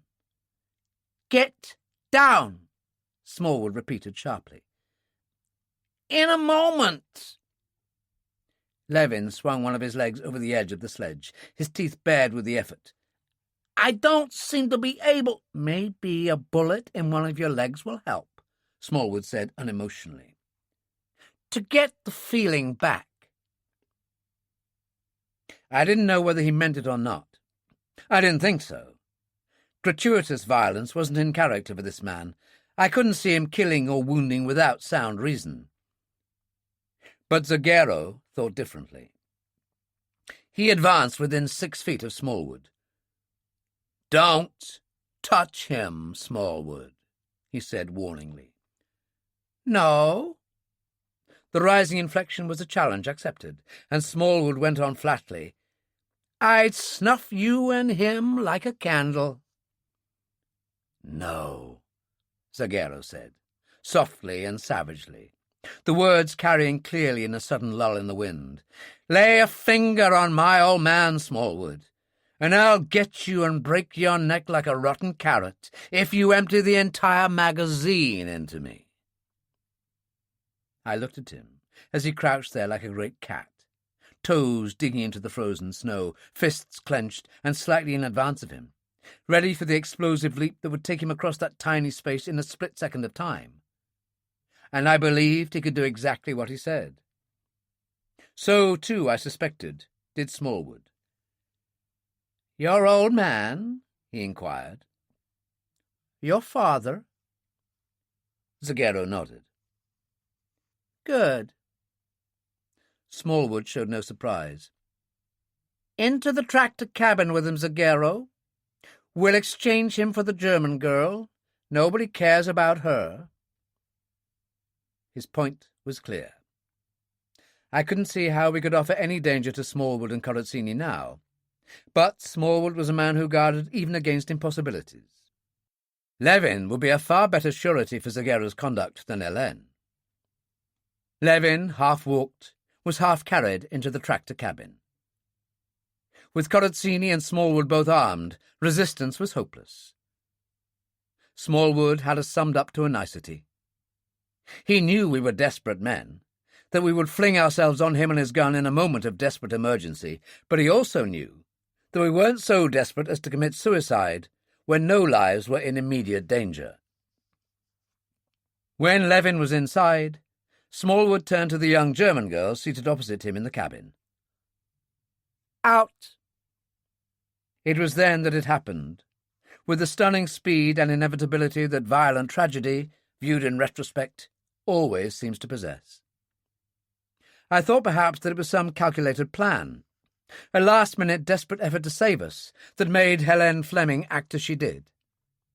But I found out later that she had merely been driven and goaded into a pain-filled, unreasoning anger and resentment and despair by the agony she had suffered in her shoulder, from having had her arms bound for so many long hours in the cruel, jolting discomfort of the tractor cabin. As she passed by Smallwood, she stumbled. He put up an arm, either to help her or ward her off, and before he had realized what was happening, it must have been the last quarter from which he expected any show of violence or resistance, she kicked out blindly and knocked the gun spinning out of his hand to land in the snow beneath. Smallwood sprang after it like a cat. The speed was unnecessary. The low growl of warning from an armed Corazzini put paid to any ideas we might have had of taking advantage of the situation. Picked up the gun and whirled round, the gun lining up on Helene. His eyes narrowed to slits against the beam of the searchlight. His face twisted into an unrecognizable snarl, the lips drawn far back over the teeth. I'd been wrong once more about Smallwood. He could kill without reason. "Helen!" Mrs. Dansby Gregg was the nearest to her, and her voice was high-pitched, almost a scream. "Look out, Helen!" She plunged forward to push her maid to one side, but I don't think Smallwood even saw her. He was mad with fury, I knew he was, and nothing on earth was going to stop him from pressing that trigger. The bullet caught Mrs. Dansby Gregg squarely in the back, and pitched her headlong to fall face down in the frozen snow. Already Smallwood's moment of uncontrollable rage was spent, as if it had never been. He said not another word, just nodded to Corazzini, and jumped up onto the tail of the tractor cabin to keep us covered with searchlight and gun, as Corazzini gunned the motor, engaged gear, and lumbered off into the darkness to the west. We stood in a forlorn, huddled little group, and watched the train pass us by. The tractor sled, the dog sledge, and finally the huskies themselves, running on the loose traces astern. I heard Hélène murmur something to herself, and when I bent to listen, she was saying in a strange, wondering voice, "Hélène? She called me Hélène." I stared at her as if she were mad, glanced down at the dead woman at my feet, then gazed unseeingly after the receding lights of the Citroën, until both the lights and the sound had faded and vanished into the snow-filled darkness of the night. Chapter 11. Friday, 6 p.m. to Saturday, 12:15 p.m. The white hell of that night, the agony of the bitter, dreadful hours that followed, and God only knows how many hours these were, is a memory that will never die. How many hours did we stagger and lurch after that tractor like drunk or dying men? 6 hours? 8? 10? We didn't know. We shall never know. Time, as an independent system of measurement, ceased to exist. Each second was an interminable unit of suffering, of freezing, of exhausted marching. Each minute an aeon, where the fire in our aching leg muscles fought with the ice-cold misery of hands and feet and faces for domination in our minds. Each hour an eternity, which we knew could never end. Not one of us, I'm sure, expected to live through that night. The thoughts, the emotions of these hours I could never afterwards recall. Chagrin there was, the most bitter I've ever known, an overwhelming mortification and self-condemnation that I had all along been deceived with such childish ease, that I had been powerless to offer any hindrance or resistance to the endless resourcefulness of that brilliant little man. And then I would think of Mrs. Dansby Gregg, and of Margaret, bound and hostage and afraid, and looking at Smallwood in the dim light of that lurching tractor cabin, looking at Smallwood and the gun in Smallwood's hand. And with that thought, anger would flood in to supplant the chagrin, a consuming hatred and a fury that flamed throughout my entire being. But even that anger wasn't all-exclusive. It couldn't be. Not so long as fear, a fear such as I had never before known, was the dominating factor in my mind. And it was. It was, too, I should think, in Zaghero's mind. He hadn't spoken a word since Mrs. Dansby Gregg had died, had just flung himself uncaringly, ruthlessly, into what had to be done. Head bowed, he plodded on like an automaton. I wondered how many times he must have regretted that impetuous slip of the tongue when he had betrayed to Smallwood the fact that Solly Levin was his father. And Jack Straw was as silent as we were, non-committal, speaking only when he had to, keeping his thoughts strictly to himself. I wondered if he was blaming me for what had happened, but I didn't think so. Jack Straw's mind just didn't work that way. I could guess what he was thinking. I knew the explosive temper that slumbered under that placid exterior.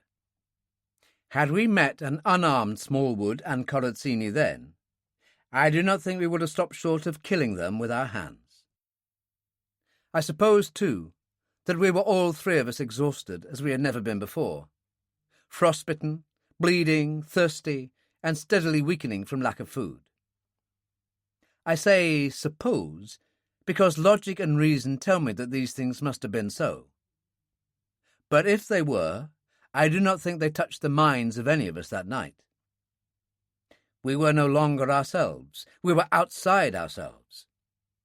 Our bodies were but machines to serve the demands of our minds, and our minds so consumed with anxiety and anger that there was no place left for any further thought. We were following the tractor. We could, I suppose, have turned back in the hope of stumbling across Hillcrest and his men. I knew Hillcrest well enough to know that he would know that those who had taken over our tractor, he had no means of knowing who they were, for all he knew Zagero might have suddenly overpowered us, would never dare make for Oplavnik, but would almost certainly head for the coast. The likelihood was that Hillcrest, too, would head for the Kangalak Fjord, together with a small bay beside it. The Kangalak Fjord was the only break, the only likely rendezvous in 100 miles of cliff-bound coast, and he could go there arrow straight. On board his Snowcat, he had a test prototype of a new, compact, and as yet unmarketed armor gyroscope, specially designed for land use, which had proved to have such astonishing accuracy that navigation on the ice cap as a problem had ceased to exist for him. But even should he be heading toward the coast, our chances of meeting him in that blizzard did not exist, and if we once passed them by, we would have been lost forever. Better by far to head for the coast, where some patrolling ship or plane might just possibly pick us up, if we ever got there. Besides, I knew that both Jackstraw and Zagero felt exactly as I did, under a pointless but overpowering compulsion to follow Smallwood and Corazzini until we dropped in our tracks. And the truth was that we couldn't have gone any other way even had we wished to. When Smallwood had dropped us off, we had been fairly into the steadily deepening depression in the ice cap that wound down to the Kangalak Glacier, and it was a perfect drainage channel for the katabatic wind that was pouring down off the plateau. Although powerful enough already when we had been abandoned, that wind was now blowing with the force of a full gale, and for the first time on the Greenland ice plateau, although we were now admittedly down to a level of 1,500 feet, I heard a wind where the deep ululating moaning was completely absent. It howled instead, howled and shrieked like a hurricane in the upper works and rigging of a ship, and it carried with it a numbing, bruising, flying wall of snow and ice against which progress would have been utterly impossible. So we went the only way we could, with the lash of the storm ever on our bent and aching backs. And ache our backs did. Only 3 people, Zagero, Jackstraw, and myself, were able to carry anything more than their own weight, and we had among us 3 people completely unable to walk. Marla was still unconscious, still in coma, but I didn't think we would have him with us very much longer. Zagero carried him for hour after endless hour through that white nightmare, and for his self-sacrifice he paid the cruelest price of all, for when, some hours later, I examined the frozen, useless appendages that had once been his hands, I knew that Johnny Zagero would never step into a boxing ring again. Marie Lagarde had lost consciousness too, and as I staggered along with her in my arms, I felt it to be no more than a wasted token gesture. Without shelter, and shelter soon, she would never see this night out. Hélène, too, had collapsed within an hour of the tractor's disappearance. Her slender strength had just given out, and Jackstraw had her over his shoulder. How all 3 of us, exhausted, starved, numbed almost to death as we were, managed to carry them for so long, even though with so many halts, is beyond my understanding. But Zagero had his strength, Jackstraw his superb fitness, and I still the sense of responsibility that carried me on long hours after my legs and arms had given out. Behind us, Senator Brewster blundered along in a blind world all of his own, stumbling often, falling occasionally, but always pushing himself up and staggering gamely on. And in those few hours, Hoffman Brewster, for me, ceased to be a senator, and became again my earliest conception of the old Dixie colonel. Not the proud, rather overbearing aristocrat, but the embodiment of a bygone southern chivalry, when courtesy and a splendid gallantry in the greatest perils and hardships were so routine as to excite no comment. Time and time again during that bitter night he insisted, forcibly insisted, on relieving one of the three of us of our burdens, and would stagger along under the load until he reached the point of collapse. Despite his age, he was a powerful man, but he had no longer the heart and the lungs and the circulation to match his muscles, and his distress, as the night wore on, became pitiful to see. The bloodshot eyes were almost closed in exhaustion, his face deep-etched in grey suffering, and his breath coming in painful, whooping gasps that reached me clearly, even above the thin, high shriek of the wind. No doubt but that Smallwood and Corazzini had left us to die. But they had made one mistake. They had forgotten Balto. Balto, as always, had been running loose when they had left us, and they had either failed to see him or forgotten all about him. But Balto hadn't forgotten us. He must have known something was far wrong. For all the hours we had been prisoners on the tractor sled, he had never come within a quarter mile of us. But as soon as the tractor had dumped and left us, he had come loping in out of the driving snow and settled to the task of leading us down towards the glacier. At least, we hoped he was doing that. Jack Straw declared that he was following the crimp marks of the Citroen's caterpillars, now deep buried under the flying drift and new-fallen snow. Zagero wasn't so sure. Once, twice, a dozen times that night, I heard him muttering the same words, "I hope to hell that hound knows where it's going." But Balto knew where he was going. Sometime during the night, it might have been any time between midnight and 3 o'clock in the morning, he stopped suddenly, stretched out his neck and gave his long, eerie wolf call. He seemed to listen for an answer, and if he heard anything, it was beyond our range. But he seemed satisfied, for he suddenly changed direction and angled off to the left into the blizzard. At Jack Straw's nod, we followed. 3 minutes later, we came upon the dog sledge, with two of the dogs curled up beside it, their backs to the wind, their muzzles to their bellies, and long brushes of tails over their faces, the drift wailing high around them. They were comfortable enough, so splendid an insulation does a husky's thick coat provide, that snow at 40 degrees below zero will lie on its back indefinitely, without being melted by body heat. But they preferred freedom to comfort, for they were on their feet and vanished into the swirling whiteness beyond before we could lay hands on them. That left only the sledge. I suppose that after Smallwood had gone far enough to consider that we would never be able to reach that point, he had cut loose dogs and dog sledge as a needless encumbrance. But not before he had severed all the traces attaching the dogs to the sledge, and, I noticed grimly, removed all the wraps and the magnetic compass that had been there. He thought of everything. For a moment, admiration for the man's undoubtedly remarkable qualities came in to supplant what had become the motivating reason for my existence. A reason that, as the hours crawled by, were crowding out even the feelings I had for Margaret Ross. My hatred for Smallwood burned like a cold, steady flame. An obsession with the idea of sinking my fingers into that scrawny throat and never letting go.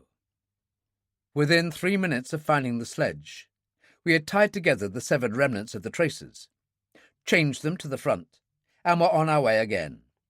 Marie Lagarde, Marla, and Hélène propped up on the thin wooden slats. We had, of course, to pull the sledge ourselves, but that was nothing. For Jack Straw, Zagero, and myself, the relief was beyond measure. but it was only momentary. We were running onto the smooth, slick ice of the Kangalak Glacier, but our progress was no faster than it had been before we found the sledge. The wind was climbing up to its maximum now, the blizzard shrieking along horizontally to the ground, and coming in great smoking flurries that cut visibility to zero and made us stop and grab one another, lest one of us be knocked flying and forever lost to sight. Several times Theodore Marler, restless in unconsciousness, rolled off the sledge, until I at last made Brewster sit at the back and watch. He protested violently, but he was glad to do as I said. I don't remember much after that. I think I must have been unconscious, eyes shut, but still plodding along in my sleep on leaden, frozen feet. My first conscious memory after installing Brewster on the back of the sledge was of someone shaking me urgently by the shoulder. It was Jack Straw. "No more!" he shouted in my ear. "We must stop, Dr. Mason. Wait till it's blown itself out. We can't live through this." I said something that was unintelligible even to myself, but Jack Straw took it for agreement and began pulling the sledge into the sloping side of the glacier valley and to the leeward side of one of the snowdrifts piled up against some of the ridges on the side of the valley. It wasn't all that much of an improvement, but the wind and the effect of the blizzard were perceptibly less.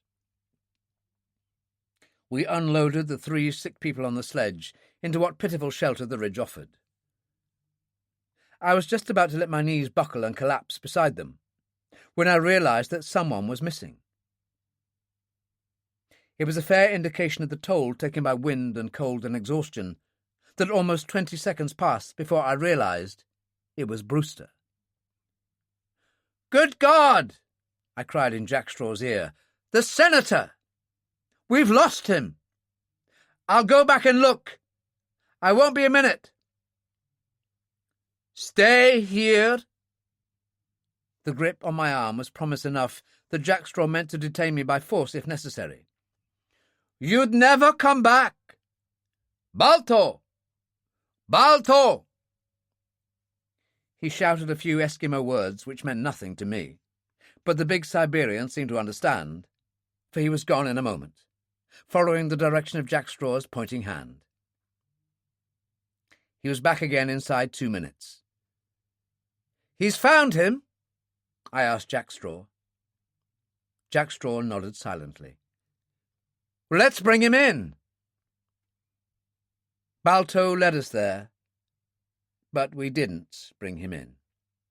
Instead, we left him lying where we found him, face down in the snow, dead.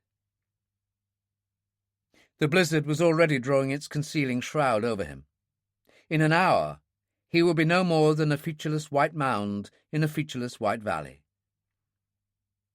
My hands were too numb to examine him, but I wouldn't have bothered anyway. The half-century of self-indulgence in food and drink and temper, all of which had been so clearly reflected in the heavy, florid face when first I'd seen him, had had their inevitable way. The heart, cerebral thrombosis, it didn't matter now. But he had been a man.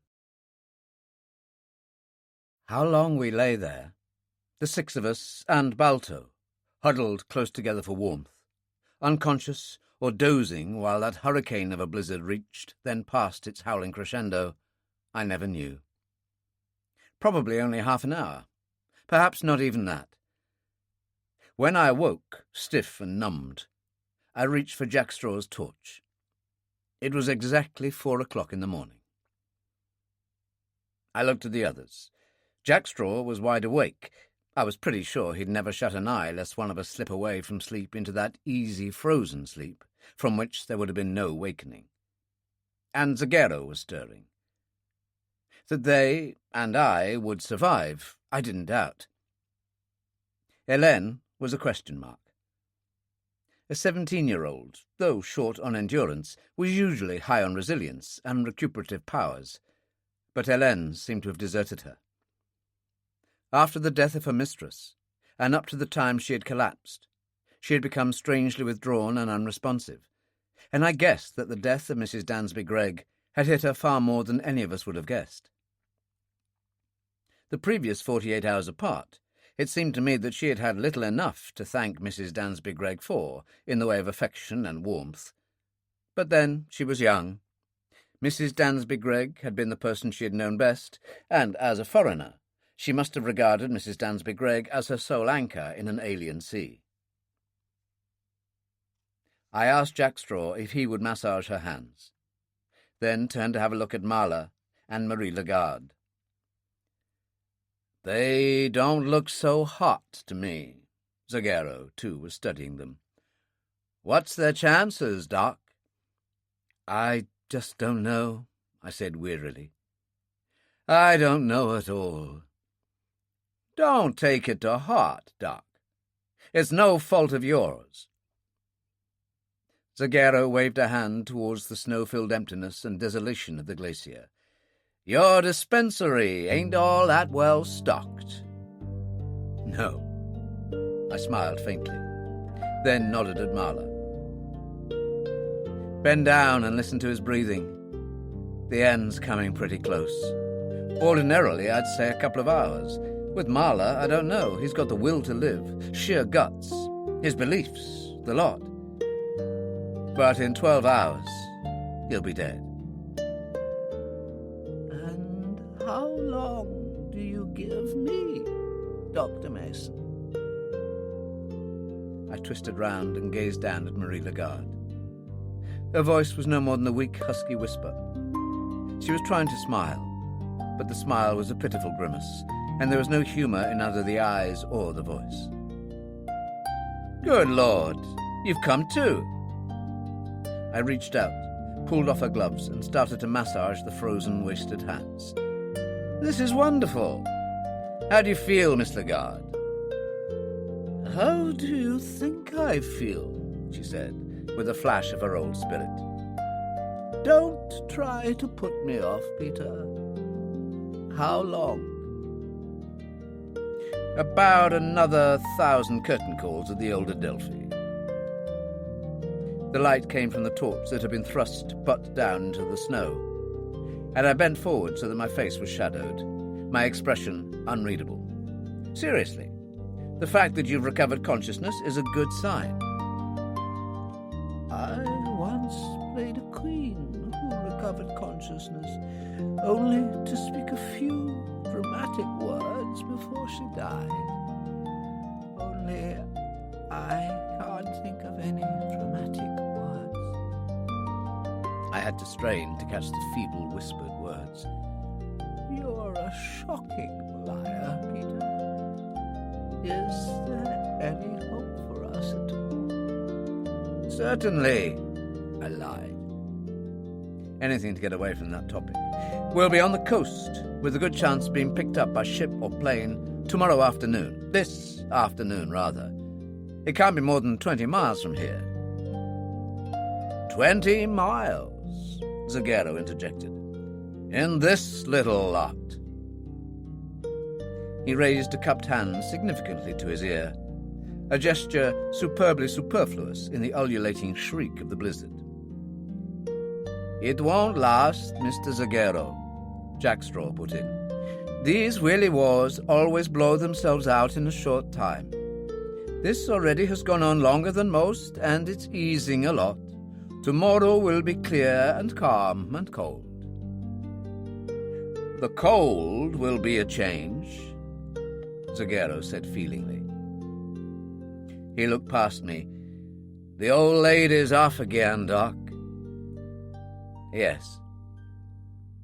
I stopped massaging her hands and slid the gloves on. "Let's have a look at these paws of yours, Mr. Zagero, will you?" "Johnny to you, Doc. I've been dismissed without a stain on my character, remember." He thrust his big hands out for inspection. "Pretty, aren't they?" They weren't pretty. They were the worst case of frostbite I'd ever seen, and I'd seen all too many, in Korea and later. They were white and yellow and dead. The original skin had vanished under a mass of blisters, and from the few warm spots I could detect on either hand, I knew that much of the tissue had been permanently destroyed. "Afraid I was a mite careless with my gloves," Zagero said apologetically. "In fact, I lost the damn things about 5 miles back. Didn't notice it at the time. Hands were too cold, I reckon." "Feel anything in them now?" "Here and there." He nodded as I touched some spots where the blood still flowed, and went on conversationally. "Am I going to lose my hands, Doc? Amputation, I mean." "No." I shook my head definitely. I saw no point in mentioning that some of his fingers were beyond hope. "Will I ever fight again?" Still the same casual, careless tone. "It's difficult to say. You never know. Will I ever fight again?" "You'll never fight again." There was a long pause. Then he said quietly, "You're sure, Doc? You're absolutely sure?" "I'm absolutely sure, Johnny. No boxing commission doctor in the world would ever let you climb into a ring. It would cost him his listing in the medical register." "Okay, so that's how it is. Consolidated Plastics of Trenton, New Jersey have just got themselves a new factory hand. This boxing racket was too damn strenuous anyway." There was no regret in his voice, no resignation even, but that meant nothing. Like me, he had more important things to worry about. He looked away into the darkness, then twisted round. "What's the matter with that hound of yours, Jack Straw?" "I don't know. I think I'd better find out." Twice, while we'd been talking, Balto had left us, vanished into the snow, and returned after a few minutes. He seemed restless, uneasy. "I won't be long." He rose, followed Balto into the darkness, returned in a short time. "Come and see this, Dr. Mason." This was a spot less than 100 yards away, close into the side of the glacier valley. Jack Straw flashed his torch onto the snow-dusted ice.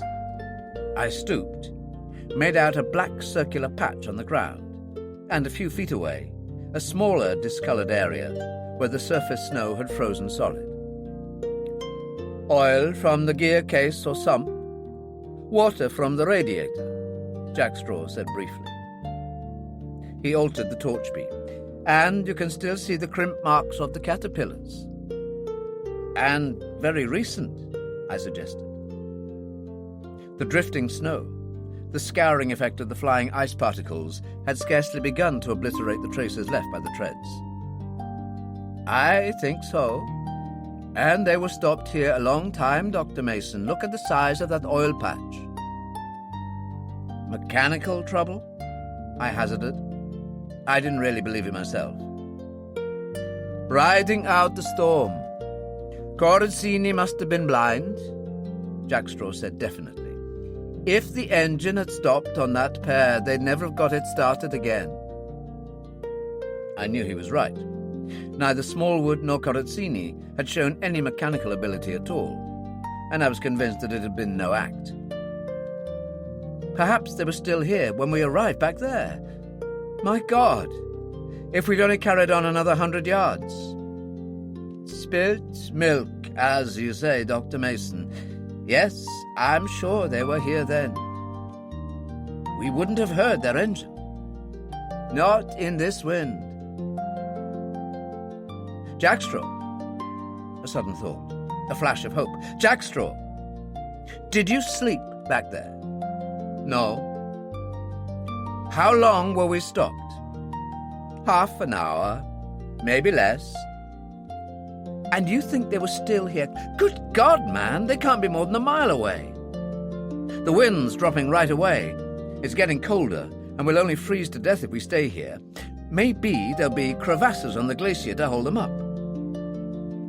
I was already on my way, running, slipping, stumbling, Jack Straw by my side, Balto leading the way. Zagero was standing up, waiting, and the young German girl by his side. "Helene!" I caught her hands. "You all right? How are you feeling?" "Better. Much better."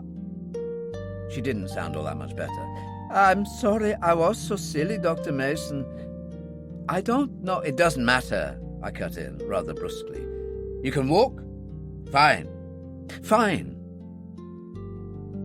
I could feel new hope surging through me as I rapped out a brief explanation to Zagero. Within a minute we had Marla and Marie Lagarde bundled aboard the sledge and were on our way. But the hope was short-lived. We made the best speed we could, at times breaking into a kind of staggering run. But the sledge slowed us up terribly on that uneven surface of the glacier. Once it overturned, throwing both Marla and Marie Lagarde heavily onto the snow, and after that we were forced to slow down.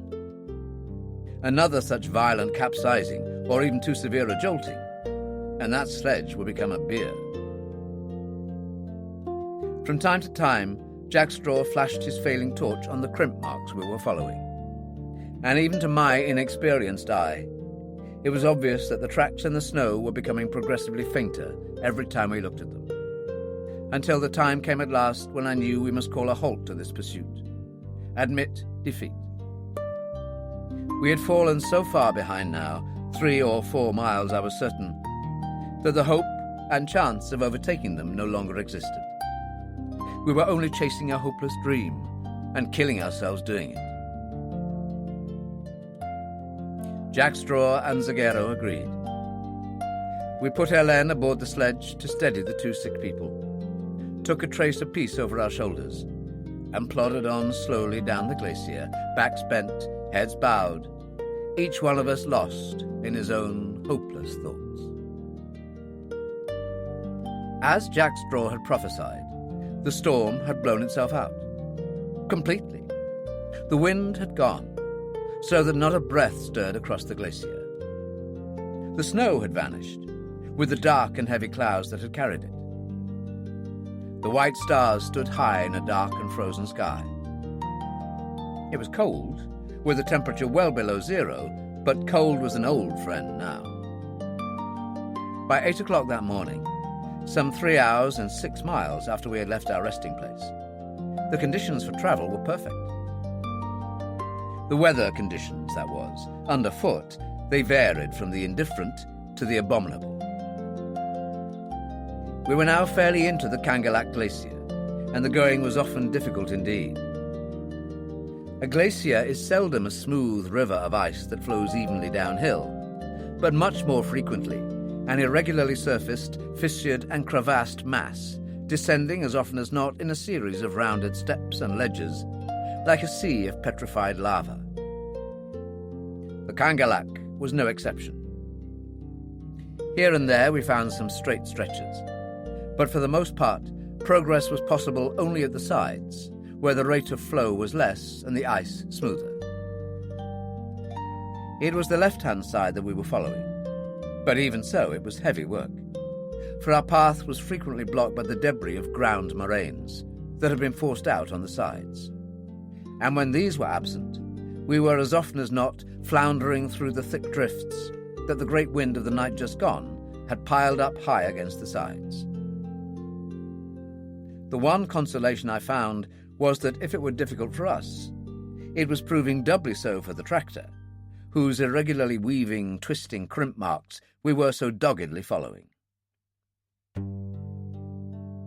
I wondered how far away Hillcrest and the Snowcat were. I was as certain as I could be of anything that he would have headed due west as soon as he would have emerged from the Vindeby Nunataks, and he'd had time and to spare to make the coast by this time. Not even the blizzard of last night could have stopped the Snowcat. The engine was a completely enclosed unit. Its great caterpillars would take it over the loosest, the most newly fallen snow. But even had he backed his hunches and headed for the coast, as I hoped, he might still be anything up to 20 miles to the north or south of us. Or he might be not only north or south, but 15 miles ahead of us. We had no maps left, but I was fairly certain we were about that distance from the coast. Or was it possible that Hillcrest, a shrewd and thoughtful man, might have thought the gambit of a break for the coast too obvious a move? Could it not be that he might have indeed pressed on for Uplavnik, or indeed turned due north after he had come through the hills? Or, if he were coming west, would he not perhaps be driving in a search pattern, quartering the ground between the Vinderby nunataks and the coast in a series of wide, advancing zigzags? If that were so, he might still be anything up to 30 miles behind. It was infuriating beyond measure to know that he was almost certainly within 2 or 3 hours' driving time from where we were. But without a wireless or any other means of contacting him, he might as well have been 1,000 miles away, for any hope there was of two tiny moving objects encountering each other by chance in that vast and featureless land. Soon after 8 o'clock in the morning, I stopped to have a look at the two sick people on the sledge. Professional instinct, I suppose, but an empty token gesture. There was nothing we could do for them, except give massage at frequent intervals. The sound of Marla's dyspnea, his whooping, gasping breathing, was the tolling of a death bell to our ears. And this effort to breathe was extinguishing the last embers of life in his emaciated and frozen body. In 3 hours' time, by noon at the latest, Marla would be dead. Nothing could ever save him now. It was madness, an utterly wasted effort, to continue to drag him along on a sledge. He was past caring or knowing or feeling now. He could die just as peacefully if we left him lying on the glacier. Or so I have thought since then. But Marla was more than a man to us that day. He was a symbol. We would leave Marla when he had drawn his last gasping breath, but never before. Marie Lagarde was dying too, but quietly, softly, peacefully, like a little candle flame flickering to extinction. Maybe she would go first, maybe Marla. But both of them would die this day. The going was becoming increasingly difficult now, not so much because of the gradually steepening slope of the glacier, which made the sledge overrun us more and more frequently, but because of the fact that Jack Straw's torch had all but completely given out, and the fissures and crevasses that earlier had merely been nuisances to be negotiated, now became menaces to be avoided at the cost of our lives. It was now that Balto proved of his greatest value yet. As Jack Straw had said on our first day out from the IGY cabin, the big Siberian had an uncanny nose for crevasses, both open and hidden, in daytime or dark, and he made never a mistake that morning, constantly running ahead and then back towards us to guide us in the safest direction. Even so, progress was heartbreakingly slow. Shortly after 8:30 in the morning, we came across the tractor sled, lying at an angle against a moraine. Even in the near darkness, it was plain to see what had happened. The steepness of the glacier, not to mention sudden unaccountable dips to left and right across its width, must have made their heavy sled a dangerous liability, for, from its tracks, we had several times seen where it had slewed wildly at an angle, pivoting round on its iron tow bar as, brakeless, it had sought to overrun the tractor. Obviously, Smallwood and Corazzini must have feared, and with reason, that on one of these occasions it would pull round the tail of the tractor after it, and topple the tractor on its side, or worse, drag it into a crevasse. So they had unhooked the tow bar and left the sled. It was surprising that they hadn't done this earlier. Apart from carrying their fuel and food, which reserves could easily have gone into the tractor cabin itself, it had been a useless encumbrance to them. As far as I could judge, they had abandoned it with all its contents, apart, of course, from the portable radio, including the raps we had given Zagero and Levin when they had ridden on it at the point of a gun. We took these, tucked them round Marla and Marie Lagarde, and passed on. 300 yards later, I stopped so abruptly that the sledge, bumping into me, made me lose my footing on the slippery ice. I stood up, laughing softly, laughing for the first time for days, and Zagero came up close and peered into my face. "What gives, Doc?" I laughed again, and was just on the point of speaking when his hand struck me sharply across the face. "Cut it out, Doc." His voice was harsh. "That ain't gonna help us any." "On the contrary, it's gonna help us a very great deal." I rubbed a hand across my cheek. I couldn't blame him for what he had done. My God! And I almost missed it.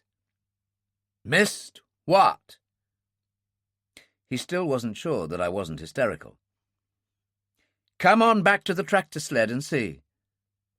Smallwood claims he thinks of everything, but he's missed out at last.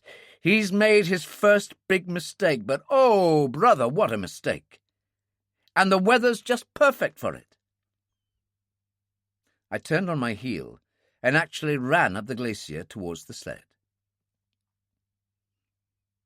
Many items were carried as standard equipment in IGY parties, both in the field and at base camps, and none more standard than the magnesium flares, which first came into common use in the Antarctic over a quarter of a century ago.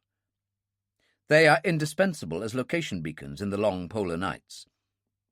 And radiosondes. We carried more radiosondes than any other item of equipment, for our primary purpose on the ice cap, the garnering of information about density, pressure, temperature, humidity, and wind direction of the upper atmosphere, was impossible without them.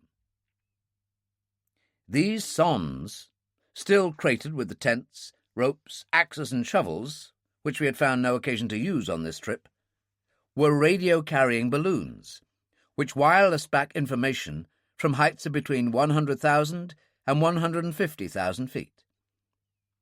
We also carried rockoons, radio rockets fired from balloons which took them clear of the denser parts of the atmosphere before releasing them. But right then, rockoons were useless to me. So too were balloons at their normal operating height. 5,000 feet should serve our purpose admirably. The dim glow from the torch was more than sufficient. Jack Straw and I had worked with these things 100 times. To couple the balloon to the hydrogen cylinder, disconnect the radio, and substitute a group of 3 magnesium flares fused with RDX took only minutes. We lit the fuse, cut the holding cord, and had a second balloon coupled onto the cylinder before the first was 500 feet up. Then, just as we had the third on the cylinder and were disconnecting its radio, the first flare, now at about a height of 4,000 feet, burst into scintillating, brilliant life. It was all I could have wished for. Indeed, it was more than I had ever hoped for, and Zagero's heavy thump on my back showed how joyfully he shared my feelings.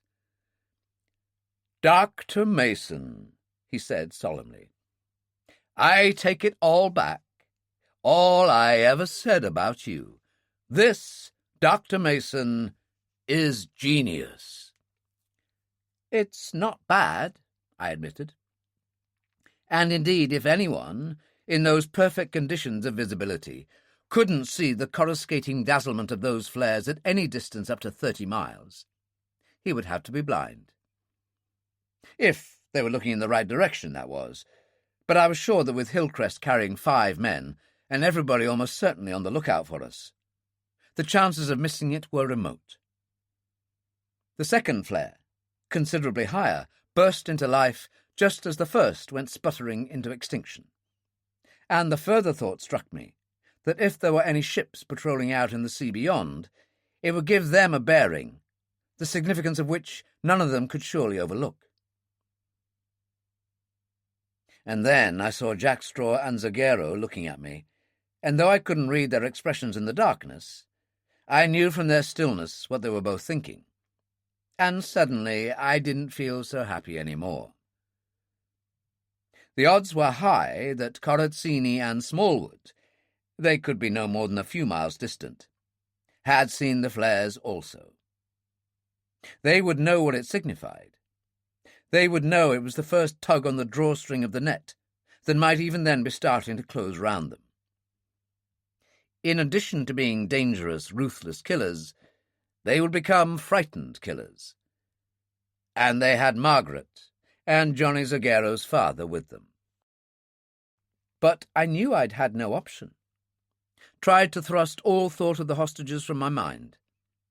Turned to look at the third balloon that we had just released, then winced and closed my eyes involuntarily as the third flare, through some flaw or misjudgment in the length of the fuse, ignited not more than 500 feet above us. The blue-white intensity mingling almost immediately with a bright orange flame as the balloon also caught fire, and both started drifting slowly earthwards. And so intently was I watching this, through narrowed eyes, that I all but missed something vastly more important. But Jack Straw didn't. He never missed anything. I felt his hand on my arm, turned to see the strong white teeth gleaming in the widest grin I had seen for weeks, then half turned again to follow the direction of his pointing arm, just in time to see, low on the horizon in the southeast, and not more than 5 miles away, the earthward curving red and white flare of a signal rocket. Our feelings were impossible to describe. I know at least that mine were. I had never seen anything half so wonderful in all my life. Not even the sight, 20 minutes later, of the powerful, wavering headlight beams of the Snowcat, as it appeared over a rise in the plateau and headed towards the spot we had scrambled up from the glacier to the flat land above, where we had just ignited the last of our flares and were waving it round and round our heads on the end of a long metal pole, like men demented. It seemed an age, although I don't suppose it was much more than 10 minutes, before the great red and yellow Snowcat ground to a halt beside us, and willing arms reached down to help us into the incredible warmth and comfort of that superbly equipped and insulated cabin. Hillcrest was a great bull of a man, red-faced, black-bearded, jovial, confident, with a tremendous zest for living. A deceptive external appearance that concealed a first-class brain, and a competence of a very high order indeed. It did me good just to sit there, glass of brandy in hand, relaxed, if only for a moment, for the first time in 5 days, and just to look at him. I could tell that it hadn't done him the same good to look at us. In the bright overhead light, I could clearly see our yellowed, blistered, emaciated faces, the bleeding, black-nailed, suppurating, all but useless hands. And I was shocked myself. But he concealed it well, and busied himself with handing out restoratives, tucking away Marla and Marie Lagarde in 2 deep, heat-pad-filled bunks, and supervising the efforts of the cook, who had a steaming hot meal ready prepared. All this he had done before he had as much as asked us a question. "Right," he said briskly. "First things first. Where's the Citron? I presume the missile mechanism is still aboard it. Brother, you just don't begin to have any idea how many heart attacks this thing is causing." "That's not the first thing," I said quietly. I nodded to Theodore Marla, whose hoarse, gasping breath filled the room. "This man is dying." "All under control," he boomed. He jerked a thumb at Joss, who, after the first delighted greeting, had returned to his radio set in the corner. "The boy here hasn't left his set for over 24 hours, ever since we got your Mayday call." He looked at me speculatively. "You took a chance there. I wonder you didn't stop a bullet for your pains." "I just about did. We were talking about Marla." "Yes. We've been in constant contact. Same wavelength with 2 ships in that time. The destroyer Wickenham and the carrier Triton. I had a fair idea your friends must be heading in this direction, so the Wickenham has been moving up overnight and is lying off the coast. But the leads and patches in the ice aren't big enough for the Triton to manoeuvre to fly off plains. She's about 80 miles south in clear water. 80 miles. I didn't bother to conceal my shock and my disappointment. I'd begun to have a faint irrational hope that we might yet save the dying man. 80 miles. I have news for you, Doctor, Hillcrest announced jovially. We have moved into the air age. He turned towards Joss and raised an inquiring eyebrow. A scimitar jet fighter is just taking off. Joss tried to speak unemotionally, but failed. It's airborne, now. Time check 0933. We're to fire our first rocket at 0946, 13 minutes from now. Then 2 more at intervals of 30 seconds. At 0948, we're to set off a slow-burning magnesium flare where we want the stuff dropped, at least 200 yards from the tractor. Joss listened for another few moments and grinned. He says we're to get the hell out of it after we've lit the flare, or we're liable to collect a headache or worse. I didn't know what to say, where to look. Moments like this came all too seldom. Not until that moment did I realize how much of a symbol Theodore Marler had become, how much his survival had meant for me. Hillcrest must have had some intuitive understanding of how I felt, for he spoke at once, his voice normal, matter-of-fact. Service, old boy. Sorry we couldn't have laid it on earlier, but the Triton refused to risk an expensive plane and an even more expensive pilot flying low over virtually uncharted territory unless they definitely knew that Marler was alive. They've done all anyone could ask. A sudden thought struck me. These planes don't usually carry ammunition in peacetime, do they? Don't worry, Hillcrest said grimly. He ladled some steaming stew onto our plates. Nobody's playing anymore. There's been a flight of scimitars standing by since midnight, and every cannon's loaded. Right, Doctor. Give with the story. I gave as briefly and concisely as possible. At the end, he clapped his hands together. Maybe 5 miles ahead, eh? Then it's tally-ho down the old glacier and after 'em. He rubbed his hands in anticipation. We're 3 times as fast, and we've 3 times as many rifles. This is the way any decent IGY expedition should be run. I smiled faintly, a token response to his bubbling enthusiasm. I never felt less like smiling. Now that the worry of Marler, and in that warmth and with hot food, almost certainly also the worry of Marie Lagarde, was off my hands, my anxiety about Margaret had returned with redoubled force. We're not tally-hoing down any old glacier, Captain Hillcrest. Apart from the fact that it's a rotten surface, which will bring your speed down to about the same as the Citroen's. Open pursuit is a pretty sure way of guaranteeing that Margaret Ross and Mr. Levin get a bullet through their heads. Incidentally, Mr. Levin is the father of Mr. Zagero. What? Both Hillcrest and Joss had spoken at the same time. Yes, but later. Have you a map of the area? Sure. Hillcrest handed it over. Like most Greenland maps, it showed topographical detail for no more than the first 20 miles inland, but it was sufficient for my purpose.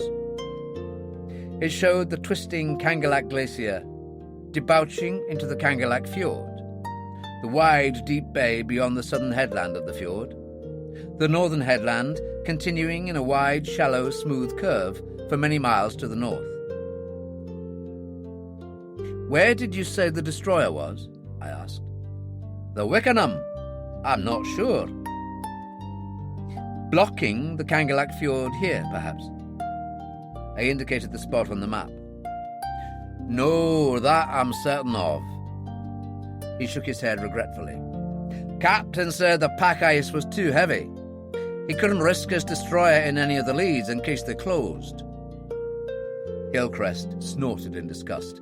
I gather its hull is made of paper. It's not much thicker. I've served in destroyers. I don't blame him. But I bet his trawler, probably a specially strengthened job, is well inside the fjord. And a submarine no great distance away. Look, this is all we can do. I traced my finger on the map. We must parallel the glacier, maybe a mile away. With the slope of the valley sides, Smallwood won't see us, and with his own engine running, he can't hear us. Down here, what's to stop him from cutting his engine now and again to listen? Hillcrest demanded. Because what Smallwood and Corazzini don't know about engines would fill an encyclopedia. They'd be dead scared to stop it in case they couldn't start it again. Down here, at the base of the headland separating the fjord from the bay to the south, about a mile from the end of the glacier, I'd say, the sides of the glacier valley fall away and level off into the plateau on either side. But there's bound to be some kind of moraine or shelter there. That's where we'll ambush them. Ambush? He frowned at me. What's the difference between that and pursuing them? It'll still come to a fight, and they can still hold pistols to the heads of Levin and the stewardess, and bargain from there.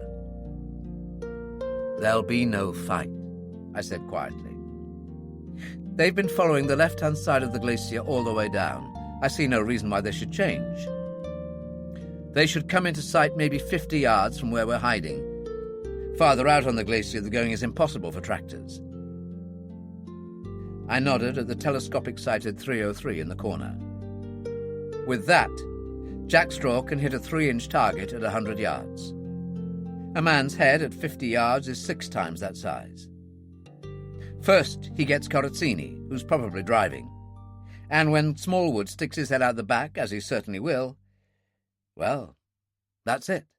But good God, man, you can't do that. Hillcrest was horrified. Without a chance. Without warning. It's murder. Simple murder. Want me to go over the number of people they've murdered? I shook my head. You just don't begin to know those two, Hillcrest. But... He broke off, turned to Jack Straw. It's you he's asking to do it. What do you say? It will be a pleasure, Jack Straw said very softly. Hillcrest stared at both of us, baffled incomprehension in his eyes. I suppose he thought he knew both of us well, and he did, but he didn't know what we'd been through. Words couldn't even begin to make him understand. The atmosphere was uncomfortable, tense even, and I was grateful for Joss's sudden, calm words. 09:43, Captain Hillcrest. 3 minutes to go. Good. He was, I could see, as glad of the interruption as I was. Barclay! This to the cook, the only other of Hillcrest's men there. The other 3 were in the big driving cabin to make room for us. 3 Wessex rockets. Line them up on the stand and wait for the word. I'll go myself with the flare. 2 for safety. Give a beep on the horn, Joss, when it's time to set 'em off. I went with him to watch, and the whole thing went off without a hitch. Dead on time, just seconds after the 3rd rocket had been fired to curve upwards and explode into incandescent light in the star-dusted darkness above. We heard the high-pitched whine approaching out of the southwest, and in an incredibly short space of time, a vague dark blur, carrying no navigation lights, screamed by 500 feet overhead, banked in the distance, came at us again at much reduced speed, banked a second time, and then, with a crescendoing banshee shriek of the jet engine, had vanished again into the vaguely lightening darkness to the southeast, before we had realized that the pilot had made his drop. It was a measure of his complete self-confidence that he didn't even trouble to check the accuracy of his drop. But for a man skilled in landing on the handkerchief-sized flight deck of a carrier in the middle of the night, this must have been a childishly simple exercise. There were 2 packages, not one, attached not to parachutes, but to insignificant little drogues that seemed to let them fall much too fast for safety. They landed almost together, not 40 yards from the magnesium flares, and with such force that I was sure that their contents must be smashed. But I had underestimated the Fleet Air Arm's skill and experience in these matters. The contents were so beautifully packed and cushioned that everything was completely intact. The packages were duplicated.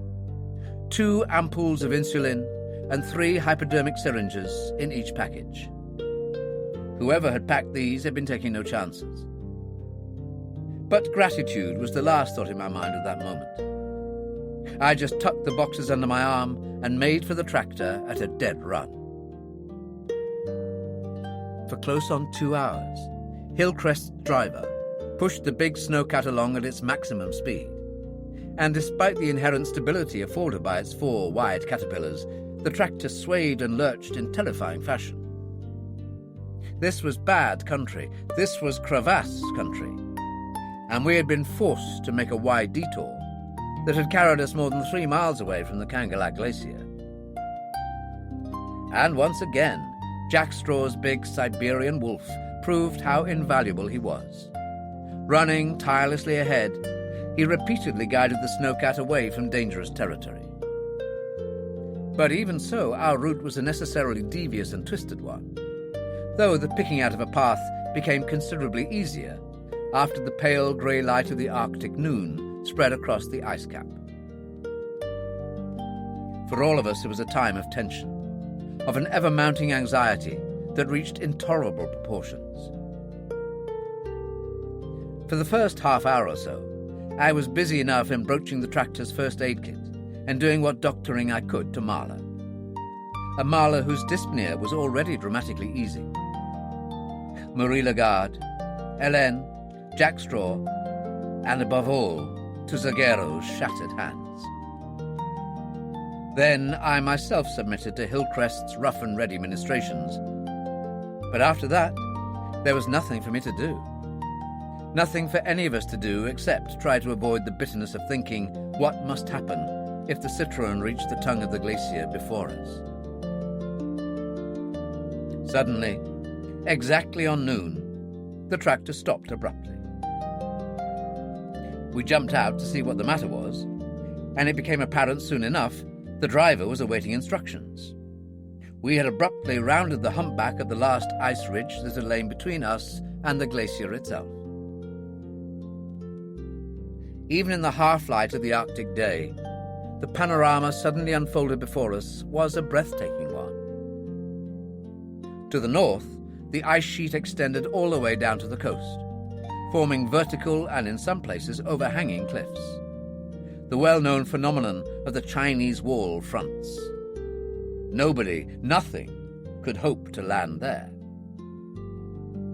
To the south, and separated from the fjord by the mile-long ridgeback of the seaward projecting southern wall of the fjord, was a wide bay, fringed by a low, ice-bare rocky coast, quilted here and there with drifts of snow blown off the ice cap. There, if anywhere, was where we would have to leave.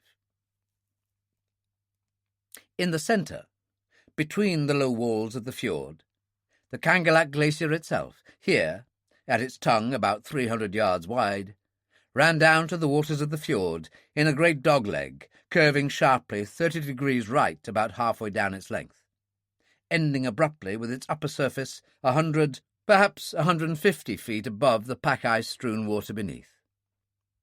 For the first half of its length, the tongue of the glacier sloped fairly sharply from right to left down to the nunataks, crescent-fringed by the debris of moraines that thrust up through the ice at the far corner of the dogleg. The surface of the glacier was a nightmare of transverse and longitudinal fissures, some of them anything up to 200 feet deep, great gaping chasms fanged with seracs, the irregular, often needle-pointed ice pinnacles that reached up between the walls of the larger crevasses. Surely Smallwood could never be so desperate, so insane, as to drive the Citroën out on that. Apart from the fissures, the very steepness of the slope downwards and to the left would be enough to send him into an uncontrollable slide. And beyond everything lay the sea, the island-studded, ice-filled waters of Baffin Bay. Offshore, there was a mile-wide belt of loose pressure ice. The season was not yet far enough advanced for the fantastic shapes it would assume in the early spring. Streaked with open, ever-changing leads, and dotted at rare intervals with small icebergs, probably ones that had broken off from the east coast, drifted south round Cape Farewell, and then moved north again. The whole half-lost, unearthly, and impossibly, weirdly, continuously altered in configuration by the white drifting fog that hung miasma-like over the sea. But two things there were that were not lost. Two ships. The one to the southwest, wraith-like and blurred though its lines were through the swirling mist, was quite unmistakable. That raked and slender silhouette would have been unmistakable anywhere. It was a destroyer. It could only be the Wickenham, moving slowly, cautiously shorewards, through the ice-filled waters of the bay to our left. A heart-warming, immensely reassuring spectacle, or it should have been. But after the first cursory identifying glance, I lost interest. My attention was taken and completely held by the second ship. I couldn't see all of it. Most of its hull was hidden by the precipitous end of the glacier. But its small, squat bridge, two masts, and broad, bluff, seaward-pointing bows were clearly etched against the mirror-calm waters of the head of the fjord, and the sloping ice-bare rock that brushed its portside fenders. I could see no flag. It was a trawler, unmistakably so, and I thought grimly that it must have been a very special trawler indeed to have battered that still visible path through the ice-choked mouth of the fjord. My gaze moved back to the trawler again, and a second later I was grabbing Hillcrest's binoculars without so much as a by your leave. One glance was enough. Even in that shadowed gloom of the depth of the fjord, I could see all I wanted to see by the grey noon light. I could see a great deal more than I wanted to. For a few seconds I stood stock still, listening desperately for the sound of the Citroën's engines.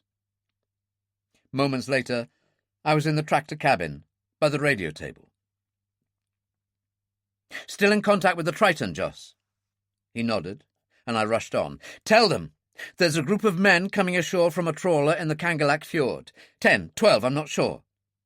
And I'm not sure whether they're armed. I'll be damn surprised if they aren't. Tell them I'm certain they're going to move up on the glacier." "Now?" "Of course," I snapped. "Send a message immediately." "And, no, I mean, are they moving up the glacier now?" "Will take them 10, 15 minutes. The fjord walls are pretty steep and it's tricky to climb. After that, ask the Wickenham if they will send a landing party ashore, an armed party. And for God's sake, tell them it's urgent."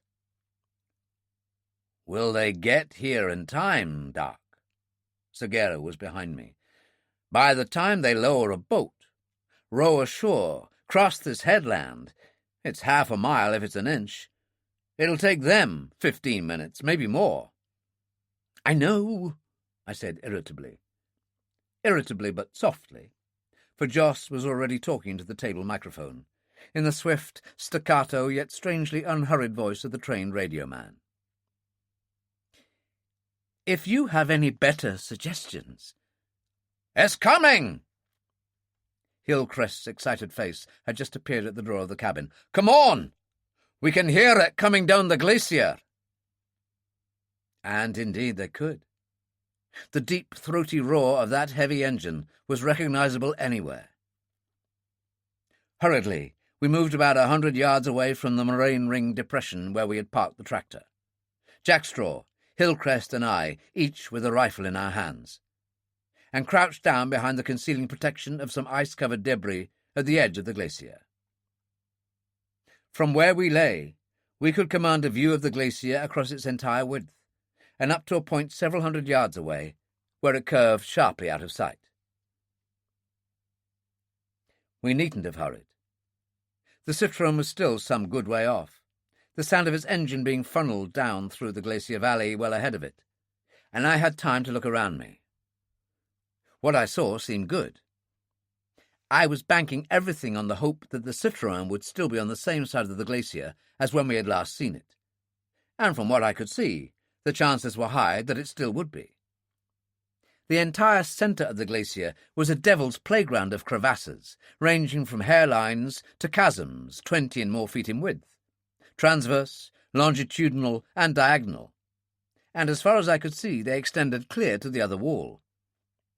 But here on the left side, close in to the lining wall of moraine, was a relatively clear path, fissured only at long intervals, and not more than 30 yards broad. 30 yards! Jack Straw could never miss at this point-blank range, even with a moving target. I stole a glance at him, but his face might have been carved from the glacier itself. It was immobile and utterly devoid of expression. Hillcrest, on the other hand, was restless, forever shifting his cramped position. He was unhappy, I knew. He didn't like this one little bit. He didn't like murder. Neither did I. But this wasn't murder. It was a long overdue execution. It wasn't life-taking, it was life-saving. The lives of Margaret and Solly Levin. There came the sudden click, abnormally loud even above the closing roar of the tractor, and Jack Straw, stretched his length on the snow, had the rifle raised to his shoulder. And then suddenly the Citroën had come clearly into sight, and Jack Straw was gently lowering his rifle to the ground. I had gambled, and I had lost. The tractor was on the far side of the glacier, hugging the right bank as closely as possible. Even at its nearest point of approach, it would still be 300 yards away. Chapter 12. Saturday, 12:15 p.m. to 12:30 p.m. The Citroën was travelling in a most erratic fashion, one moment slowing down almost to a stop, the next jerking forward and covering perhaps 20 to 30 yards at a rush. Although we couldn't see the glacier surface at that distance, it was obvious that the driver was picking his way round ice mounds and threading along between fissures at the best speed he could manage. But his average speed was very low. It would probably take him almost 5 minutes to reach that point opposite us, where the glacier fell away sharply to the left towards the outer angle of the dogleg, halfway down towards the fjord. All these things I noted mechanically, without in any way consciously thinking of them. All I could think of was that Smallwood and Corazzini had outwitted us right up to the last. Almost certainly, I could understand now, they had seen and been warned by the rockets Hillcrest had fired to give the scimitar our position, and decided to give that side of the glacier the widest possible berth. But the reasons no longer mattered a damn. All that mattered was the accomplished fact. And the fact was that Corazzini and Smallwood could no longer be stopped. Not in the way we had intended. Even yet, of course, they could be stopped, but I had no illusions but that that would be at the cost of the lives of the 2 hostages in the tractor. Frantically, I tried to work out what to do for the best. There was no chance in the world that we might approach them openly over the glacier. We would be spotted before we had covered 10 yards, and a pistol at the heads of Margaret and Levin would halt us before we got halfway. If we did nothing, let them get away, I knew the hostages' chances of survival were still pretty slim. That trawler would almost certainly have a name or number or both, and I couldn't see Smallwood letting them make an identification of the trawler and then come back to report to us, and to all the waiting ships and planes in the Davis Strait, Baffin Sea area. Why should he take the slightest risk, when it would be so easy to shoot them? So much easier still to throw them down a crevasse, or shove them over the edge of the glacier into the freezing waters of the fjord, 150 feet below. Already, the Citroën was no more than 3 minutes away from the nearest point of approach they would make to us. "Looks like they're going to get away with that," Hillcrest whispered. It seemed as if he feared he might be overheard, though Smallwood and Corazzini couldn't have heard him had he shouted at the top of his voice. "Well, that was what you wanted, wasn't it?" I asked bitterly. "What I wanted? My God, man, that missile mechanism! I don't give a single solitary damn about the missile mechanism." I ground the words out between clenched teeth. 6 months from now, other scientists will have invented something twice as good and 10 times as secret. They're welcome to it, and with pleasure. Hillcrest was shocked, but said nothing. But someone was in agreement with me. "Hear, hear." Zagero had just come up, his hands swathed to the size of boxing gloves in white bandages. The words were light enough, but his face was grim, and his eyes bleak as he stared out across the glacier. "My sentiments exactly, Doc. To hell with them murderous little toys. My old man's in that buggy out there. And your girl." "His girl?" Hillcrest turned, looked sharply at me under creased brows for a long moment, then murmured, "Sorry, boy. I didn't understand." I made no response, but twisted my head as I heard footsteps behind me. It was Joss, hatless and gloveless in his excitement. "Wickenham's anchored, sir," he panted out. "Get down, man, they'll see you." "Sorry." He dropped to his hands and knees. "Her powerboat's already moving inshore, and there was a flight of 4 scimitars already airborne. They should be halfway here already. In 2 minutes' time, 4 or 5 bombers are taking off with HE and incendiaries. They're slower, but bombers?" I snapped irritably. "Bombers? What do they think this is, the second front?" "No, sir. They're going to clobber the trawler if Smallwood gets away with that missile mechanism. They won't get 100 yards. "The hell with their missile mechanism. Do human lives mean nothing to them? What is it, Jack Straw?" "Lights, Dr. Mason." He pointed to the spot in the fjord wall, where the men from the trawler had already covered 2/3 of the horizontal and vertical distance to the end of the glacier. "Signalling, I think." I saw it right away. A small light, but powerful, winking irregularly. I watched it for a few moments, then heard Joss's voice. "It's Morse, but it's not our Morse, sir." "Well, they're hardly likely to signal in English just for our benefit," I said dryly. I tried to speak calmly, to hide the fear, the near despair in my mind. And when I spoke again, my voice, I knew, was abnormally matter-of-fact. "It's the tip-off to our friends Smallwood and Corazzini. If we can see the men from the trawler, it's a cinch the men from the trawler can see us. The point is, do Smallwood and Corazzini understand them?" 5 seconds later, I had my answer in the form of a suddenly deepening roar coming to us across the glacier from the engine of the Citroën. Corazzini, Hillcrest's binoculars had shown him to be the driver, had understood the danger all right. He was casting caution to the winds and gunning the engine to its maximum. He must have been desperate to the point of madness, for no sane man would have taken the fearful risks of driving that tractor through sloping crevasse ice, with the friction coefficient between treads and surface reduced almost to 0. Or could it be that he just didn't know the suicidal dangers involved? After a few seconds, I was convinced he didn't. In the first place, I couldn't see either Corazzini or Smallwood as men who would panic under pressure, no matter how severe that pressure. And in the second place, suicidal risks weren't absolutely necessary. They would have stood a more than even chance of getting away with their lives and the missile mechanism if they had stopped the tractor, got out, and picked their cautious way down the glacier on foot, with their pistol barrels stuck in the backs of their hostages. Or would they? Rather, did they think they would? I tried fleetingly, frantically, to get inside their cold and criminal minds, to try to understand their conception of us.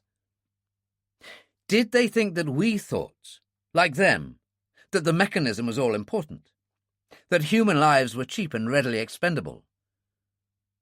If they did, and guessing the quality of Jack Straw's marksmanship with the rifle, would they not be convinced that they would be shot down as soon as they had stepped out onto the ice, regardless of the fate of their hostages? Or did they have a better understanding than that of minds more normal than their own? Even as these thoughts flashed through my mind, I knew I must act now. The time for thought, had there ever been such a time, was past. If they were left to continue in the tractor, they would either kill themselves on the glacier, or if, by a miracle, they reached the bottom safely, they would then kill their hostages. If they were stopped now, there was a faint chance that Margaret and Levin might survive, at least for the moment. They were Smallwood's and Corazzini's only two trump cards, and would be kept intact as long as lay within their power, for they were their only guarantee of escape. I just had to gamble on the hope that they would be desperately reluctant to kill them where they were now, still a mile from the end of the glacier. And the last time I had gambled, I had lost. "Can you stop the tractor?" I asked Jack Straw, my voice a flat, lifeless monotone in my own ear. He nodded, his eyes on me. I nodded silently in return. "Well, you can't do that!" Zagero shouted in urgent protest. The drawl had gone for the first time ever. "They'll kill them! They'll kill them! My God, Mason! If you're really stuck on that kid, you'd never—" "Shut up!" I said savagely. I grabbed a coil of rope, picked up my rifle, and went on brutally. "If you think they'd ever let your father come out of this alive, you must be crazy." A second later, I was on my way, plunging out into the open across the narrow 30-yard stretch of ice that led into the first of the fissures, wincing and ducking involuntarily as the first .303 shell from Jack Straw's rifle screamed past me, only feet to my right, and smashed through the hood of the Citroën and into the engine, with all the metallic clamour, the vicious power of a sledgehammer wielded by some giant hand. But still the Citroën came on. I leapt across a narrow crevasse, steadied myself, glanced back for a moment, saw that Hillcrest, Joss, Zagero, and a couple of Hillcrest's men were following, then rushed on again, weaving and twisting my way through the cracks and mounds in the ice. What was Zagero doing there? I asked myself angrily. Unarmed, with two useless hands that could hold no firearm, he was nothing but a liability. What could any man do with ruined hands like those? I was to find out just what a man with ruined hands could do. We were running straight across the narrowest neck of the glacier, making straight for the spot where the tractor would arrive if it survived Jack Straw's attempts to halt it. Jack Straw was firing in a line well above us now, but we could still hear the thin, high whine of every bullet, the metallic crash as it struck the Citroën. Every bullet went home, but that engine was incredibly tough. We were about halfway across when we heard the engine change gear, the high, unmistakable whine of the tractor beginning to overrun its engine. Corazzini, I could clearly see him now, even without the aid of binoculars, must have found himself losing control on the steepening slope, and was using the engine to brake the Citroën. And then, when we were less than 100 yards away, and after a longer than usual lull in the firing, Jack Straw must have stopped to change magazines. The sixth shell smashed through the riddled hood, and the engine stopped as abruptly as if the ignition had been switched off. The tractor stopped too. On that steep slope, this was surprising, the last thing I would have expected. But there was no doubt that not only had it stopped, but that it had been stopped deliberately. There was no mistaking the high-pitched screech of those worn brakes. And then I could see the reason why. There was some violent activity taking place in the driving cabin of the tractor, and as we neared, a maddeningly slow process, there were dozens of crevasses to be jumped, as many more to be skirted. We could see what it was. Corazzini and Solly Levin were struggling furiously, and from 30 or 40 yards it seemed, incredibly enough, that Solly Levin was getting the better of it. He had flung himself completely on top of Corazzini, where the latter sat behind the wheel, and was butting him savagely in the face with the top of his bald head. And Corazzini, trapped in the narrow space, could find no room to make use of his much greater strength. Then, abruptly, the door on the driver's side burst open. We could see it clearly. Having been lower down than the tractor when it had stopped, we were approaching it now almost head-on. And the two men fell out, fighting and struggling furiously.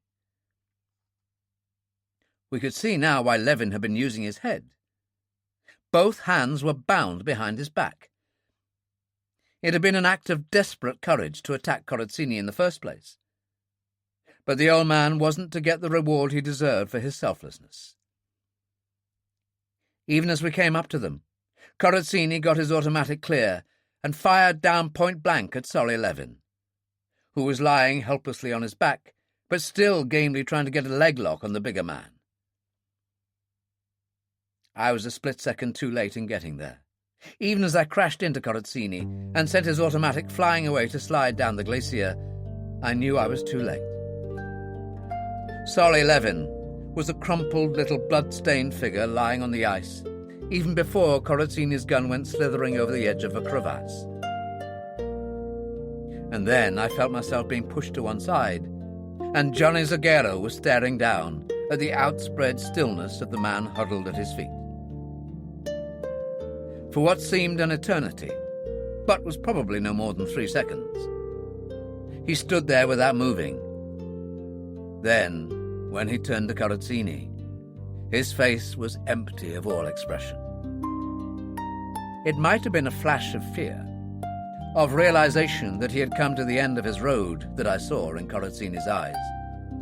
But I could never swear to it. The turn of his head, the sudden headlong dash for the shelter of the ice-covered moraine rocks by the side of the glacier 10 yards away, was so swift that I could be certain of nothing. But, swift as he was, Zaguero was even swifter. He caught Corazzini before he had covered 4 yards, and they crashed to the glacier together, clawing, punching and kicking, in the grim, desperate silence of men who know that the winner's prize is his life. "Drop that gun!" I whirled round at the sound of the voice behind me, but all I could see at first was the white, strained face of Margaret Ross, the brown eyes dulled with sickness and fear. Involuntarily, I brought up the rifle in my hands. "Drop it!" Smallwood's voice was curt, deadly, his face barely visible behind Margaret's shoulder as he peered out through the canvas screen at the rear of the tractor cabin. He was completely shielded by her body. It was typical of the man's cunning, his ice-cold calculation, that he should have waited until our attention was completely distracted before making his move. "And your friend! Quickly now!" I hesitated, glanced at Hillcrest, the only other man with a weapon, to see how he was placed. Then jerked my head back again as there came a sudden plop from the silenced automatic and a sharp cry of pain from Margaret. She was clutching her left arm just below the elbow. "Quickly," I said. "The next one goes through her shoulder." His voice was soft with menace, his face implacable. Not for a moment did I doubt that he would do exactly as he said. The clatter of Hillcrest's rifle and mine falling on the ice came in the same instant. Now, kick them over the edge of that crevasse." We did as he said, and stood there powerless to do anything except watch the savage, mauling fight on the glacier. Neither man had regained his feet since the struggle had begun. The ice was too slippery for that. And still they rolled over and over, first one on top, now the other. Both were powerful men, but Zagero was severely handicapped by the exhaustion of the terrible night's march that lay behind him, by his crippled, useless hands, by thickly swathed bandages over his hands that not only prevented him from catching or holding Corazzini, but softened the impact of every blow he struck. For all that, there was no question how the battle was going. Those broken hands I'd said would never fight again were clubbing and hammering the life out of Corazzini. I thought of the tremendous force with which I'd seen Zagero strike a blow only the previous morning, and felt a momentary flash of pity for Corazzini. Then I remembered he was just as Smallwood was, that Smallwood was prepared to kill Margaret with as little compunction as he would snuff out the life of a fly. I looked at the crumpled figure at my feet, and every shadow of pity vanished as if it had never been. Smallwood, his eyes unblinking, his face expressionless as ever, had his gun on them all the time, waiting for that second when the two men would break far enough apart to give him a clear sight of Zagero. But now Zagero was underneath nearly all the time. One arm crooked round Corazzini's neck, while the other delivered a murderous series of short-arm jabs, each one drawing a grunting gasp of agony from a white-faced Corazzini. Finally, goaded into supreme effort by panic and fear, Corazzini managed to break loose and hurled himself not towards Smallwood, where safety lay, but for the shelter of the moraine rocks, where he would never know safety again. Zagero, cat-like as ever, was only feet behind him, moving so fast, so unexpectedly, that Smallwood's swift snapshot missed him altogether. "Call your friend Nielsen." Smallwood must have realized how things were going behind the concealing shelter of the rocks, for his voice was suddenly savage, urgent. He spared a swift glance in Jack Straw's direction. Jack Straw, followed at some distance by two more of Hillcrest's crew, was crossing the glacier at a dead run, and now less than 50 yards away. "His rifle! In a crevasse! Quickly! Jack Straw!" My voice was hoarse, cracked. "Throw your rifle away! He's got a gun on Miss Ross, and he's going to kill her." Jack Straw braked, slipped on the ice, halted, and stood there for a moment irresolute. And then, at my repeated desperate cry, carefully, deliberately dropped his rifle into a nearby fissure and came slowly on to join us. It was at that moment that Hillcrest grabbed me by the arm. "He's moving, Mason! He's alive!" He was pointing down to Levin, who was indeed stirring slightly. I had never thought to examine Levin. It had seemed a ludicrous idea that a professional like Corazzini could have missed at such point-blank range. But now, regardless of Smallwood's reaction, I dropped to my knees on the glacier and put my face close to Levin's. Hillcrest was right. The breathing was shallow, but breathing there undoubtedly was, and now I could see the thin red line that extended from the temple almost to the back of the head. I rose to my feet. Creased? Concussed, probably, that's all. Involuntarily, I glanced over my shoulder towards the rocks. But too late now for Corazzini. And I needed no eyes to know that this was so. The unseen battle behind the rocks had been fought out with a dumb, feral ferocity, with a silent savagery that had been far more frightening than all the most maddened oaths and shouting could ever have been. But even now, as Smallwood jumped down from the tailboard of the tractor cabin, Margaret Ross still held in front of him, and started hustling her towards the rocks. A hoarse, high-pitched scream that raised the hackles on the back of my neck froze us all, even Smallwood, to immobility. And then came a long, quavering moan of agony, cut off as abruptly as it had begun. And now there was no more screaming or moaning, no more slipping of feet on ice, no more gasping or frenzied flurries bespeaking the interchange of desperate blows. There was only silence, a silence chillingly broken by regular, rhythmic pounding blows, like the stamping feet of a pile driver. Smallwood had recovered, had just reached the rocks, when Zagero came out to meet him face to face.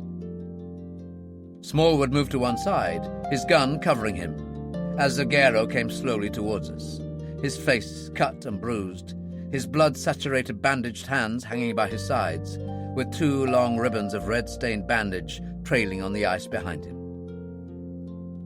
"Finished?" I asked. "Finished." "Good," I said, and meant it. "Your father's still alive, Johnny. Scalp wound, that's all." His battered face transformed, first by disbelief, then by sheer joy. Zagero dropped on his knees beside Solly Levin. I saw Smallwood line his pistol on Zagero's back. "Don't do it, Smallwood!" I shouted. "You'll only have 4 shells left." His eyes swiveled to my face, the cold, flat eyes of a killer. Then the meaning of my words struck home. His expression subtly altered, and he nodded as if I had made some reasonable suggestion.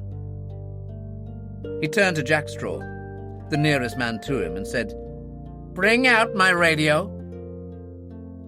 Jack Straw moved to obey, and while he was inside the cabin, Zagero rose slowly to his feet. "Does look like I was a mite premature," he murmured. He glanced towards the rocks, and there was no regret in his face, only indifference. "Half a dozen witnesses, and you all saw him beating himself to death. You're next, Smallwood." "Carazzini was a fool," Smallwood said contemptuously. The man's cold-blooded callousness was staggering. "I can easily replace him. Just leave that radio here, Nielsen, and join your friends, while I join mine." He nodded down the glacier. "Or perhaps you hadn't noticed." And we hadn't. But we noticed it now, all right. The first of the party from the trawler climbing onto the ice at the precipitous tip of the glacier. Within seconds, 6 of them were on the ice, running, stumbling, falling, picking themselves up again as they clawed their way up the slippery ice with all the speed they could muster. "My reception committee?" Smallwood permitted himself the shadow of a smile. "You will remain here while Miss Ross and I make our way down to meet them. You will not move. I have the girl." Victory, complete and absolute victory, were in his grasp. But his voice, his face, were again devoid as ever of all shadow of expression or feeling. He stooped to pick up the portable radio, then swung round and stared up into the sky. I had heard it too, and I knew what it was before Smallwood did, because it was a factor that had never entered into his calculations. But there was no need for me to explain.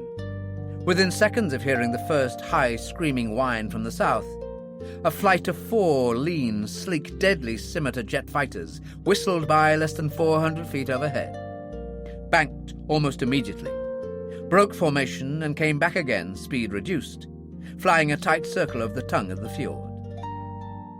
I don't like planes, and I hate the sound of jets, but I had never seen so welcome a sight, heard so wonderful a sound in all my life. "Jet fighters, Smallwood!" I cried exultantly. "Jet fighters from a naval carrier. We called them up by radio." He was staring at the circling planes with his thin lips drawn back wolfishly over his teeth. And I went on more softly. "They've had orders to shoot and destroy any person seen going down that glacier. Any person especially with a case or radio in his hand." It was a lie, but Smallwood wasn't to know that. The very presence of the jets above must have seemed confirmation of the truth of my words. "They wouldn't dare," he said slowly.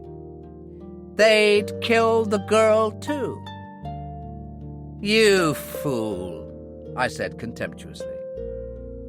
"Not only doesn't human life matter a damn to either side compared to the recovery of the mechanism, you should know that better than anyone, Smallwood, but these planes have been told to watch out for and kill 2 people going down the glacier. Wrapped in these clothes, Miss Ross is indistinguishable from a man, especially from the air. They'll think it's you and Corazzini, and they'll blast you both off the face of the glacier." I knew Smallwood believed me. Believed me absolutely. This was so exactly the way his own killer's mind would have worked, in its utterly callous indifference to human life. That conviction could not be stayed. But he had courage, I'll grant him that, and that first-class brain of his never stopped working. "There's no hurry," he said comfortably. He was back on balance again. "They can circle there as long as they like. They can send out relief planes to take over, it doesn't matter. As long as I'm with you here, they won't touch me. And in just over an hour or so it will be dark again, after which I can leave. Meantime, stay close to me, gentlemen. I don't think you would so willingly sacrifice Miss Ross's life." "Don't listen to him," Margaret said desperately. Her voice was almost a sob, her face twisted in pain. "Go away, please, all of you, go away. I know he's going to kill me in the end anyway. It may as well be now." She buried her face in her hands. "I don't care anymore. I don't. "But I care," I said angrily. Soft words, sympathetic words were useless here. We all care. Don't be such a little fool. Everything will be all right, you'll see. "Spoken like a man," said Smallwood approvingly. "Only, my dear, I wouldn't pay much attention to the last part of his speech." "Why don't you give up, Smallwood?" I asked him quietly. I had neither hope nor intention of persuading this fanatic. I was only talking for time. For I had seen something that had made my heart leap. Moving quietly out over the right-hand side of the glacier, from the self-same spot where we had lain in ambush, was a file of about a dozen men. Bombers have already taken off from the carrier, and believe me, they're carrying bombs. Bombs and incendiaries. And you know why, Smallwood? They were dressed in khaki, this landing party from the Wickenham, not navy blue. Marines, almost certainly, unless they'd been carrying soldiers on some combined manoeuvres. They were heavily armed, and had that indefinable but unmistakable look of men who knew exactly what they were about. Their leader, I noticed, wasn't fooling around with the usual pistol a naval officer in charge of a landing party traditionally carried. He had a submachine gun under his arm, the barrel gripped in his left hand. 3 others had similar weapons, the rest rifles. "Because they're going to make good and sure you're never going to get off this glacier alive, Smallwood," I went on. "At least, not out of the fjord alive. Neither you nor any of your friends coming to meet you, nor any of the men waiting aboard that trawler down there." God, how slowly they were coming. Why didn't one of their marksmen with a rifle shoot Smallwood there and then? At that moment, The thought that a rifle bullet would have gone clear through Smallwood and killed the girl, held so tightly in front of him, never occurred to me. But if I could hold his attention another 30 seconds, if none of the others standing by my side betrayed by the slightest flicker of expression, "They're going to destroy that trawler, Smallwood!" I rushed on quickly. The men advancing up from the foot of the glacier were waving their arms furiously now, shouting wildly in warning, and even at over 3/4 of a mile, their voices were carrying clearly. I had to try to drown their voices, to make sure that Smallwood kept his eyes fixed only on me. "They're going to blow it out of the water! It, and you, and that damned missile mechanism! What's the use of—" But it was too late. Smallwood had heard the shouts even as I had begun to speak, twisted his head to look down the valley, saw the direction of the pointing arms, glanced briefly over his shoulder, then turned to face me again, his face twisted in a bestial snarl, that monolithic calm shattered at last. "Who are they?" he demanded viciously. "What are they doing? Quick, or the girl gets it!" "It's a landing party from the destroyer in the next bay," I said steadily. "This is the end, Smallwood. Maybe you'll stand trial yet." "I'll kill the girl," he whispered savagely. "They'll kill you. They've been ordered to recover that mechanism at all costs. Nobody's playing any more, Smallwood. Give up your gun." He swore vilely, blasphemously, the first time I had ever heard such words from him, and leapt for the driving cabin of the tractor, pushing the girl in front of him while his pistol swung in a wide arc covering all of us. I understood what he was going to do, what this last desperate suicidal gamble was going to be, and hurled myself at the door of the driving cabin. "You madman!" My voice was a scream. "You'll kill yourself! You'll kill the girl!" The gun coughed softly. I felt the white-hot burning pain in my upper arm and crashed backward onto the ice just as Smallwood released the brakes of the Citroën. At once the big tractor started to move, those murderous treads passing inches from me, as Jack Straw leapt forward and dragged me to safety a second before they would have run over my face. The next moment I was on my feet, running after the tractor, Jack Straw at my heels. I suppose that wound just below my shoulder must have been hurting like hell, but the truth is that I felt nothing at all. The tractor, with next to no adhesion left on the steepening slope of ice, accelerated with dismaying speed, soon outdistancing us.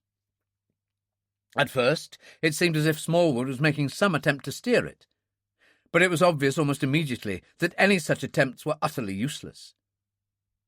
5 tons of steel ran amok.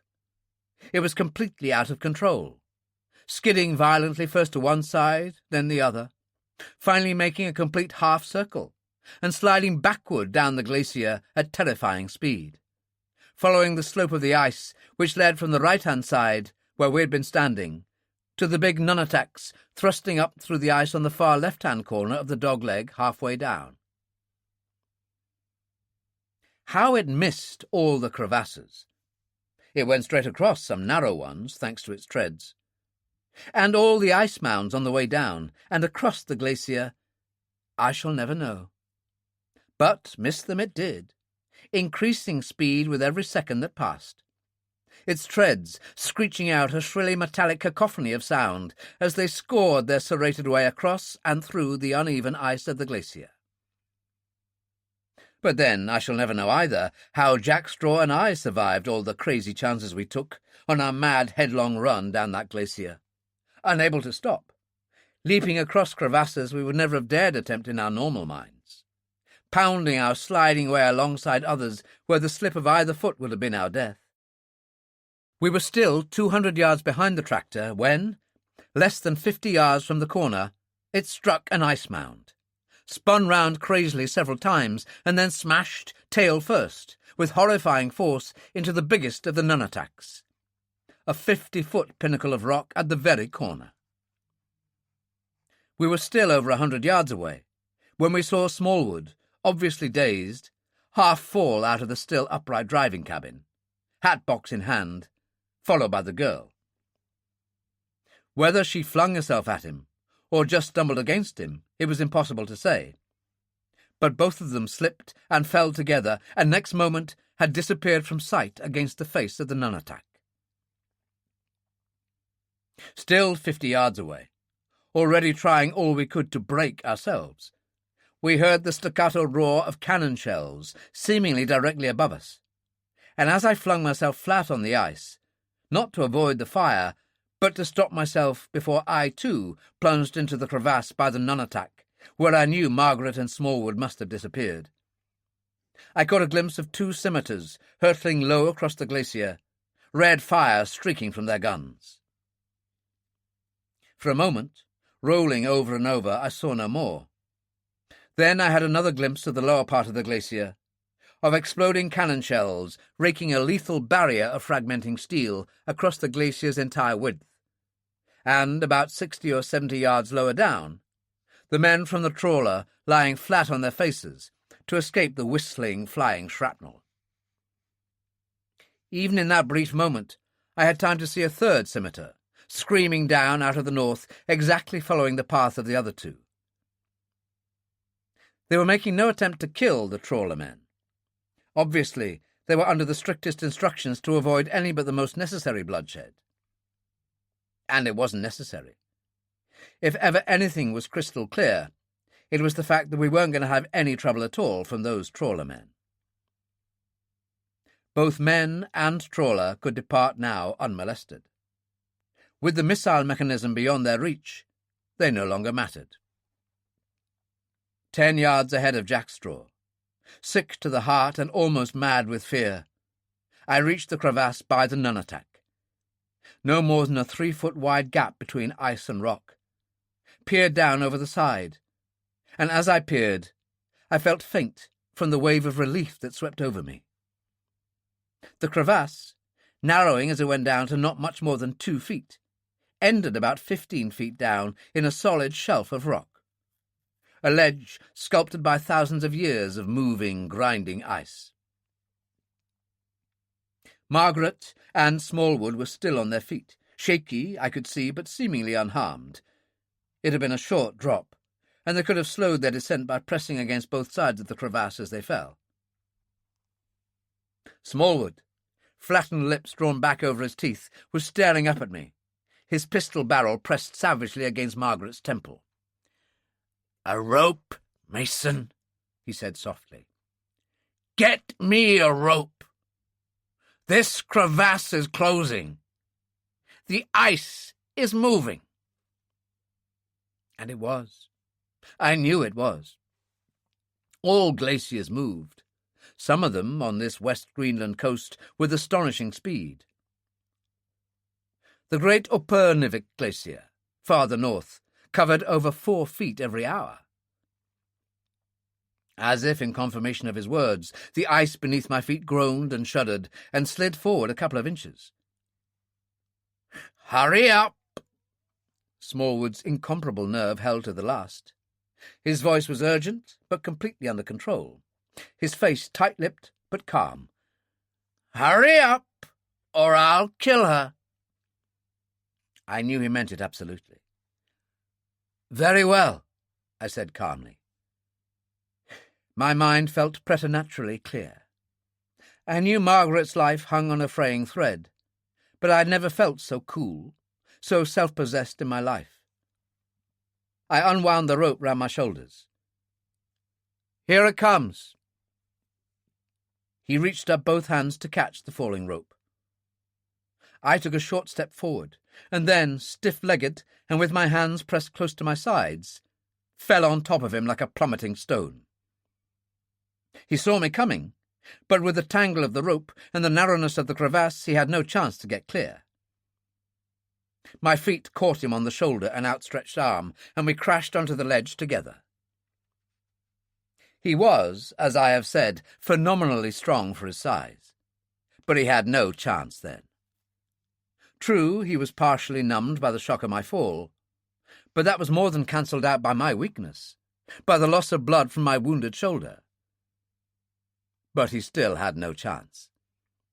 I locked my hands round that scrawny throat, ignored his kickings, his eye gougings, the fusillade of blows raining on my unprotected head, and squeezed and knocked his head against the blue-banded striations of the side of the crevasse until I felt him go limp in my hands. And then it was time to go. The ice wall was now no more than 18 inches distant from the polished rock of the Nunatak. Smallwood apart, I found myself alone on that narrowing ledge. Jack Straw had already been lowered by Hillcrest and his men, fastened a rope round Margaret, and been pulled up himself after her. I could have sworn that I had fought with Smallwood for no more than 10 seconds, but was told later that we had struggled like madmen for 3 or 4 minutes. It may well have been so. I have no memory of that time. My coolness, my detachment, was something altogether outside me. My first clear recollection was hearing Jack Straw's voice, quick and urgent, as a rope snaked down over my shoulders. "Quickly, Dr. Mason, it'll close any second now." "I'm coming. But another rope first, please." I pointed to the radio lying at my feet. "We've come too long a way with this. We've suffered too much for this to leave it now." 20 seconds later, just as I scrambled over the edge of the crevasse, the grinding ice wall lurched another inch or two towards the rock of the Nunatak. And at the same moment, Smallwood's voice came to us again. He had propped himself up on his hands and knees and was staring up numbly, almost disbelievingly, at the narrowing walls above him. "Throw me a rope." He could see Death's hand reaching out to touch him, but the urgency in his voice was still under that iron control. His face an expressionless mask. "For God's sake, throw me a rope." I thought of the trail of death Smallwood had left behind him, of the plane's dead captain, the 3 dead crew members, Colonel Harrison, Brewster, and Mrs. Dansby Gregg, of how close to the brink of death he had brought Marie Lagarde and Marla, of how often he had threatened death to the girl now trembling violently in the crook of my arm. I thought of these things. Then I looked at Jack Straw, who carried a rope over his arm, and I saw reflected in his face the same implacability, the same bleak mercilessness that informed my own mind. And then Jack Straw moved towards the brink of the crevasse, lifted the tightly coiled rope high above his head, hurled it down on top of the man below, and stepped back without a word. We turned, Jack Straw and I, with Margaret Ross supported between us, and walked slowly up the glacier to meet the officer in charge of the landing party. And as we walked, we could feel the glacier shiver beneath our feet, as 1,000,000 tons of ice lurched down towards the head of the Kangalak Fjord. That was Night Without End by Alistair MacLean, read by Jonathan Oliver. This programme was produced by ID Audio. A HarperCollins audiobook. Text copyright Deveron Trustees Limited, 1959. Production copyright 2017 by HarperCollins Publishers. All rights reserved. Alistair MacLean asserts the moral right to be identified as the author of this work. Thank you for listening.